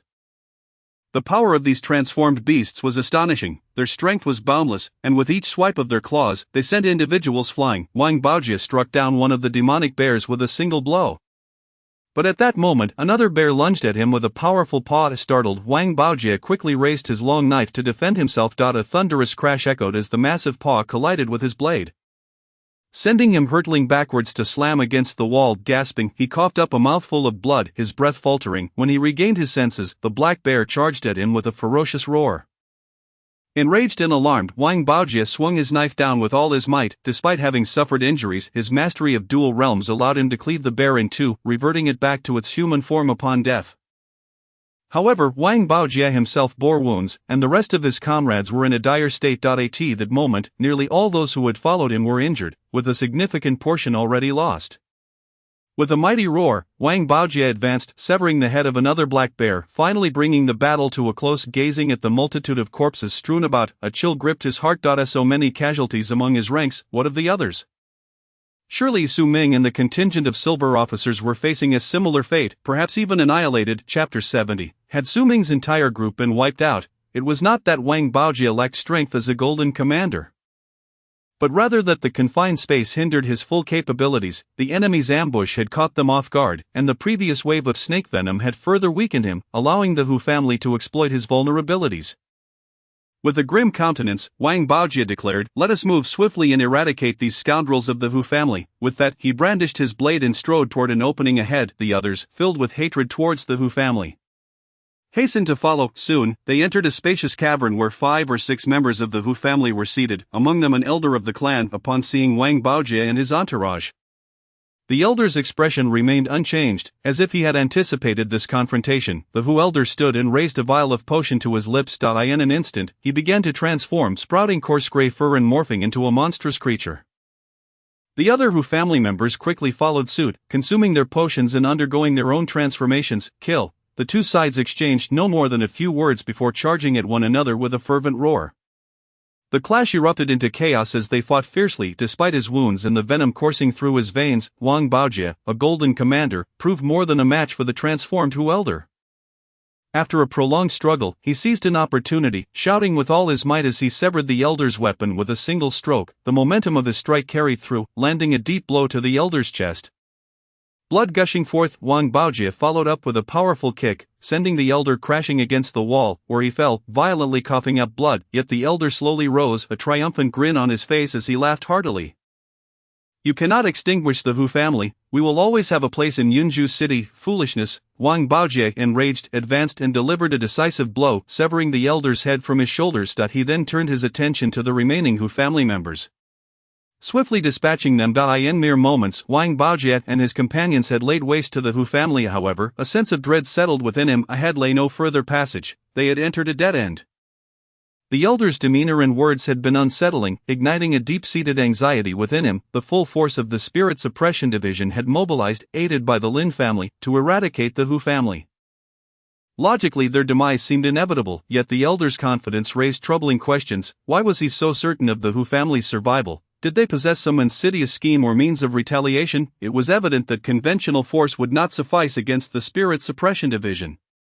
Suddenly, a realization dawned upon Wang Baojie that if the Hu family lacked the capacity to confront the Spirit Suppression Division directly, then they must have devised a plan to drag the entire Yunzhou city down with them. In such a scenario, even the Spirit Suppression Division would hesitate to strike decisively, allowing the Hu family to maintain their foothold within the city. Understanding this, Wang Baojie's expression shifted dramatically as he swiftly turned to leave. Shouting, "We must flee, quickly, follow me." The others, sensing the urgency in his tone, hurried to keep pace with him. As they retraced their steps, Wang Baojie felt an overwhelming sense of dread upon returning to the initial cavern. He found it filled with individuals, many of whom bore injuries and were moaning in pain. The numbers had dwindled significantly, clearly indicating a devastating toll. Wang Baojie's expression darkened as he silently counted the surviving members, only to cry out in alarm, "Where is Su Baiyin? He led a group into that passage and has yet to return." One of the silver officers spoke up hastily. Wang Baojie's expression soured further. Just when he feared the worst, Lin family's daughters, Lin Wancheng and Lin Jie, were with Su Ming. If anything happened to them, he would surely incur the Lin family's wrath. More critically, Su Ming had likely ventured into the very heart of the Hu family's stronghold, the place where they could orchestrate their mutual destruction alongside Yunzhou city. Realizing the Hu family's intentions, Wang Baojie understood that their extensive network of tunnels was designed to mislead and delay them. They had suffered grievous losses, including 3 silver officers, and even he was gravely injured. The core of the Hu family's territory would undoubtedly be more heavily fortified, and he feared Su Ming and his team would be unable to cope. In fact, he believed they might already have perished within the tunnels. "Damn it, it's over." Wang Baojie's face was a mask of despair as he turned to his companions. "Commanding," informed the Grand Commander at once. "We require reinforcements. The Hu family is scheming something sinister." "Yes, my lord." A few individuals took their leave in haste to follow me. Wang Baojie, his expression grim, called out as he grasped his long knife and made his way toward the direction where Su Ming had gone. He held on to a flicker of hope that it was not too late. Wang Baojie felt a surge of hopelessness. The Hu family had meticulously calculated their timing, and as he pressed onward through an alternate passage, he realized he had already wasted precious time. Yet, as he advanced, he stumbled upon numerous corpses scattered upon the ground. Strangely, none belonged to the Spirit Suppression Division or the officials. They were all members of the Hu family. What could this mean? Wang Baojie's heart, once heavy with despair, rekindled with hope as he urged his companions to move swiftly onward. Meanwhile, 2 ironclad soldiers hastened to the Grand Commander Wei Duo's side. "Grand Commander, Wang Baojie has sent us to report that he has discovered the Hu family's stronghold. They likely possess a means of mutual destruction. We must mobilize reinforcements immediately." One of the soldiers relayed Wang Baojie's urgent message word for word.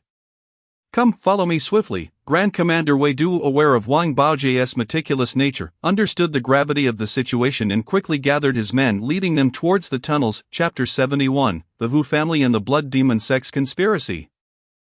The demon god emerges. Meanwhile, Su Ming and his party journeyed deeper into the tunnels, encountering several members of the Hu family. Without hesitation, the Hu family members raised vials of potion to their lips. Almost immediately their bodies twisted and transformed, sprouting scales and hissing like serpents, a terrifying sight. At the same time, a group of individuals from the Zhou family emerged. Now aligned with the Hu family, they had no choice but to follow their path into darkness. Armed with knives, they charged at Su Ming and his companions. The passage was exceedingly narrow. Should the transformed Hu family members unleash their toxic gas, the consequences would be dire. This was the Hu family's strategy against the Spirit Suppression Division, one that had previously caused Wang Baojie's group significant losses. Recognizing the danger, Su Ming wasted no time. With a flick of his finger, a burst of green light shot forth. Boom, boom, boom. As the green light passed, the foes ahead were obliterated, blood mist erupting in a still frame of chaos. The unfortunate Hu family members, still in the midst of their transformation, fell before Su Ming's might. "Let us go," Su Ming urged, leading his group deeper into the fray. Upon entering further, he discovered the elders of both the Hu and Zhou families, nearly all congregated in this critical location. Su Ming understood that they must have inadvertently stumbled upon a significant stronghold of the Hu family. who were undoubtedly plotting something sinister. Clearly, they are merely stalling for time. What shall we do about the decree? One among them spoke with a pallid visage, with so many elders from the Hu and Zhou clans present. It seems they might be unable to contend with the situation. Kill. Su Ming uttered a single word, and his figure surged forth with remarkable speed. Before he arrived, the long blade in his hand had already been hurled with ferocity. With a swift and decisive motion, the blade sliced through the air, cleaving a Zhou clan elder in twain. Yet Su Ming did not pause. With a pointed finger, he directed a strike ahead. The Hu clan elder hastily raised his sword in defense. Bang! To his astonishment, Su Ming's finger penetrated the very body of his iron blade as if it were mere tofu. The force of his strike surged forth, piercing the elder's neck with ease. As the other elders transformed, they began to pounce upon the crowd. Su Ming's figure darted out once more, drawing his long blade, and with a swift turn, he cleaved another elder who had morphed into a fearsome black bear. In half following this, Su Ming wielded his long knife with lethal precision, weaving through the throng with unparalleled agility. Wherever he passed, a tempest of blood and carnage ensued. In mere moments, the elders of the Zhou and Hu clans within the cavern lay dead or wounded in staggering numbers. The onlookers were left agape, their faces etched with disbelief. They had never fathomed Su Ming's strength, which seemed to rival even that of a golden commander. In the blink of an eye, the battle within the cavern reached its conclusion. With a final decisive blow, Su Ming dispatched a Hu clan elder, thereby signaling the end of the conflict. At this moment, the members of the spirit guard gazed at Su Ming with expressions brimming with reverence. Meanwhile, Su Ming and his companions remained unscathed forward. Su Ming turned, clutching his sword, and continued deeper into the cavern. Along the way, an overwhelming stench assaulted their senses, thick with the scent of blood, gritting their teeth against the discomfort. They pressed on until they arrived in a vast chamber. There, they beheld an immense pool of blood, brimming with crimson liquid. Adjacent to it stood a barred enclosure, within which numerous individuals were confined. These captives appeared ghastly pale, their emaciated forms starkly indicative of severe blood loss. Most among them were already deceased, comprised of destitute individuals and beggars. At the forefront of the blood pool stood a figure cloaked in dark robes. Unmistakably a remnant of the blood demon sect. Accompanying him were several elders of the Hu clan. Upon spotting Su Ming and his companions, the remnant's countenance shifted dramatically, and he shouted in desperation. Quickly stop them, the demon god is about to manifest, and when it does, the blood demon sect shall seize control of Yunzhou City. The mere mention of the demon god sent a chill through Su Ming and his companions. It appeared that this so-called demon god was a conspiracy concocted by the Hu clan and the blood demon sect. As for the true nature of this demon god, they remained unaware. The Hu clan elders, upon hearing that the demon god was imminent, exhibited signs of excitement, promptly drawing their swords and consuming potions as they charged towards Su Ming and his group. Kill. Su Ming's gaze turned icy as he advanced toward the Hu clan elders with his blade raised.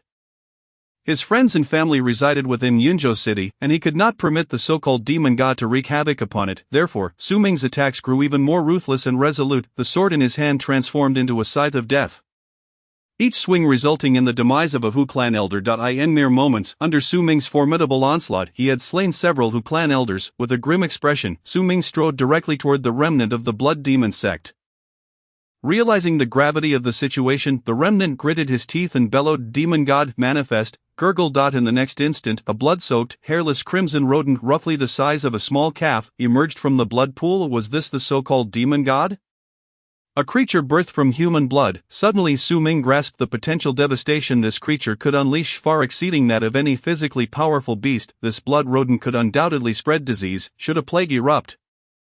The entire populace of Yunzhou City would suffer dire consequences. This was indeed the trump card of the Hu clan and the blood demon sect. In such a scenario, they would possess leverage in negotiations with the higher-ups of Yunzhou City and even the four great sects. After all, if pushed too far, they could resort to mutual destruction, a prospect not to be trifled with. The destructive power of this blood rodent was truly alarming. It must not be allowed to escape. Otherwise, the entire city would be in peril. Su Ming recognized the imminent danger and rushed to slay the blood rodent. However, the remnant of the blood demon sect sprang forth, positioning himself before Su Ming and cried out, "Demon God, flee, let Yunzhou City be your burial ground." The countenance of Su Ming's group shifted dramatically. Without hesitation, Su Ming hurled his long knife. Ding! With a resounding clash, the blood rodent was pinned to the ground by Su Ming's blade.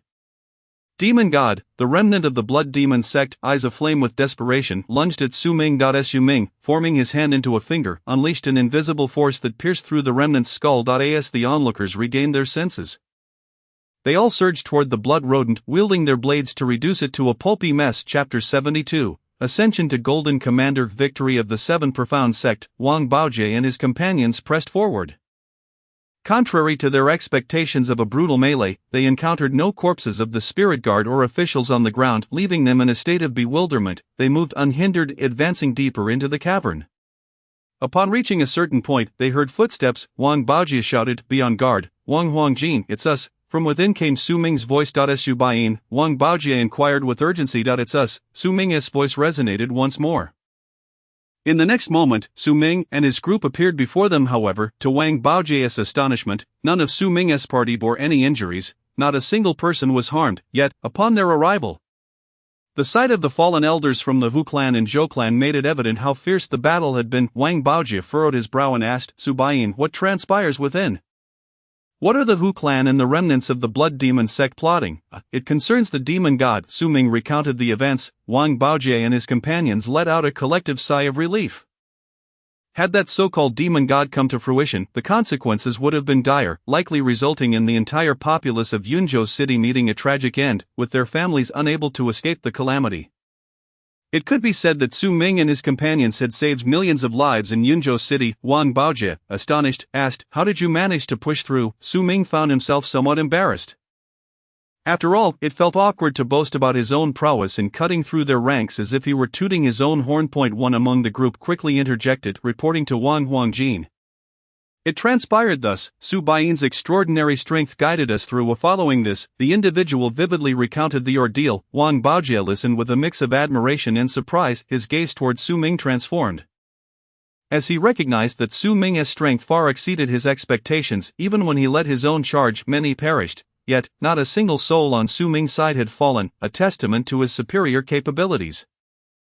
Previously, when Su Ming had publicly slain a silver commander, many speculated that Su Ming's strength was comparable to their own golden commanders. Little did they know, it was indeed the case. Of course, had Wang Baojie and his companions known that Su Ming was already a practitioner of the innate realm, their reactions would have been unfathomable. At that moment, a commotion arose outside as the Grand Commander Wei Du hurriedly approached with his team. Wang Baojie quietly briefed Wei Du on the situation. Wei Du, astonished, regarded Su Ming with incredulity. He had not anticipated such a formidable individual hidden within his ranks. However, had he known that Su Ming was the revered ancestor of the Lin family, he would have been even more taken aback.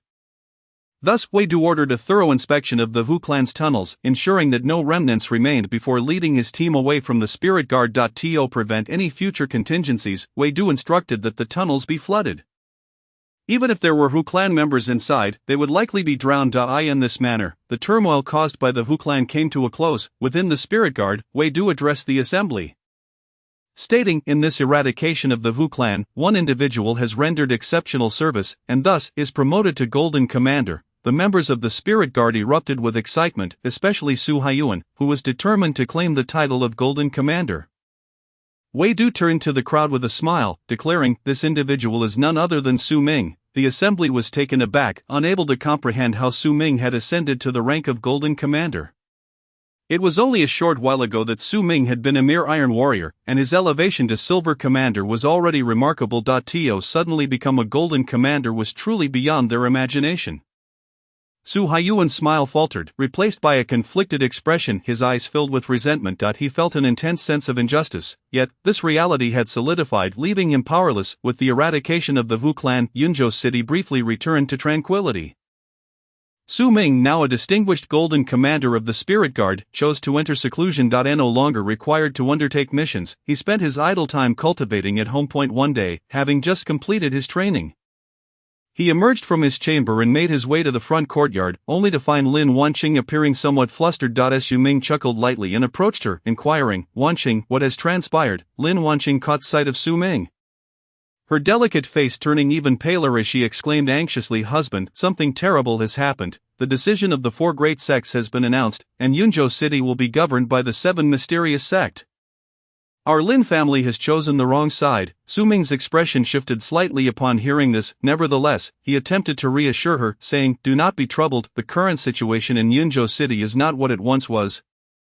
And with only our Lin family remaining among the 4 great families, the 7 mysterious sect should take that into consideration when dealing with us. Wanqing nodded, albeit uneasily. After a brief hesitation, she declared, "Husband, I must return to the family." "Very well, go ahead," Su Ming replied with a nod. Lin Wanqing quickly turned and departed. With little to occupy his time, Su Ming decided to accompany Lian Yu for a stroll in the marketplace.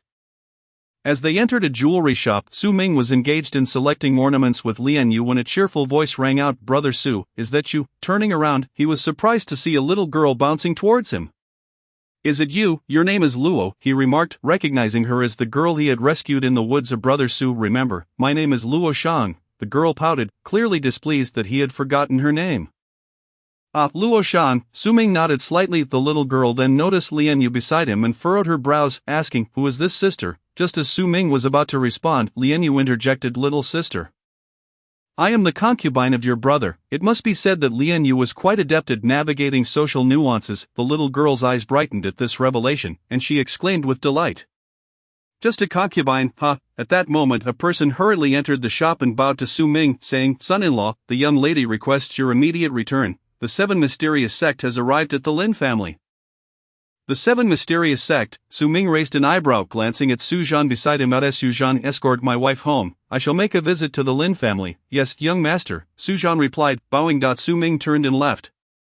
But the little girl followed closely behind. Furrowing his brow, Su Ming asked, "Luo Shang, why are you following me?"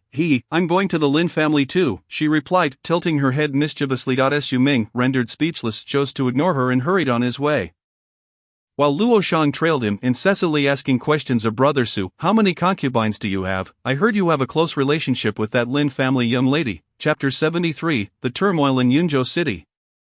The era of chaos begins at the Lin family estate. The members were gathered together, their hearts filled with anxiety, especially Lin Jin, the family head, and the elder Lin Yuan. Once lofty figures, they now dared not raise their heads. Before them stood 3 individuals, who, despite their small number, emanated a powerful aura. This was due to their affiliation with the 7 mysterious sect. Having emerged victorious in the contest for Yunzhou City, the representatives of the 7 mysterious sect had come to settle accounts. The leader, with narrow eyes, coldly regarded Lin Jin and stated, "Lin Jin, I have heard you chose to side with the Baiyun sect. Well, I present you with 2 options. 1. Take your own life as an apology, and your Lin family may be spared. 2. Resist, and I shall annihilate your Lin family." Lin Jin's countenance changed dramatically, and with a bitter sigh, he raised his head to bow to the emissary of the 7 mysterious sect, saying, "Lin Jin knows the gravity of his sins. This decision regarding the Lin family's allegiance was mine alone." With that, Lin Jin swiftly drew his sword, preparing to take his own life. Though the Lin family was a respected clan in Yunzhou City, they were still too weak compared to the formidable 7 mysterious sect. Apart from taking his own life, Lin Jin had no other choice. "Wait!" At that moment, a voice rang out. Everyone turned to see Lin Wanqing approaching. Her face filled with urgency as she bowed to the emissary and implored, "Sir, our Lin family is willing to serve the 7 mysterious sect. Please grant us another chance." The emissary raised an eyebrow, looking at Lin Wanqing with disdain, and coldly remarked, "Grant your Lin family another chance? Do you think I am someone of such lowly standing?" Just as Lin Wanqing was about to respond, Lin Jin pulled her back. Shaking his head in disapproval, the emissary sneered, preparing to permit Lin Jin to take his own life. But again, another voice interrupted, "Wait." The crowd turned to see Su Ming striding confidently toward them, a long blade at his side. "Who are you? Do you dare interfere with the matters of the 7 mysterious sect? Are you seeking death?" The emissary, clearly losing patience after being interrupted multiple times, swiftly drew his sword. "Brother Wu, why the fiery temper?" At that moment, another chirpy voice chimed in. Upon hearing this, the emissary turned to see the lively figure of Luo Shang approaching. "Sister Luo," the emissary exclaimed. Luo Shang bounded up to Su Ming, patting him on the shoulder, and smiled. "He is my friend, and my savior. I ask you, Brother Wu, to spare him. Please, Brother Wu, you've always wanted to join my grandfather's sect, right? Leave this matter to me. How about it?" The emissary's eyes lit up at her words. "Since he is the savior of Sister Luo, how could I not give her this favor? However, I fear that Lin Jin cannot retain his position as the family head." The 7 mysterious sects sent Wu and 2 others to maintain balance in Yunzhou City. As for how to deal with the situation, it was left to Wu and his companions to decide, with the fundamental principle being that Lin Jin, who had previously supported the Baiyun sect, could no longer serve as the head of the Lin family. "This is easy to resolve." Luo Shang turned to the Lin family members, her gaze eventually landing on Lin Wanqing. "I propose that Sister Lin take on the role of family head. Furthermore, Yunzhou City cannot be without a ruler for even a day. Let Sister Lin become the city lord as well. All matters will be at the discretion of Sister Luo, the emissary added quickly. Luo Shan, with a radiant smile, turned to Su Ming and asked playfully, "Brother Su, what do you think of my decision?" Luo Shan was well aware of Su Ming and Lin Wanqing's engagement, yet she was a broad-minded girl who, rather than suppressing Lin Wanqing, was pushing her forward. This was indeed a rarity. Of course, Luo Shan had her own motives. She believed that if Lin Wanqing were elevated to a position of power, both as family head and city lord, she would be too preoccupied to spend much time with Su Ming, thus creating an opportunity for herself. This absolutely cannot be, Lin Wanqing exclaimed in shock. Hee, Sister Lin, I only proposed this out of respect for Brother Su. No need for modesty, Luo Shan replied with a cheerful laugh. Wanqing, the young lady means well. Do not refuse, Lin Yuan urged anxiously. If Lin Wanqing could truly become the city lord, then what would it matter if she also became the family head, as long as it was beneficial for the Lin family? He would wholeheartedly support it. Lin Wanqing opened her mouth to protest but ultimately nodded in agreement. Thus, with Luo Shang's intervention, the Lin family not only escaped disaster but Lin Wanqing was also appointed as the city lord. In the aftermath, the seven mysterious sect indeed consented to Lin Wanqing's ascension to the position of city lord. Of course, their agreement stemmed primarily from her youth, which made her seem easier to control. Regardless, the Lin family's ability to turn misfortune into fortune was largely due to one person, Su Ming. Initially, the Lin family believed that Su Ming was merely a person of high standing seeking to associate with them. However, it was now evident that the reality was quite the opposite. Su Ming was acquainted with the granddaughter of the elder of the seven mysterious sect, and through this connection, the Lin family had inadvertently elevated their own status. Su Ming had also become a crucial figure within the Lin family, garnering the respect of even the ancient elder Lin Yuan, who recognized Su Ming's significance. However, being the city lord was not an easy task for Lin Wanqing. Although she held the title, the true power in Yunzhou City lay with Wei Du, the commander of the Spirit Suppression Division. After all, the Spirit Suppression Division under Wei Du was comprised of exceptional talents.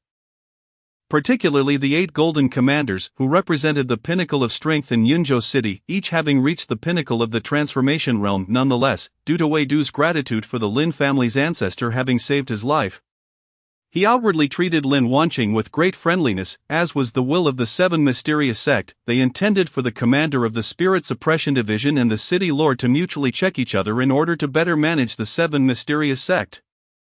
Thus, Yunzhou City entered a new era, and Lin Wanqing found herself exceedingly busy. One day, Lin Wanqing sat down with Wei Du. Commander Wei, I have received a letter from the seven mysterious sect requesting that we travel to Hanyang City together.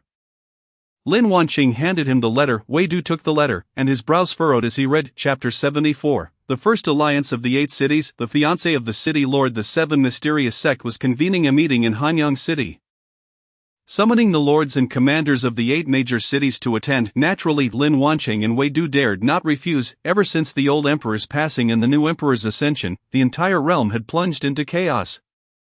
And their Fufeng County was no exception. The 4 great sects had risen to take advantage of the turmoil, seizing territory from the court. Ultimately, the 40 major cities of Fufeng County were divided among the 4 great sects and the county governor.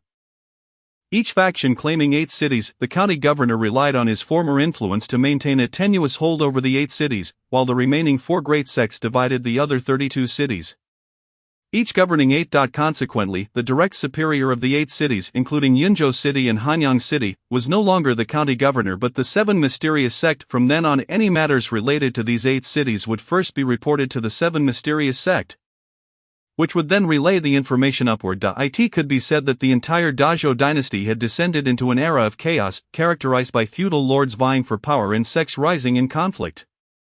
At this juncture, the seven mysterious sects summoned the lords of the 8 cities and the grand commander of the Spirit Guard to Hanyang City, primarily to assert its dominion over the 8 cities. Lin Wanqing and Wei Du dared not refuse. They promptly selected a contingent of individuals and set off in grand procession towards Hanyang City, with Su Ming among them. Accompanying them were 4 golden commanders, which deterred any marauding bandits along the way. The group arrived at Hanyang City without incident. Hanyang City is the most powerful and well-established among the 8 cities under the seven mysterious sect, which is why the first meeting of the 8 Cities Alliance was convened there. Upon their arrival, Lin Wanqing and her entourage took residence in an inn. 7 days later, a soldier came to inform Lin Wanqing and her group that they were to proceed to the Lord's mansion. For a high envoy from the seven mysterious sect had arrived. Lin Wanqing and Wei Du wasted no time and hurriedly made their way to the Lord's mansion. Upon arrival, they were escorted by designated personnel to a grand hall that was already filled with attendees from the other 7 cities. In the hall, the representatives of the 8 cities were seated in 2 rows. At the front sat the city lord and the grand commander of the spirit guard, followed by their close aides. It was well known that the newly appointed city lord of Yunzhou, Lin Wanqing, was a rare beauty, and upon seeing her, the rumors were indeed substantiated. At that moment, a rotund man in splendid attire sitting in the front row on the left stroked his small beard and grinned widely.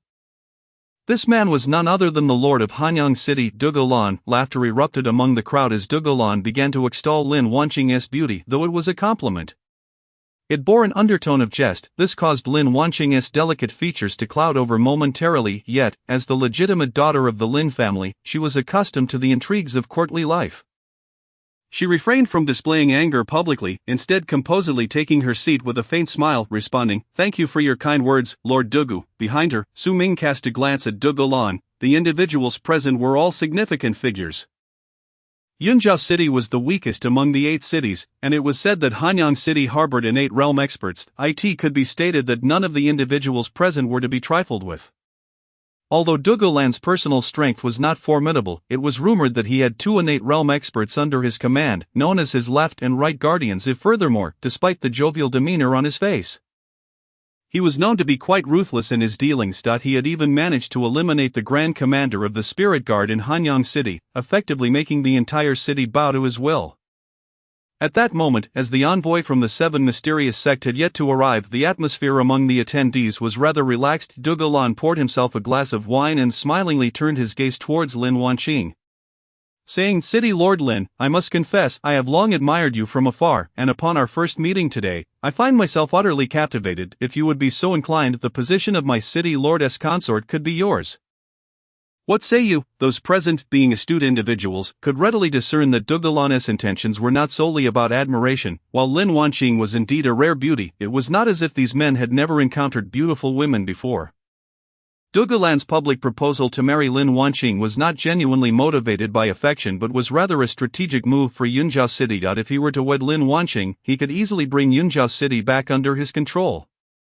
Behind her, Su Ming felt his pupils constrict slightly as he raised his gaze towards Dugulan. Before their departure, Su Ming and his companions had acquired detailed information on all the prominent figures from the 8 cities.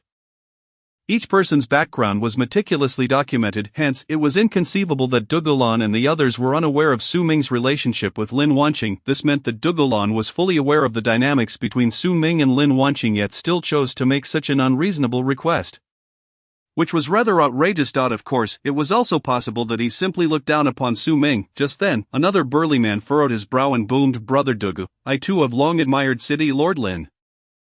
I implore you to grant me this favor. I am willing to offer you 10,000 gold as a gift, so please do not compete with me for City Lord Lin." The speaker was Li Tianyang, the lord of Tianyang City, which ranked second in overall strength among the 8 cities, making it a rival to Hanyang City. The remaining 6 city lords and grand commanders watched with keen interest, sipping their drinks, adopting a spectator's mindset.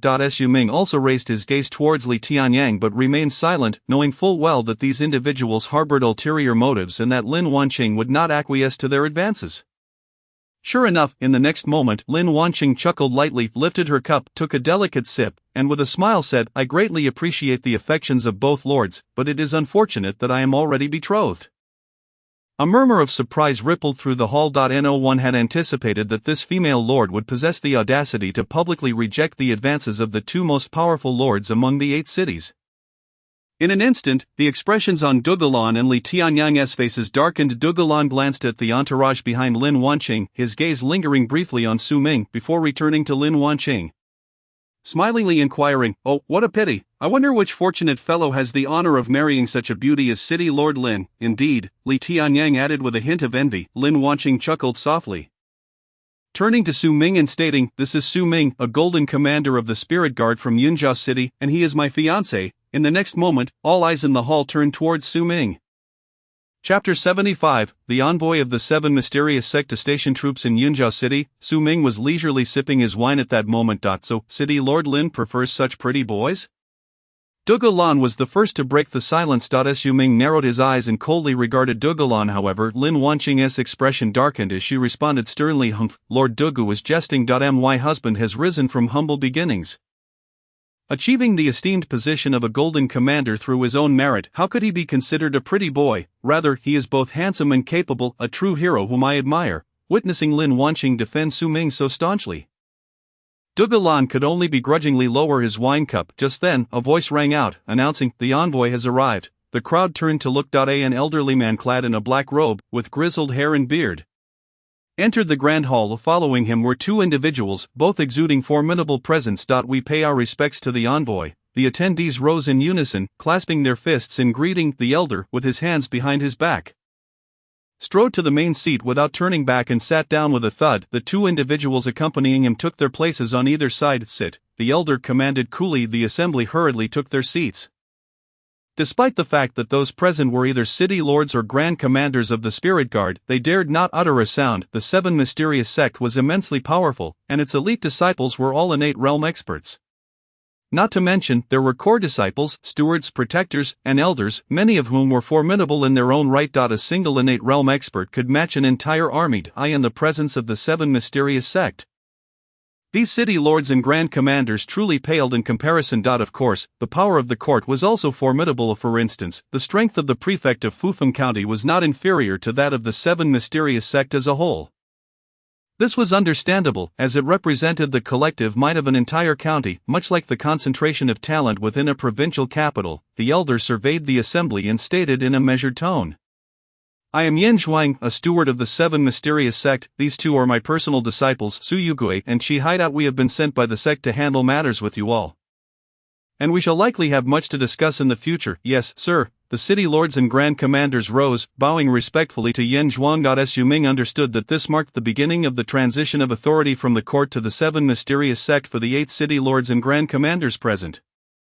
The moment the city lords and grand commanders stood was a clear indication of their severance from the court, and their sole superior henceforth would be the Seven Mysterious sect. Of course, this was also Yin Zhuang's primary objective in coming here. Should any city lord or grand commander resist the Seven Mysterious sect's governance, they would likely be made an example of. Serving as a warning to others, Yin Zhuang nodded in satisfaction before fixing his gaze on Lin Wanqing, stating coolly, "Are you the city lord of Yunjiao?" "Yes, sir." Lin Wanqing promptly stood and bowed. Yin Zhuang frowned slightly, evidently displeased, and remarked, "Yunjiao City is situated at the crossroads of 4 battlefronts. Can a woman like you truly defend it?" Lin Wanqing quickly replied, "Rest assured, envoy, I can." Yin Zhuang's brow remained furrowed, his piercing gaze fixated on Lin Wanqing as he pressed, "Yunjiao City is the gateway to our Seven Mysterious sect's territory. Can you truly safeguard it?" Lin Wanqing's delicate brows knitted together as she prepared to respond, but at that moment, Dugulan interjected, "Envoy, Yunjiao City is located in a crucial geographic position." He then turned to Lin Wanqing, saying, "It borders Fengyang City of the Baiyun sect, Dingyuan City of the Luoyuan sect, and Shandong City of the Iron Sword sect. You must know that the strengths of these 3 cities are formidable. It will not be easy for City Lord Lin to defend Yunjiao City." One must admit, Dugulan was quite shrewd. His words caused Yin Zhuang to frown deeply. Seeing this, Dugulan hastily added, "We the 8 cities must unite as one. I am willing to allocate troops to assist City Lord Lin in defending the city." Su Ming furrowed his brow at this. He was well aware of Dugulan's ulterior motives. This man merely sought to seize the opportunity to station his own troops in Yunjiao City under the guise of aiding its defense, hoping to partake in its resources. When the time comes, it is easy to invite the gods, yet difficult to send them away. If they wish to allow Dugulan's army to depart from Yunjiao City, it seems a formidable challenge. Su Ming is acutely aware, as are all present, of the underlying circumstances. Even Yin Zhuang comprehends Dugulan's intentions. However, for Yin Zhuang, who governs Yunjiao City, or the conflicts among the 8 city lords, he remains indifferent. What he values is whether the territory remains under the control of the Qishuan sect. As long as the foundation is secure, the tribute from the 8 cities to the Qishuan sect will not diminish, thereby strengthening the sect. Moreover, Yin Zhuang indeed doubts Lin Wanqing's ability to defend Yunjiao City. Just as Yin Zhuang is about to speak, Lin Wanqing hastily rises and interjects, "Rest assured, Your Excellency, I will certainly defend Yunjiao City." Dugulan turns to glance at Lin Wanqing, then looks back at Yin Zhuang, cupping his hands and remarking, "Your Excellency, military campaigns and battles are not merely matters of words. You are aware that not long ago, Yunzhou City was far from peaceful, beset by large-scale demonic disturbances and remnants of the Blood Demon sect colluding with the aristocracy, all aiming to overthrow Yunzhou City, which has significantly weakened its power. To safeguard Yunzhou City will be no easy feat. Yan Zhuang furrows his brow upon hearing this, giving a slight nod ready to speak, yet Lin Wanqing grits her teeth and declares, "Your Excellency, our Yunzhou City is situated in a battleground. Having endured 2 trials, however, it has only served to strengthen us further. We can undoubtedly defend Yunzhou City." Dugalan scoffs derisively, exuding disdain as he retorts, "City Lord Lin, defending a city is not as simple as it sounds." Lin Wanqing narrows her eyes, gazing coldly at Dugalan as she intones, "City Lord Dugu, what will it take for you to believe in the strength of Yunzhou City? That is easily arranged. Our great Zhou dynasty is founded on martial prowess. Let us engage in a contest between our 2 cities. If a warrior from Yunzhou City can defeat my incapable subordinates, I shall believe you." Dugalan replies with a smile that, despite its cheerfulness, carries an eerie undertone. Just then, a towering figure emerges from behind Dugalan. This man is exceptionally large, standing like a dark iron tower, emanating an intense aura of pressure. "Friends from Yunzhou City, please enlighten me," the burly man intones, bowing deeply. Wei Du, observing, remarks in a hushed tone, "This man is named Gao Yang, one of the 12 golden commanders of Hanyang City. His martial prowess is terrifying. Impervious to blades and flames. He is certainly one of the top 3 fighters in Hanyang City." Chapter 76. To defeat you, this will suffice. Only the golden commanders can match him. This implies that only Su Ming and the 3 other golden commanders accompanying him possess the strength to contend with Gao Yang. Wang Baojie and the others are well aware of Gao Yang's capabilities, their expressions grim. They understand the significance of this battle, which will determine the future trajectory of Yunzhou City. A victory would be fortuitous. A loss, however, would likely lead to Hanyang City stationing troops in Yunzhou, exacerbating the already weakened state of the city. More critically, they would lose their share of the territory. Yet, Su Ming remains unfazed, leisurely sipping his wine. Meanwhile, Lin Wanqing, initially furious, finds her expression turning peculiar. She had been concerned about how to address Dugalan's demands, but now, Dugalan has inadvertently presented an opportunity. Although Gao Yang, the Golden Commander, is indeed formidable, how can he possibly surpass Su Ming, a master of the innate realm? Seeing that the people of Yunzhou City remain silent, Gao Yang's lips curl into a contemptuous smile as he turns to Dugalan for guidance. Dugalan gazes at Lin Wanqing with a grin before finally fixing his gaze on Su Ming, stating, "Earlier, City Lord Lin praised Su for his exceptional prowess. Why not let Gao Yang experience Su's strength firsthand?" "Su, please." Gao Yang's fierce eyes bore into Su Ming as he clasps his fists in greeting. As Su Ming slowly sets down his wine cup, turning to Lin Wanqing, she smiles warmly, then glances back at Dugalan, cheerfully suggesting, "City Lord Dugu, perhaps we should choose another opponent. My husband happens to be the foremost master of Yunzhou City. It may be somewhat unfair for Gao Yang to face him." Dugalan blinks in surprise, then rolls his eyes at Gao Yang, enraged by Lin Wanqing's apparent contempt, huffs and retorts, "City Lord Lin, fear not. I will not kill your pretty-faced husband." Lin Wanqing maintains a faint smile, replying, "Commander Gao, you jest. I merely worry that my husband might end up defeating you." The mention of this incites Gao Yang's fury, his eyes blazing with rage as he coldly declares, "Humph! We can sign a death warrant. I end this battle. Life and death shall be determined by fate." With that, Gao Yang turns to Su Ming, arrogantly challenging, "Su, do you dare to sign? If you lack the courage to sign, then simply hide behind your woman." Wang Baojie and the other golden commanders tremble with indignation, yet Su Ming rises leisurely, regarding Gao Yang with an expression akin to that reserved for a fool, and asserts, "Dare, why wouldn't I? Very well, bring forth the paper and ink. Let us sign the death warrant." Gao Yang exclaims. A servant promptly presents the necessary materials. After the death warrant is prepared, Gao Yang strides forward, signing his name with vigor, then turns to Su Ming with a cold smile, "Su, you may still reconsider. I advise against making a futile sacrifice." Su Ming glances at Gao Yang with a sidelong look before approaching the document, his pen gliding across the page as he signs his name with ease. Gao Yang snorts dismissively, narrowing his eyes as he warns, "Su, I will not hold back. If I happen to defeat you or leave you incapacitated, do not blame me for being overly forceful. Rest assured, just take care of yourself." Su Ming retorts, then strides toward the door. Gao Yang turns to Dugalan, who nods slightly in acknowledgement. Gao Yang, with a determined stride,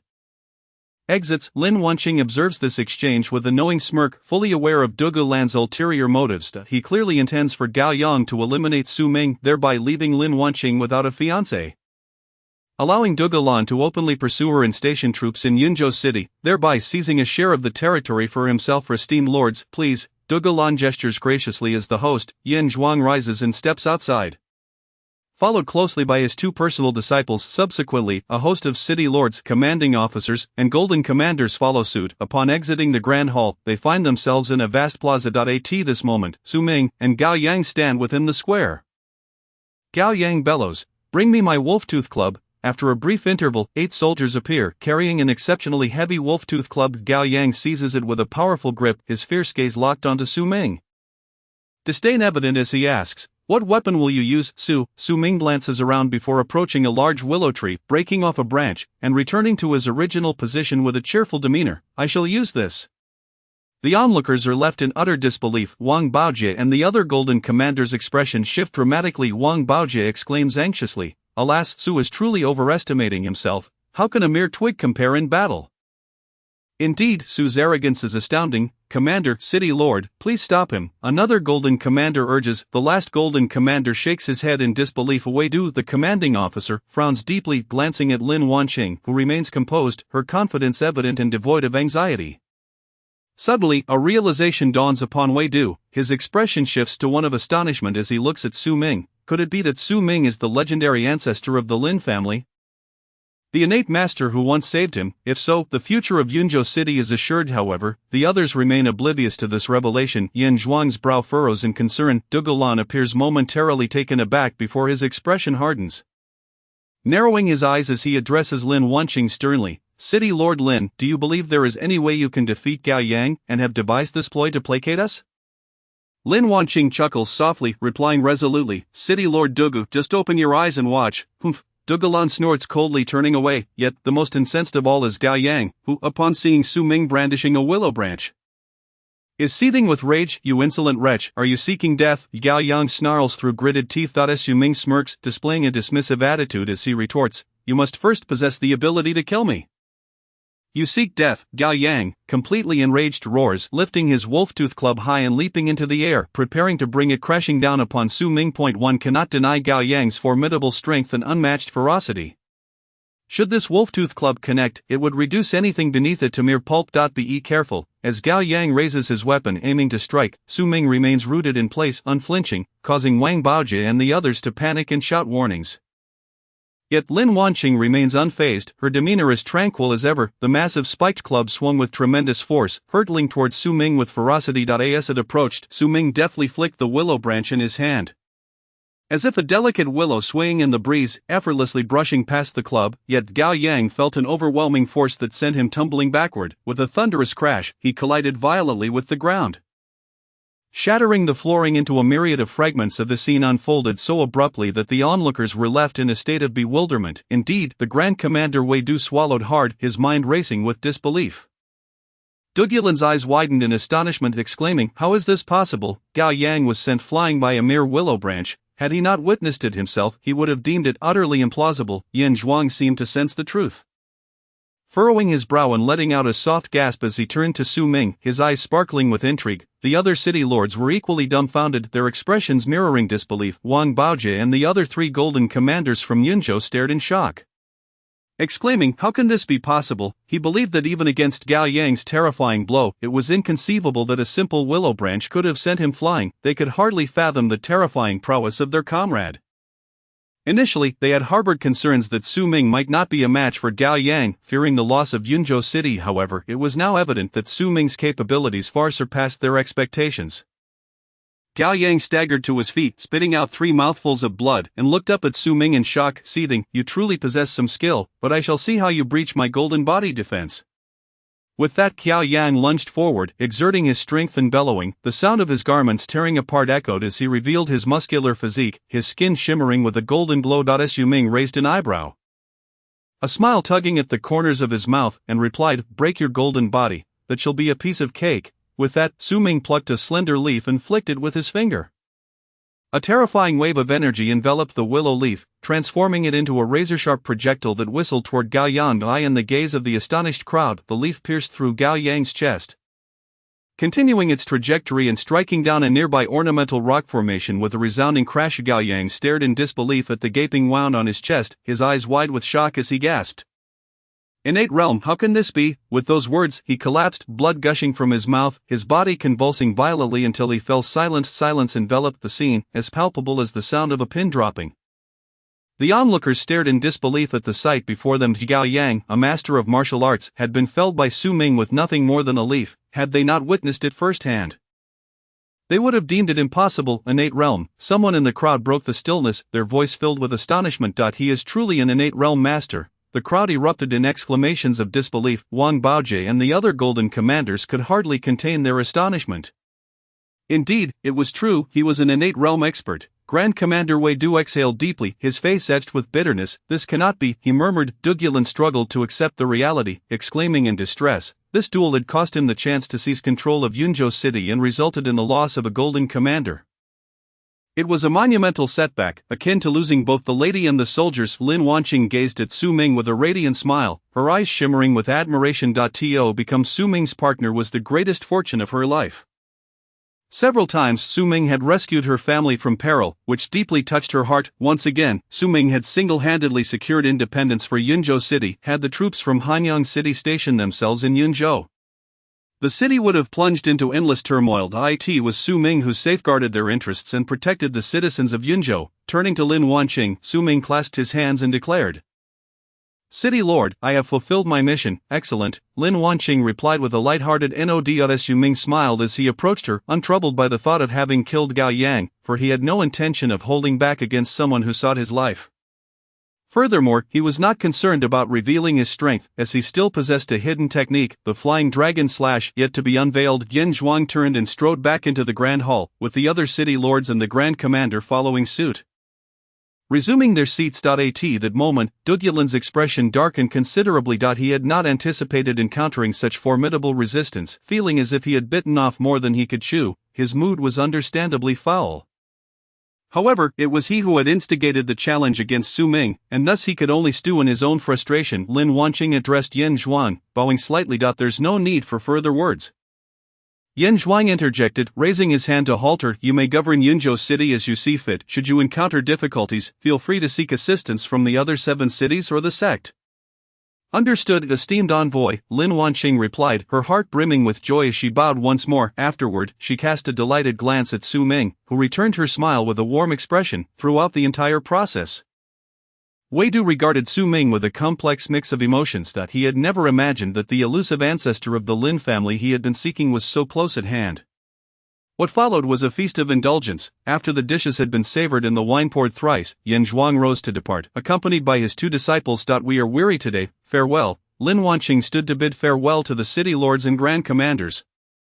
"City Lord, travel safely." At this moment, the city lords and grand commanders no longer dared to regard Lin Wanqing with any disdain, rising to return her farewell. Chapter 78, Wei Du's surrender. Chief patron of Yunzhou City. Following the alliance of the 8 cities, the overall strategy was established, and the various city lords returned to their respective territories. Su Ming and his companions began their journey back to Yunzhou City. Along the way, it was evident that Wang Baojie and others regarded Su Ming with a peculiar gaze, which was understandable. Having spent so much time together, they had not realized he was a concealed powerhouse. During a brief halt on their journey, they set up camp. Su Ming and Lin Wanqing shared light-hearted banter while enjoying roasted meat. At that moment, Grand Commander Wei Du approached, accompanied by Wang Baojie and the other 3 golden commanders. "Grand Commander." Su Ming stood and greeted him coolly. Wei Du hastily returned the gesture, a wry smile on his face. "Su Golden Commander, you mustn't call me that anymore. It truly embarrasses me." Su Ming chuckled lightly, taking a seat without pretense. After a moment's hesitation, Wei Du addressed Lin Wanqing, bowing respectfully. "From this day forth, I, Wei Du, pledge my allegiance to you, City Lord." Wei Du's declaration meant he relinquished his position as the foremost authority in Yunzhou City. Previously, the City Lord and Grand Commander had been at odds. Even before the turmoil in the Great Zhou dynasty, the City Lord had to maintain a polite demeanor in the presence of the Grand Commander, given the latter's esteemed position in the Spirit Guardian Division. However, the situation had changed. Yunzhou City was now one of the 8 cities under the banner of the 7 Xin sect. Consequently, the Spirit Guardian Division had severed ties with the upper echelons. Despite the formidable capabilities of the Spirit Guardian Division, they could not withstand a concerted assault. In ordinary times, Wei Du would have vied with Lin Wanqing for dominance over Yunzhou City, but his previous apprehension of the mysterious ancestor of the Lin family had deterred him from openly contesting the Spirit Guardian Division.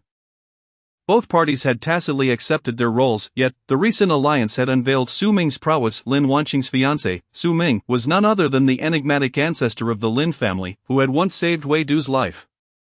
Understanding the need for foresight, Wei Du voluntarily abandoned his ambition to contest the leadership of Yunzhou City. His intention was to pledge loyalty to Lin Wanqing. In these chaotic times, continued infighting within Yunzhou City would only invite invasion from external forces, leaving them with no recourse to lament later. Faced with Wei Du's sudden allegiance, Lin Wanqing, though anticipating this move, was still taken aback. She turned to Su Ming, seeking his counsel. Su Ming smiled and nodded. With a sigh of relief, Lin Wanqing turned back to Wei Du, reassuring him, "Grand Commander, only through sincere cooperation can we ensure the prosperity of Yunzhou City. What do you think?" Wei Du hastily bowed, replying, "Rest assured, City Lord, I am willing to serve as your loyal aide." "You flatter me, Grand Commander," Lin Wanqing replied with a grin. During their return journey, the hierarchy within Yunzhou City was finally established, solidifying the identity of its leader and providing a strong guarantee for the city's future development. Of course, there was another matter to address. Su Ming. Now that they recognized Su Ming as an innate realm expert, it was unreasonable for him to remain merely a golden commander in the Spirit Guardian Division. After some discussion, they determined Su Ming's new title a patron. In an instant, Su Ming transformed into the cornerstone of Yunzhou City, now holding the esteemed title of chief patron. The innate realm experts from Hanyang City, Tianyang City, and Guiyang City also served as patrons. The title of patron primarily served as a deterrent. Although the difference between innate realm and muscle transformation realm was merely one level, they were worlds apart. This was evident from Su Ming's effortless defeat of Gao Yang. For Su Ming, this arrangement was quite agreeable. As a patron, he would not concern himself with the city's affairs, focusing solely on cultivation and only intervening when necessary. This suited Su Ming's preferences perfectly. Moreover, should he choose to involve himself in city matters, he would wield absolute authority. In essence, the patron's status exceeded that of the city lord, resembling a figure of ultimate authority. In a small grove nearby, the group deliberated the future hierarchy of Yunzhou City. Upon returning to Yunzhou City, a proclamation was issued in the name of the city lord's manor. Su Ming was appointed as the esteemed offering of Yunzhou City, while Lin Wanqing was designated as the city lord, overseeing all military and administrative affairs within the city. The Grand Commander Wei Du would assist Lin Wanqing, serving as the second in command. This announcement sent shockwaves throughout the entirety of Yunzhou City. The Ma family, comprised of Ma Zuiyan and Lin Dong, gazed upon the proclamation with a tumult of emotions, their hearts awash with conflicting sentiments. Unable to discern their feelings, they never imagined that in merely a few short years, Su Ming would achieve such a formidable stature. What did this entail? Being the foremost offering of Yunzhou City, he now held a position that surpassed that of the city lord. Indeed, it would not be an exaggeration to deem him the preeminent figure of Yunzhou City. In that moment, they exchanged a glance, both perceiving the regret reflected in each other's eyes. Had they embraced Su Ming back then, what might the Ma family's circumstances be today? Now, the Ma family had succumbed to utter desolation, even reaching a point where they were compelled to sell their assets to survive. Each day seemed bleaker than the last. Lin Dong, too, found himself sighing in solitude during the stillness of the night. As Su Ming's biological father, he often pondered what his life would have been like had he chosen to accept Su Ming. Would he still have to bow to the Ma family's whims? At that point, it seemed likely that the Ma family would have to seek his favor instead. A series of resigned sighs echoed in the tranquil night sky. In stark contrast, the evil Tiger Gang had risen to become the most powerful faction in Yunzhou City. Largely due to Su Ming's former association with them, Pei Hu wore a beaming smile, his face radiating joy, his grin stretching nearly to his ears. Yet, there was another who reveled even more in this triumph, Xue Ming. Although Xue Ming's cultivation remained modest, his standing within the evil Tiger Gang was unassailable, primarily because his close friend Su Ming was now the foremost offering of Yunzhou City. Pei Hu had even married off his daughter to Xue Ming. On one particular day, this father-in-law and son-in-law duo sat together, enjoying drinks with several elders of the gang. Suddenly, a figure descended from the sky, landing in the courtyard. The members of the evil Tiger Gang quickly encircled the newcomer. However, upon recognizing him, their eyes lit up. It's the esteemed offering, step aside, one of the leaders exclaimed excitedly as he recognized Su Ming. The crowd gazed at him with fervent admiration. Many of the newcomers to the gang had joined after hearing tales of Su Ming's exploits. Considering him an idol, finally encountering the legendary figure brought them immeasurable joy. Pei Gang Lord Shui brother, you're enjoying drinks here without notifying me. How carefree you are, Su Ming remarked with a cheerful demeanor. Hands clasped behind his back. Su offering, Su brother, Pei Hu and Shui Ming exclaimed, their excitement palpable as they hurried out of the building to greet him. Chapter 79, Iron Floating Tower, Strange Blade Zhuge repeating crossbow in the main hall of the Evil Tiger Gang. Everyone settled into their seats, yet, the one occupying the highest position was not Pei Hu, the gang leader, but rather a young man. Even Pei Hu displayed utmost respect in the presence of this youth. In all of Yunzhou City, few could command such deference from the leader of the most powerful gang. Su offering, may I inquire if your visit to the Evil Tiger Gang is for any particular purpose? Pei Hu asked, his gaze fixed on Su Ming. The others, including Shui Ming, leaned in attentively, eager not to miss a single word. Su Ming regarded Pei Hu and the others, stating, I do not come without reason. I am here to discuss the preparations for the Yunzhou military forces. Preparations for the military, Pei Hu responded, visibly taken aback. The others shared in his surprise. Su Ming continued, let us not beat around the bush. We live in tumultuous times, and it is no easy feat for Yunzhou City to survive amidst this chaos. The Evil Tiger Gang, despite its size, remains merely a faction. Gang Lord Pei, have you considered the future for your brothers in the gang? Pei Hu fell into deep contemplation. Finally, he gritted his teeth and looked at Su Ming, saying, Su offering, our gang's current standing is inextricably linked to your contributions. Speak your mind, we shall heed your counsel. Su Ming nodded in satisfaction and replied, very well, henceforth, let the brothers of the gang follow me to form the Yunzhou army. Together we shall safeguard Yunzhou City and carve out a place for ourselves in this chaotic world.